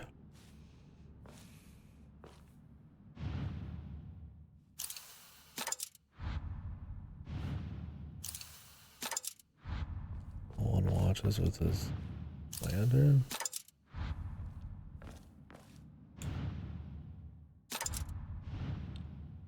I mean, I assume they probably are supposed to be women. Really.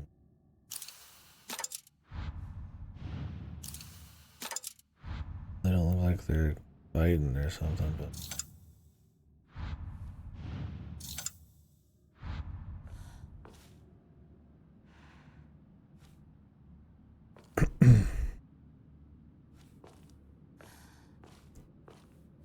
Two chicks.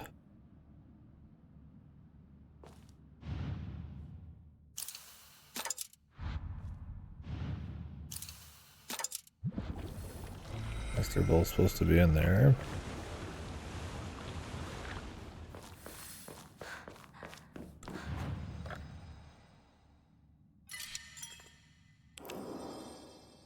What's at the same time?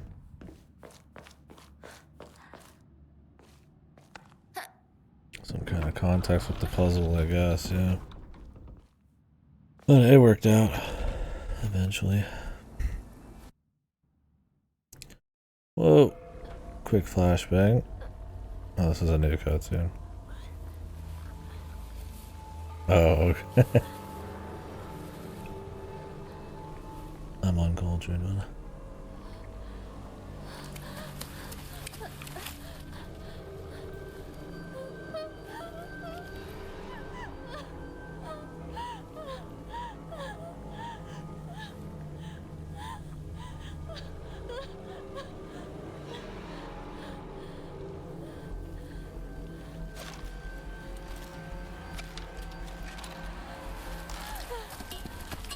Pipe. いい加減にしろ。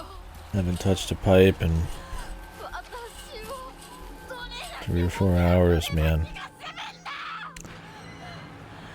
お前一体何なんだ。なんで邪魔をする。 That didn't really change the cutscene there. なぜ逃げる。 At the same time, どこへ行く気だ。 her dialogue's definitely even more accusatory.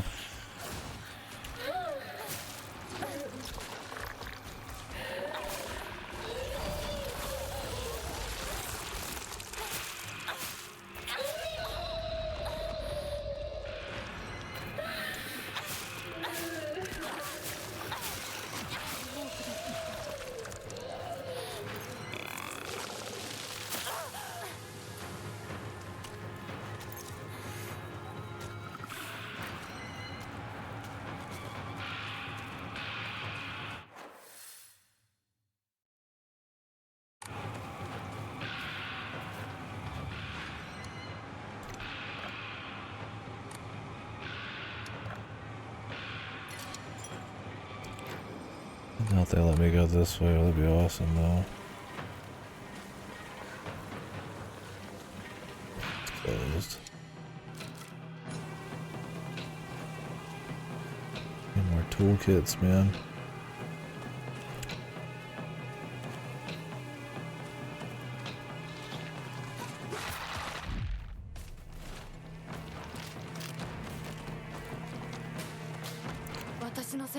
Time for battles. どこまでもてあそぶ気。 Yeah. 誰の仕業だ。 Who's behind this? She's definitely pointing her finger at the puppeteer now a bit more. Which is good. I guess we're gonna go punch Silent Hillsman in the mouth. John Hill.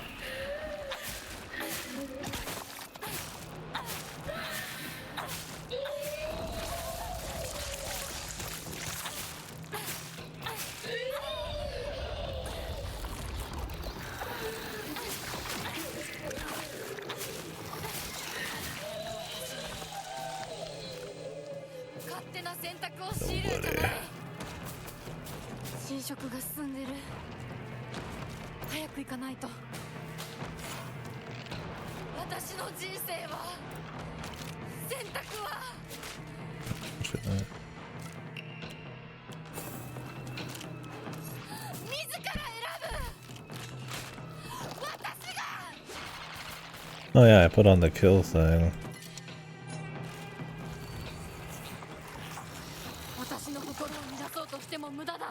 Can't mess with my head, brother.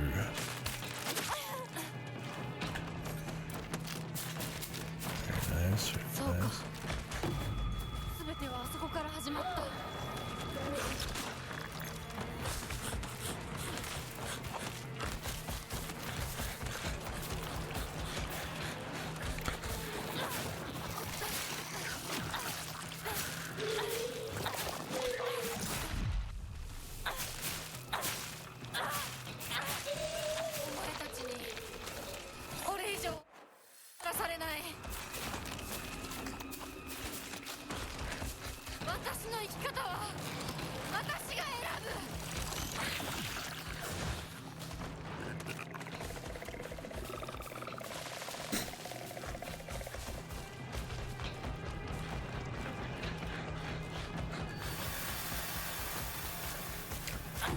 Definitely a mix of like 3 and 2 kind of style.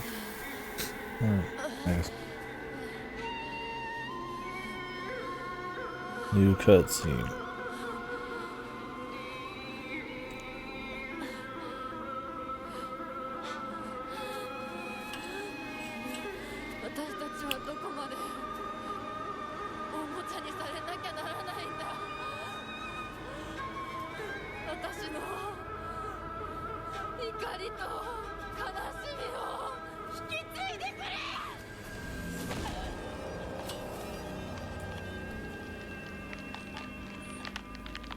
I'm just gonna do it the same way again.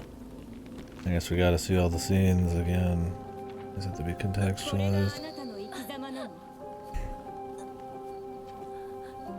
お姉ちゃんから見たらきっとバカな女に見えると思う。私は家畜の餌のように与えられる幸せよりも這いずり回ってでも自分の力で得られるものを幸せと思う生き方をしたい。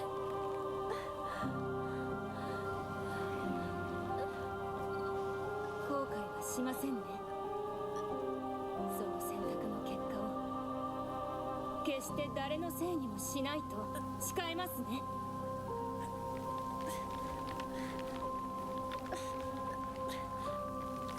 それ私たち Unless they deserve it, bro. 清水ひな子の選択。 Okay, we might not have to do those bits. I mean, what? It's just a couple extra fights inside of the shrine. Hardly that much stuff to redo. 私たちが十分に悩み抜いて納得してから選ぶ。お前たちのおもちゃにはもうならないぞ。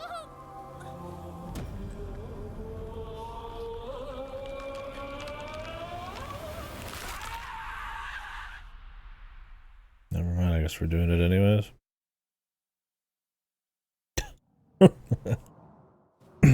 Fuck it. Don't change a single fucking thing, dude. I mean, change the cutscenes and change some dialogue and shit, but the actual meat of areas we go to outside the boss are just the same. 孫にも衣装か。かように貧弱な嫁ごとは。どうか心安らかな日々を。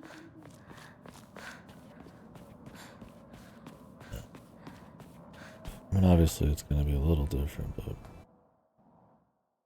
I mean, it's different enough, but I definitely think there's like an extra touch that could probably happen here.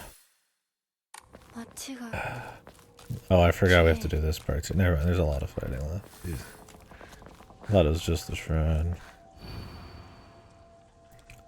Play with me forever. The doll, the manipulation. You weren't our friend at all.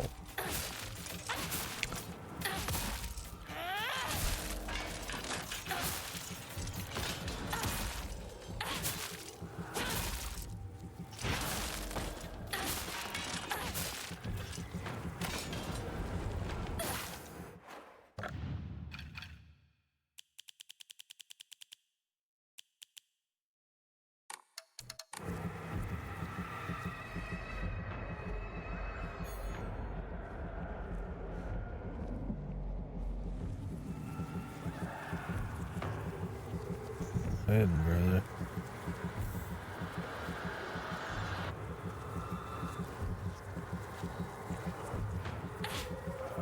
Have to beat you up myself.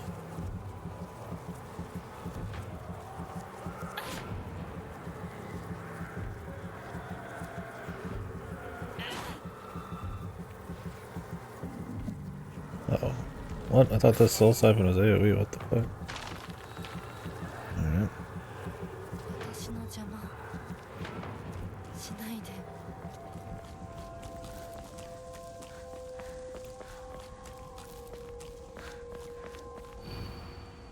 そうよ。これは私の選択。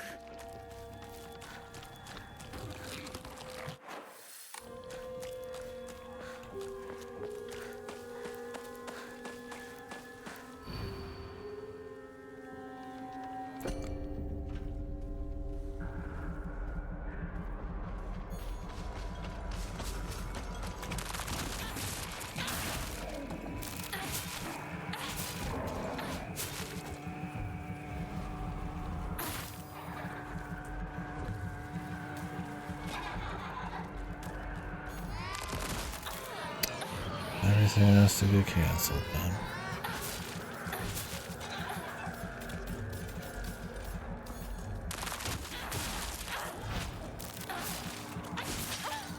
Can't even get the second hit off because this camera's stuck on this fucking invisible wall here.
If you submit to the foxes, I shall curse you.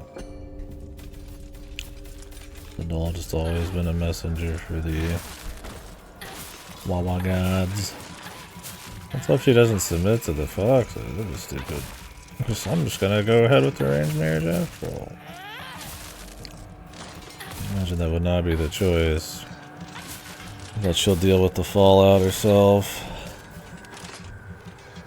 In like a bigger way.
I'm seeing parents get killed. We're in the fucking shit heap. Now I guess we gotta fight the squad again.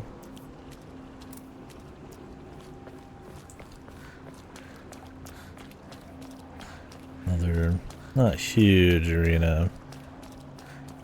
Then the boss. Assuming it follows the train the other ones have.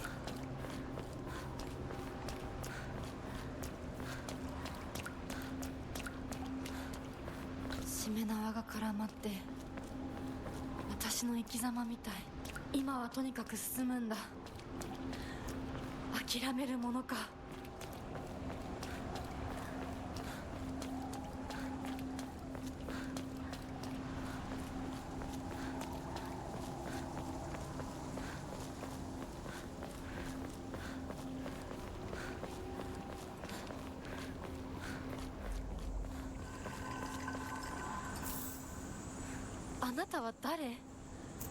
どうして私を操ろうとしていたの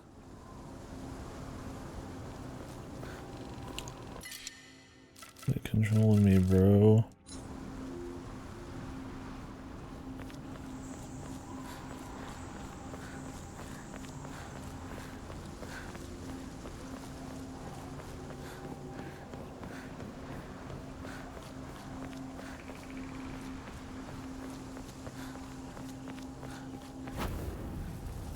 Oh wait, there's 2 arenas. I lied. 出さないつもりか。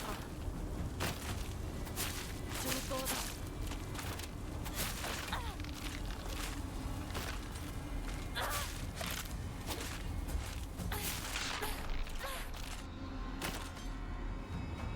That's a quickie though.「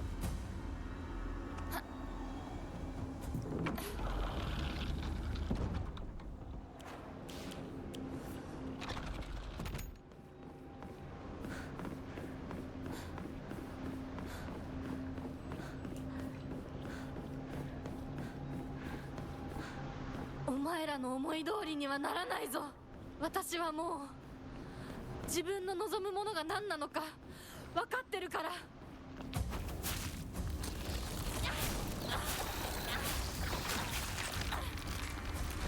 邪魔するな。どけ。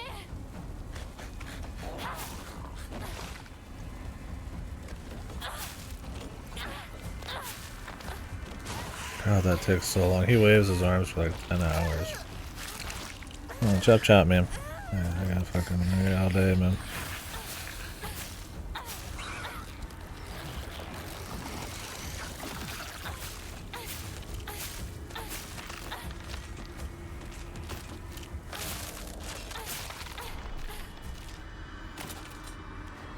Yeah, man, this one where you just rotate the fucking shit, man. You can definitely keep your weapons up.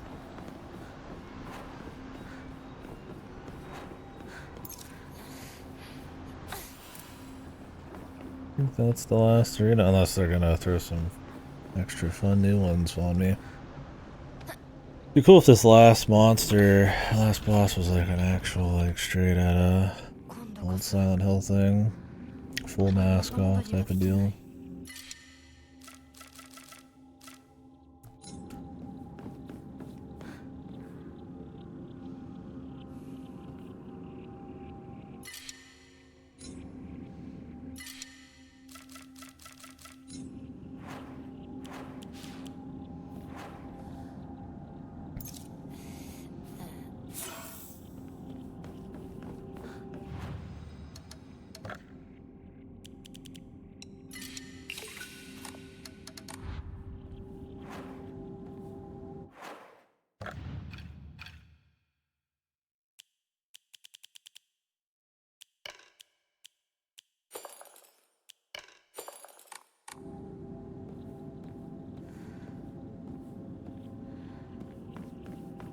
Wawa.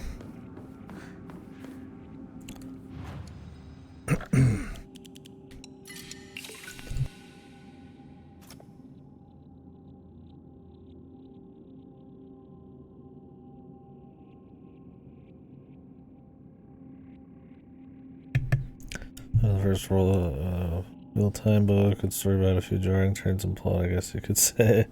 Yeah, I don't remember. It's been a long time since I read the first one, but make it shorter in some parts. Yeah, I could see that. Maybe the size was getting too much. I always heard that author was considered very wordy.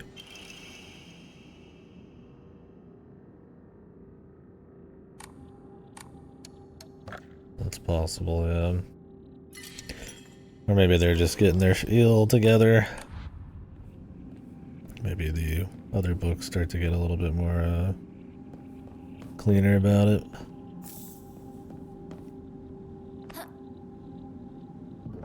People seem to like the series. I don't have enough experience to really have a take myself. The first one or two didn't like super resonate with me, but it's one of those it's like you get into the world and spend some time with the changes. And that was in high school. So.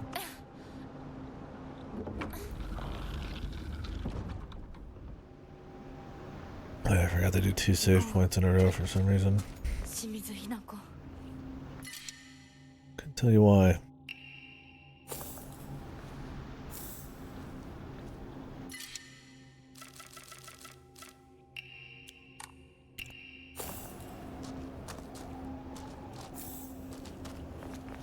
Well, we're pretty stacked, I must say. I don't even know. I mean, I guess the toolkit probably would matter a little more to me. I'd hate to run out of juice, but I think just a couple of these knives would be enough. For any of the other bosses.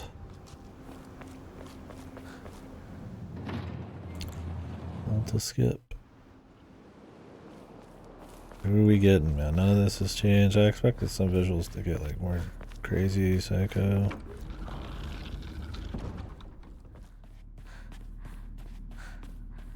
Things start getting wild.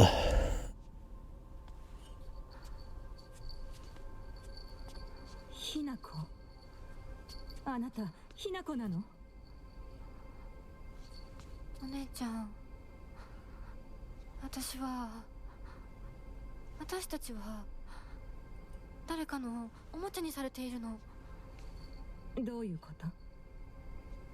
私を嫁がせたい何者かと、それを妨害したい何者かが私を2つに引き裂いて戦わせている。Fuck you and fuck that guy. とても苦しい戦いだったけれど、私はようやくそれに気づけたの。 Time to go 人に望まぬ選択を強いること、 hang out with Sukaku, Suka, whatever. 私たちはそれと戦わなくちゃいけないって気づけたから。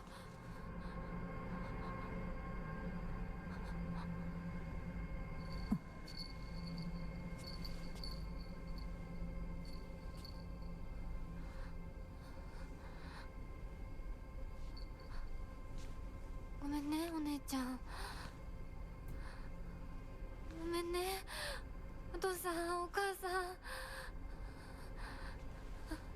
私やっぱり親不孝者だと思う。でも本当に私の幸せを願っていてくれるなら。 Gonna do that super angry thing again. この暴挙をどうか許して。 It was more of like a somber breaking of it that would make more sense. Let's see if they like redid the whole scene for it.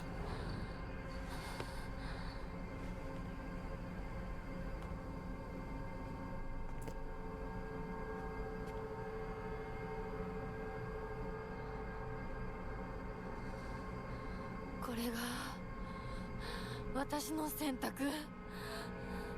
そして私たちをもてあそぶ者たちへの抗議。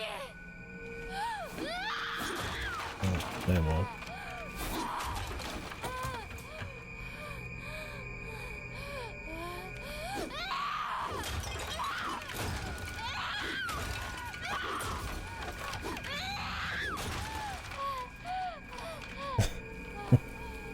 I mean, I guess they try to make it work because she's being toyed with a bunch. They're trying to make her feel like she's completely right in her mind, then probably not though. Like she's like in more control. I think having a little bit of like a contrast would be the way to go for me. But どうして私たちはどちらかが殺されなければならないの？ you win. どうして私たちは殺し合うしか対話ができないの？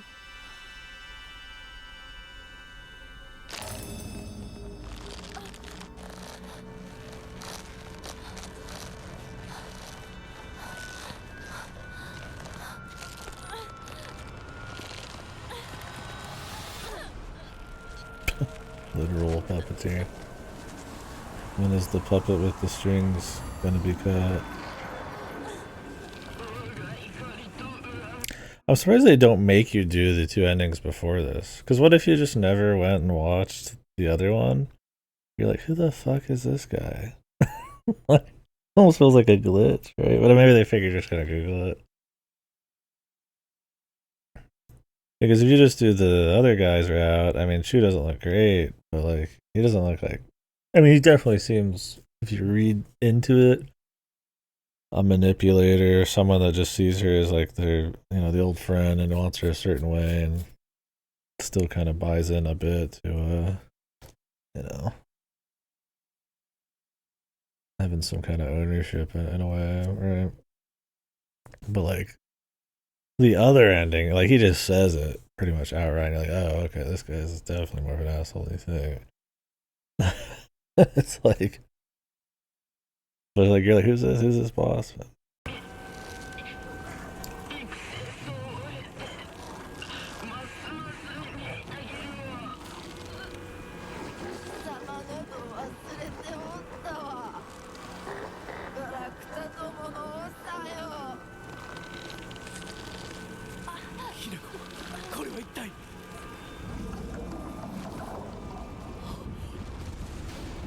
Maybe they're not even supposed to be like evil. They're just getting manipulated because of the clans and shit. Like they're you know they're definitely like wrong, and you know they don't really care about her agency much, but you know they're not like,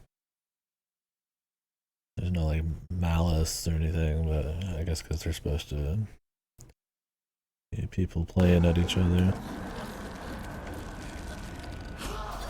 Is there some being past these guys?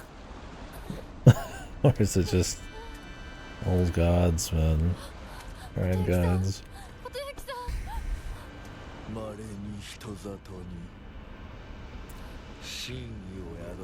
Give me the actual sound.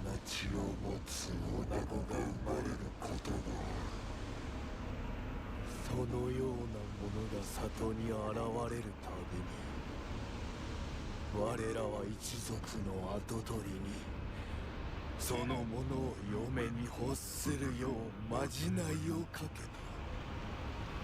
何を言って。歴代の跡取りたちは皆うまくたぶらかしてめとってきたが、こだわりの跡取りは愚鈍だ。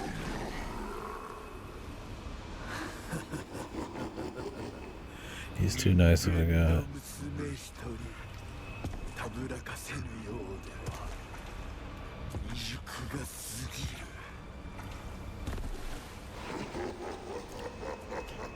豊樹さんはずっと。So are these like the reason behind everything? I thought these guys were trying to like seal something. I mean, they're assholes, but like, and fighting for like because of the different beliefs and stuff. Because this town keeps swapping its belief system around, but the gas and all that, man. Maybe that's just the other side. Maybe these are them. This is it. There's no extra third party or something. I've been coped and I'm hoping for a little something beyond just them fighting each other.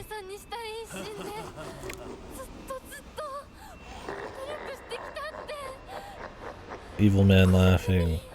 Epic.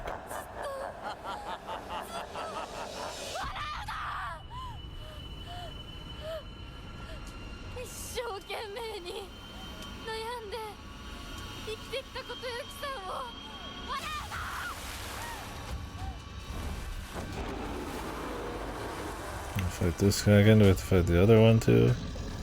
Oh, we have to fight probably as both.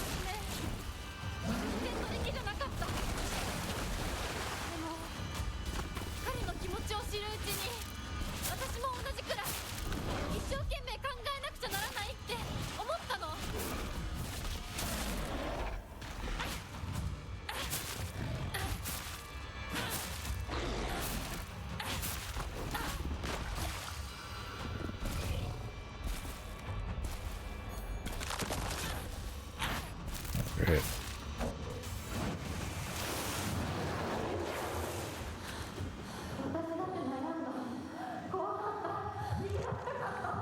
Oh. お父さんみたいになるかもしれないって。笑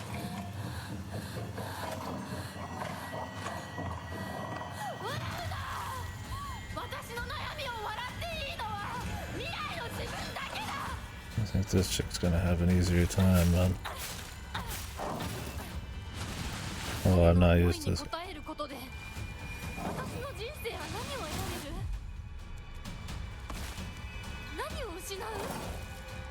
何が変わって何が生まれる。女の幸せは男に愛されるから。 Didn't get to see all that dialogue. Whatever.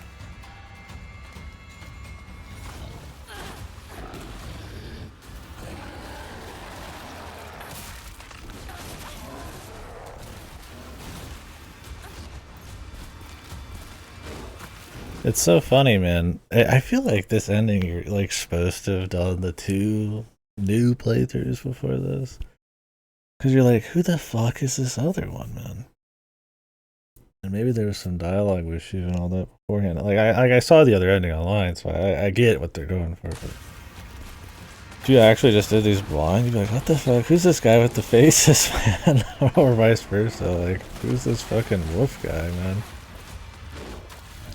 The wolf guy might make more sense because you see him so much, right? She's just kind of like around. He's important to her like history, but the arranged marriage is like where she's cutting her arms off and shit. Right?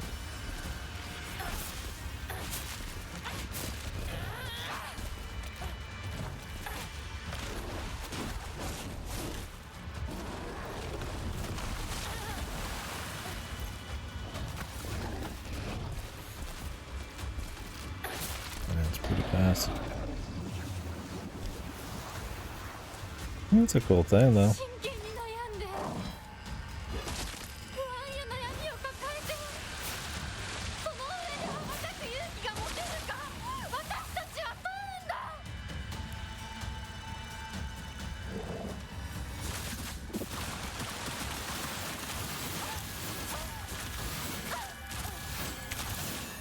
Fucking Radon ass motherfucker here.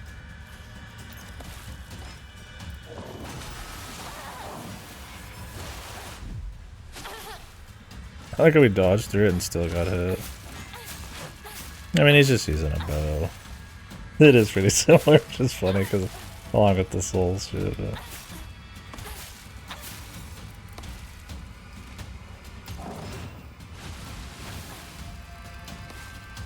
Oh yeah, that's funny.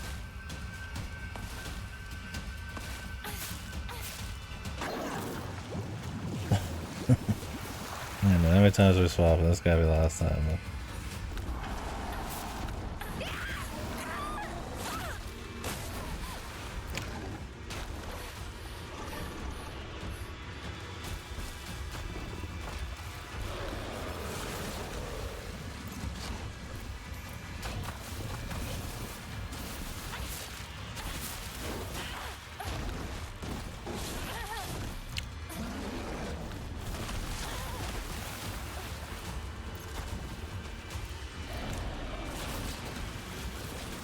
When do I get to play?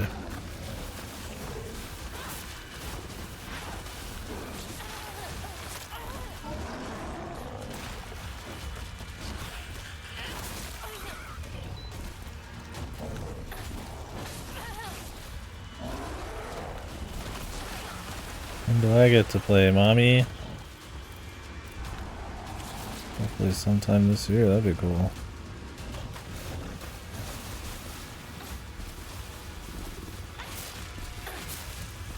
For some quick R1s, man.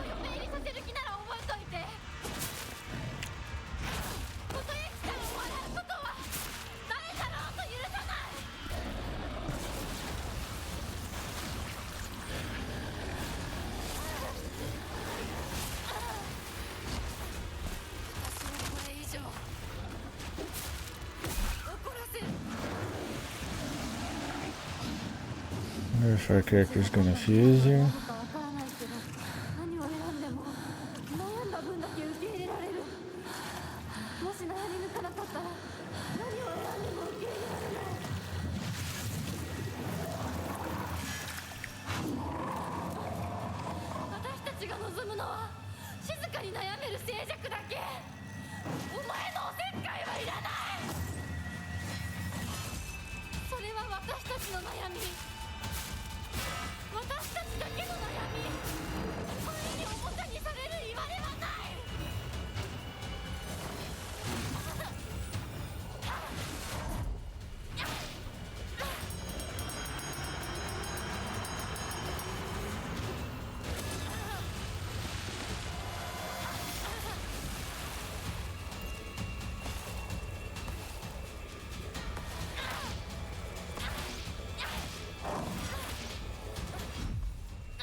必ず供養するからね。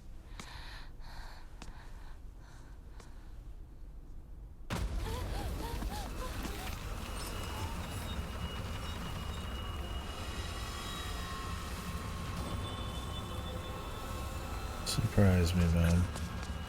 大丈夫か二人とも。ほらパッチだ。 Oh, is that it? Are we just escaping now? ほら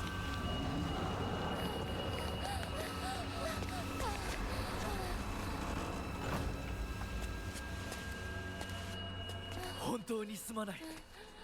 久しぶりの祝言に酒が過ぎたのだろう。普段は温和な方なのだ。どうすればいいの？この場は私が何とかしておく。琴雪さん、一緒に。すまなかった。私は君に全てを与えたつもりで、君が一番欲していたものに気づけなかった。私も君と同じものが欲しくなったのだ。君への愛は酔狂なまじないによって生み出されたものではないと。True. Think about it. I say go for the Lukaku route. 行きなさい。 He's like, you know what? I'm fucking gay. I'm out. もし私たち See へ you の愛が fucks later. 本物だったなら、また会いましょう。私たちもしっかり悩んで Don't play the whole field, Jesus. 答えを用意しておきます。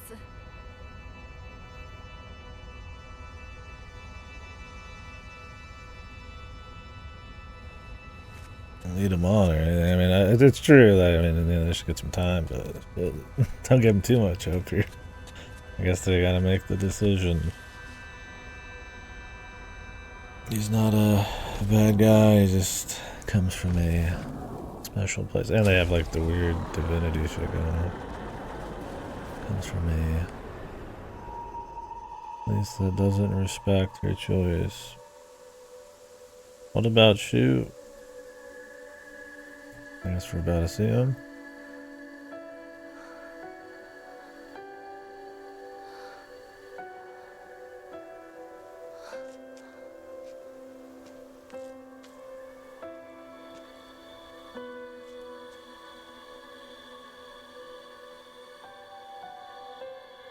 Shoot.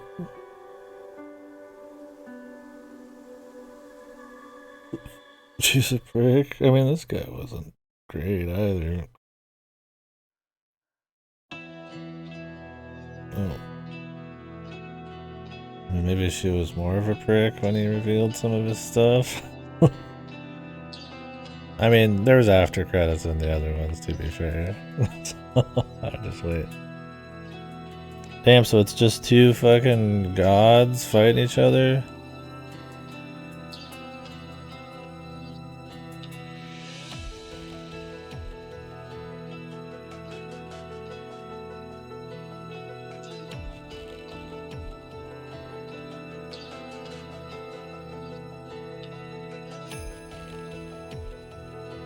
What happened to the water dragon, bro? What happened to that? Or the water dragon's just supposed to mean the vapor that kills everybody. The explosive after effects. Or maybe that's supposed to be the shoe set. I'll have to get the fucking skinny later.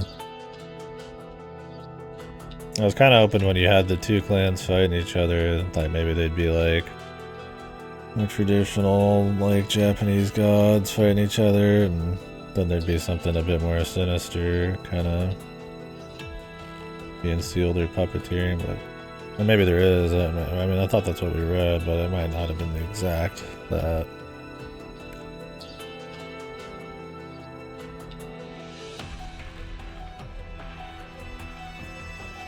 Yeah, it's where she can't decide, and the drugs keep her from being able to make a decision because she keeps taking them to ease her head, but it kind of just like clouds her ability to think. Yeah, you get the two different endings where she'll side with, you know, her side that wants individuality above all else and throws away every nice thing about her family, and, you know, even though the system is bad, right? Like, you know, the arranged marriages and thinking of like women as kind of just like objects and stuff, there is happiness that people have found in it and some agency, and to not throw those completely away, and people suffer even if they're a part of the system. So there's like that, she throws away all that, and then there's the side that's like completely goes for the arranged marriage and gives in and loses all agency and just becomes a trophy wife. And then this one's like somewhere kind of, I guess, yeah, in between. Like, she should just have the freedom of choice. Like, forcing it, even if it means, you know, perceived freedom or rebellion, doesn't necessarily mean it's like true freedom. Because, I mean, maybe you do want to get married and have some kids, right? Maybe you don't want it arranged, but it's about the choice, not the end result as much. And I guess that's the point of this ending.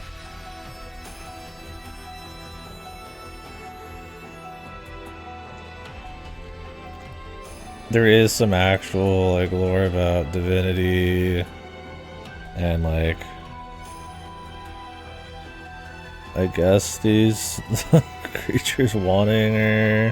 I don't know if that's real or if that's more symbolic again. I don't think they mean it to be all psychological. The true villain is the system, bro. Which is personified by the two evil gods. Laughing maniacally at her. Everybody's inability to choose higher powers, right? Letter from Kodayuki, the days ago where I am. I was like an episode ago. Call the story and beauty of dandelions peeking out their cracks in the walls.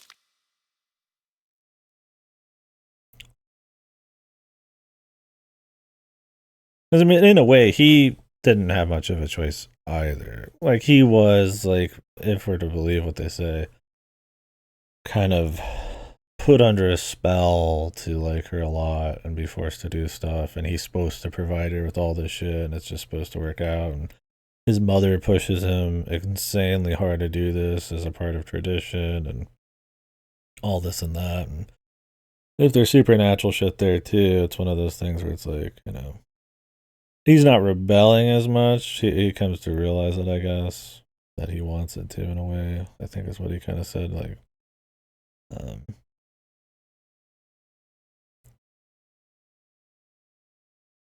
I mean, in a way, his is more of like an ignorant lack of choice than it is the robbing of choice. He just kind of like follows in suit of like tradition and what he's supposed to do and stuff. I think that's what they're going for. Get a little sympathy with him.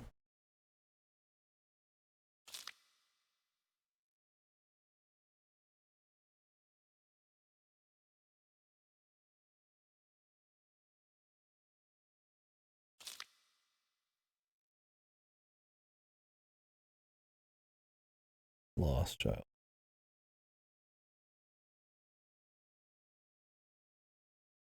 Alright, cool.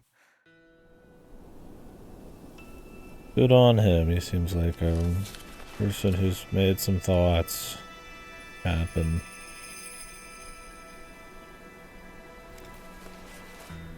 And realized some shit's fucked. 私たちの人生どんな風に生きようね。琴雪さんみたいに生きてみたい。誰かをものすごく好きになって、その人のためにものすごく努力して情熱のすべてを注ぎ込むような一途で一生懸命な生き方をしてみたい。今度は私から琴幸さんに求婚するくらいの勢いで一生懸命に。私はまだ決まってないけど、とにかく何かに一生懸命に。何そ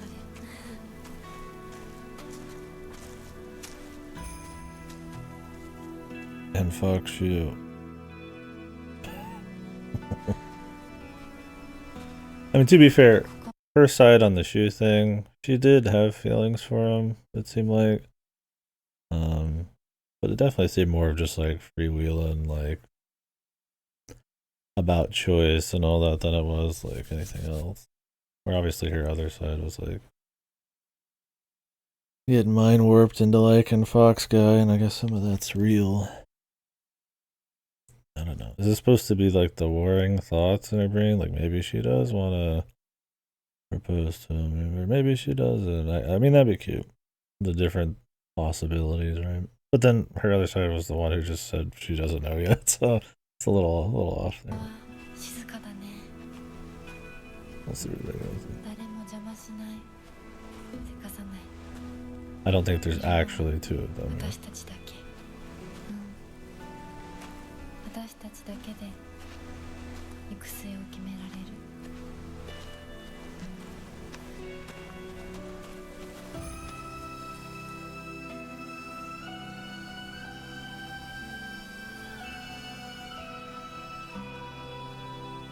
Yeah, that's the real thing. Self-says. It's like, you know what? Maybe I'll just love myself a lot. こんな静かな恵比寿ヶ丘は初めてかも。ここは私たちだけの静寂の恵比寿ヶ丘だね。Our silent Ebisugaoka. Really just rolls off the tongue like Silent Hill, man.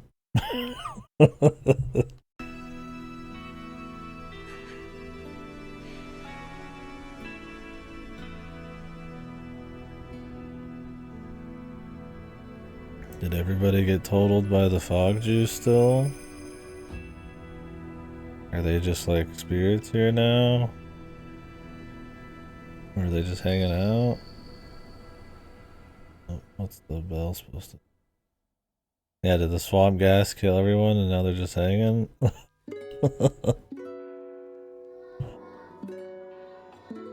don't know if there's some meaning there.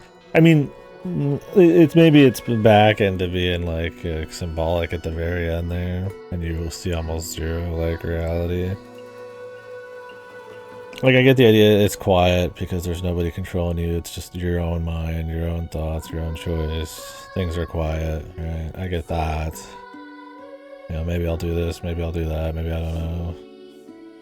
That's the, you know, it's supposed to be the, you know, nobody meddling, it's just choice. But that's like, what about the place? Am I actually supposed to think they're just like fucking haunting silent Ibusigauka? Or is it more just like symbolic of them making choices they go? I think he's trying to make it like a little abstract to be kind of in line with Silent Hill, because this had a lot of like, fuck you, I'm doing this, I'm doing that and shit, and you know, Ryukishi moments where there's just people yelling at each other about exactly what the point of everything is. But yeah, I don't know if he's like trying to like make it a little more abstract there at the end, or if I just throwing some symbolism in, or if I'm supposed to take that literal. This song, maybe could be thinking of like Ghost in the Shell or something. Maybe, I don't know though. It's got some of the kind of like children chanting, but it's not like overdone. Well, now it's changing, I don't know.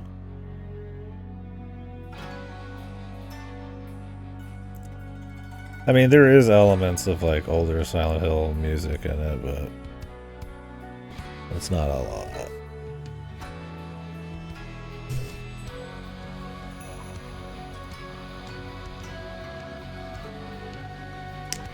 Well, we'll see if there's an after credits.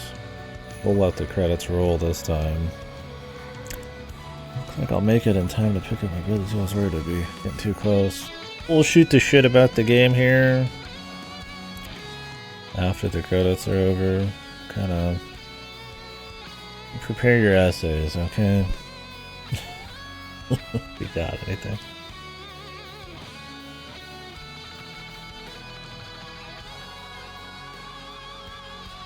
Now we're getting the fucking guitar out.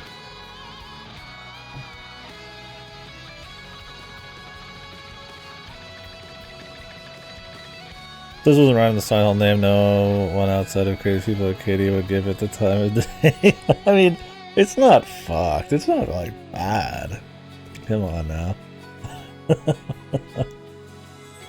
She's roasting me, man. Come on now. Come on now. I think it has a lot of fucking issues. Most of them are in the gameplay front. Some of them are in structure of story and like how much I resonate with it and like the atmosphere and stuff. But I mean, there's stuff to chew on, right? Like, you know, they try to do the New Game Plus thing. It's cute the first time-ish because you get to run through and kind of get more lore and try to piece together what's happening. The problem is that most of the story, as long as you're kind of paying attention, you might not get every little piece of detail hammered out. I think there is a larger world there, like the serial killer guy and all that they don't really tell you about. Like, it isn't in your face, but like generally you can get the major gist of like what's going on in the first playthrough. So that the second playthrough kind of fleshes out that world a bit more and kind of makes you guess at the endings is cool enough to like have to put up with some of the level and gameplay shit for a second time. At least you could put it on story mode. The third time, you know, I think the ending's interesting and some of the new scenes with the family. He definitely tries to give you a gray area and not just be like, you know, sexism bad, you know, and all that kind of shit. It's, you know, no, the system's just broke. There's something in between there. It's trying to get to more of the heart of the matter, like freedom and shit like that, than it is railing specific at the system. And it's like, and I think that would be lost if you just played the first playthrough. You can kind of guess that it's going into like a realm of that. But yeah, it's like, I was kind of hoping, and I mean, not many games do that kind of New Game Plus because it's a big budget thing. But like an Armored Core 6 or like a Nier type of deal where it's like, you know, especially like Nier and Armored Core 6, that it kind of actually like changes more things and more things get kind of adjusted. I mean, it's more than I guess the old Silent Hills would be doing, where it's just truly different endings. But I also feel like those are like very cohesive and tight games that are probably quicker to bust through and less annoying to replay. And I feel like you get the story, you get a good feel off of just one run, right? This one, it's like one run, you get the major gist, but like it really hammers the theme home by the third playthrough. And well, maybe I wonder if you actually do Shu instead if this ending changes. Does anybody know that? If you do the other route, no wait, I did the Shu route, not the wolf route. Never mind. But yeah, so I don't know. I think the gameplay is not good, really. I don't think it's rancid, but you're never excited to fight anything, and there's a lot of fighting.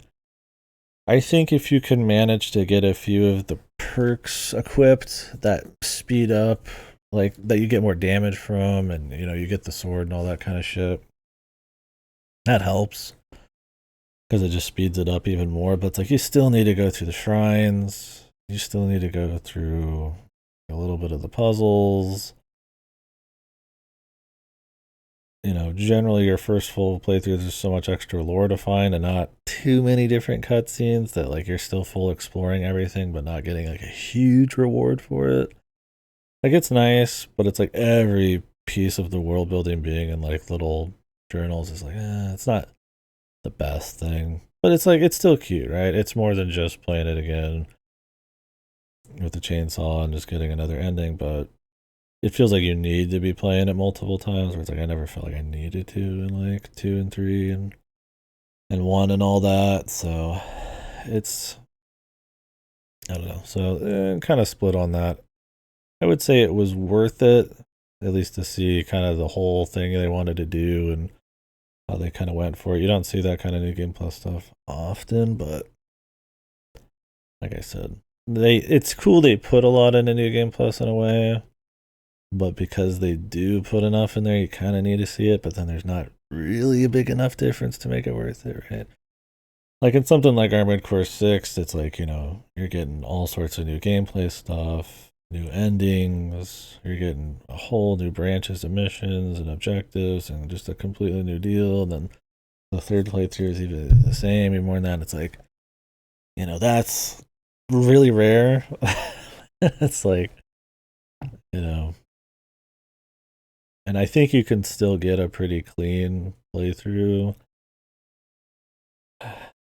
just off of one run, but I don't know. You can tell it's a VN writer, like who's used to not necessarily doing routes, but Ryukishi, his two biggest VNs, right, his two biggest visual novels, Higurashi and Umineko, were like looping like 8 episode like story type of things, right? And it's like maybe they're kind of thought that would be a cool idea. I think it's a cool way to rewatch cutscenes in new context if the story is like surreal and like symbolic enough. So I got a little out of that, but the problem is you figure so much out in the first run that I didn't really want to rewatch too many cutscenes. It's not that much of a fun puzzle to solve. It's like just enough. So I don't know. That's kind of how I feel on that. The story, I'm not like super, I don't think I'm emotionally really resonating with it. I agree with the themes of like freedom and choice, and that, you know, it's about choice, it's not about falling in line, but that doesn't mean that people who, you know, follow tradition or something are necessarily evil or can't find real happiness or something. And it's about figuring that out for yourself, and you know, that stuff, it's like cool, you know, the stuff about gender roles and sexism and perceived ways you need to act even as like a man or something, like all of that stuff, you know, I'm into that, but I'm not like, you know, I'm not like fucking really, you know, resonate with the story or anything on that front.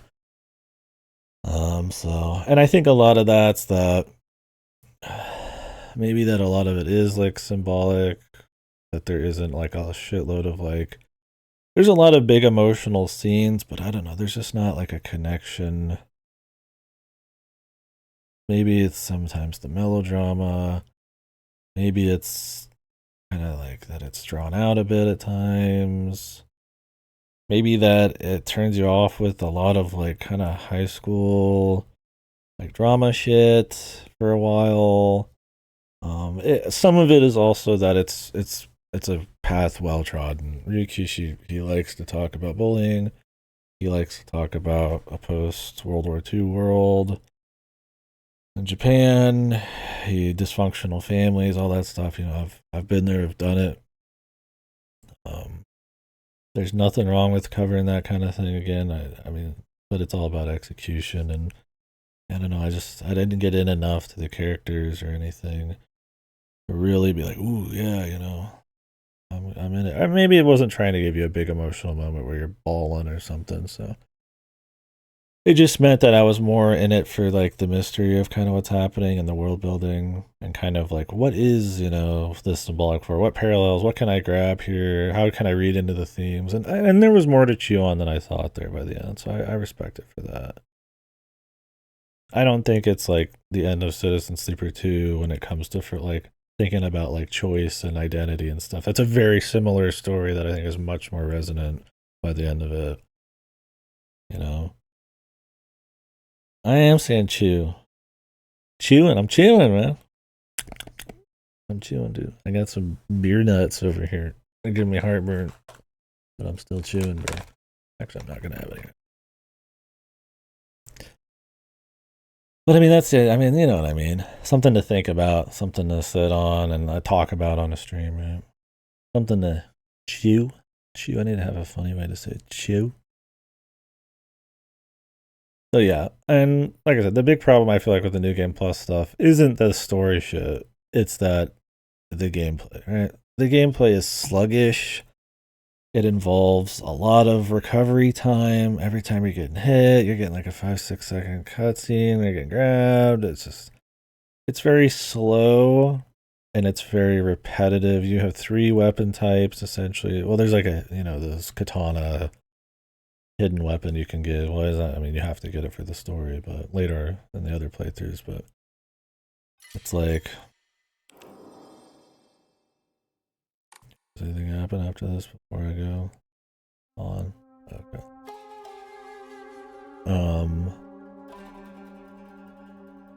So it's like, it feels like shit. It's like overbaked, I would say. It's not rancid, right? I mean, there is some seriously shit combat out there. Like, but it isn't super fun, right?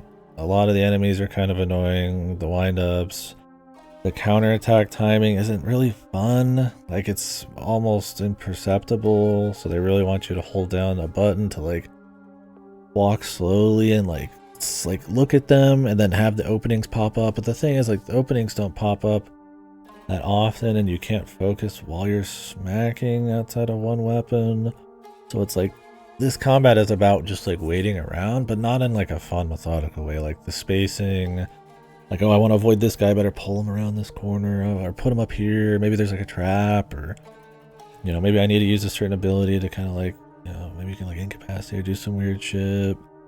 It's not really about that. I mean, even like Silent Hill 2 Remake's combat was more about just like this kind of desperate duel and you learning like actual tells that like, the creepy dudes would do. And that wasn't amazing either, but it's like this one, it feels so unimmersive how gamey it is, I guess, and in bigger part the level design and the frequency of the monsters shit. Like, you have this is a fucking Silent Hill game. I thought I was playing a fucking Onimusha game. Like, it's trying to be immersive and give you this story, and they want you to dig into the world and creep around it and shit, but it is like constant battling. And in the last third, it's like all arenas fighting giant huge health guys, and it hurts a little less on story, but it's like, what is it adding, man? Like, it's a very gross overestimation of how good their combat was. They thought they were cooking with fucking gas, man. They were cooking with like a fucking like 5-year-old match on the combat. It is not good enough for the amount of combat there is, and it's the tried and true Silent Hill problem. Everybody tries to fix the fucking Silent Hill combat. Everybody's like, we're gonna, it's my fucking chewing. Everybody's gonna we're gonna fix the combat. That's the bad thing about Silent Hill, brother. And then they overdo it. You got guys carrying 5 TVs with durability and origins, and you've got like, fucking all the combo systems, and this one where they try to turn it into like fucking God Hand or something, and it's like, this combat was always a small piece of the Silent Hill puzzle. People could put up with the combat not being amazing because you could like avoid most of it. Killing dudes was like sometimes a pain, but it wasn't like that bad. They're dead. You're moving on. You're keeping a nice steady clip, right? It takes up a small portion of the game, and it lets you focus on the things it does that are great: atmosphere, like concept, the story, the music. And this is like an inverse. It is so focused on combat. And I think all of those other things have issues. I guess the story a little less, but in a way it's kind of tied with the atmosphere. So yeah, I get to the atmosphere. I think it's not good, really. It's not what I want from Silent Hill. I think in its own right, it's fine. it's not spooky, but like if you just think of it as like some kind of, you know, dark yokai war and some kind of like, you know, psychological place, like it fits, but like I don't think there's a lot of like really interesting like there's just not anything that really just kind of grabs me. I think the dark shrine areas are extremely repetitive and just boring to look at after a while. It's like an old shrine, but it's like really dark. And like that's it. And you're just like, okay, I guess that's kind of spooky, or it's interesting to look at like for a little bit, be like 3 playthroughs. The town, you know, the whatever you call those flowers, spider lilies, you know, mixing into the gore. Cool idea, but it's like it really just is the same look for most of it. You do go to some different places, and overall I would say I like the town the best because there is some variety, and I think the 1960s Japan is pretty well realized, but I just don't think there's anything that for me feels like super that really grabs me, and I'm just like, man, this just got a vibe to it. Like I would say just the first fucking minute of Silent Hill 2 was and I don't have like a nostalgia for Silent Hill. I played it like less than like what 10 years ago at this point. Like it is much more evocative than anything I got in this, man. There's some cool bits like the end where they're like flip-flopping, but I mean there's like an interesting surrealism, like a darkness, a grit. The way they use the camera, the way the music, which is I'll get to, I think is hugely important. How they use that kind of stuff to really give you a feeling without even needing to necessarily say something. Maybe, you know, it doesn't get across a specific emotion till way later. Like with James, it's like, you know, you get to deal with James way later, right? A lot of it's just like the vibe, the feel, wondering, you know, like what's going on and just being there for like the ride.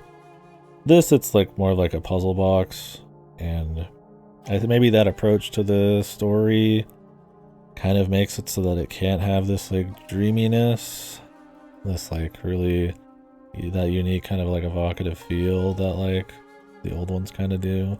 I mean, like 1 and 3 ride a line, right, where there's like an upfront story about cults, and then there's still the melding of worlds and stuff.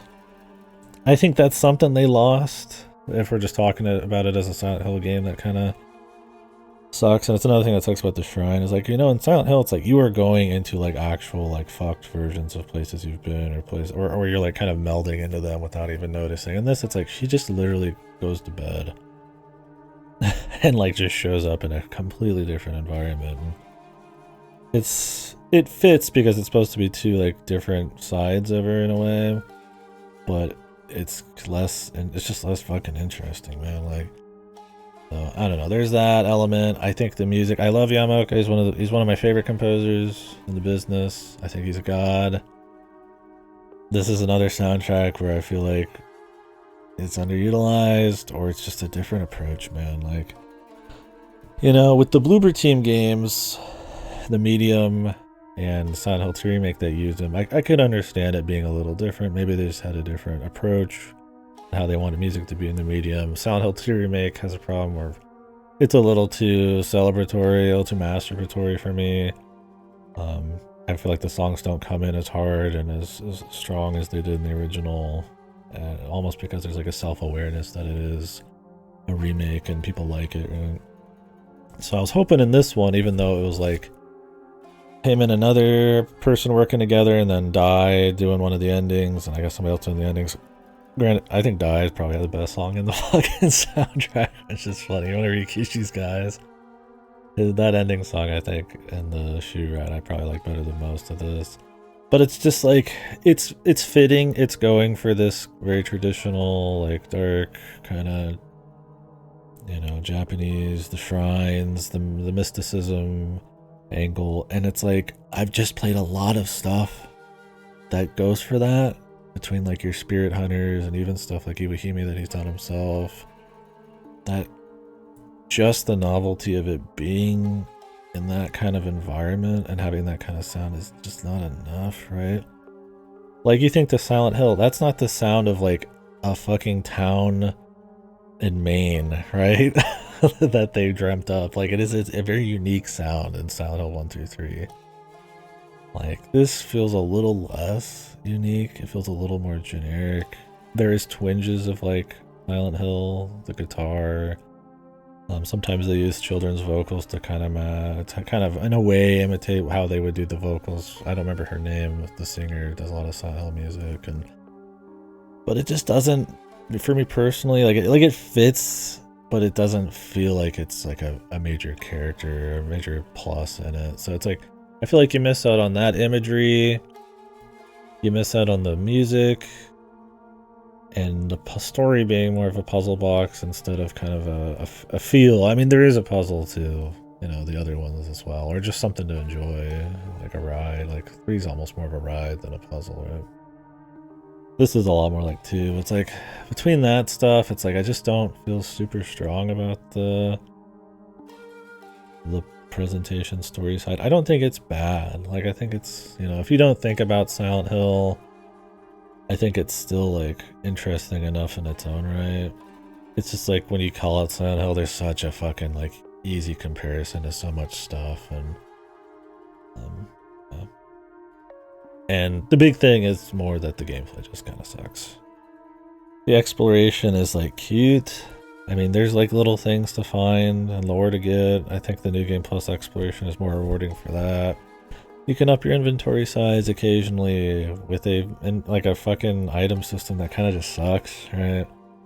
Like you're not going back and forth. It's got like a Resident Evil inventory system, but with the map of like fucking RE4 or something, which is shit to do. Like having a limited inventory is supposed to, like, you're supposed to make choices, you're supposed to like limit what you can walk around with. That's supposed to be what's interesting about it. And in like old school Resident Evil, it's like, you know, it's about finding shortcuts. It's about knowing how much of a loadout you're gonna need for where you're going, and, you know, maybe just comfort zone, what you're preparing for. In this, it's like, oh, my inventory is too full, I just sell it. And it's like, okay, you know, it's not like an RE4 where it's like you just have a huge inventory because there's so many cool choices, then you have to have some limit, you know, and there's like a little game to it. It's like, so it's like, okay, well that makes it part of the exploration not super rewarding because it's like inventory size. It's already kind of a whatever system. The items themselves are like, they're cute. You could definitely make some use out of them, but they play into the combat, right? Like your sanity meter is like awkward to use, but you can like hold it down for 10 years to get like a super attack that sometimes doesn't work right. And it's like, so I guess you could use items for that. There's like 50 ways to heal. So like it's fun to like grab items and sell them in a like a numbers go up kind of way, but it's like it's not like that fucking great. It doesn't feel like a very polished system. It's kind of like everything with the gameplay. There's a lot going on. There's upgrades. There's randomized charms you can get, and charm slots, and like, you know, and loot and shit. And it's like, is it the best in the business at that? Not really, but it's like serviceable. But it's not great, man. I don't know. I'm rambling hard. I'm ranting hard here. If anybody's got anything they want to say on it, go ahead. But I'm a big Silent Hill fan and shit, so. Yeah. Yeah. Only Japan was real, bro. Same with Finland. Make the fantasy real, man. So yeah, I don't know. That's a lot of different topics, I guess, but I guess in short, I think it's got a pretty competent story if you think of it more as like a mystery to kind of unravel with like lore and world building. I don't think you're gonna end it with like a really solid feel in your heart, man. You're like, oh yeah, they got it, you know. But it's fun enough to fool around with. I think it takes a bit to get going. Frankly, it takes to the end of most of these to really kind of get you anything. I think it's got a cute New Game Plus system. Definitely not the best, and it leans into some of its problems because the gameplay shit. I think the enemy frequency, some of the exploration not being amazing, stuff like that is an issue. And then the last thing was what? Atmosphere, which is the music not being strong as I would have liked, and the imagery, while being neat, is not super evocative for me. So that was me trying to make it short. I probably missed some shit. I don't know. I guess what's the final? I think it's the big meme questions. Is it like a good? Is it the best Silent Hill? Is it the worst Silent Hill? I would say I like it better than most of the Western ones I've played. Most of those are pretty just shit, right? They're not trying to say much. They're kind of like the movies where it's like they just exist to be like some kind of spicy story, you know, Hollywood goofy action story in like a Silent Hill setting, you know, or be overly referential, right? So in that sense, you know, is it better than stuff post 4? Probably. You know, does my shit stink a little less the day after than the day I fucking shot it? Like, I guess so. I mean, it's still not amazing, that kind of deal. It's still shit, man. Well, okay, I don't want to call this shit. It's not shit. It's like, so,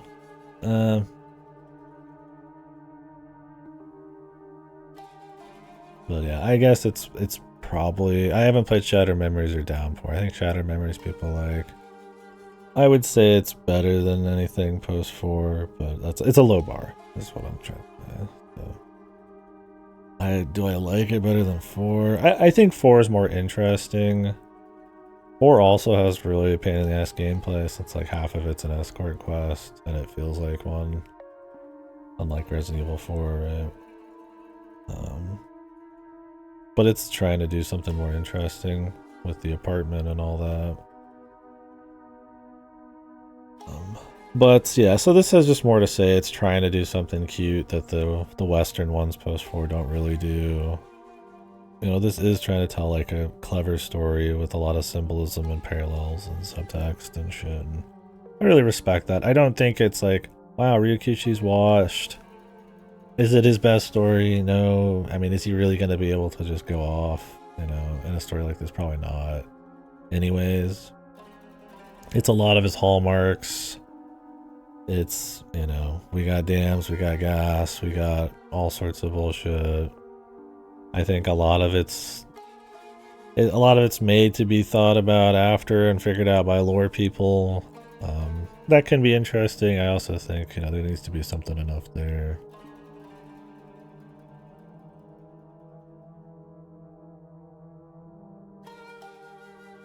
Your ultimate nightmare is like a freaky fantasy for a lot of people. Oh, yeah, I'm sure somebody would like to have like an arranged marriage and just get whatever the fuck. But that's part of the point, I guess. Yeah. I guess that's part of the point, is like a lot of like, you know, family and stuff would just be like, oh yeah, you know, it's happiness, it's great, why not? But it's more about the choice, even if it's like, yeah, more possibly depressing. So they kind of talk about that, but yeah, it is kind of, you know, funny in a way. Like, for some people that choice would be to exactly do what she's rebelling against here, but she doesn't even completely rebel against it here at the end. I mean, the wolf version wants to jump his bones still, so more about freedom, I guess, than the actual choice. And that's kind of what I mean. Like, at least it tries to kind of get something there and ride a line that's worth thinking about a bit. It's not like super deep, but, you know, there's enough to figure out there. Enough details. Not too crazy, like I said. You kind of get the gist right off the first playthrough, but I don't know. What else, man? Would I recommend it?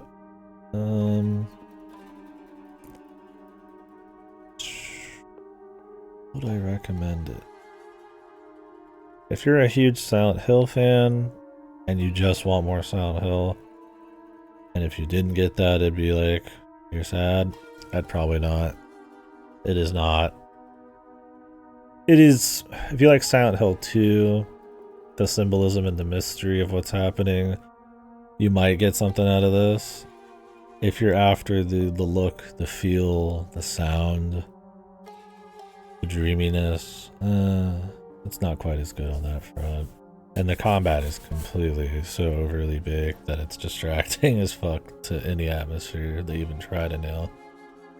But if you just like horror, psychological stuff, you know, world building, a little bit of mystery, I don't think it's like the best at any of those. It's not a scary game. It's horror flavored for sure. It doesn't need to be super scary. I don't think the old Silent Hills scare me or anything, but they are horror, right?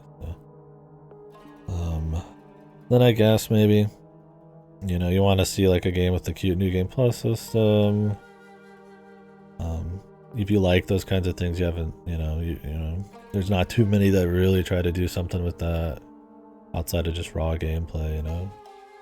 It's kind of got like a narrative thing going on there. I don't think it totally owns it for the length you put into it, but you know, I'd probably recommend on that. I'm definitely a little split on it. I don't think I'm gonna look back like ultra fondly, but there's good things here. I just don't think those good things can carry the entire experience for me. But I do think it is a game that is trying to like, there is some soul in it. It's trying to kind of do something. It's a little misguided at times, like I said, with the combat and all that kind of stuff. But I'd be down to see this team shake it, try another shake. See, you know, I don't know, I mean, I wouldn't just another setting, but I mean, you know, it's better than I expected it to be when it was announced with the people working on it. I mean, I like Yamaoka, I like Rikishi generally, but I mean, the team was like, what, the people who did like RE-verse and shit, like not really like any fucking pedigree, I guess you'd say, but so, yeah. A lot of issues, a lot of scuff. Hard mode's horrible. It highlights the worst parts of the game. Don't play hard mode. You could do hard puzzles. The puzzles aren't interesting, but don't do fucking, do not do hard story. I did hard story for the first playthrough, so really wish got the Kojima one at the end of the day. I like the sci-fi setting of Death Stranding got more than horror games. Oh, sure. I'm not huge into Death Stranding. I respect it as like a AAA game that's trying to do something unique. But yeah, he's kind of fallen off pretty hard for me. But PT did look promising. It did look cool. I would like to see somebody who kind of gets a blank check to just kind of go off, especially with the setting and style of like Silent Hill, to do something wild. I mean, how PT was, it's definitely going for more of like an actual like horror experience, right? This is more like Fatal Frame meets Onimusha, where it's like there's too much action-y stuff to really be spooky, but there is enough of like kind of a darkness of topics and things happening that's kind of like Fatal Frame. The second Fatal Frame, it's kind of a similar location.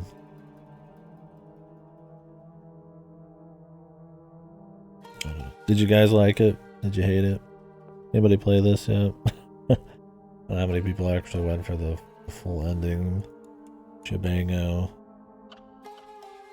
It's okay. Yeah, that's probably the most clean way to say it. It's alright. It's got cool stuff. It's not... I think when you fully get the story... You know, sometimes you're like, the story's horrible. Sometimes you're like, oh, the story's decent. I think it ends on just a nice... You know what? The story was alright. It was okay. If the gameplay was bad enough, I wouldn't even be doing the new game pluses. It's like, it's not the most rancid gameplay ever. If one or two things fell out of sync, a little extra, I mean, I don't even know if we'd be doing New Game Plus. So, that it got 3 playthroughs out of me is, you know, I'll give it that for sure. I definitely don't think it's like a return to form as far as original Silent Hill stuff goes, but I don't know. I don't think you should be even thinking of it, and not in a negative way, as Silent Hill. It's really kind of its own deal. And a lot of people are just going to point to the action combat and that it's like not in literally Silent Hill. I don't think that's the reason for me. I think the reason is the effectiveness of the dreamlike atmosphere. I think the balance of the amount of like combat. I think stuff like the music and all that shit. I think there's just like a particular feeling that was effectively given or like kind of dished out in the first 3 Silent Hills that I don't even think a lot of the later ones that try to emulate it really even capture properly. And I just don't think you're ever going to truly be able to recapture that. So it's like I respect them trying to do their own thing. Maybe they just want it to be more of like an anthology thing where it's like, you know, these mysterious forces do fuck around with people in other places, and it's stories more about psychology and the psychology of a person, and you know, figuring out kind of what happened to him. Like, just take like the Silent Hill 2 approach and just throw them in a bunch of places, and I think you could do that. I just think why people are so pissed about it is that it is like such a stark, distinct feeling playing Silent Hill 1 through 3, being in Silent Hill or places related to it, right? Like, you know, the first third of Silent Hill 3 is not even in Silent Hill, right? So it's like it's such a particular atmosphere with music and the way everything goes because of just that team back in the day. And that's what I mean is like, it isn't just that it has to be in Silent Hill. It's like that Silent Hill has like a feel to it, right? Does it have to be like some make-believe town in Maine? Like, probably not, right? Like, you can still kind of get some of the vibe. I don't know. I think you're gonna get a lot of people talking about this in that respect.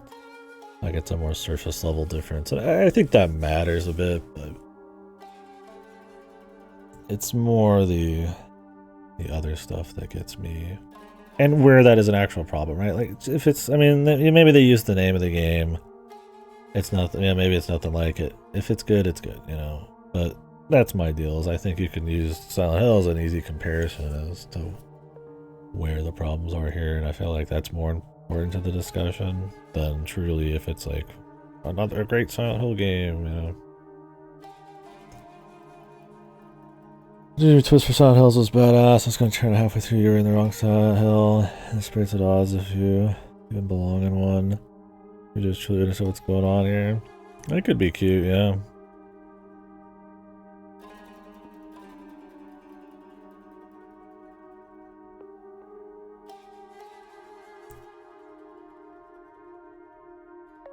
Because that is part of some of them, is like kind of that grayness of like some of the morality and shit. Mostly, I mean, when you think of that, you think of 2, right?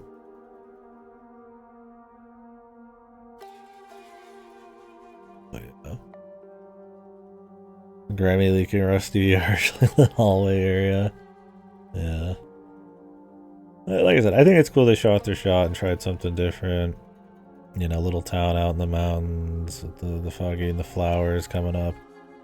I just don't think the imagery was strong enough. Like, maybe it did need to be like a darker, spookier, just more stark imagery. Like I said, it felt kind of samey. It felt kind of, or just whatever for most of it. Like, it's cool. There is some great art. There is some cool stuff in this. It just never, for me personally, just super grabbed me.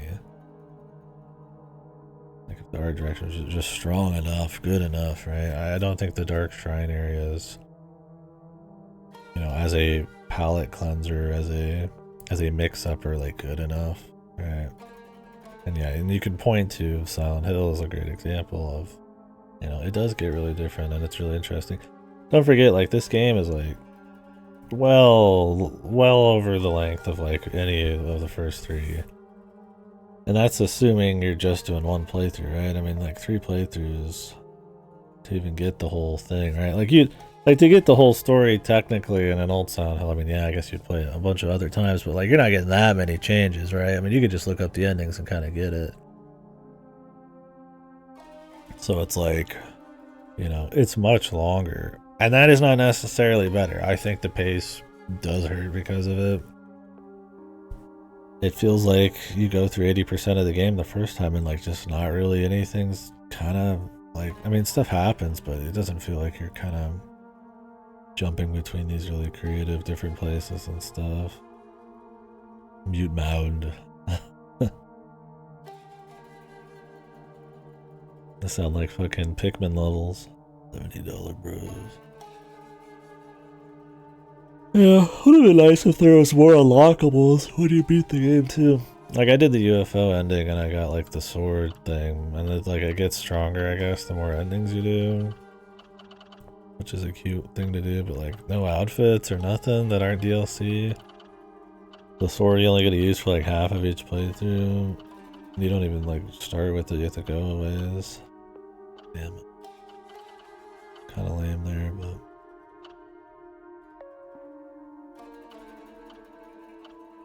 I like how they kind of did the endings where like they want you to try to find them. Thank God it's not like Silent Hill 2 endings where it's like, you fucking killed 100 guys, or you hurt yourself a bunch and you looked at a fucking knife a few times and that made you feel bad, so you're gonna drive your fucking car into a river. You know, there's stuff like that where it's like extremely arcane, right? It's like it's not interesting to like really figure this out. It's interesting to learn about them and see like people who are really into lore talk about them, but like this is more of an actual process you could just kind of do. Some of these are still kind of like, you know, like the brooch.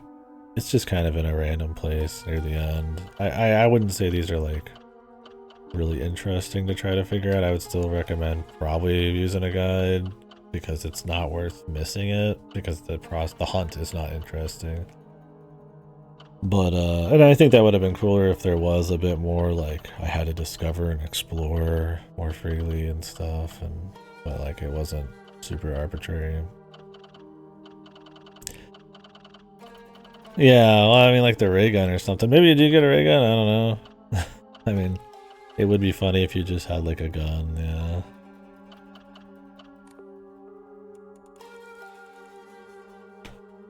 I don't know. Yeah, it was okay. Not as bad as you could have expected it to be, but definitely not like knocking it up there with the best of them. Got some good, some bad. I think there'll be some interesting discourse. I think there's gonna be a lot of people who just didn't play all 3 endings or all 3 playthroughs, or I mean, technically you could do like 4.5, right? I did like 3.5. Who'll kind of miss a lot of the discourse and just attach to really surface level shit. I think that's interesting because it kind of shows, in a way, like a failure to get across like an interesting enough playthrough or themes on 1 run. Should people be expected to play 3 whole fucking runs to get the idea? With like Nier and Armored Core, it's like those runs are just more of the game. It doesn't feel like you're just replaying it with a twist, right? With a little zest in there. This, it's like the second playthrough's got a little bit more than just zest. They put the whole lemon in there, I guess.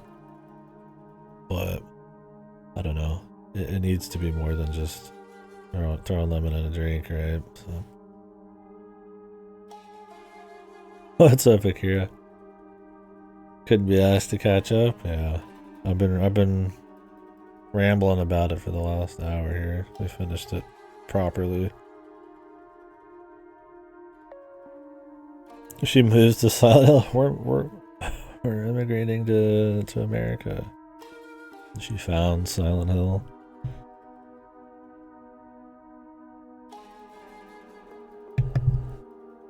Yeah. Yeah, so I think there'll be a lot of like surface level bullshit that people will discuss. I think there'll be interesting lore to dig into for some people to get the full idea of what everything is going on in this place. There's definitely a lot of meat for those people. I think whether there's going to be an interesting discussion on the themes once you fully get it. They lay it out pretty clearly, and it's kind of hard not to agree with what they're going by the end of it. Like, they show you the good and the bad sides of, like, or the good and the sympathetic sides as to, like, what's going on, and then, like, kind of her final choice, right? This is like a true ending thing. It's not really like an ambiguous, like, abstract, like, which ending's what? And it's like, this is kind of like, this is the ending, right? It's a response to the other endings being too one-sided, or, you know. So, I don't think there's gonna be a lot of crazy discussion on that. I mean, like I said, I think it's gonna be more surface level shit, where people haven't really played it or, like, really gone through the whole thing. Like I said, not to say it's super deep or that well, like, that amazingly written or anything.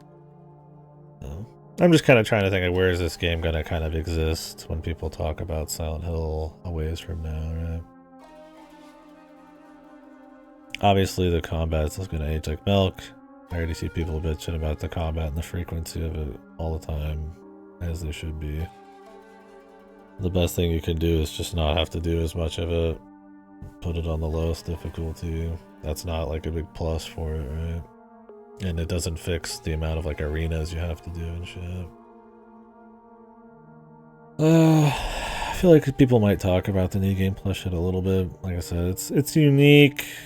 It's novel enough because not many games do it, but it's not the most shining example of cool new game plus, so I don't think it's gonna remember that fondly for it. I wouldn't call it very replayable either in that sense. It feels like you kind of are in a way supposed to do, like, all 3 playthroughs, hell, even 4. But like I said, it is not fun to replay any of that shit, especially after the second playthrough, because you've, you know, overexposed and there's no new shit really. I mean, you can knock it out in like 3 or 4 hours, but it's like, that's like, I mean,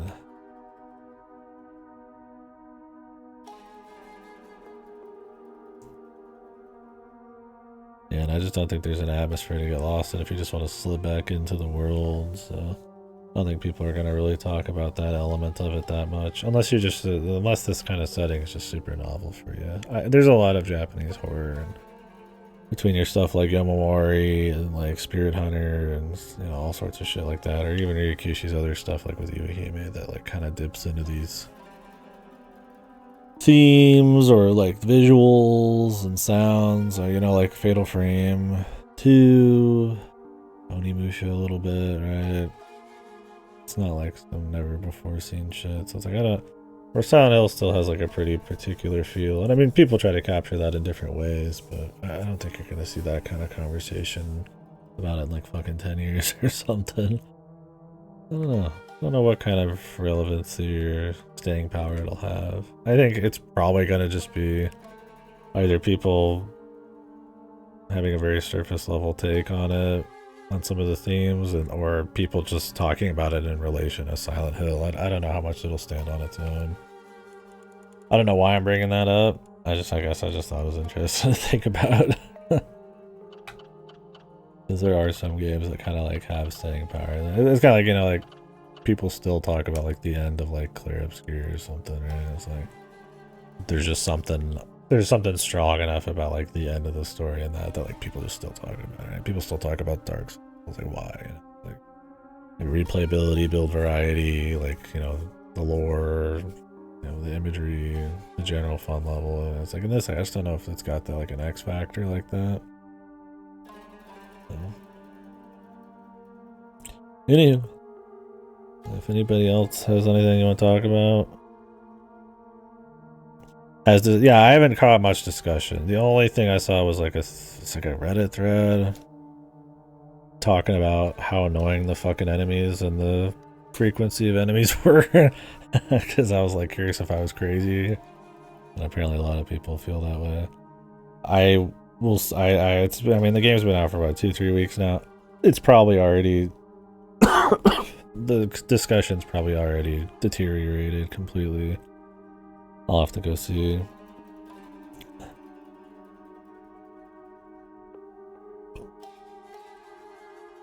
Yeah, which is interesting because Ryukishi's really hard up on like post-war discussions and stuff. I think maybe they didn't want him to talk about too much of the post-war and the history and all that.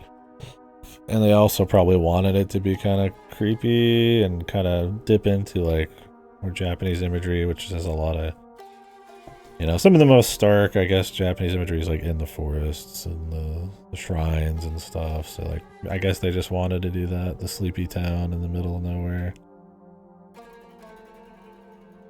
It's definitely like, you know, they leverage the 60s in the sense like, you know, gender identity, people's place in like a family and all that. Those part of the times, especially in Japan, are leveraged pretty hard. But actually talking about like history in the 60s, you know, off of like World War II or something, not so much. But that is a thing that Ryukishi likes to do. So I think they were just trying to focus in more on like society reflecting in individuals than like really like big societal movements. And that's probably the right thing to do for Silent Hill, right? It's already a far more societal story than like Silent Hill tends to be. There's a point where you get too much into that and it's like the identity will even more different, which I mean, if that's what they want to do.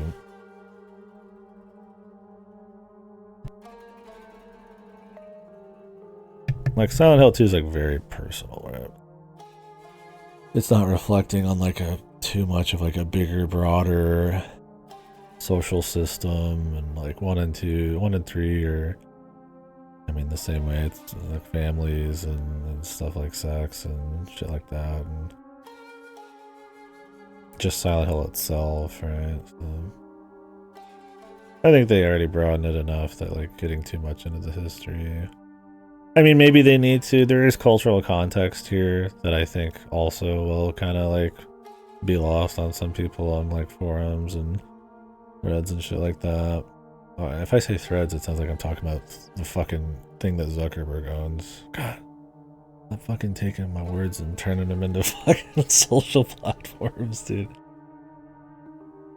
But yeah, I've never even been on threads. I don't know what the fuck it looks like. Is it just like a Twitter alternative or something? Zuck Twitter alternative?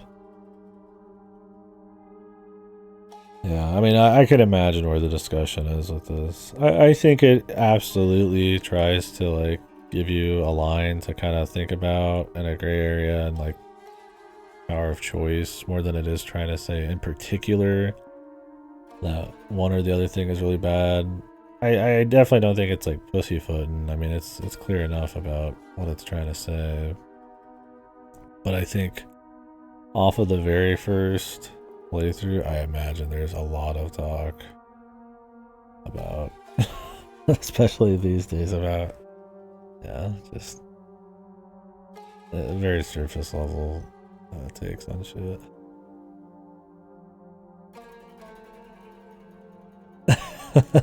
Yeah. Well, I mean, by the end, because by the end, it's like the dad is apologizing. He's like a good guy. The women are saying that they're happy and, you know, that they have more agency than she knows, and that, you know, the evil dad and all that is actually kind of like a weak dude who's trying to fall in line with what he deems to be a strong man and stuff like that, and, you know, shit like that. So it's one of those things where it's like they don't just paint like the traditional family unit or like the fucking you know, lack of agency and the trophy wife thing is like pure evil. But at the end, I think it writes a good enough line where it's talking about like, you know, there's happiness to be found in like a family and having kids if you want it. You don't have to throw away the entire system, baby with the bathwater. There are people who, even within the system you deem is wrong, who can find happiness, or, you know, who have good intentions, or who then themselves are not, you know, like the main guy in this, the twin guy, right? He's like, you know, he's not really thought, he's kind of forced into doing it by his mom and his family. It's something he believes in, but it's not something he's ever thought about. And they try to get into a lot of that. It's not just some fucking surface level like feminism thing where it's like just like because I know that's where all the conversation probably is, right? Because people want to adopt probably this as some kind of like fucking woke bullshit or something. It's like, you know, it really gets into like, it at least tries to kind of like actually develop it a bit and stuff. But the problem is that's New Game Plus 3, right? Like that's New Game Plus 2, 3, it's world building, right? People ain't got time for that. It's not like it's done super well. And maybe that's part of the problem is like right off the bat, it's like, you know, you don't really get all that. And a lot of people aren't going to give it that kind of time, right? I'm not calling it a great written story. But like this is stuff that Ryukishi he writes about a lot. He's not, it never just really felt like pandery or like agenda fueled or anything like that. He's just, I mean, it's what he writes about the stuff. He tries to build it. He tries to like explain what he's saying. It's hard not to like agree. I mean, it's like he can do it a little over the top. I think the symbolism and the imagery and a lot of the art and like some of the topics and like the fucking shit, like the bullying and the fucking high school drama is like very Ryukishi, where it's like super on the nose, and then he tries to like, actually, things aren't quite what you see, and, you know, later on kind of deal, and you know that can be a little overt. A little goofy, but it's not because he hasn't fully thought through a topic or doesn't even like demonstrate the thought in a topic. Yeah, it doesn't feel like a political game or anything like that. It's just, but that's what I'm saying is like most people aren't doing more than like the base playthrough. This game is very symbolic, like lots of symbolism, lots of parallel stories, lots of subtext. It's, if you're not thinking about it in that context, you've not played anything like that. And I think it's not too hard to figure out. It's really obvious what it's doing. You know pretty much the gist of the story in one run. You're just getting the full themes fleshed out, and you're getting the world building and the lore kind of hammered in by the end of New Game Plus 3, and some of the twists, you know, where really what he's trying to say comes through harder, right? Where it's about choice, it's not about what that choice is. And it's like I can't blame people for not like wanting to do like 3 more playthroughs with secrets and shit. I don't think it does a good enough job to like yoink people in at times. But that's the thing, it's like some people like they're just gonna see like the very surface level gist of the story. It's not gonna like half of it's not gonna make sense. You're not even gonna know it's mostly symbolic, despite Mount Hell really being laced in that kind of shit. I would say this is the most trying to be a mystery symbolic of them all, right? Like there's a lot of symbolism in the art and stuff in the other ones, but this one's like literally like moments happening in the story have like real world parallels, right? Like the shrine and the wedding stuff and the people and the, you know, the jeering and like her killing her friends is like, you know, her being persuaded to let go of like her old life and like certain moments, and like it's like kind of more like I said, it's like a puzzle box to try to solve where you already know 90% of the answers, but it's still kind of fun to get the last 10% more than it is really like it's something you're supposed to take at like completely face value until they scream it in your fucking ear. And it's like, yeah, maybe the artist, I don't think the enemy design and our, you know, creatures are as interesting. They're not, I mean, yeah, you can get what they're all about, right? It's the fat guy who's really quick that chases her when she, you know, makes noise, that licks her face, right? He's like a sick pervert or something. It's the chick who's just shitting out fucking kids, and she's like just 1,000 pregnant bellies because she's afraid of like, you know, breeding and all that kind of shit. And you know, breeding out, you know. I'm using it like a negative way because that's the way they go for it. There's the fucking mannequins, right? She's being puppeteered. She's not. They don't have their own fucking agency, right? They're fucking puppets. You know, you get it. They're really over. It's really like fucking obvious, right? It's a little less like I would say there's definitely some overt stuff like that. You could say in like Silent Hill 2 and shit, like the piston walls and shit, right? Or it's like, you know, she was sexually assaulted and the pistons are like, you know. And so it's like the stuff like that, but it's like it's a little less at times, right? Like the nurses are like, you know, James wanting to move on from his wife. They're kind of sexy, but it's probably also, you know, nurses that he was looking at when he's, you know, taking care of his wife, who's in, you know, the hospital. You know, it's like there's symbolism there. There's a little bit more they're working with. I think Ito is a lot better with that kind of stuff than whatever the art team here did. But yeah, so I mean, maybe the on the nose aspect from the art department and like, you know, some of Ryukishi's writing, you know, definitely. I think it lends itself to that kind of like inaccurate conversation about the whole thing, and I can't blame people too much on that. But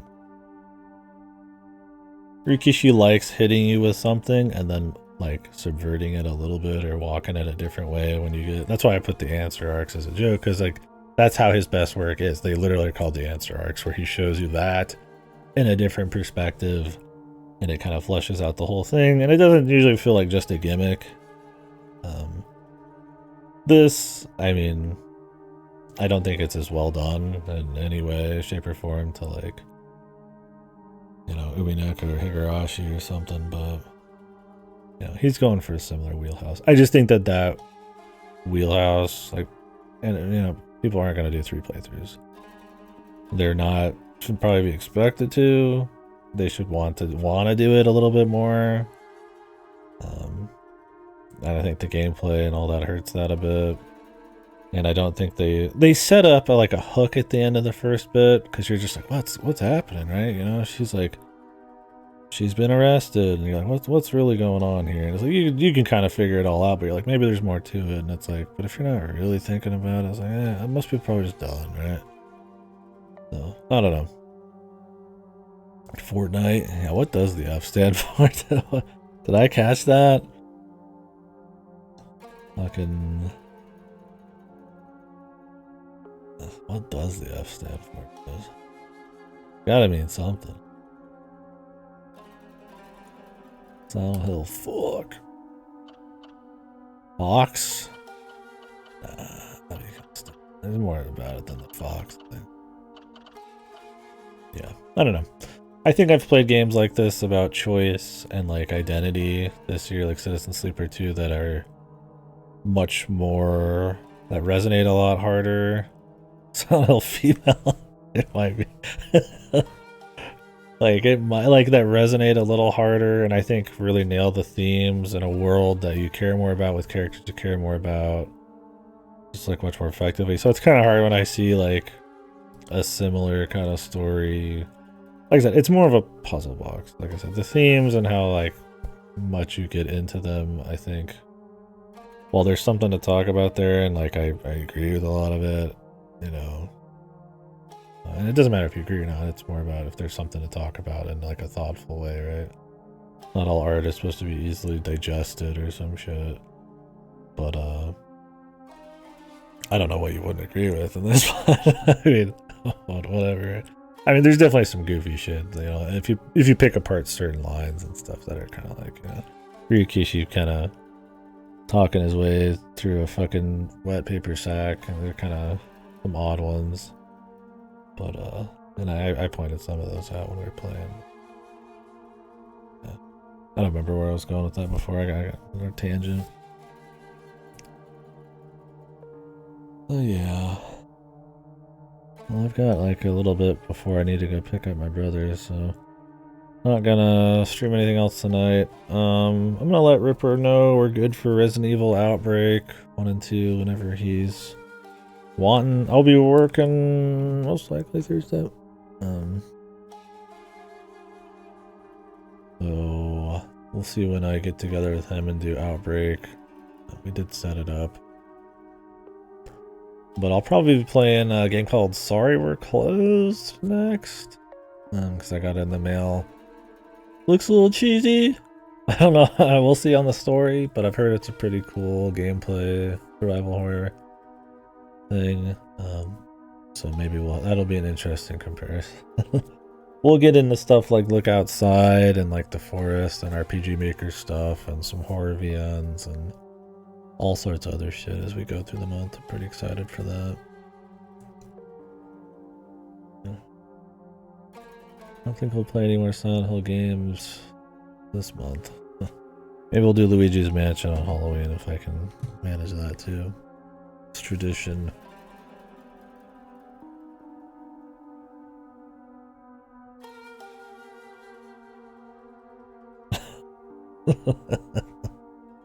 Yeah, I just don't. Let me read what a curiosity. I just don't think this has like the. Like I said, it just doesn't have the strength of like visuals and like atmosphere. It's just that's the biggest thing for me, right? Like you just get so into the Silent Hill atmosphere just right off the cuff, man. Of most of those games. Like it just has like a very unique kind of gripping feel to it. And even if you're not into it in like a story way, it's like there's just like a feel to the place, right? It just doesn't hit that, man. You know? And it's like, well, maybe sometimes the story can be like interesting. A lot of times it's not. And the amount of time you need to invest to even get like what's a less interesting story is just kind of like, I don't know. I mean, I do think the gameplay hurts the atmosphere, but I definitely don't think it's the only reason it feels not as compelling as it could, right? Like if you just got rid of all the gameplay, it would still have its issues, right? If it was just a walking sim. I mean, I guess if they like made the world more explorable or something, but you'd have to change how the whole fucking story works. The grade it received from you? Shit. Yeah, I don't know. I'd be curious to see if I find like a greater appreciation for it when I start watching like some of the heavier lore guys who, like, what's his name, Nub Zombie and shit, who like really dip into like the Giga lore on some of these. How that kind of stands up on scrutiny and just kind of what some of those people think. Obviously, I feel like your big Silent Hill heads are probably. No, there's your Silent Hill heads, or I feel like some of your people. There's people who probably like Silent Hill for like the psychological aspect.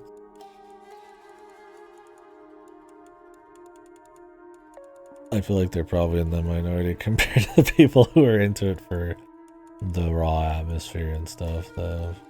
I don't know. I wonder how much people are going to accept this game as its own thing versus like it's failing on like certain elements. Because I mean, some people just haven't played Silent Hill. People don't care about Silent Hill as much anymore, right? I feel like a lot of those people might actually kind of run with this one a bit more. But even on the on its own merits, like you don't compare it to the rest of the series, which is what I'm trying not to do. It's too easy to compare it to Silent Hill because it is kind of going for similar shit. But even on its own merits, it's okay. Yes, I am talking in fucking circles, man. God, stop showing me. What is my trophies?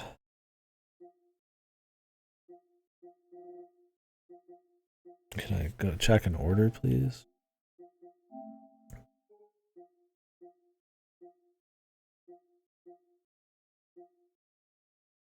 Yeah, 3.8% of people got the true ending.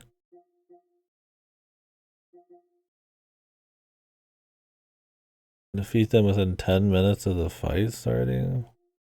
Okay, is that hard? Caught up with the fog monster 3 times. Some of these are just like, well.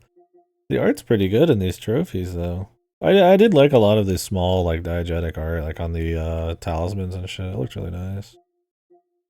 But it's more just like really well done looking, like traditional style art. Not gonna like make the game for me or anything, but these are just random, man.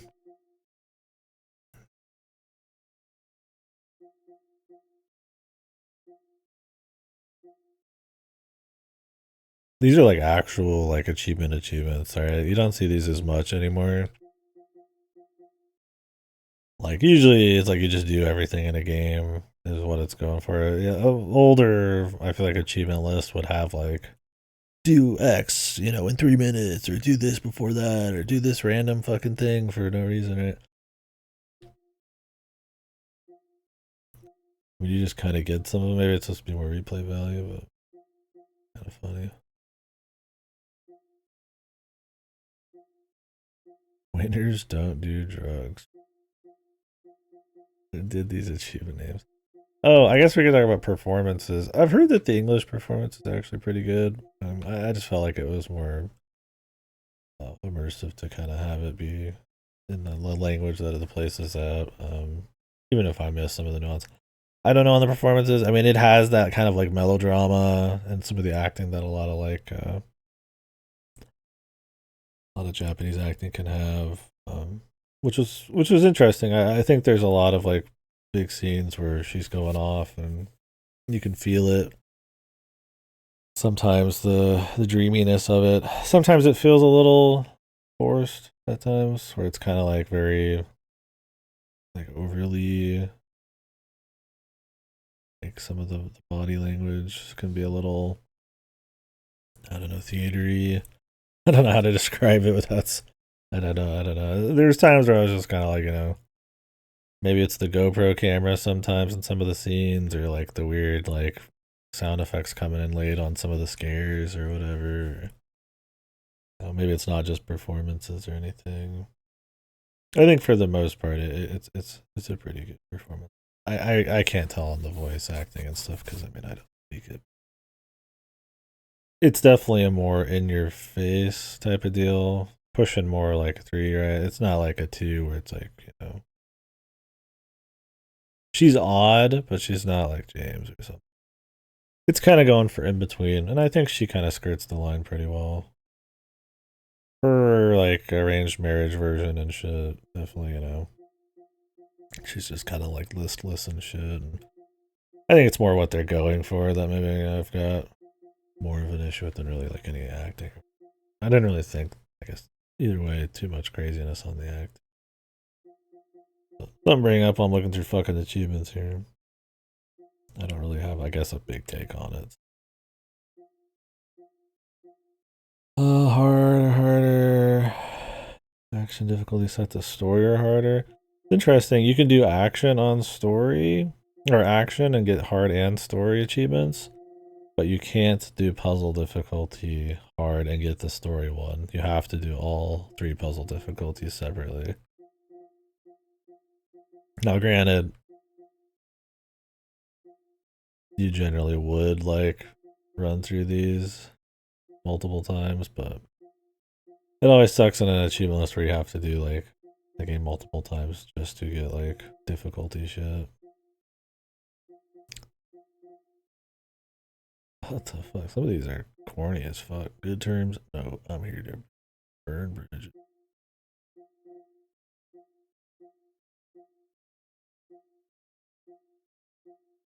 I wonder if like Ryukishi wrote these, or if it's just some fucking rando.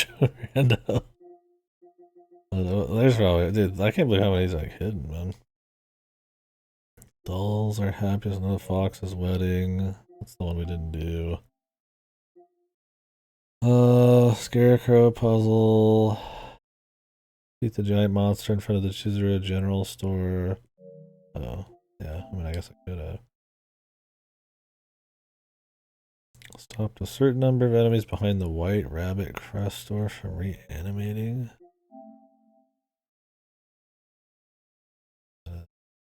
Oh, that's probably the one with Sakuko, whatever.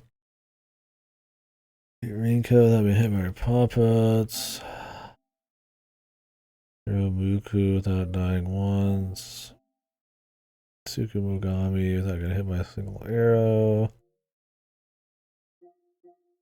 I missed like a couple, like 1 or 2 little upgrades, I think. Oh, apparently I missed an entire inventory size one too. Oops. Wonder where that was. It might have been in that room that I didn't go to, that I couldn't get into in the last playthrough because I gave the brooch away. Whatever. I mean, it doesn't matter. You don't need it anyways. Not even on hard mode, you were flush with shit. Hard mode was so bad. It was so... It just highlighted all the worst parts of the combat. Such a slog. Everything just took so much longer. You had to stop and heal way more. Yeah, I missed the one. Falling Missing documents. Diary of Revenge. Rinko's diary. Clinical trial. So we did miss a few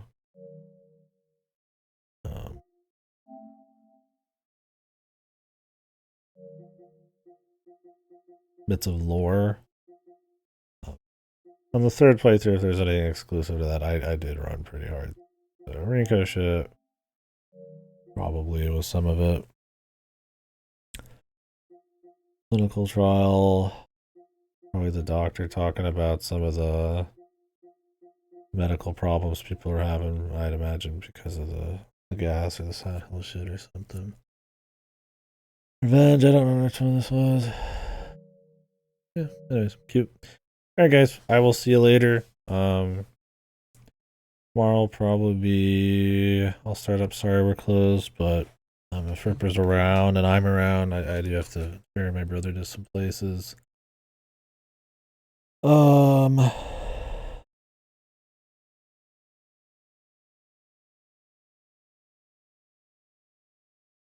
Then we might start Resident Evil Outbreak.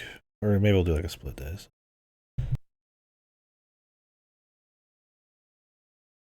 You think the monsters in this one would just say holy shit and freeze up a lot of gun? Maybe they'd get guns too, man. Freeze, motherfucker. That would be funny. Like I said, I wonder, is there a ray gun or something? Silent Hill F gun. No fire. Ray gun. No ray gun. Yeah. Fuck. Lawless. Anyways, guys, I'll see you later. Thanks for watching. I don't know. Like I said, I don't know if I'd recommend it. I think it depends on what you're in the zone for. I don't think it's fucked, but I also don't think it's great.